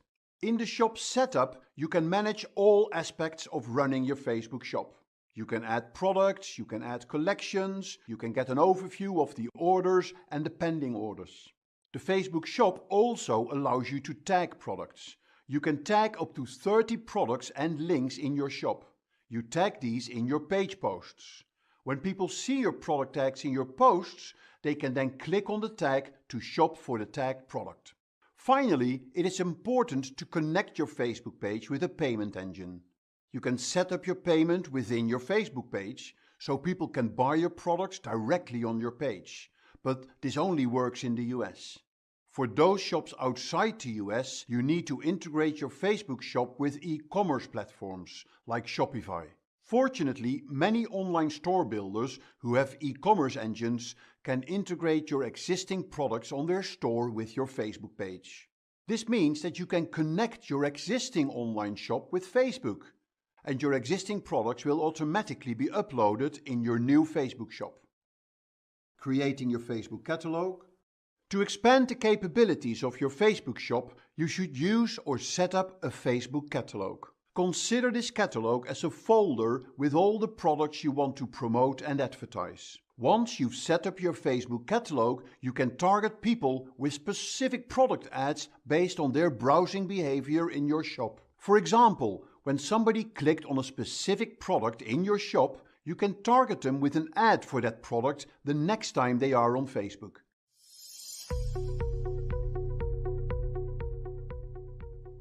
Now that your shop is ready, you can target people who visit your shop or your online shop on your website through setting up a Facebook catalog. Now, in order to set up a Facebook catalog, you have to be in the Ads Manager. And when you click here on the Ads Manager, you go down under Assets, and that's where you see catalogs. Because we've created a catalog when we set up our shop, it will automatically show up here in your list of catalogs. And when you click on the catalog, you get to the screen where you can select different type of ads that you want to run for the particular products. You can see what products do we have in our catalog, what product sets do we have in our catalog, and what are the data sources for the catalog that we're using. And there is the settings for your catalog as well, like what's the name of your catalog, what notification settings, etc. So back to the diagnostics area of your catalog. This is where you are going to decide what type of ad you're going to use for your catalog. So you can have generic ads or you can have dynamic ads. Generic ads is basically where you can feature an ad for a specific product in your catalog, or when you do a dynamic ad, you can actually retarget people who see specific products on your website, and they can then receive an ad with that particular product that they saw on your website, but then on their Facebook, just as a little reminder that may push them to buy the product. So if I click on the ad to drive traffic, it will ask you which accounts do you want to use. And then it takes you to the Ad Manager, where you go through the standard process of your campaign settings, your ad account settings, your ad set, and the creation of the ad itself. Now, I'm not going to show you all the details of how to create an ad. We've done that in other demos. But a very important section that you have here is that you can create an instant experience. which is a much more multimedia type ad that you can select within your catalog. For instance, you can select which products do we want to select for the ad, how do you want to order the products, like dynamically, or you can even specify an order. Are there specific sort of collections that you want to use for this ad? But do you want to use a cover video or a cover image? And then what is the call to action button that you want on your ad? And once you're done with that, you're going back into the ad set creation, where you are looking into the traffic for the ad and the audience segmentation, and then you follow the process of developing your ad. Using Facebook dynamic ads. Here are a few more details about the Facebook dynamic ads.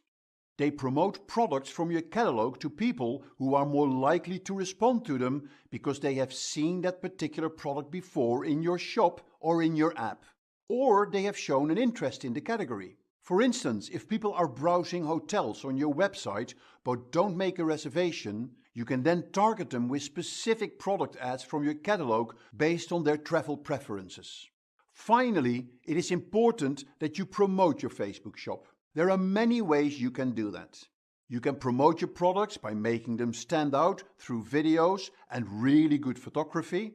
And another effective way of promoting your shop is by enabling ratings and reviews. Often people look at customer reviews before making a buying decision. And if you have a physical store, it will also help if you add all your shop details, like the address and the opening times. And it goes without saying that when people message you with questions or even an order, make sure you respond instantly. So what did we learn in this lesson? Setting up a Facebook shop will enable you to list and promote products you sell. You can even connect your shop with e-commerce sites like Shopify. You can set up a Facebook catalog that holds all the items you want to promote across all of Facebook's social media platforms. And Facebook dynamic ads automatically promote products to people who have expressed interest on your website or in your app. 3 simple elements for promoting your shop: respond quickly to messages from customers, encourage people to leave reviews, and add the address of your physical store. Facebook Live, setup and how to use for business. The final Facebook tool that businesses can use is Facebook Live, which basically allows you to live stream video to your Facebook audience. Live streaming started on Twitter a few years ago through Periscope. It soon moved to YouTube and Facebook and is now a really exciting communication tool to connect instantly with your audience. Live streaming has caught the media world by surprise. I can now be at a live concert and stream it live to my Facebook friends. Where do media rights fit into this? The industry is still trying to come up with answers. Fact is that Facebook Live allows you to start your own live TV program and broadcast it instantly to a global Facebook audience. And on top of this, Facebook loves you to use Facebook Live and will reward you for using it by giving your Facebook Live post a higher organic reach. Facebook Live has lots of opportunities for businesses. It gives natural engagement by people liking and commenting during the live broadcast. And Facebook gives you lots of opportunities to promote the live event before and after the live broadcast. At the end of the broadcast, Facebook will ask you if you want to save the broadcast and post it on your feed. Often, this leads to lots of additional views and engagements. On this site, you can see where in the world Facebook Live broadcasts are happening right now. You also see a lot of live activity in Southeast Asia. So let's look at some of the features. Facebook Live covers 3 aspects of communication. First, it allows you to have live conversations with your followers. And Facebook Live turns these conversations in very engaging experiences with likes and emoticons flowing over the screen as they come in, and comments showing up as well. Second, you can turn your live broadcast into a visual story like you want to tell it. You can add filters, colors, texts, overlays, etc. Adding augmented reality features is not far away. And thirdly, you can target audiences in multiple ways for your broadcasts. And on top of that, Facebook will give your live broadcast a higher than average organic reach. Old Spice Brazil is a great example of a Facebook Live campaign. They did a 2-day live broadcast to put their antiperspirant product to the test. They turned it into a big marketing campaign with which they reached over 9 million people with the time of the broadcast. There are many ways businesses can use Facebook Live. It's a great tool for promoting your products or services. You can do live tutorials or product launches. It can be used to support your live events. You can do a broadcast during your event and interview an expert who attends the event. It can also be used to support your customers. You can do a live Q&A, ask for feedback, hold a webinar. And Facebook Live also lends itself for sharing news, announce a sale, or organize a sales party. Lots of opportunities. It may take a while to build traction with your broadcasts, but if you can maintain the momentum, you can generate plenty of coverage and engagement. A good way to maintain engagement is to turn your live broadcasts into recurring episodes, weekly or monthly, so you can build your campaign around this and build up a library of great content.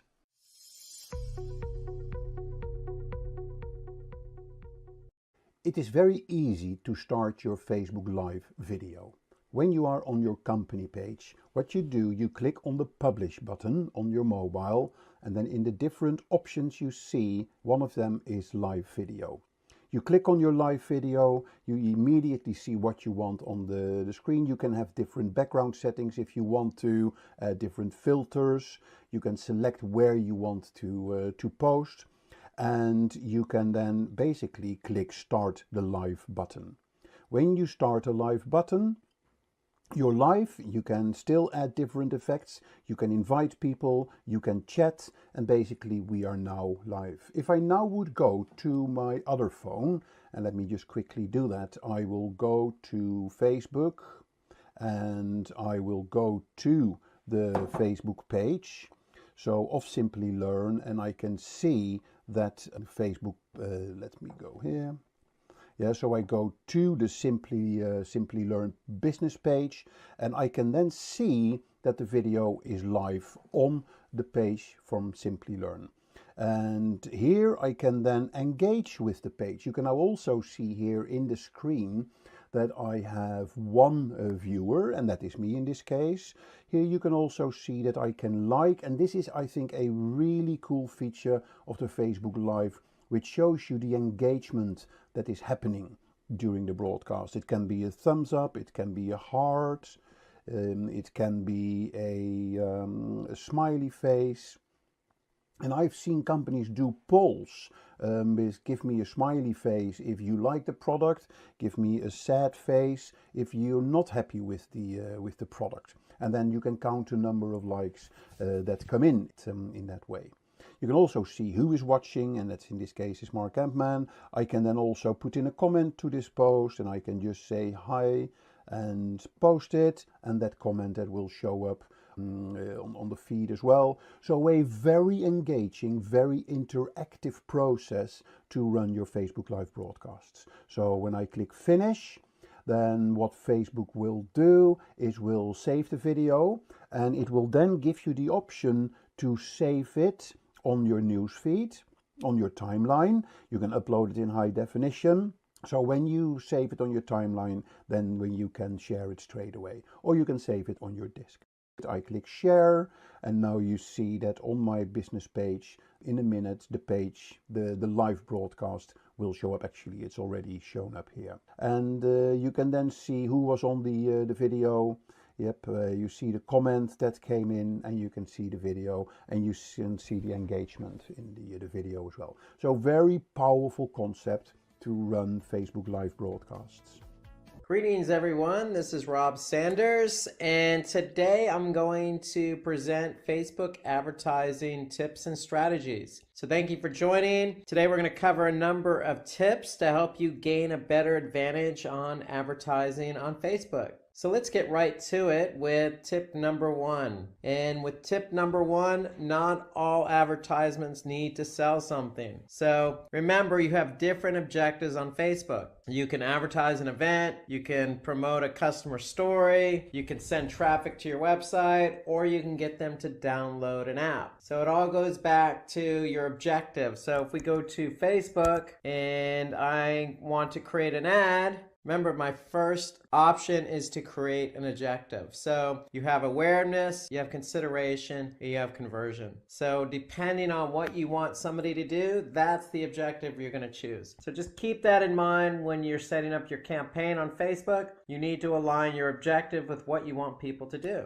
So tip number 2, we want to use Facebook Messenger for advertising. So Facebook Messenger is a feature that can be used with advertising on Facebook. And it's a good tool, it's a good practice because it allows you to, as the advertiser, to commute with individuals directly. So it's a feature that you should take advantage of because it allows you to quickly engage with your target audience. So that's the beauty of leveraging Facebook Messenger with your advertising. The communication tool is available and for you to engage with your target audience. So it's great for not only interacting, but taking care of any other objections that they have as an audience or prospective client. So you can answer any concerns they have right away. So it's a lot more personal and interactive than other forms of advertising because you're directly communicating with your audience. Tip 3, use video advertisements. I can't stress this enough. Video is very engaging. In fact, it's not only engaging, but it's very easy to use. So if we go to Facebook, really, Facebook is telling us for video, all we need to do is have basically a phone handy and an app and just to be able to upload it. So with Facebook video, you can really drive awareness and you can really drive sales. I mean, you can really make some really splashy videos on Facebook. All you need is a mobile camera. So with Facebook videos, it's really very easy to create. You just got to be creative. That's really the key to videos. You know they're going to be engaging to the end user. Say something, do something that's going to really grab their attention and get them to do what you want them to do. So these are just some of the examples you can see on Facebook, and you can see how creative advertisers are getting. You know, clear call to action, great video or great imagery, good promotional use. So there's a lot you can do with video and really make it interactive. So I can't stress video enough as an option for Facebook. It really is one of the better features with Facebook advertising and really very limited use of resources. All you need is that web camera, an app, and the ability to upload that video. That's really it for video advertisements. So keep in mind, and the reason why I'm harping on those video ads is they tend to outperform your traditional Facebook image ads in other formats like the carousel or the presentation mode. So there's other types of formats on Facebook. Video tends to give it that extra edge because it's very interactive. And in the form of interactivity comes engagement. So in this example,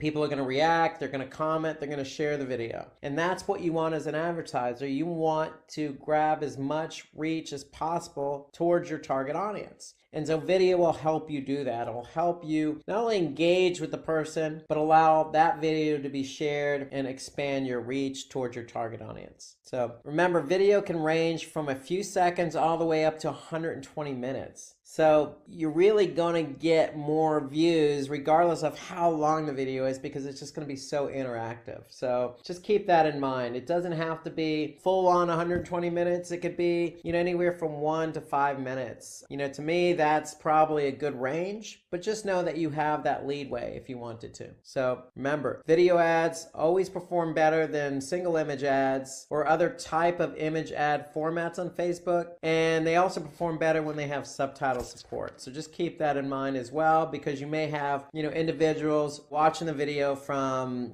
different countries speaking different languages. Say tip 4, when you're placing your advertisement, where you place your advertisement will play an important role in deciding how many people come across it. So Facebook offers a number of different options to choose from. So remember, you got the news feed, you got instant articles, right column, you got suggested videos. So you got a lot of options at your disposal. There's lots of other options too. So you can have Facebook actually automatically place your ads, or you can specifically tell Facebook where you want to place your ads. And that's all part of the Facebook setup. So if we go to Facebook and then we go to create your campaign. So if we choose ad set, here is where we're going to be able to choose our placement. If we click on choose placement, we'll be able to, allow Facebook to place it, or we can edit the placement specifically. So just keep that in mind. You have a lot of different options here. Again, feeds, instant articles, in-stream videos, you got Rycom, you even have Instagram. So you have a lot of options available to you. So my recommendation and Facebook's recommendation is always go with the auto placement, but you could specifically choose your placement if you want to when you're setting up your campaign. So start the advertising on the newsfeed could be recommended. The newsfeed is where you're probably going to get your most eyeballs. Most users spend most of their time there, and it has the highest chance of grabbing their attention. So the newsfeed could be a good place to start. Again, you can have it at auto placement, and your ads may be there as well, or you could specifically choose just the newsfeed or other placements. So tip 4, just be careful where you place your ad. It's really important. You want to place your ad where you're going to get eyeballs. So tip 5.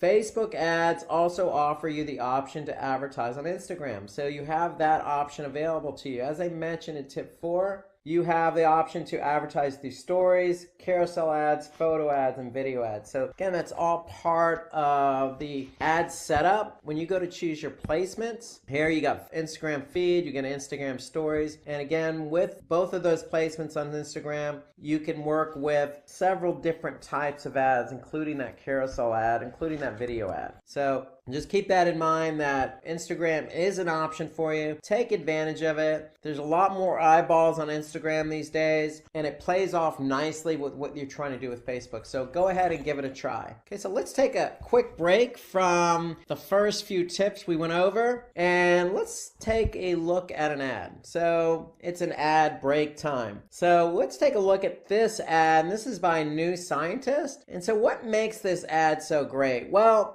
there's been a lot of shakeup in the world today about fake news. What is fake news? So New Scientist is actually playing off of that. They're mentioning, hey, fake news, not in our world. So they're actually playing off of that term fake news. And so that's an attention grabber. So I think that's what makes this look so good. But this is a single image ad. And you can see here they're promoting this ad with a promotion. So try 12 weeks for just 36 euros. Okay, so they have a promotion in there. So, and you notice the image of the magazine, they're also displaying that, hey, you can look at this digitally on a laptop, a tablet, or a mobile phone. So you have other options as well. So they show you that in the image, which is placed on the right side of their messaging. So to me, this is a good ad because of the placement of the image, the type of image they're using, the play on fake news, and the promotion that they're offering up. So this is really a good ad. It's very eye-catching, and hopefully the promotion's good enough to get you to sign up. Okay, so tip number 6.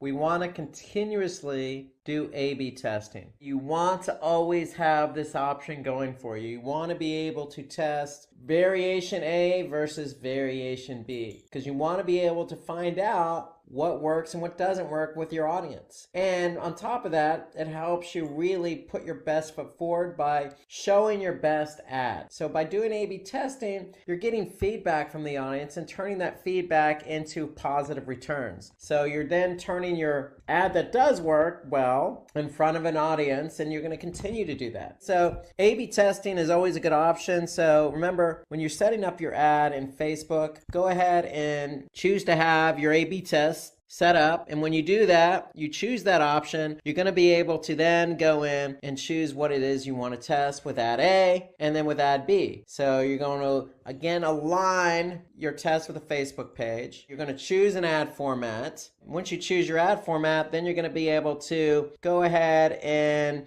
put your ad in there, and then you're going to choose your call to action. So the whole idea behind an A/B test is you want to be able to find what it is you want to test. Is that going to be the call to action? Is it going to be the messaging? Is it going to be the ad format? So there are lots of things you can test with Facebook on A/B testing. So it's all part of the ad setup. setup. So things you can change, again, are the color of the elements, imaging, text, the call to action, the position of the ad. There's lots of things you could test. That's all part of the Facebook setup. So the thing is, you want to continuously test. That's the key. Continuously test certain elements of an ad. So testing can be done initially on broader elements and then smaller, finer details like statements in your ad copy. So my advice is, when you're actually setting this up on Facebook, think ahead, think what it is you want to choose to test. My advice is maybe start out with a call to action. So if you're in Facebook itself, you have an opportunity to test different call to action. Try that. That's an easy way to test. And then, when you test the call to action, once you find out what works and doesn't work, then you can move on to something more sophisticated, like maybe the image type, or maybe trying different types of imagery or ad types, like the carousel versus single image. So start small, start easy, and then work your way up. Tip number 7.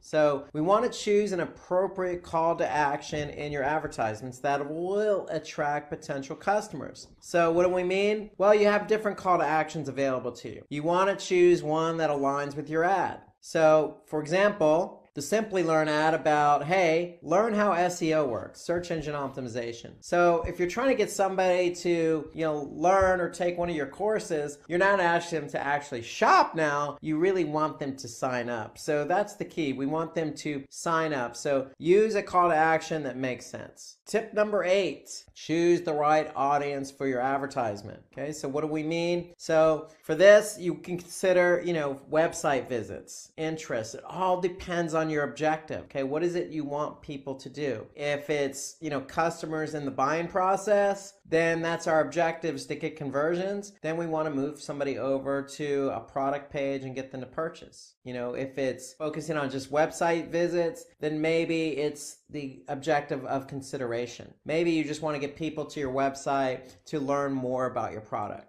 So that's the whole idea behind, choosing the right, objective, because you want to align the objective with your ad. Okay, so tip number 9. Create lookalike audiences. And I like lookalike audience because what Facebook does is they create an audience that's similar to the audience you already advertising to or customer base you already have. So in other words, Facebook already has an idea of who your audience is. You can also, provide them with additional information like an email list to give them a better sense of who your audience is. And then what Facebook does is they take that information and they'll put your ad in front of an audience that looks just like the audience you already have. That's why they call it a lookalike audience. So it's a great feature by Facebook. It really allows you to reach a target audience, an audience that's very similar to the audience you currently have. And one example, provide Facebook with an email list. With that email list, they're going to be able to map that email list and be able to identify an audience that you could target. So that's the whole idea behind lookalike audience. It's a great feature by Facebook. Definitely recommend taking advantage of that. Why? Because it will increase the number of people who will find your advertisement relevant. Remember, you're targeting people who are similar to your actual audience, to the people who are already connected with your brand or already liking your page. So if they're similar to those people, then the chances of them engaging with you are going to be greater. So lookalike audiences tend to perform well because you're targeting an audience that's very similar to your actual audience. Tip number 10. So use the golden point rule on your ad creative. So what do we mean by golden point rule? Well, let's take this ad here as an example. So what we want to do is we want to divide the creative into 9 equally sized boxes. So what we want to do is draw 2 horizontal lines and 2 vertical lines, just like a tic-tac-toe box. And so ideally what we want to do is place the main subject of your ad in the cross sections of the drawn lines. And so what that does is encourages the user to place their focus on those points. The lines are just simply there as a guidance to help you position your messaging. So that's the golden point rule, really, is we want to be able to position our messaging accordingly. So time for another ad break. So let's take a look at another ad here on Facebook. And this one's by Blue Apron. And so of all the tips we've talked about This particular ad takes into account a lot of them, okay? So this is, again, they're using multiple images in this ad here. So again, what they're doing, promotion, they're offering up a $30 off promotion here. And what they're asking you to do is sign up to get that $30 off. So you can see the call to action. We already mentioned that on one of our tips. The call to action matches the ad, so they're asking you to sign up. They're using really good imagery here, and they're supporting that with some good copy and text. So this is what makes this ad so good. I mean, who doesn't like good looking food or tasty food and healthy food? Okay, so they're definitely taking advantage of the imagery with a promotion and with a good call to action. And so remember, we want to A/B test. So Blue Apron is likely testing this ad. So what they could do with this is test different imagery, or they could test a different promotion. So there's a lot they can do here on the A/B testing side. So for me, if I were to test this, I would probably be testing the imageries, because we want to be able to see what images get people to sign up. Alternatively, we can also test the offer as well. What offer is going to get somebody to click on that sign up button? So ideally, there's a lot to do here from the A/B test standpoint, and the way they've structured this ad, it makes it very easy to test. So that's what makes this ad really good, is it shows good imagery, has a good promotion, and aligns the CTA. Tip number 11. So we want to place the product in the right hand of your creative. So the right side should contain our product imagery. So why is that? Why? Because there's been a study called the Perceived Product Heaviness and Package Evaluation, and that states that depending on where a product is placed, users would react differently to it. And so the study found that users tend to react more positively when the product is placed on the right side of the ad creative. So here you can see countdown to Black Friday. This is an Amazon related ad, and you can see the product is basically a litter box, which is placed on the right side. So it's a Black Friday ad. They didn't place the image on the left side, they placed it on the right side, because people tend to react positively when the product image is on the right side. So keep that in mind when you're placing your imagery. Try to place it on the right side. Tip number 12, don't use images that have more than 20% text. Okay, so you want to use images that are clean. Remember that Blue Apron image we looked at? That was a very clean image of food. No text overlaying the image. So we want to try and stay away from images that have text on the overlay. Okay, so there's no limit to how much text you can add to your creative, but Facebook and myself recommend, hey, the lesser text you have, the more likely it is for your ad to have its desired impact, meaning somebody's going to click on that ad. Okay, so keep that in mind. Let the image do the talking for you. You don't necessarily need to overwhelm the image with words or messages. Tip number 13. So we want to use an ad creative that's attention grabbing and is relevant for your business. So again, going back to that Blue Apron ad, hey, who doesn't like good looking food, good looking healthy food, green food? Well, switching gears, we're looking at a Nike ad. Who doesn't like a good looking shoe here? This is a good running shoe, and Nike is definitely taking advantage of the opportunity to place the shoe against a nice looking background. So here, the image on the left, you got a nice mauve looking color, the shoe on the right on a nice red background to kind of really play into the color of the shoe. And so that's attention grabbing. So the colors kind of match and go with one another, and it tends to grab your attention. So Nike's doing a good job here of just not showing an image of a shoe. Really what they're doing is put the shoe as the central focal point and supporting that with additional color. And they're really putting the messaging kind of as the background behind the shoe. So they're making it as attention grabbing as possible here. So Nike's done a good job with this ad. Me personally, I'm not the biggest Nike fan when it comes to shoes, but hey, this ad definitely grabbed my attention because now I could see, this shoe is really popping to me. We don't want to use clip art in your ad creative, okay? And don't use low resolution pixelated images as well. We want to use high quality imagery. And use images that are well lit. natural lighting always tends to work well as well. So when you're doing a placement for a product, whether that be food or shoe, you can see here in this plated example, they're putting it on the right image, they're putting it in a natural environment, on a table, on a plate with some paper next to it, and then you can see the one on the left, it's of a person holding a box with the image of plated on it. And so to me, that's not stock imagery or clip art. That's an actual person holding the product. So it's real life. You want to make it as real life as possible and as clear and quality as possible. So when you create attention grabbing ads, show images of people benefiting from your product instead of just having the product itself. So that's always a good idea. In the case of Coca-Cola, these people are enjoying their bottle of Coca-Cola. Well, going back to the Nike ad, they could have had a person wearing that shoe or, running with that shoe. That could have been an alternative for them as well. So the whole idea is just make sure your ads are attention getting and they grab your attention. And if you're going to use people, make sure the person's enjoying it. Just like on the previous image, the person holding the box. We could see she's got a smile on her face and she is enjoying holding that box. So to me, you want to use people with the images to the best of your ability, and that means use that person who's enjoying it. So that's really going to put the product in the forefront. Okay, tip 14, don't hesitate to experiment with your advertisement's creative or its copy. Okay, so what do we mean by that? Really, we want to be refreshing our text. We want to be refreshing our images, okay? So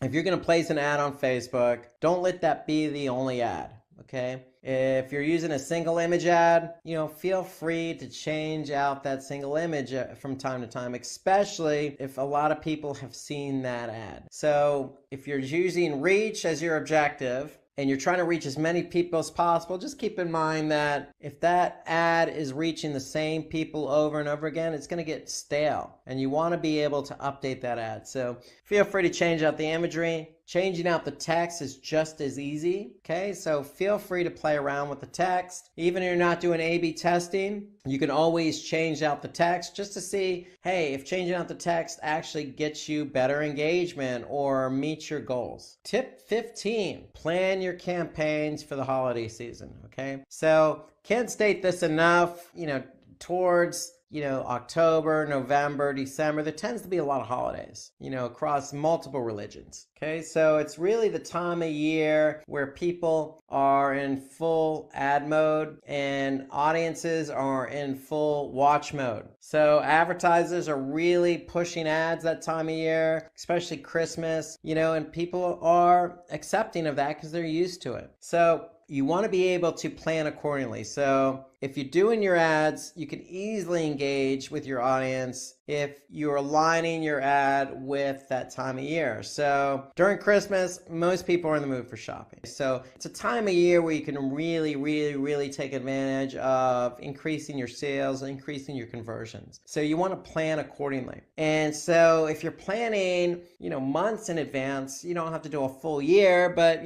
for me, if I'm thinking I'm going to do a lot of advertising during the holiday season, I'm probably going to go out maybe once summer ends, probably August, beginning of September. Beginning of September, seasons change a little. I might start thinking about the holiday season. And when you can plan appropriately, you can come out with really good ads. You can think about what you want to say. And so in this case, Target, this particular ad is really promoting Black Friday. So Black Friday is the day after Thanksgiving in the United States. And so here, they're letting you know Black Friday's here and there's deals to be had. So planning in advance gives you an opportunity to really tweak your messaging and come up with some good creative ideas. So let's take another break and let's look at another good looking ad. This example, we're going to look at Dell. Okay, so Dell, I've seen their ads all over Facebook. They do a lot of different advertising types between videos, carousels. Again, this is a single image ad. What they're really trying to do is get you over to the storefront so you can buy one of these good looking, Dell computers. Okay, so, here, again, they're promoting their latest computer, the Dell Inspiron 3000 series, all in one desktop. So to them, anytime they create a new product, they're going to go ahead and put out a new ad. for that product. And here they're putting a little bit of a different twist on it. If you notice, the ad itself is just the image of the product. There's really no promotion here. They're letting the product image speak for itself. They're really showing you, hey, look how good this computer looks. This is our new model, and we got a shop now CTA. So if you're interested, go ahead and click on that shop now. So they're really putting the effort into the image itself. They're not offering any promotion, no discounts. What you see is what you get with the image, and you click on it, you're going to go right to their storefront. So Dell does a good job of really, cranking out their new products whenever they go to market. So tip 16, shorten the amount of time between retargeting your audience. So target people who have visited your website within the span of a month or 2 weeks. So retargeting is reaching out to people who you've already engaged with. So if somebody's seen your ad or somebody's went to your website, somebody's even purchased from you before, you have the opportunity to reach back out to that person. So how often you reach out to that person or how long between their initial engagement and when you retarget them really does depend on what it is you're selling. So if you're selling a pair of shoes, if you're Nike, then chances are somebody's looking for a pair of shoes. It's not going to be a long purchase window, meaning they're not going to wait 2-3 months. So if I'm Nike and somebody's seen my ad, I'm probably going to target that person in a short period of time for retargeting. So it really depends on your product. But you don't want to wait too long between the time they've initially engaged and the time you retarget. So it really depends on your product. Again, if you're selling merchandise, retail, it's probably going to be a smaller time frame. If you're Dell computers, that's a bigger purchase. Somebody's going to take their time. So, you want to target people, for their Dell computer, probably, over a longer period of time. Okay, so just keep the product in mind. You don't want to wait too long. You don't want to keep it too short. So you want to find that nice balance of when you could retarget someone. Okay, tip number 17, keep altering the hook of your ad copy. What do we mean by altering the hook? So here you can see a couple of different options. Option 1, we're talking about, hey, if you're interested in getting some DMCA certification, this is what you need to do. Option 2, a little bit different of a hook. Hey, start your journey to get your DMCA certification. So, just altering the way you're trying to talk to somebody is really what we're after here on tip number 17. You have an ad, especially the text. Remember, we always want to refresh that copy, but if you're testing it, try different hooks, try different ways to talk to people. Okay, it always works well when you can have different types of messaging because people react to different messaging. So an effective strategy would be to create multiple ads with different hooks and see what performs best. So this is an option for A/B testing.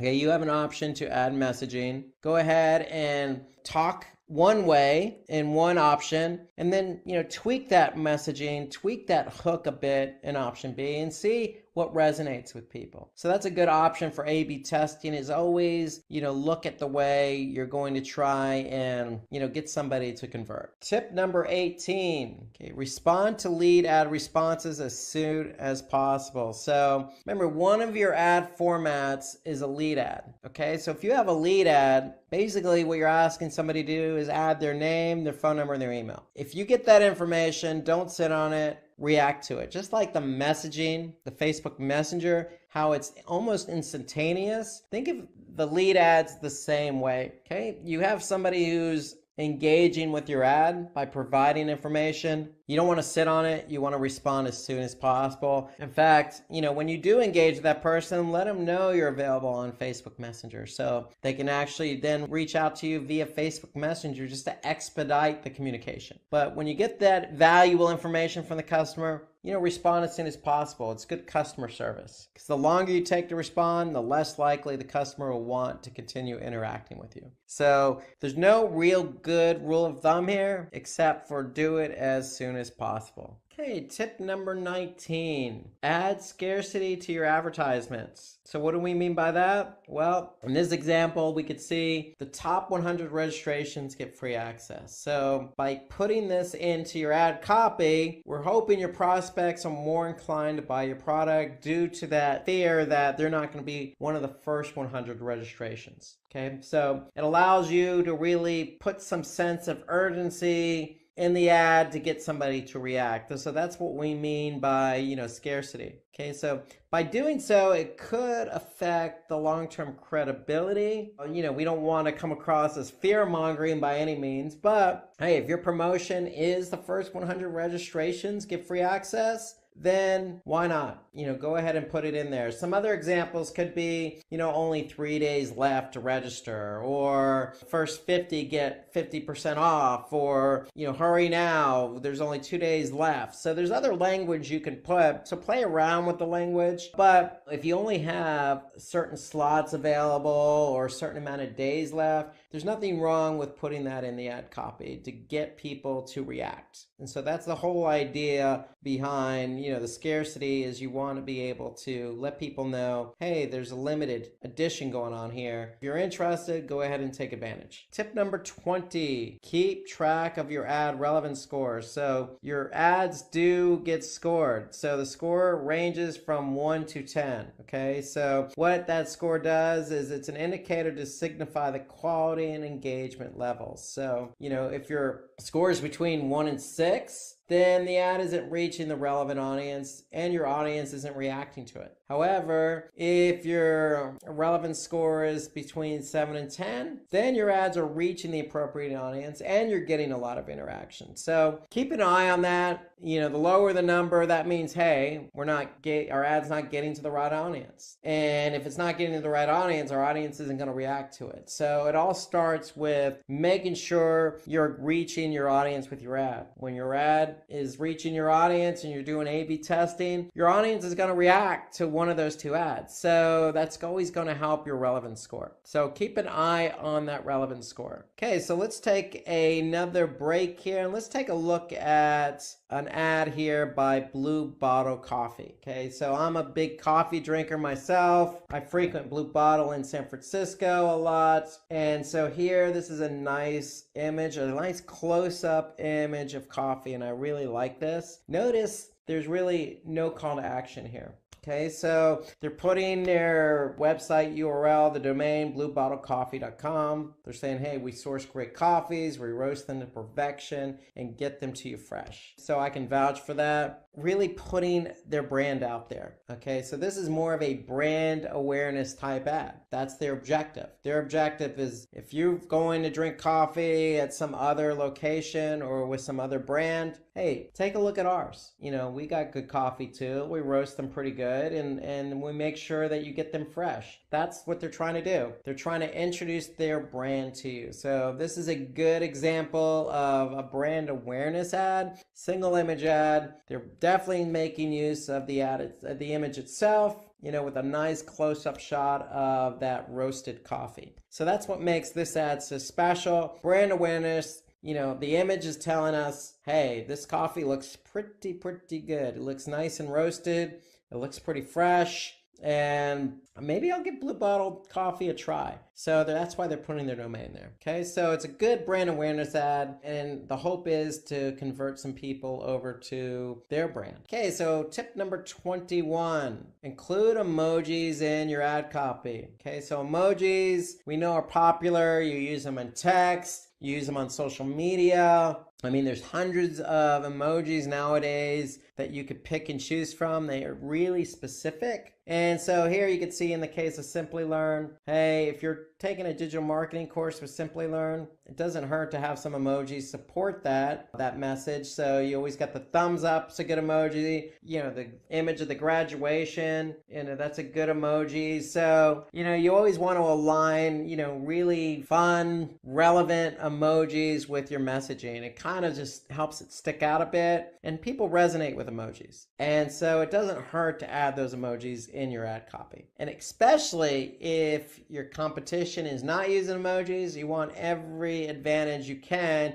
to have your ad stick out. So emojis is a good way to get your ad to stick out. Tip number 22, use UTM parameters to your ad, which can feed into your Google Analytics account and provide tracking information. So I can't stress this enough. If you're using Google Analytics to track your campaigns, then you want to use UTM parameters. So what do we mean by UTM parameters? Well, let me show you an example. So all you need to do is type in UTM tracking or URL builder in Google, and then you're going to actually get to this page here. So what this does, this is a tool to help you create UTM tracking. So if we're Simplilearn and we want to advertise and drive the audience to a specific page, in this case, Artificial Intelligence Master's Program page. So this is going to be the URL, but we want to append that URL with some UTM tracking parameters. Our campaign source parameter, we're going to put Facebook because that's the source of where we're advertising. The medium in which we're driving that traffic to the page from Facebook is CPC, which stands for cost per click. And then we're just going to put campaign name AI engineer to identify what it is that campaign is related to. So notice that the only required parameter is campaign source. In this case, we're going to put Facebook, but we can also use campaign content if we want to differentiate the different ads that we have. So you can use campaign content parameter as well. You don't have to. The only required parameter is campaign source. My recommendation, go all lowercase, okay? And then when you're done, you have a URL that you can use in your advertising. So when somebody actually goes to that URL, notice the URL includes the UTM tracking, and then analytics is going to be able to pick up that campaign from where? Facebook. The medium is going to be CPC, and the campaign in this case is going to be AI engineer. And that's what you're going to look for in Google Analytics. So it helps you track your ads more closely, because if you don't use UTM tracking, for example, on Facebook, then analytics might interpret that traffic coming from that ad as, organic social. So we want to be able to identify specifically the campaign you're running by putting in different variables for those parameters. So that's what UTM tracking is. You want to use it for all your Facebook advertising. Okay. So it really helps you, in analytics, identify how your campaign's performing. Not only is it driving traffic, but is the campaign converting for you. So if you're trying to get somebody to sign up for a class, then analytics is going to help us measure those conversions. But with UTM tracking, we can bridge the gap between how many people Facebook delivered or drove to our site from the ad and how many of those people actually converted. So UTM parameters help bridge that gap. Tip 23, use exclusion marketing to improve your Facebook return on investment by not including people who have already taken the action desired by you. Okay, so this is a very key feature here. So if we've already advertised and people have reacted to our ad and have subscribed, then we don't want to target that person again. So that's what exclusion marketing is. We want to be able to, target people that we're really after. So if somebody's looked at our ad and did not convert or did not go to our website or did not download something or whatever it is we wanted them to do, then those are the people we want to focus in on. Okay, so in this case, exclusion marketing, we're going to exclude people who have subscribed. In this case, we're going to retarget people, meaning advertise again to people who have not subscribed. So that's what the exclusion marketing feature does. It helps you really hone in on where you're targeting and retargeting. So that way you're not hitting the same people over again. And that's only going to lead to poor performance. Tip 24. Track the right metrics for your business. So keep your eye on important metrics. What are those metrics? Those are going to be KPIs. KPIs are key performance indicators, and KPIs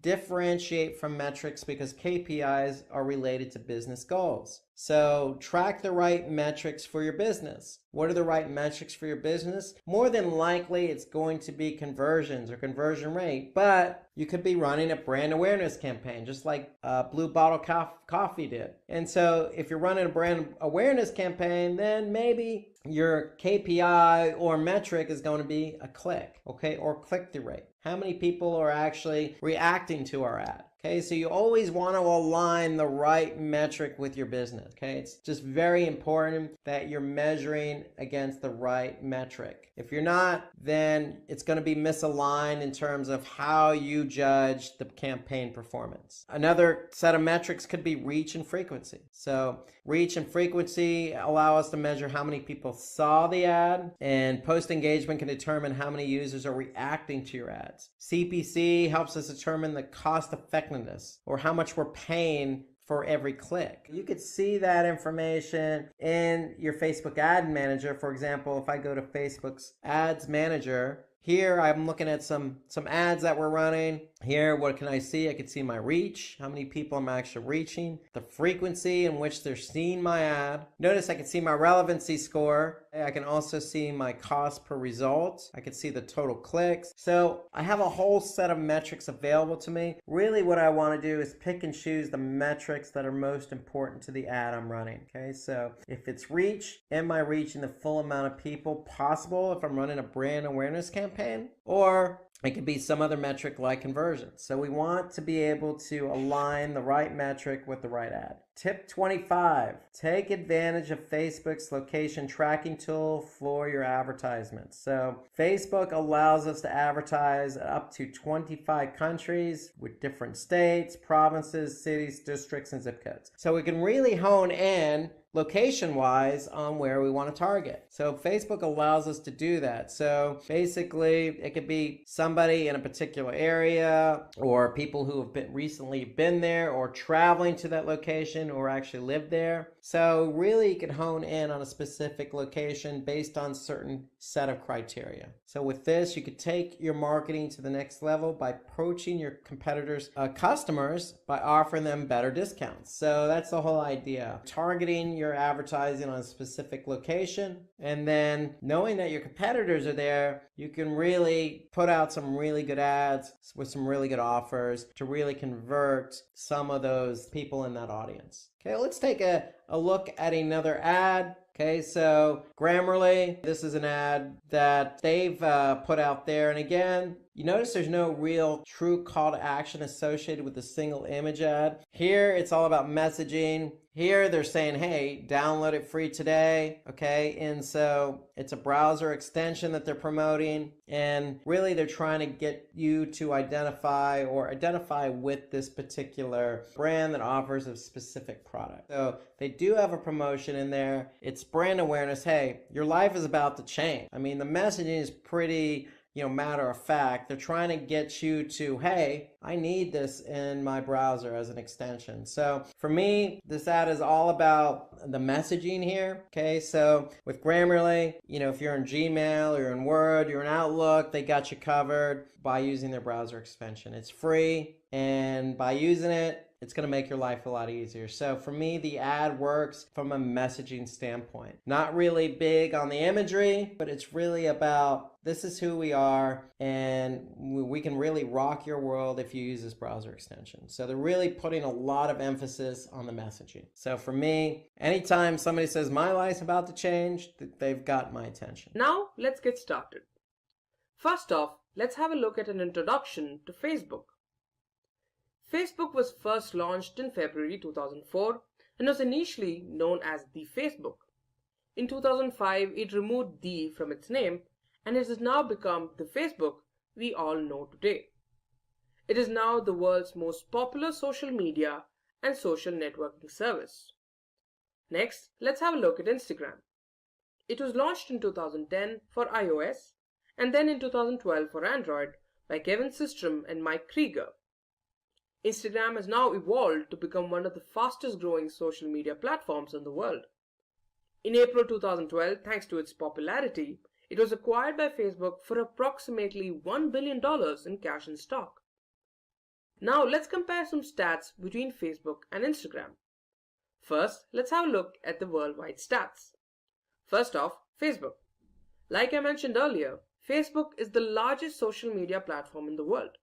Reaching almost 60.6% of the internet, it has 2.5 billion monthly active users and approximately 1.6 billion active users.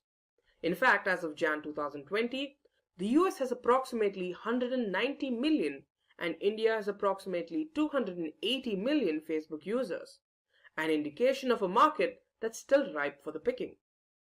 Now, let's have a look at Instagram. Instagram, although having released significantly later, earns its title of the fastest growing social media platform with 1 billion monthly active users and 500 million daily users. In the United States, there are approximately 120 million, and India has close to 88 million Instagram users. Next up, let's have a look at the next statistic, age group of the user base. First off, Facebook. Although there's a general opinion among the younger population that Facebook isn't hip or isn't used all that much anymore, this statistic has something different to say. Turns out more than 65% of Facebook users are between the ages of 25 and 34. For Instagram, it's no surprise that 71% of the user base are under the age of 35. Next, let's compare the usage time of both these platforms. Let's take Facebook first. In the United States, users spend approximately 1 hour on Facebook every day. In India, users spend an average of 3 hours a day on Facebook. Shockingly high numbers for a platform that's assumed to be dead, isn't it? On the other hand, in the United States, users spend 23 minutes on average on Instagram. In India, users spend approximately 45 minutes. Now for the most important stat, marketing. For Facebook, 86% of marketers use it for advertising. Instagram is used by 71% of businesses for their marketing requirements.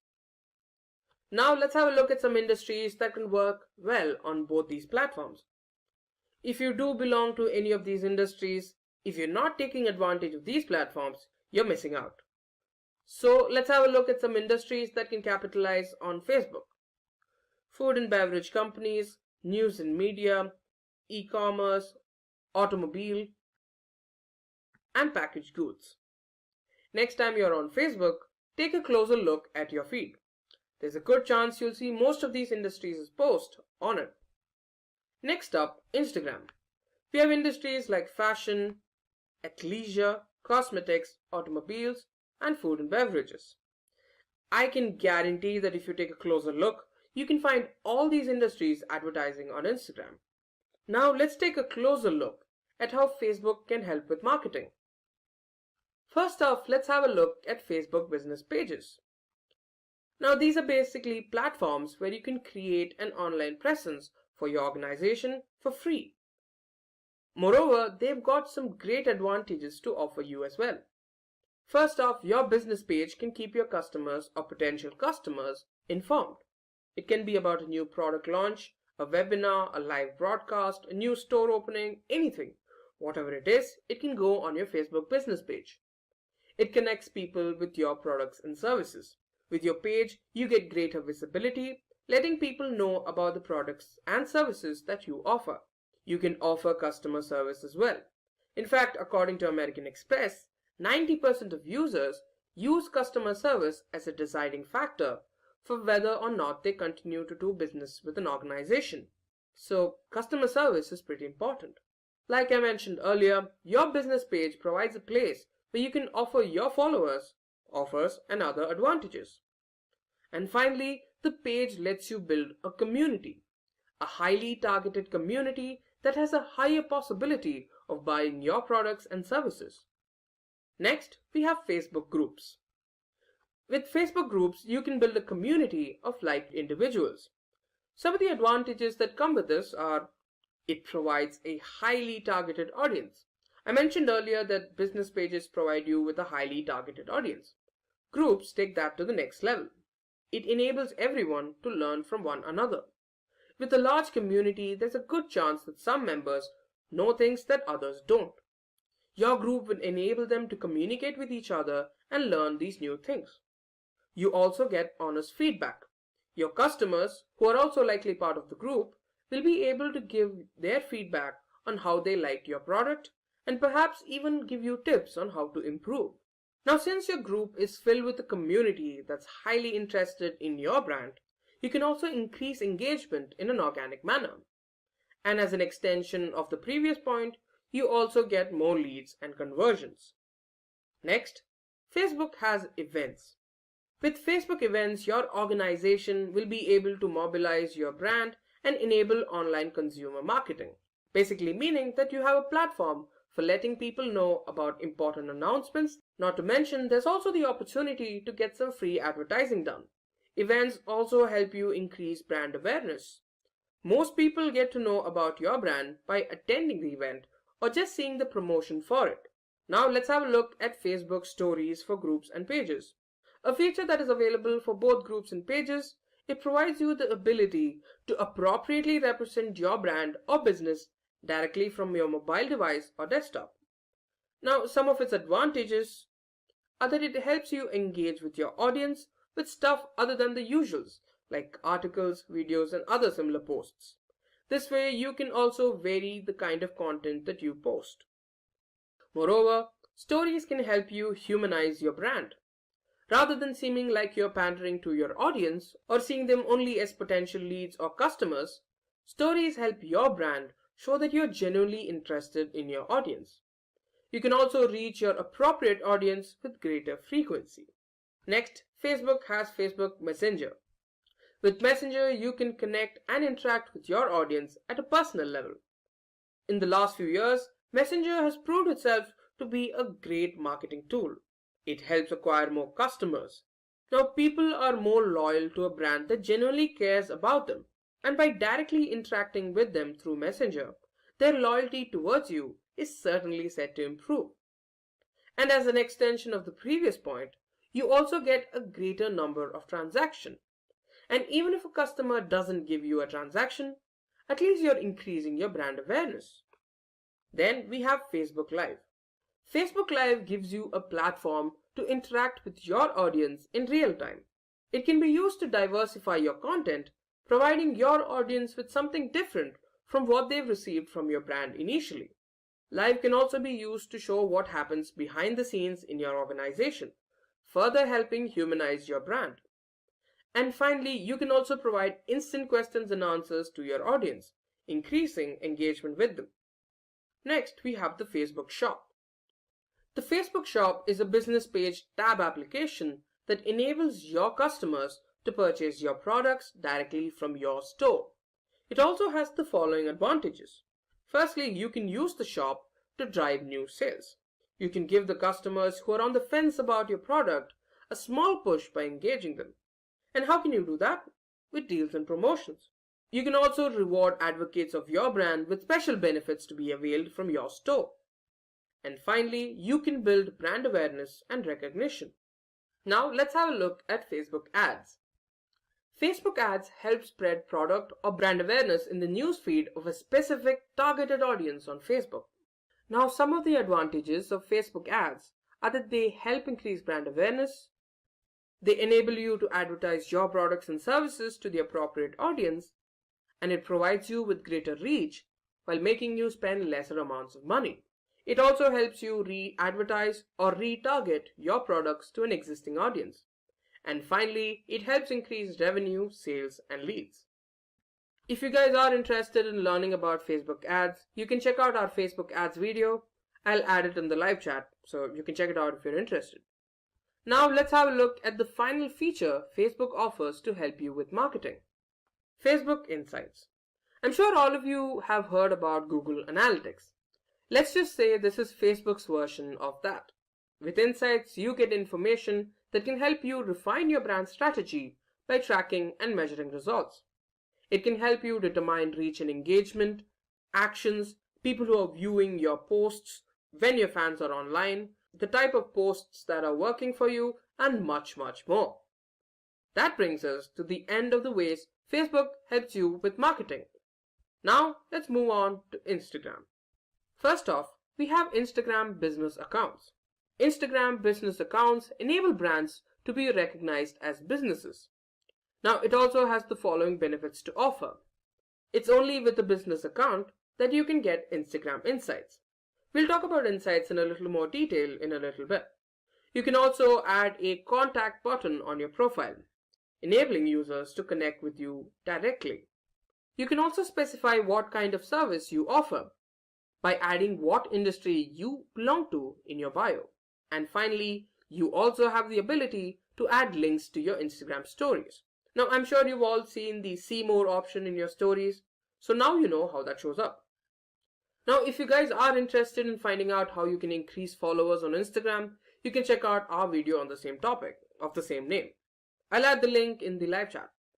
Next, let's talk about Instagram stories. With Instagram stories, you have the ability to grow engagement, build brand awareness, and to drive sales. You can also use stories to provide recent updates about your brand. Now, some of the advantages of Instagram stories are that they help businesses grow their audience and can enable them to engage with their audience regularly. With stories, you can also drive traffic to other websites, like your company's website.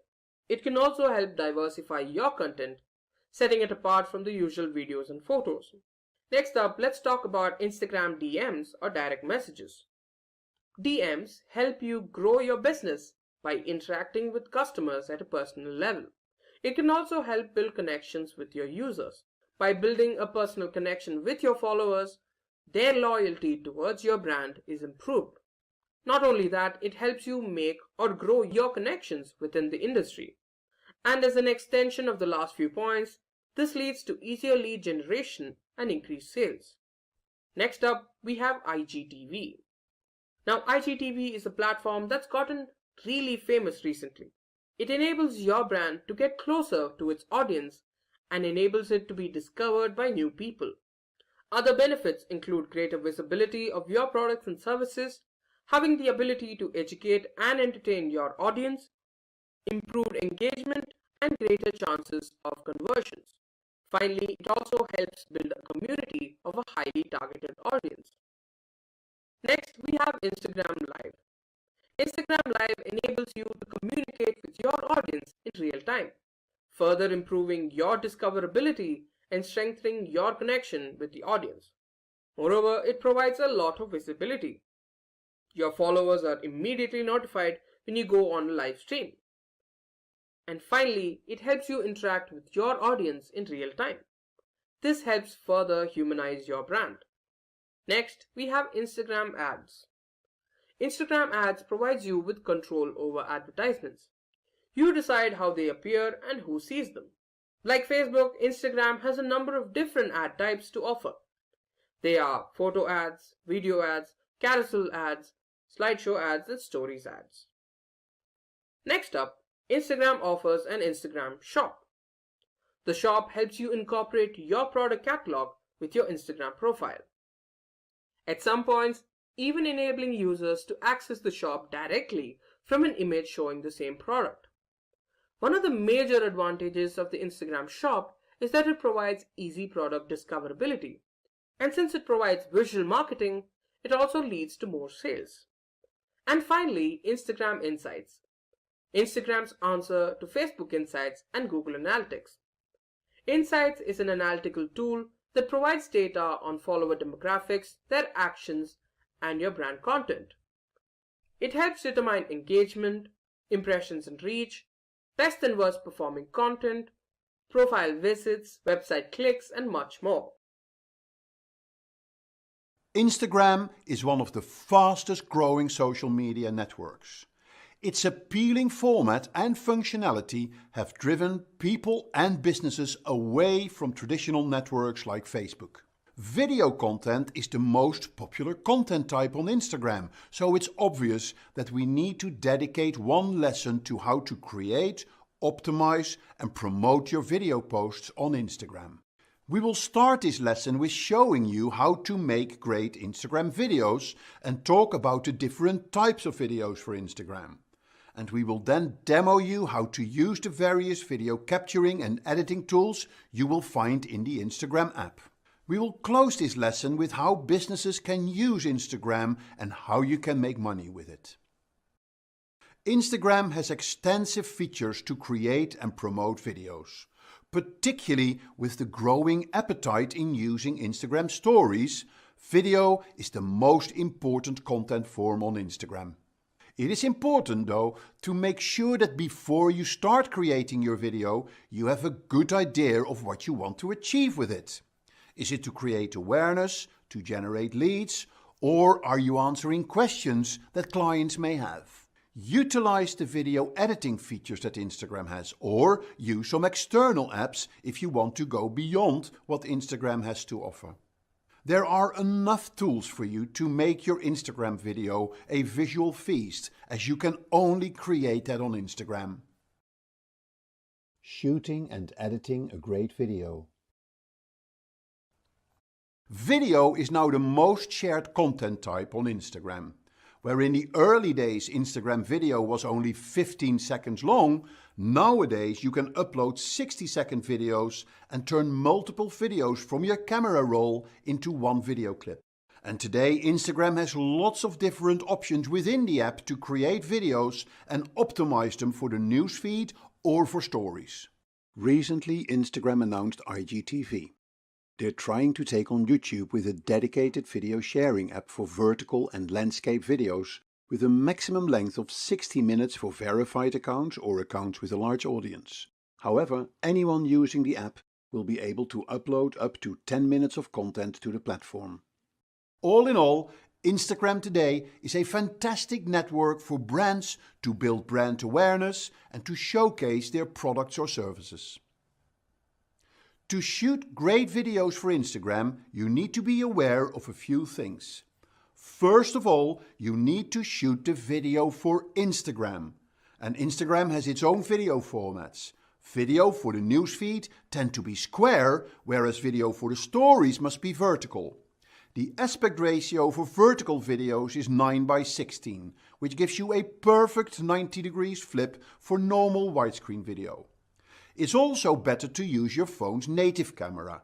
This will give you better control over exposure and focus. Instagram will allow you to upload multiple clips and then edit them within the Instagram app. Also think about short form versus long form videos. Stories are good for short clips, whereas IGTV lends itself for longer videos. Short videos are great for explaining things that can be chopped up in steps like recipes or how-to videos. Long videos are good for brand experiences and interviews. Additionally, it goes without saying, you always need to think about what you want to achieve with your video. What's your end goal? Do you want new followers? Do you want to get into engagement with your followers? Or do you want to drive traffic to your website? All questions you need to think about before you start shooting your video.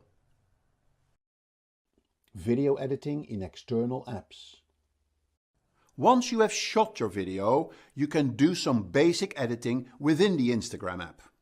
You can also edit your video outside Instagram. The best environment for editing your video is on your desktop computer.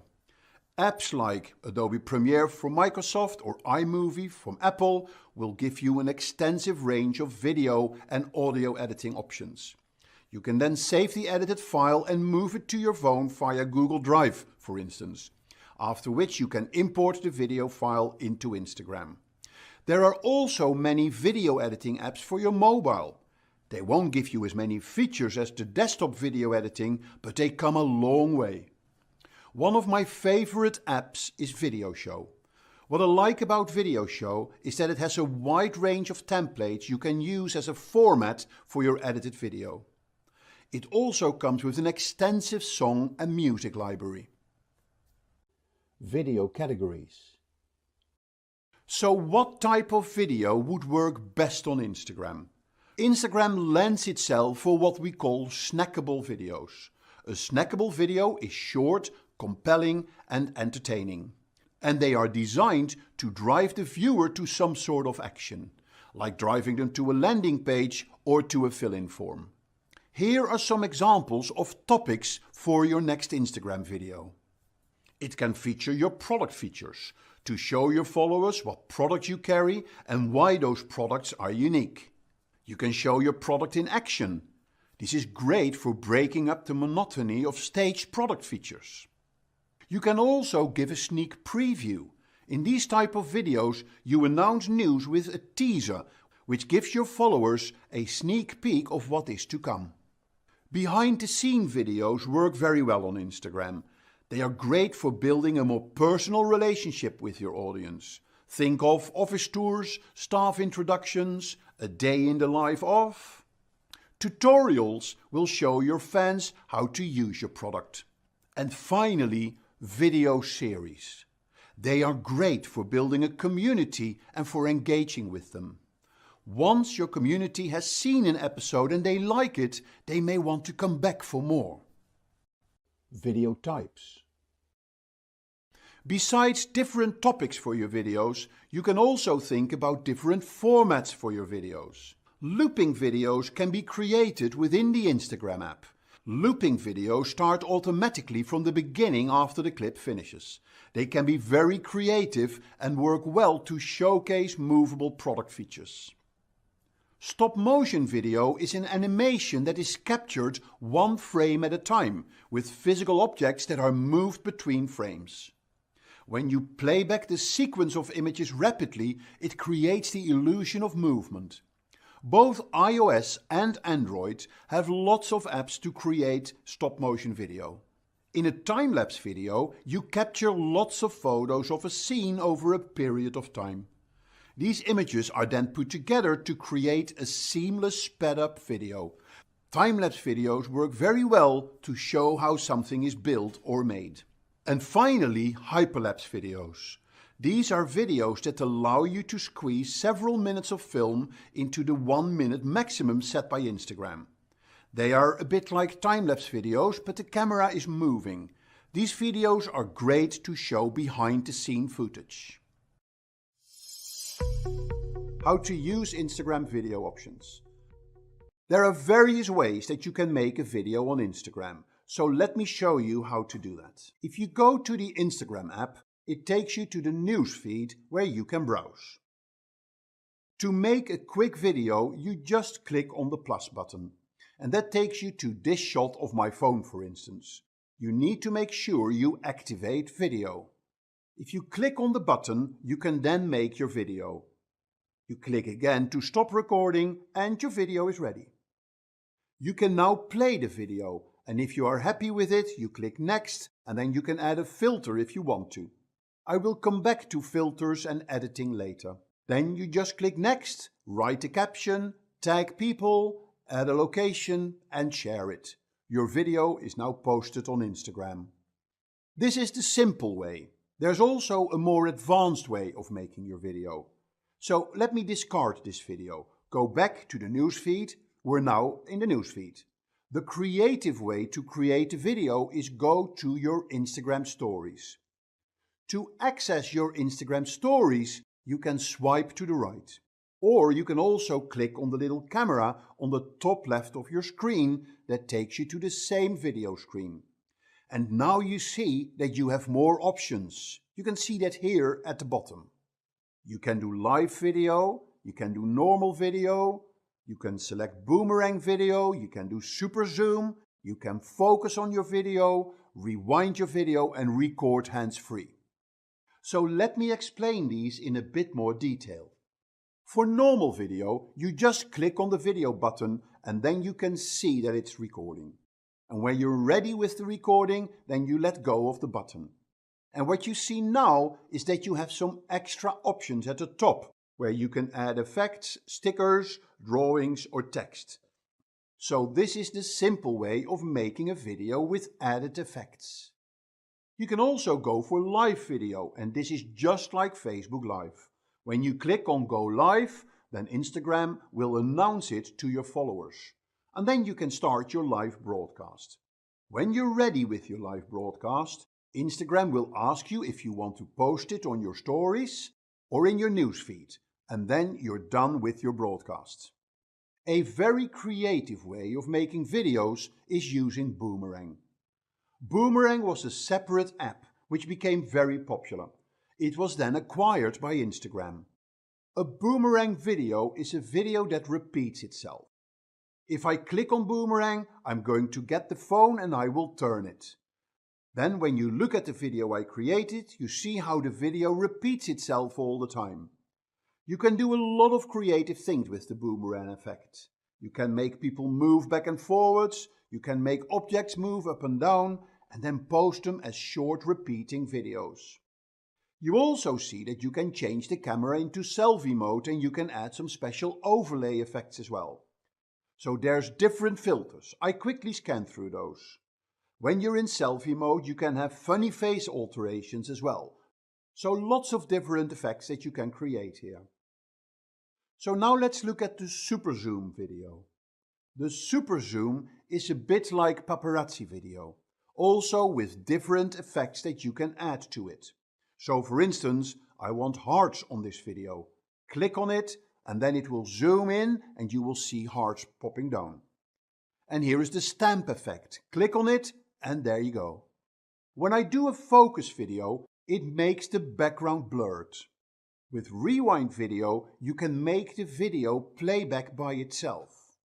And then finally, there's the hands-free video. If you click on hands-free, you don't have to keep on pressing the record button. So you have more freedom in camera movement when you choose this option. So these are the different types of video that you can make on Instagram.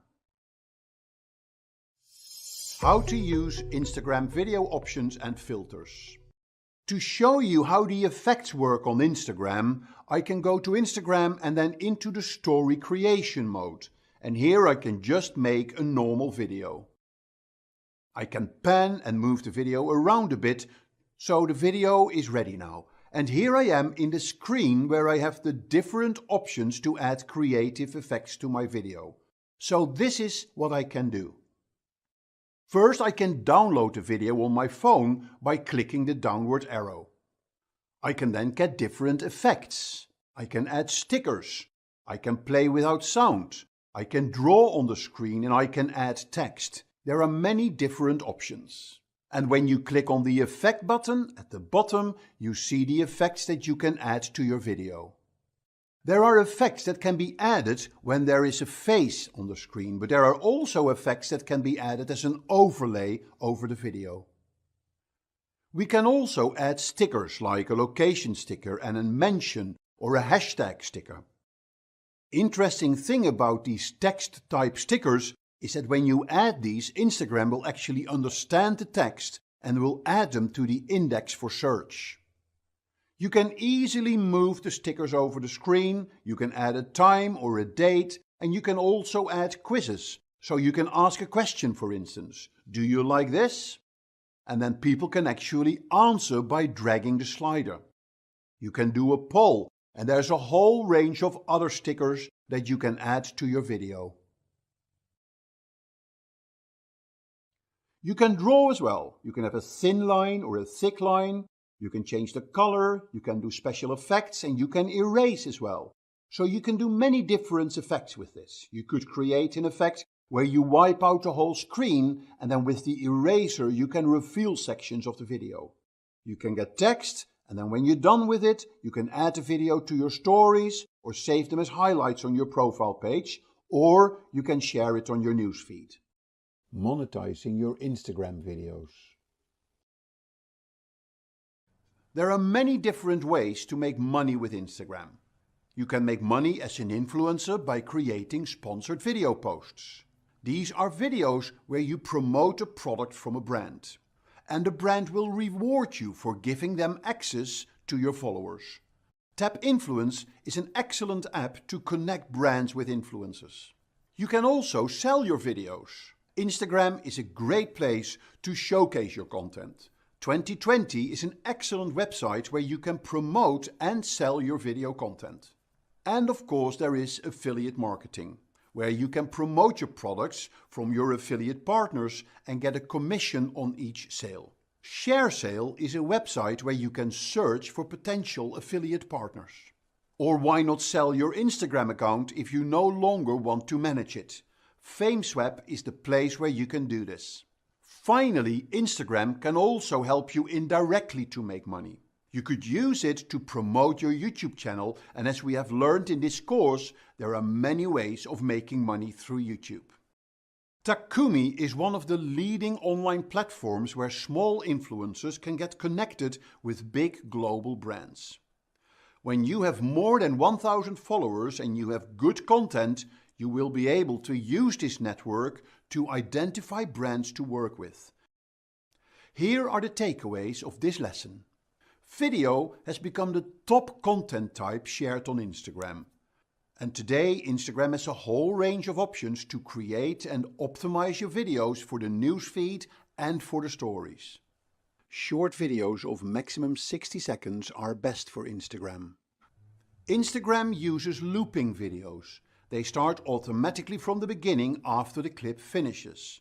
Use looping videos to showcase a fun or versatile product feature. Instagram has many different video styles in the Stories camera, and once you've shot your story video, you have plenty of options to customize them. Takumi is an online platform where micro-influencers can connect with big global brands to sell their original content.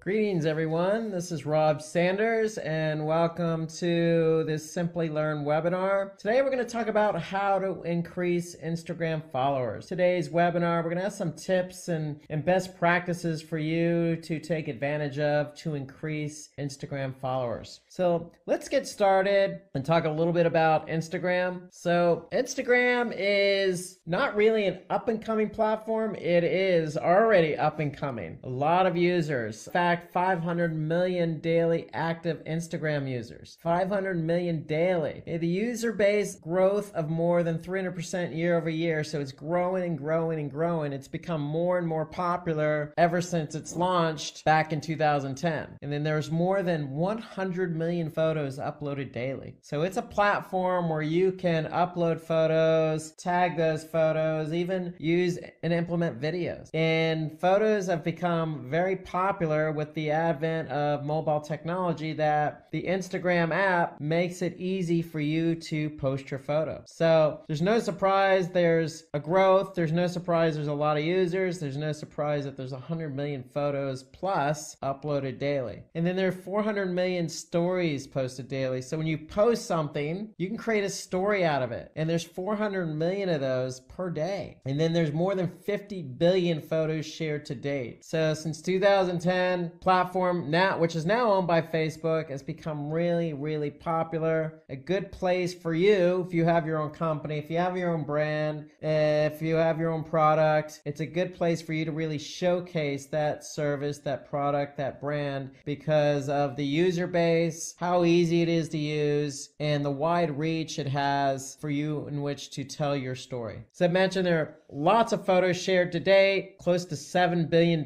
revenue generated through Instagram mobile. So on top of everything I just said, there's a lot of e-commerce going on here too. So Instagram is a platform in which there's e-commerce integrated within the platform. So as a business who offers up products, you can actually generate revenue for yourself. On the flip side, Instagram, which is owned by Facebook, has an opportunity to sell advertising space on Instagram. So Instagram is an e-commerce platform to say the least. In fact, Instagram is, because it's so popular, because it's part of Facebook's advertising platform, there are more than 2 million advertisers on Instagram. So amongst all those stories, videos, and photos and hashtags, you'll see some ads. And then because you'll see ads, because you'll see users, you're going to see businesses. It's just a good place to really set up shop and really tell your story through the world of photos and videos. So 25 million plus businesses have already migrated over to Instagram, and that's growing and growing and growing. So it's an opportunity for you to work with other businesses. So the arrow is definitely pointing up on Instagram. There's a lot going on here. Easy to use application, especially when it comes to photos and videos. So we're going to go through some tips and tricks today, and we're going to talk about everything there is to know about Instagram and how to increase your followers. So let's take a look at tip 1 here. So because Instagram is an application, everything you do on it is through the application. Now you could certainly view a web page version on it, but you really can't do much out of that. So if I go to my Instagram account, for example, using my desktop, I can see my profile and I can edit my profile to a degree, but everything you're doing is through the application. So when it comes to that, tip 1 here is take advantage of your bio. So regardless of what industry you're in, who you are, you really want to have a clear and concise and compelling bio. Why? Because this is your introduction to the world. You want people to know who you are. And because if you don't really become very clear to people, they're not going to follow you. So this is where it all starts. You need to take advantage of your bio, have a clear and concise bio, and have a link to your website or some contact information. So to me, this is where it all starts. You got to have a bio because that's what people are going to look at, and they're going to decide whether to follow you or not based on primarily that bio. That's where it all starts. So make sure you have a good bio. That's tip number one. So you'll have to make sure that your landing page is also mobile optimized, since most Instagram users are on mobile. So if you're going to put a link to your website and somebody's on the Instagram app and they see your bio and they like it and you have a link to your website, make sure that landing page they go to is mobile optimized. So tip number two, everything you do on Instagram when it comes to posting evolves around hashtags. So that's the backbone of the platform. Just like most platforms out there, social media platforms like Twitter or Facebook, Pinterest, you're going to have hashtags accompany those posts. So Instagram's no different. But in this case, you really, really want to take advantage of the hashtags. So hashtags are there to help users find your content. So you want to start out by using hashtags that are relevant to your business. So if you're in the food industry, you're going to post something related to food. Do the appropriate amount of research to find hashtags to describe your brand, and also are being searched on Instagram. So what does that mean? That means do a little bit of homework on Instagram. See what searches or see what other brands in your industry are using for hashtags. Don't be afraid to use the same hashtag, but mix it up. Hashtags are important. So don't be afraid to put a hashtag in there that really defines what your business is about. But if it's relevant, use other hashtags that are popular or people are using to find information. So mix it up, but the key here is relevancy. You want to make sure you align your hashtags with your content and making sure the connection between the hashtag and the content is relevancy. So using the popular tags on your photos or videos might get you some immediate engagement, but it may not help with future goals like long-term engagement, new interested followers, and sales. So here really what I'm trying to say is, look, pick and choose your hashtags carefully, because if you use something broad or something non-relevant, yeah, you may get that click to your Instagram page, but that doesn't necessarily mean somebody's going to follow you, or that doesn't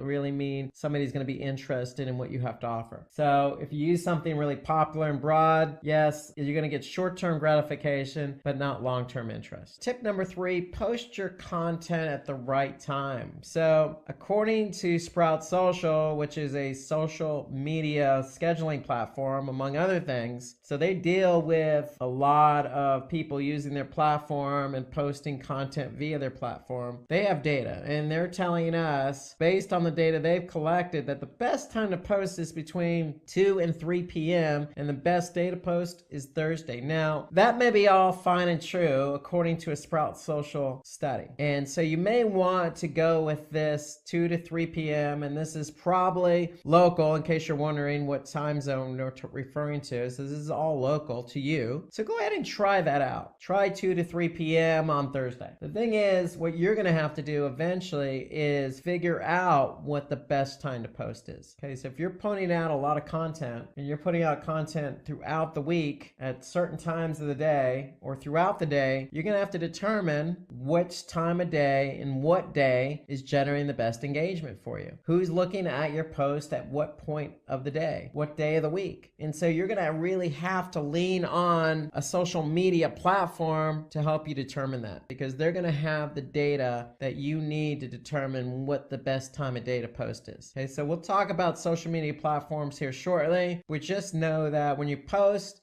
with some rationale in mind. Ask yourself, before you even push that publish button or before you even schedule that post, this time of day and this day of the week makes sense. So you always want to post at the right time, because you could be missing your audience. So remember, when you do this, you're going to be working with some platform, and Instagram also has some analytics for business accounts. So Instagram will also give you some feedback as to how your posts are performing. And we're going to talk about that here shortly as well. So Let's move over to tip 4 here. So steal followers from your competitors. Okay, so if you're dealing in a very competitive industry and your competitors have a lot of followers, it's very, very easy to see who's following them. So the easiest way to do this is just interact with your competitors' followers. You could follow a user, like or comment on their photos. And so the more you engage with people, the more you stand to gain from them. So you could see who your competitors' followers are, and you can add them as a follower just by following them. So start engaging with them. If they're liking your competitor's brand, then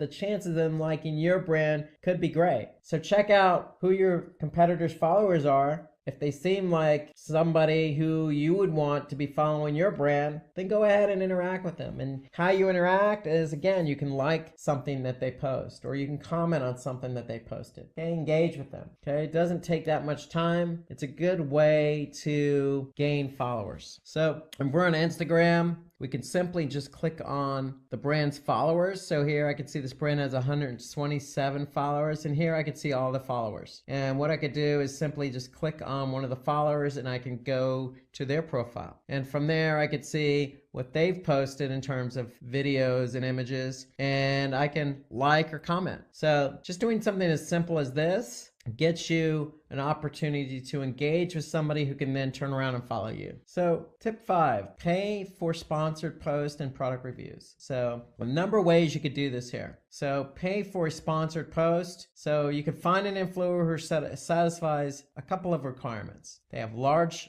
following and an email address in the profile. So you can connect with them and ask them for sponsored post pricing. So it's as simple as that, as reaching out to somebody who has a large following. Okay? So if you do this, then it's going to put you in front of a large number of people. And so by doing this, it'll help expose your brand to that larger audience and help build your credibility, because you're connecting with somebody who has a large audience as well. So do a little bit of homework, find people out there in your industry who has a large following, and make sure they have that email address in their profile so you can contact them. And when you contact them, ask them for sponsored post pricing. So if the influencer has an email address, then they're open to sponsored post or shout out. So that's the key. So they got to have that email address. And when they do, then it's all about asking them and connecting with them on being a sponsor to one of your posts. Okay, you want to get yourself out there in front of people. This is the quickest way to do that. Okay, so tip 6, we want to use geotags for easier discoverability. Okay, so tag your images, videos, or stories by tagging the location, city, or venue where it was posted from. So very easy to do as you're posting. Just go ahead and there's an option in there to say, hey, where are you located? Or what city are you located in? So locations have their own feed and stories which you can contribute to. So go ahead and add that extra element to your tags. So if somebody's in that location, the chances of them engaging are going to be great. And it's good for local businesses, because if you're local and you're posting your location, then again, somebody in that location is likely to engage with you. So tip 7, use Instagram stories to attract followers and grow your user base. So stories, a really big feature on Instagram. So what stories could be used for is just show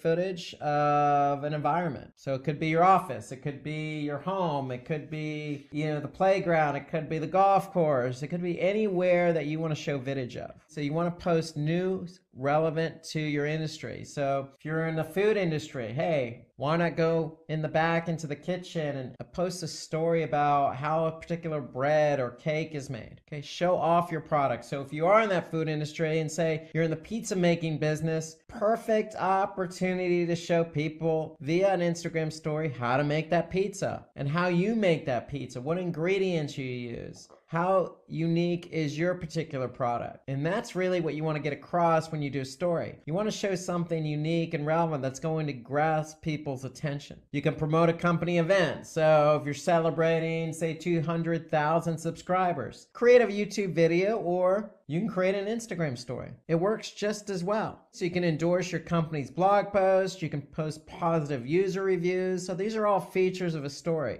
increase interactivity with polls, sliders, etc. And then you can also mention other companies that work with or follow you. So great use of Instagram stories is do a shout out to somebody else. So Instagram stories is a really big feature with Instagram. Check it out. You can just do a search for Instagram stories. In fact, let's get some of you users involved. What best practices do you have when creating Instagram stories? Why don't you go ahead and share your Instagram story with us by putting that Instagram story in the comment section below. So we want to get everybody involved here because there's thousands upon thousands of great Instagram stories out there to be shown and viewed and engaged with. So go ahead and share your Instagram story. If you have any other tips or tricks, then go ahead and put those in the comment section so that everybody can benefit from them. So the only thing to keep in mind when you're creating these stories is what are your followers interested in seeing? So your stories could teach or promote something to your user base. So always keep that in the back of your mind.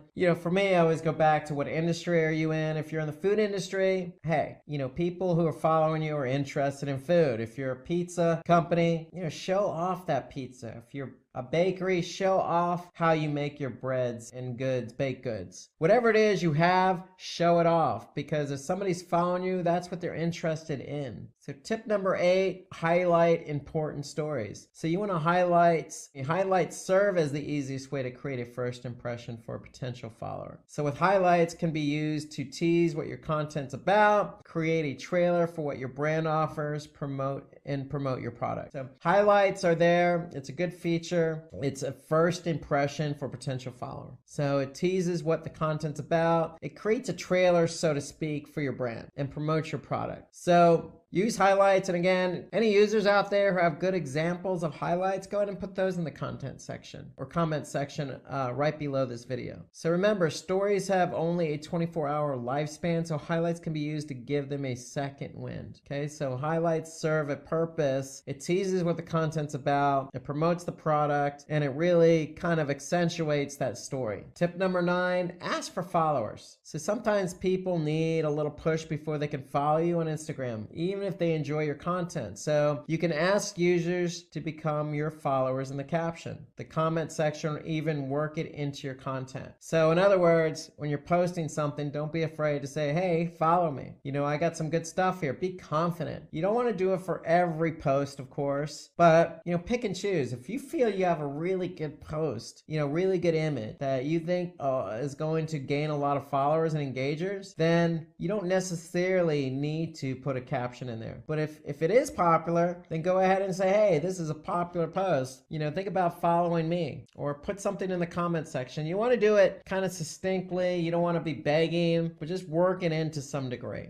Okay, but don't be afraid. Have some confidence in asking for followers. So when you do this, it's very similar to how we do it on YouTube. So you can ask viewers to subscribe to their channels at the end of the video. So if on YouTube, basically you're saying, hey, if you like what we have, go ahead and subscribe. It's no different on Instagram. If you have something you've posted, just go and say, hey, you like this? Go ahead and follow us. It's that simple. So tip number 10, take on the latest trends to get more followers. So align your content to cater to trending topics or hashtags to improve engagement and discoverability. So really what we're trying to say here is your competitors follow influencers. What are the latest trends? And you can get an idea of the latest trends by you looking at hashtags. So what hashtags are trending? Which ones are people using the most? So really what you want to do is whatever's trending in your industry, ride that wave, so to speak. Now, it doesn't have to take on your entire profile, but there's nothing wrong with 1 or 2 posts. If something's really taking on popularity, then go ahead and post about it as well. For example, in the wine industry, if there's a new wine that really came out that's really gaining some popularity, go ahead and post about it with the same hashtag and with the unique hashtag. So don't be afraid to, ride the wave of popularity, so to speak, because it shows that, you know what you're talking about. It adds some credibility, and it's going to get some, viewers over to your Instagram profile. So keep in mind, you need to keep your content relevant, because if your audience is interested in what you have to offer, answer, then they're going to be engaged. However, if you're joining the discussion in a relevant manner, keeping in mind whether your audience will interact or not is important, but just always keep in mind you always want to stay within your industry and relevancy for your target audience. So tip number 11, run contests and giveaways. And so just like on YouTube, just like on Facebook, Instagram is no different. You can increase reach and exposure by running contests. Since most followers would tag their friends to let them know about it, it's a good idea to run contests. And so what's an idea of a contest? Well, again, if you're running a pizza parlor, you could say, hey, what's your favorite pizza? Or give me your favorite pizza ideas. And you can run a contest and, you can have people even create their own pizza and post an image of it. You can have people create stories on the best ways in which they create pizza or their experience in another pizza parlor. There's lots of things you can do to create a contest. And you don't always have to give something away. You could just do something for fun, especially if you have a lot of followers. If you have a lot of followers, then somebody's going to take part in it. So don't be afraid to run contests just to make it fun and light it up a little bit. So each tag can bring you a new audience member who could be a potential follower. So anytime you run a contest, people are going to tag their friends to let them know about that contest. So those friends are going to come over and likely engage. So that's the beauty of running a contest or giveaway is chances are word's going to spread and it's going to get you some new followers. So that's the end benefit, so to speak. But the real benefit is keeping your audience engaged. So tip number 12, we want to stay consistent with posts. So having a consistent pace and theme for your posts can have a huge impact to convert visitors. So when we say consistent, if you're again that pizza parlor, stay within pizza. You could branch out a little maybe and talk about salads or talk about beverages to, as a complementary factor to the pizza. Okay, but don't talk about hamburgers if you're focused in on pizza. So we want to stay consistent with your theme. This method involves less effort with a faster production of Instagram content. So what we're really trying to say here is focus. Stay focused on who you are. If you do that, if you're consistent and you're gaining some followers, and that's what people are coming to you for the content that you're good at, for the industry you're in. Okay, so if you start varying it and branching out, then it's going to muddy the water, so to speak, and you're probably going to get less engagement. So set a theme on Instagram by maintaining consistency in your personality, filters, colors, and layout. And really what I'm referring to is post. And when you have post something, you're really creating a personality for yourself. Okay, so if you're in fashion, for example, and you're in the jeans industry, well, jeans, right? That's your personality. Accentuate it with different outfits related to jeans. But, when you start talking about dresses and shoes and that kind of blurs your personality a bit. So if you stay consistent within jeans and outfits that go with jeans, then I think people are going to start to pick up on that personality. So tip 13, keep track of your Instagram following. So you can analyze the growth of your channel with tools like Social Blade. I can tell you how many followers you've lost over time and how engaged they are. Okay, so you can use data gathered from here and from Instagram business account to diagnose where you're faltering. So let's take a look at Social Blade as an example here. So if I go over here, I'm going to go to Social Blade. Here I can enter in basically any account after I register, and I could see how that account has performed. Where they rank, how many uploads they have, what country they focused on, what industry. And the beauty here is I could see, and I'm looking at YouTube as an example, I could see, how my post to perform. Well, you could do this for Instagram, you could do it for Facebook. So you can really get an idea of how your account's performing. So Social Blade's a great platform for measuring. And again, you do also have Instagram Business Insights. So with Instagram Business Insights, basically what you're going to do is you're going to go to your app, right? And then from the app, you could basically look at your insights from there. So in the app itself, you're going to click on the upper right, 3 lines, and from there you're going to see insights. And when you go to insights, you're also going to see, what your reach is, how many impressions, and some engagement metrics in terms of your audience, where they're located, the age range. Okay, you're going to also see some content related information. So there's a lot you could see from the Instagram insights, analytics insights, but you can also see additional information from Social Blade. So the key here is when you're looking at your data, you want to look for patterns. In post, what post received the most amount of engagement? So if you see something working, obviously replicate it. You don't want to replicate it immediately, but make note of it and use it for future content. So tip 14, use Instagram ads. So Instagram ads give you complete control over advertisements. So how they appear and who sees them. So with Instagram ads, you can run photos, you can run videos, carousels, slideshows, stories. So we mentioned this on other webinars for Facebook advertising. It's worth repeating. So if I go back into, say, Facebook Ads Manager, I can pick and choose my placements. And really what I want to do is pick and choose, for example, Instagram. And so I have Instagram feed, I have Instagram stories. So, and I could see what the video requirement or the media requirement is for running on Instagram. So with Instagram, you can run stories, you can run videos, single image ads, you can run carousel. So really, you could put your best forward, meaning take the post that's performing well, and maybe you want to advertise that, promote it. So you're going to run this through Facebook Ads Manager, and it's going to tell you, what your audience size is, your potential reach, okay, what your daily results would be. So you're going to get all that information when you run your ads on Facebook Ads Manager. But it's a great opportunity for you to really push forward. If you're running a promotion, it's really an opportunity for you to push forward that promotion. Other advantages: scalable pricing, self-serve and instant, robust reporting, and highly refined audience retargeting. So all of that is in the Facebook Ads Manager. You can get all the reporting you need, meaning,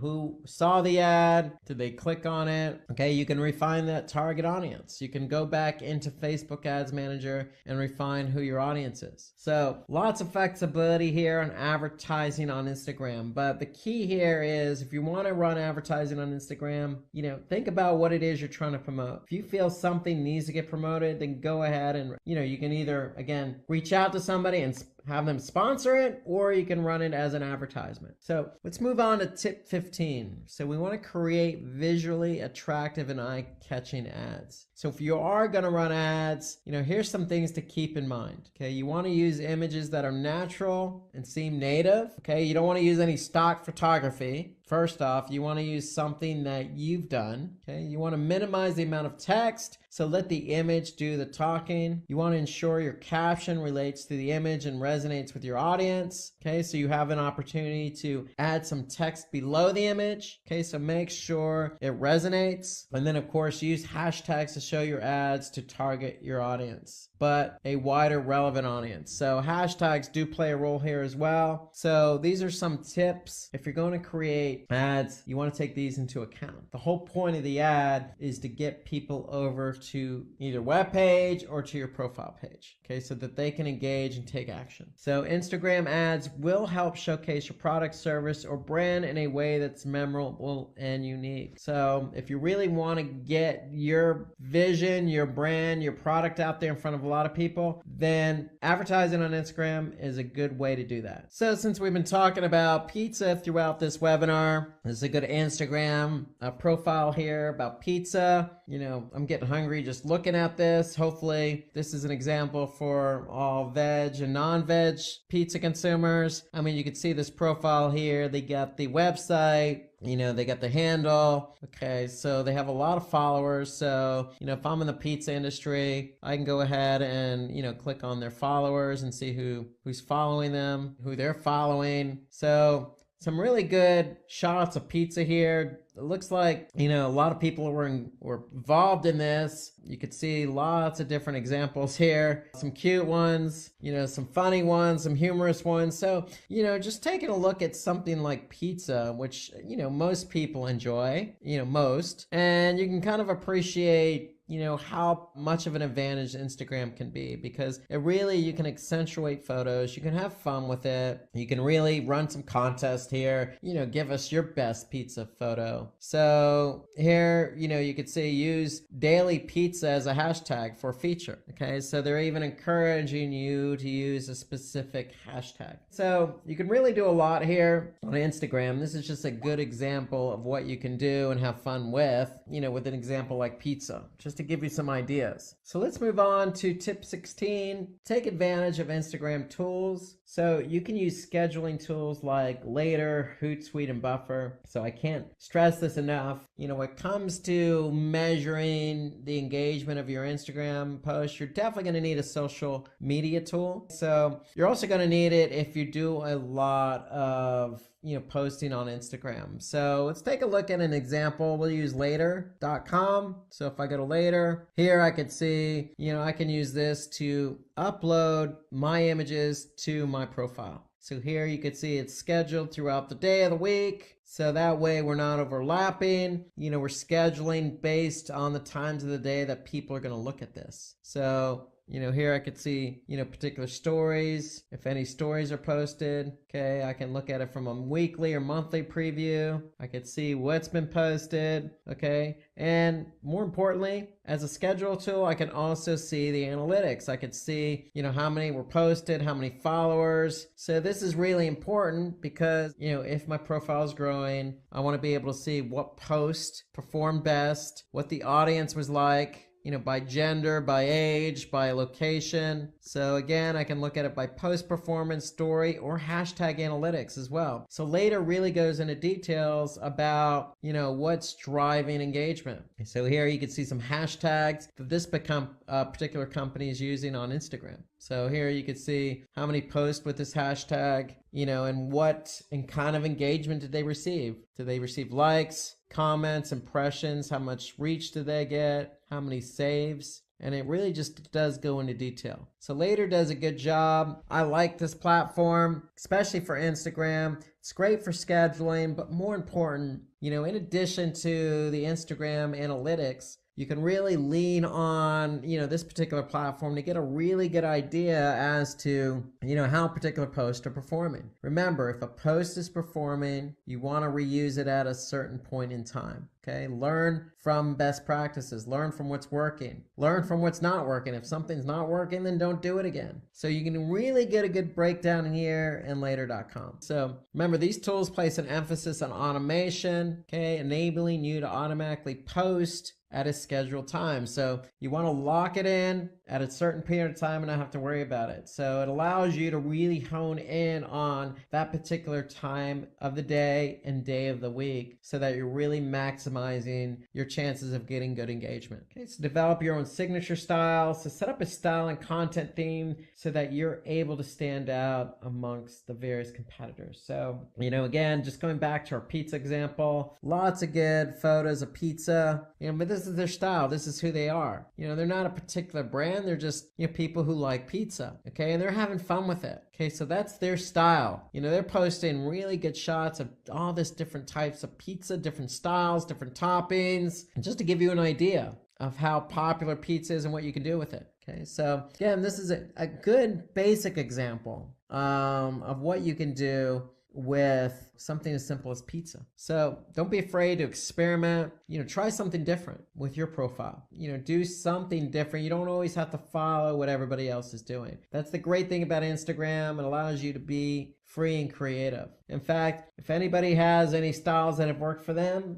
feel free to put something in the comment section. We'd love to hear your thoughts. So tip 18, use user engagement to your advantage. So I just mentioned that using the Later example. So we want to be able to learn from what's working and not working. So user-generated content shows off your brand to be authentic and improves your relationship with your followers. So, you want to be unique with the content that you're posting. So if you do that, you're likely to build that relationship and increase your followers. And you want to be able to see of that user generated content, that UGC, which is performing, which is not performing. Okay, so basically your followers and your audience are telling you what's working and not working. So take advantage of that. Remember, going back to hashtags, you could set up your own unique hashtag and ask your users to post images or videos relating to that, which you can post in your brand's account. So just like the whole pizza thing, they're saying, hey, look,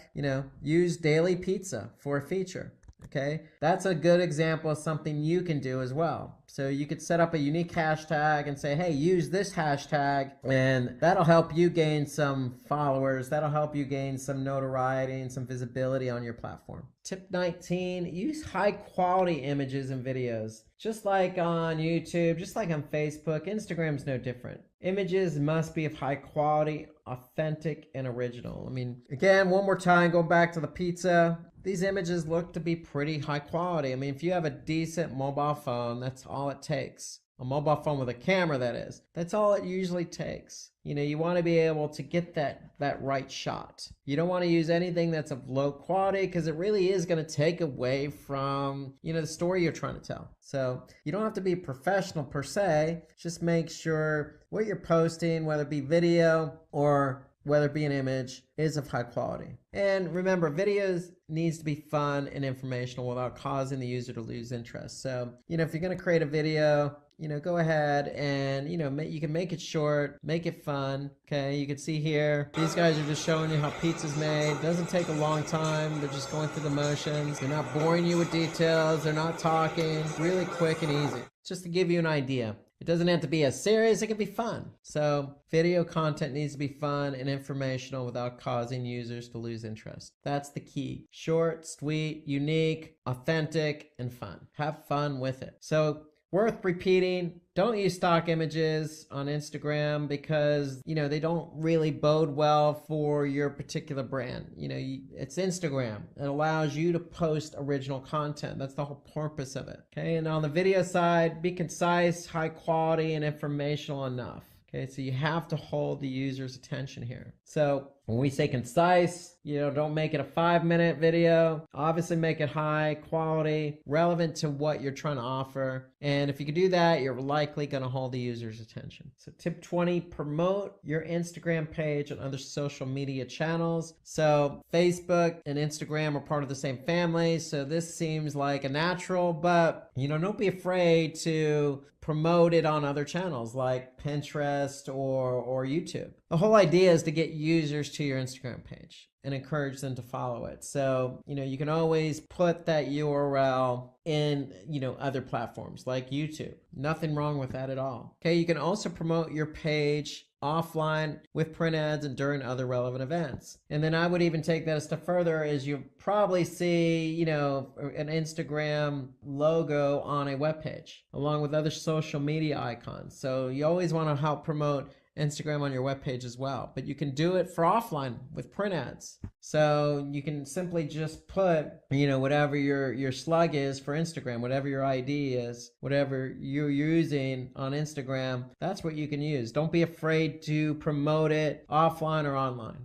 Instagram is a social media platform that needs no introduction. With nearly 1 billion monthly active users and 500 million daily active users, Instagram is a platform rife with marketing potential.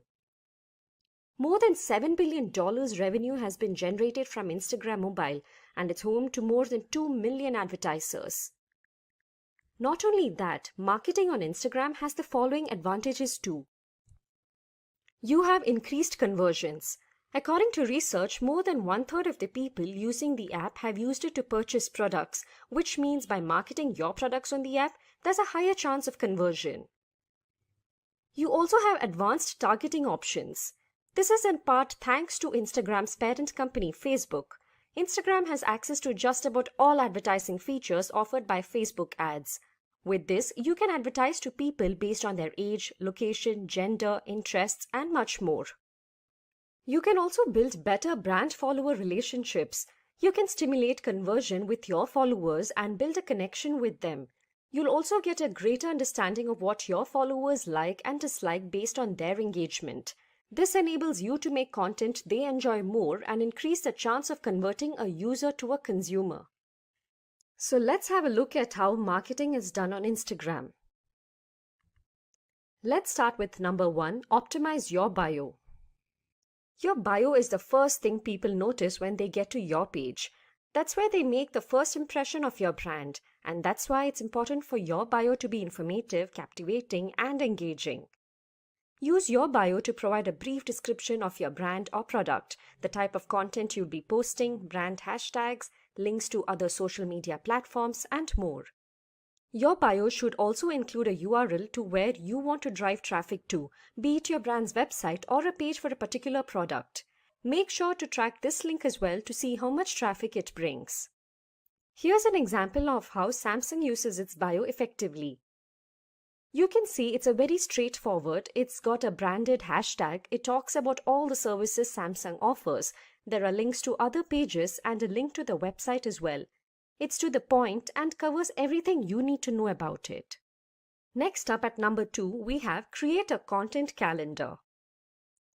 Now, if you ask anyone who works with social media, one of the most important things they'll tell you is to have a content calendar. A content calendar enables you to keep track of your posts. It'll help you plan ahead and automate the process of publishing your posts when your audience is most active. A calendar helps you decide what content, caption, hashtags, videos goes live on what day, date, or time. A consistent post schedule will enable you to make the most out of Instagram. It'll also keep your audience engaged and also give you access to historical posts if you want to repost your older content. Next up, we have number 3, get greater reach with ads. Paid ads can enable you to get more followers, engagement, leads, and conversions. The caveat here being that you'll need to pay for it too. The ad options are pretty similar to what you have on Facebook, like audience segmentation based on likes, interactions, buying habits, and more.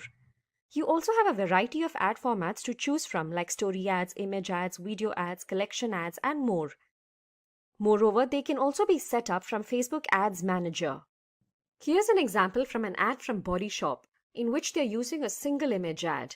The advertising works because of its interesting, creative, and attractive ad copy that attracts the customer to interact with the post and click on the link. Let's go to number 4. Have a visually consistent feed.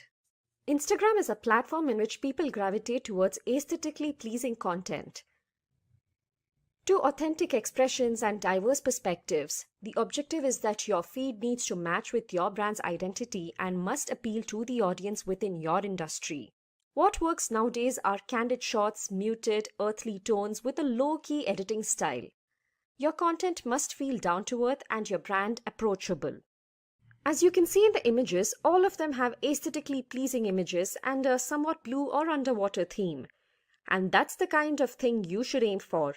Your content following an understandable and interesting aesthetic depending on the product you're trying to sell. Now for number 5, tell a story. The images, videos, and stories you post need to tell stories that can captivate your audience and establish a connection with them. This makes it more likely that they feel closer to your brand and buy your products. Your captions can tell stories that can help your brand appear more human and build deeper connections with your audience. Your content needs to align with what your audience cares about or solves problems they face. Here's an example of how the page Patagonia talks about forests in America. Each of their posts tells stories about a different issue that affects nature. Their brand on Instagram revolves around bringing awareness to such issues.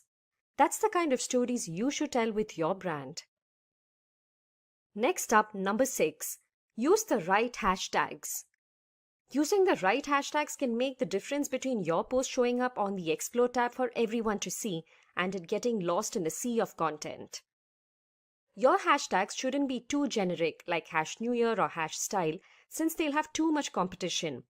Instead, mix up trending and industry-specific keywords to connect with your followers. Research on successful hashtags and limit yourself to less than 7 in each post. The more the hashtags in your post, the more likely it seems spammy, untargeted, and unprofessional. Find out what and how many hashtags your competitors use and how you can do something similar. You could also create a hashtag for your brand. These need to be short, easily memorable, and involve your brand name in some way. Let's now go to number 7. Take advantage of UGC. UGC or user-generated content gives your followers to further involve themselves with your brand. UGC also by them as well. Regardless of the field your brand belongs to, UGC can be used to convert followers into advocates of your brand. Here's an example of how Starbucks uses user-generated content and takes advantages of their audience to advertise their products. In this post here, they are attracting customers with an image of happy children dressed in products sold at Starbucks. The post posted by another user would be appreciated by the audience and improve brand loyalty. Next up, number 8. Take advantage of video ads. Most Instagrammers state that users have visited websites, searched, or told a friend after being influenced by posts. Even though photo ads are still the more popular form of advertising, video advertisements aren't too far behind. There are 3 key video formats when it comes to Instagram ads. Single video ads that can create 60-second ads, carousels are a combination of images and videos, and Instagram stories that enable you to combine images and videos to create visually attractive ads. Here's an example of the brand Pizza 73 using story ads to advertise their pizzas. It's successful because they're showing off the product they are advertising with well-shot videos and captions. Now for number 9, partner up with influencers. Connecting with influencers will enable you to connect with thought leaders within the industry and enable you to show off your brand to a larger audience. By connecting with them, your brand will have greater authenticity and authority. Influencers need to be given new tools, resources, and guidance to carry out their role effectively and to work together as partners. Micro-influencers are also considered to be more affordable and they have a closer connection with their audience. Here we can see how Ralph Lauren have collaborated with an influencer to advertise their products. The influencer is showing off the latest Ralph Lauren has to offer. This encourages his interested followers to check out the page and buy something for themselves. Next, for number 10, host contests and giveaways. Contests enable your audience to engage with your brand with 3.5 times more likes and 64 times the comments. You can give away a product or a service which enables you to boost engagement and brand awareness. Contests and giveaways need to be planned, brands need to be partnered with, contest rules need to be identified, posts need to be created, and much more. Monitoring the contest and then running it is also really important. You would need to track your contest performance and promote the results on other social media platforms as well. Here's an example of a contest run by Domino's Pizza which encourages people to contribute their own short stories and connect better with the brand. Number 11. Take advantage of stories and IGTV. Stories enable you to create a combination of photos and videos that disappear after 24 hours. Stories can greatly influence your reach and engagement rates, even giving your story the chance to show up in the Explore section. It can also help make your brand seem more approachable and authentic. Adding links to the Instagram stories can also help with driving traffic to your website. IGTV, on the other hand, although now seemingly on the decline, still has a few advantages to offer to the savvy marketer. IGTV provides you a unique, mobile-friendly layout that serves as an evergreen content very well, like featurettes and interviews. Another new tool they have introduced is Instagram Reels, Instagram's answer to TikTok. Instagram released Reels through which users would be able to upload 15-second clips, and since it released very recently, it's rife with marketing potential. Finally, we have number 12, track and learn. Identify effective hashtags, visual styles, and the best times to post. Doing this, you can develop the best practices for your brand. Social listening and analytics will help you fine-tune your marketing strategy and increase Instagram engagement. Now, let's get started. First off, let's have a look at an introduction to Facebook. Facebook was first launched in February 2004 and was initially known as the Facebook. In 2005, it removed the from its name and it has now become the Facebook we all know today.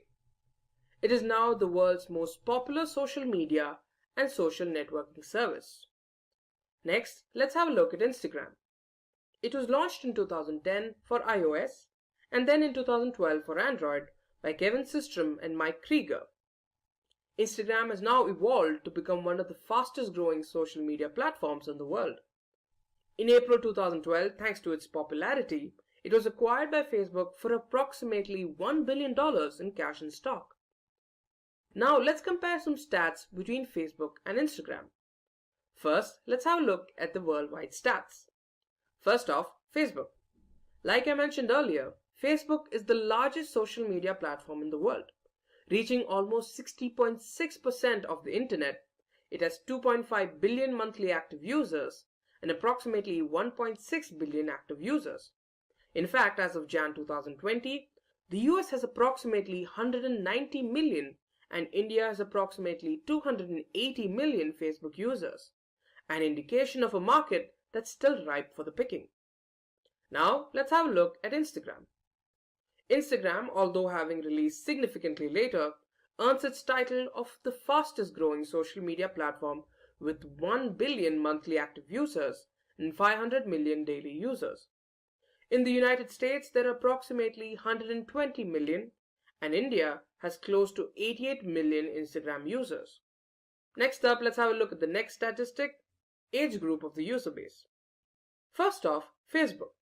Although there's a general opinion among the younger population that Facebook isn't hip or isn't used all that much anymore, this statistic has something different to say. Turns out more than 65% of Facebook users are between the ages of 25 and 34. For Instagram, it's no surprise that 71% of the user base are under the age of 35. Next, let's compare the usage time of both these platforms. Let's take Facebook first. In the United States, users spend approximately 1 hour on Facebook every day. In India, users spend an average of 3 hours a day on Facebook. Shockingly high numbers for a platform that's assumed to be dead, isn't it?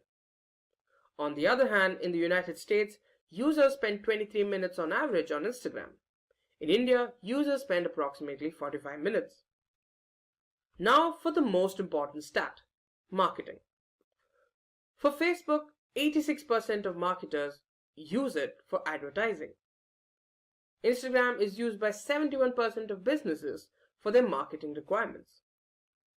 Now let's have a look at some industries that can work well on both these platforms. If you do belong to any of these industries, if you're not taking advantage of these platforms, you're missing out. So let's have a look at some industries that can capitalize on Facebook. Food and beverage companies, news and media, e-commerce, automobile, and packaged goods. Next time you're on Facebook, take a closer look at your feed. There's a good chance you'll see most of these industries' posts on it. Next up, Instagram. We have industries like fashion, athleisure, cosmetics, automobiles, and food and beverages. I can guarantee that if you take a closer look, you can find all these industries advertising on Instagram. Now let's take a closer look at how Facebook can help with marketing. First off, let's have a look at Facebook business pages. Now these are basically platforms where you can create an online presence for your organization for free. Moreover, they've got some great advantages to offer you as well. First off, your business page can keep your customers or potential customers informed. It can be about a new product launch, a webinar, a live broadcast, a new store opening, anything. Whatever it is, it can go on your Facebook business page. It connects people with your products and services. With your page, you get greater visibility, letting people know about the products and services that you offer. You can offer customer service as well. In fact, according to American Express, 90% of users use customer service as a deciding factor for whether or not they continue to do business with an organization. So, customer service is pretty important. Like I mentioned earlier, your business page provides a place where you can offer your followers offers and other advantages.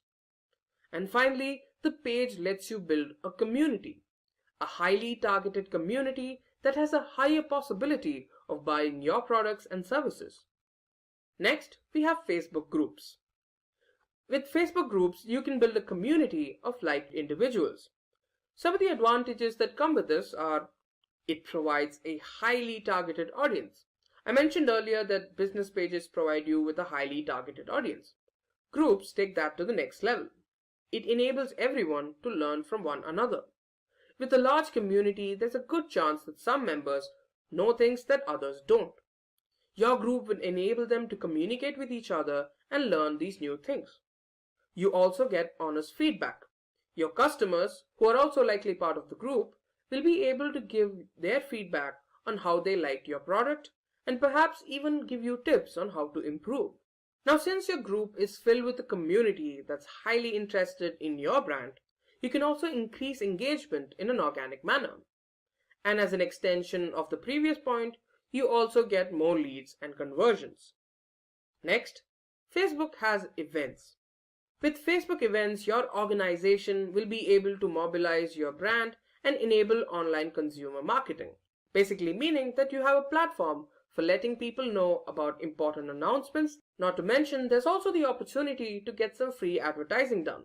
Events also help you increase brand awareness.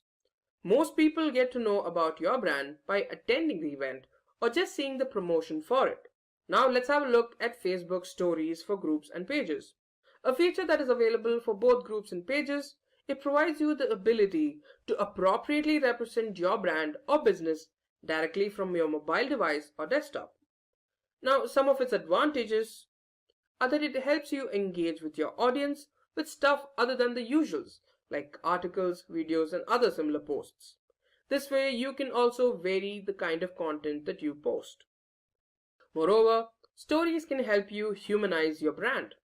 Rather than seeming like you're pandering to your audience or seeing them only as potential leads or customers, stories help your brand show that you're genuinely interested in your audience.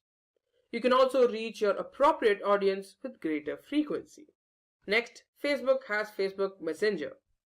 With Messenger, you can connect and interact with your audience at a personal level.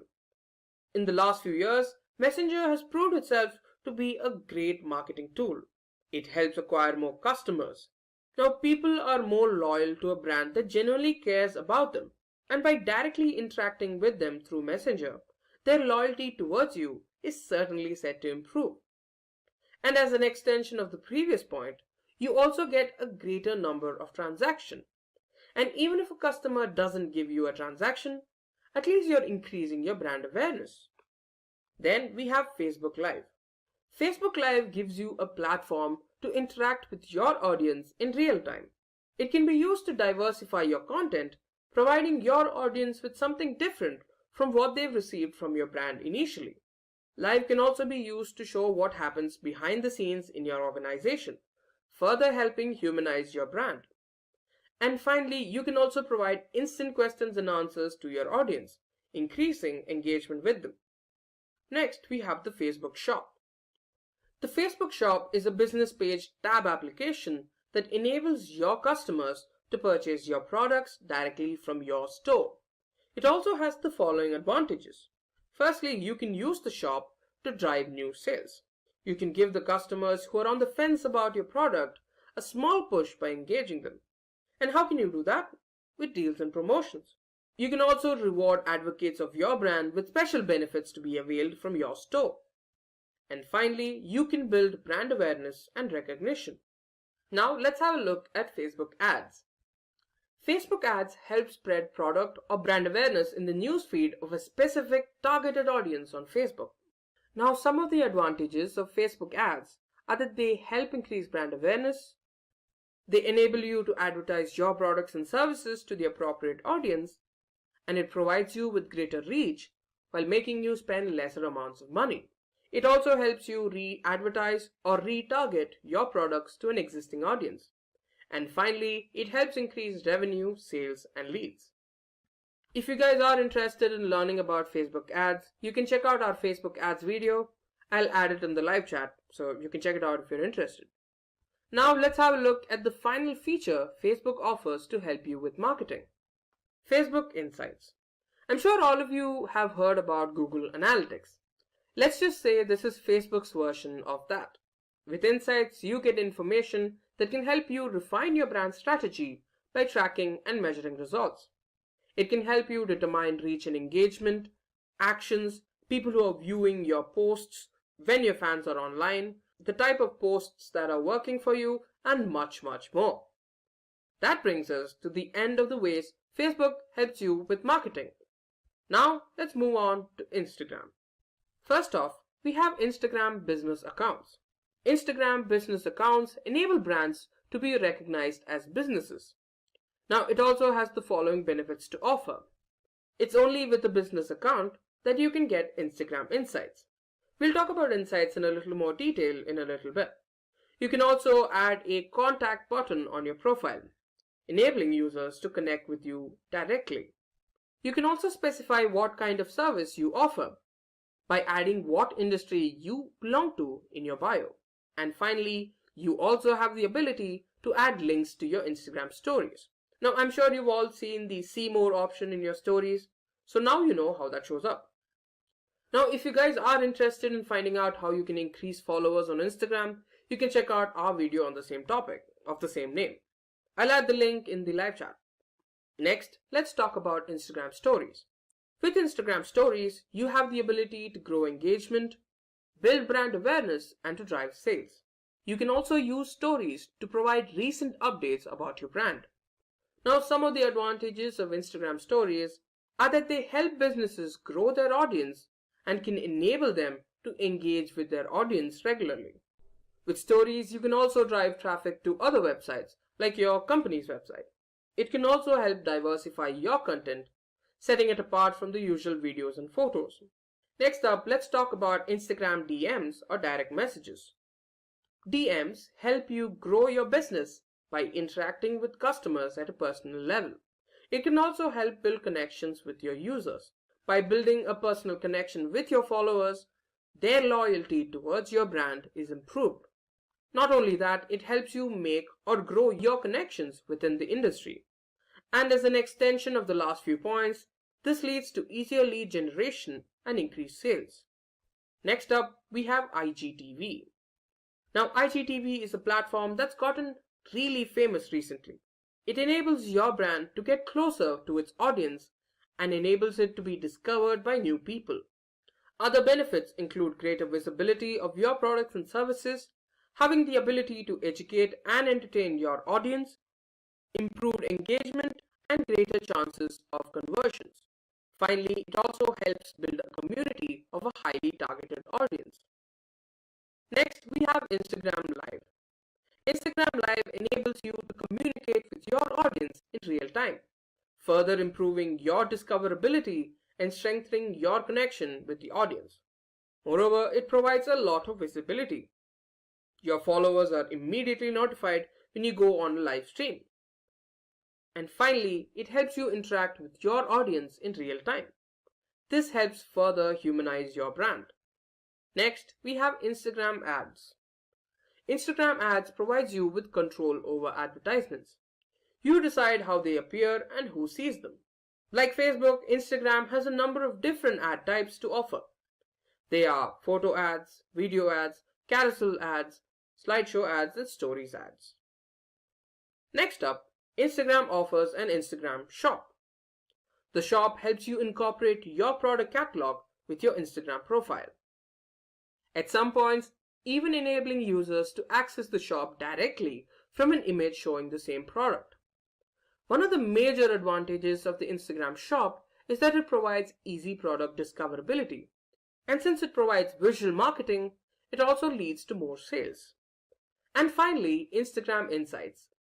Instagram's answer to Facebook Insights and Google Analytics.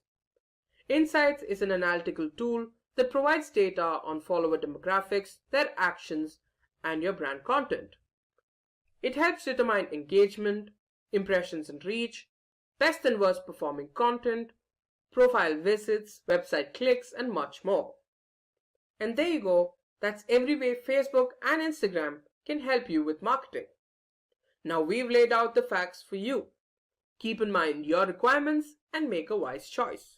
With that, we have reached the end of day 6 of our digital marketing week.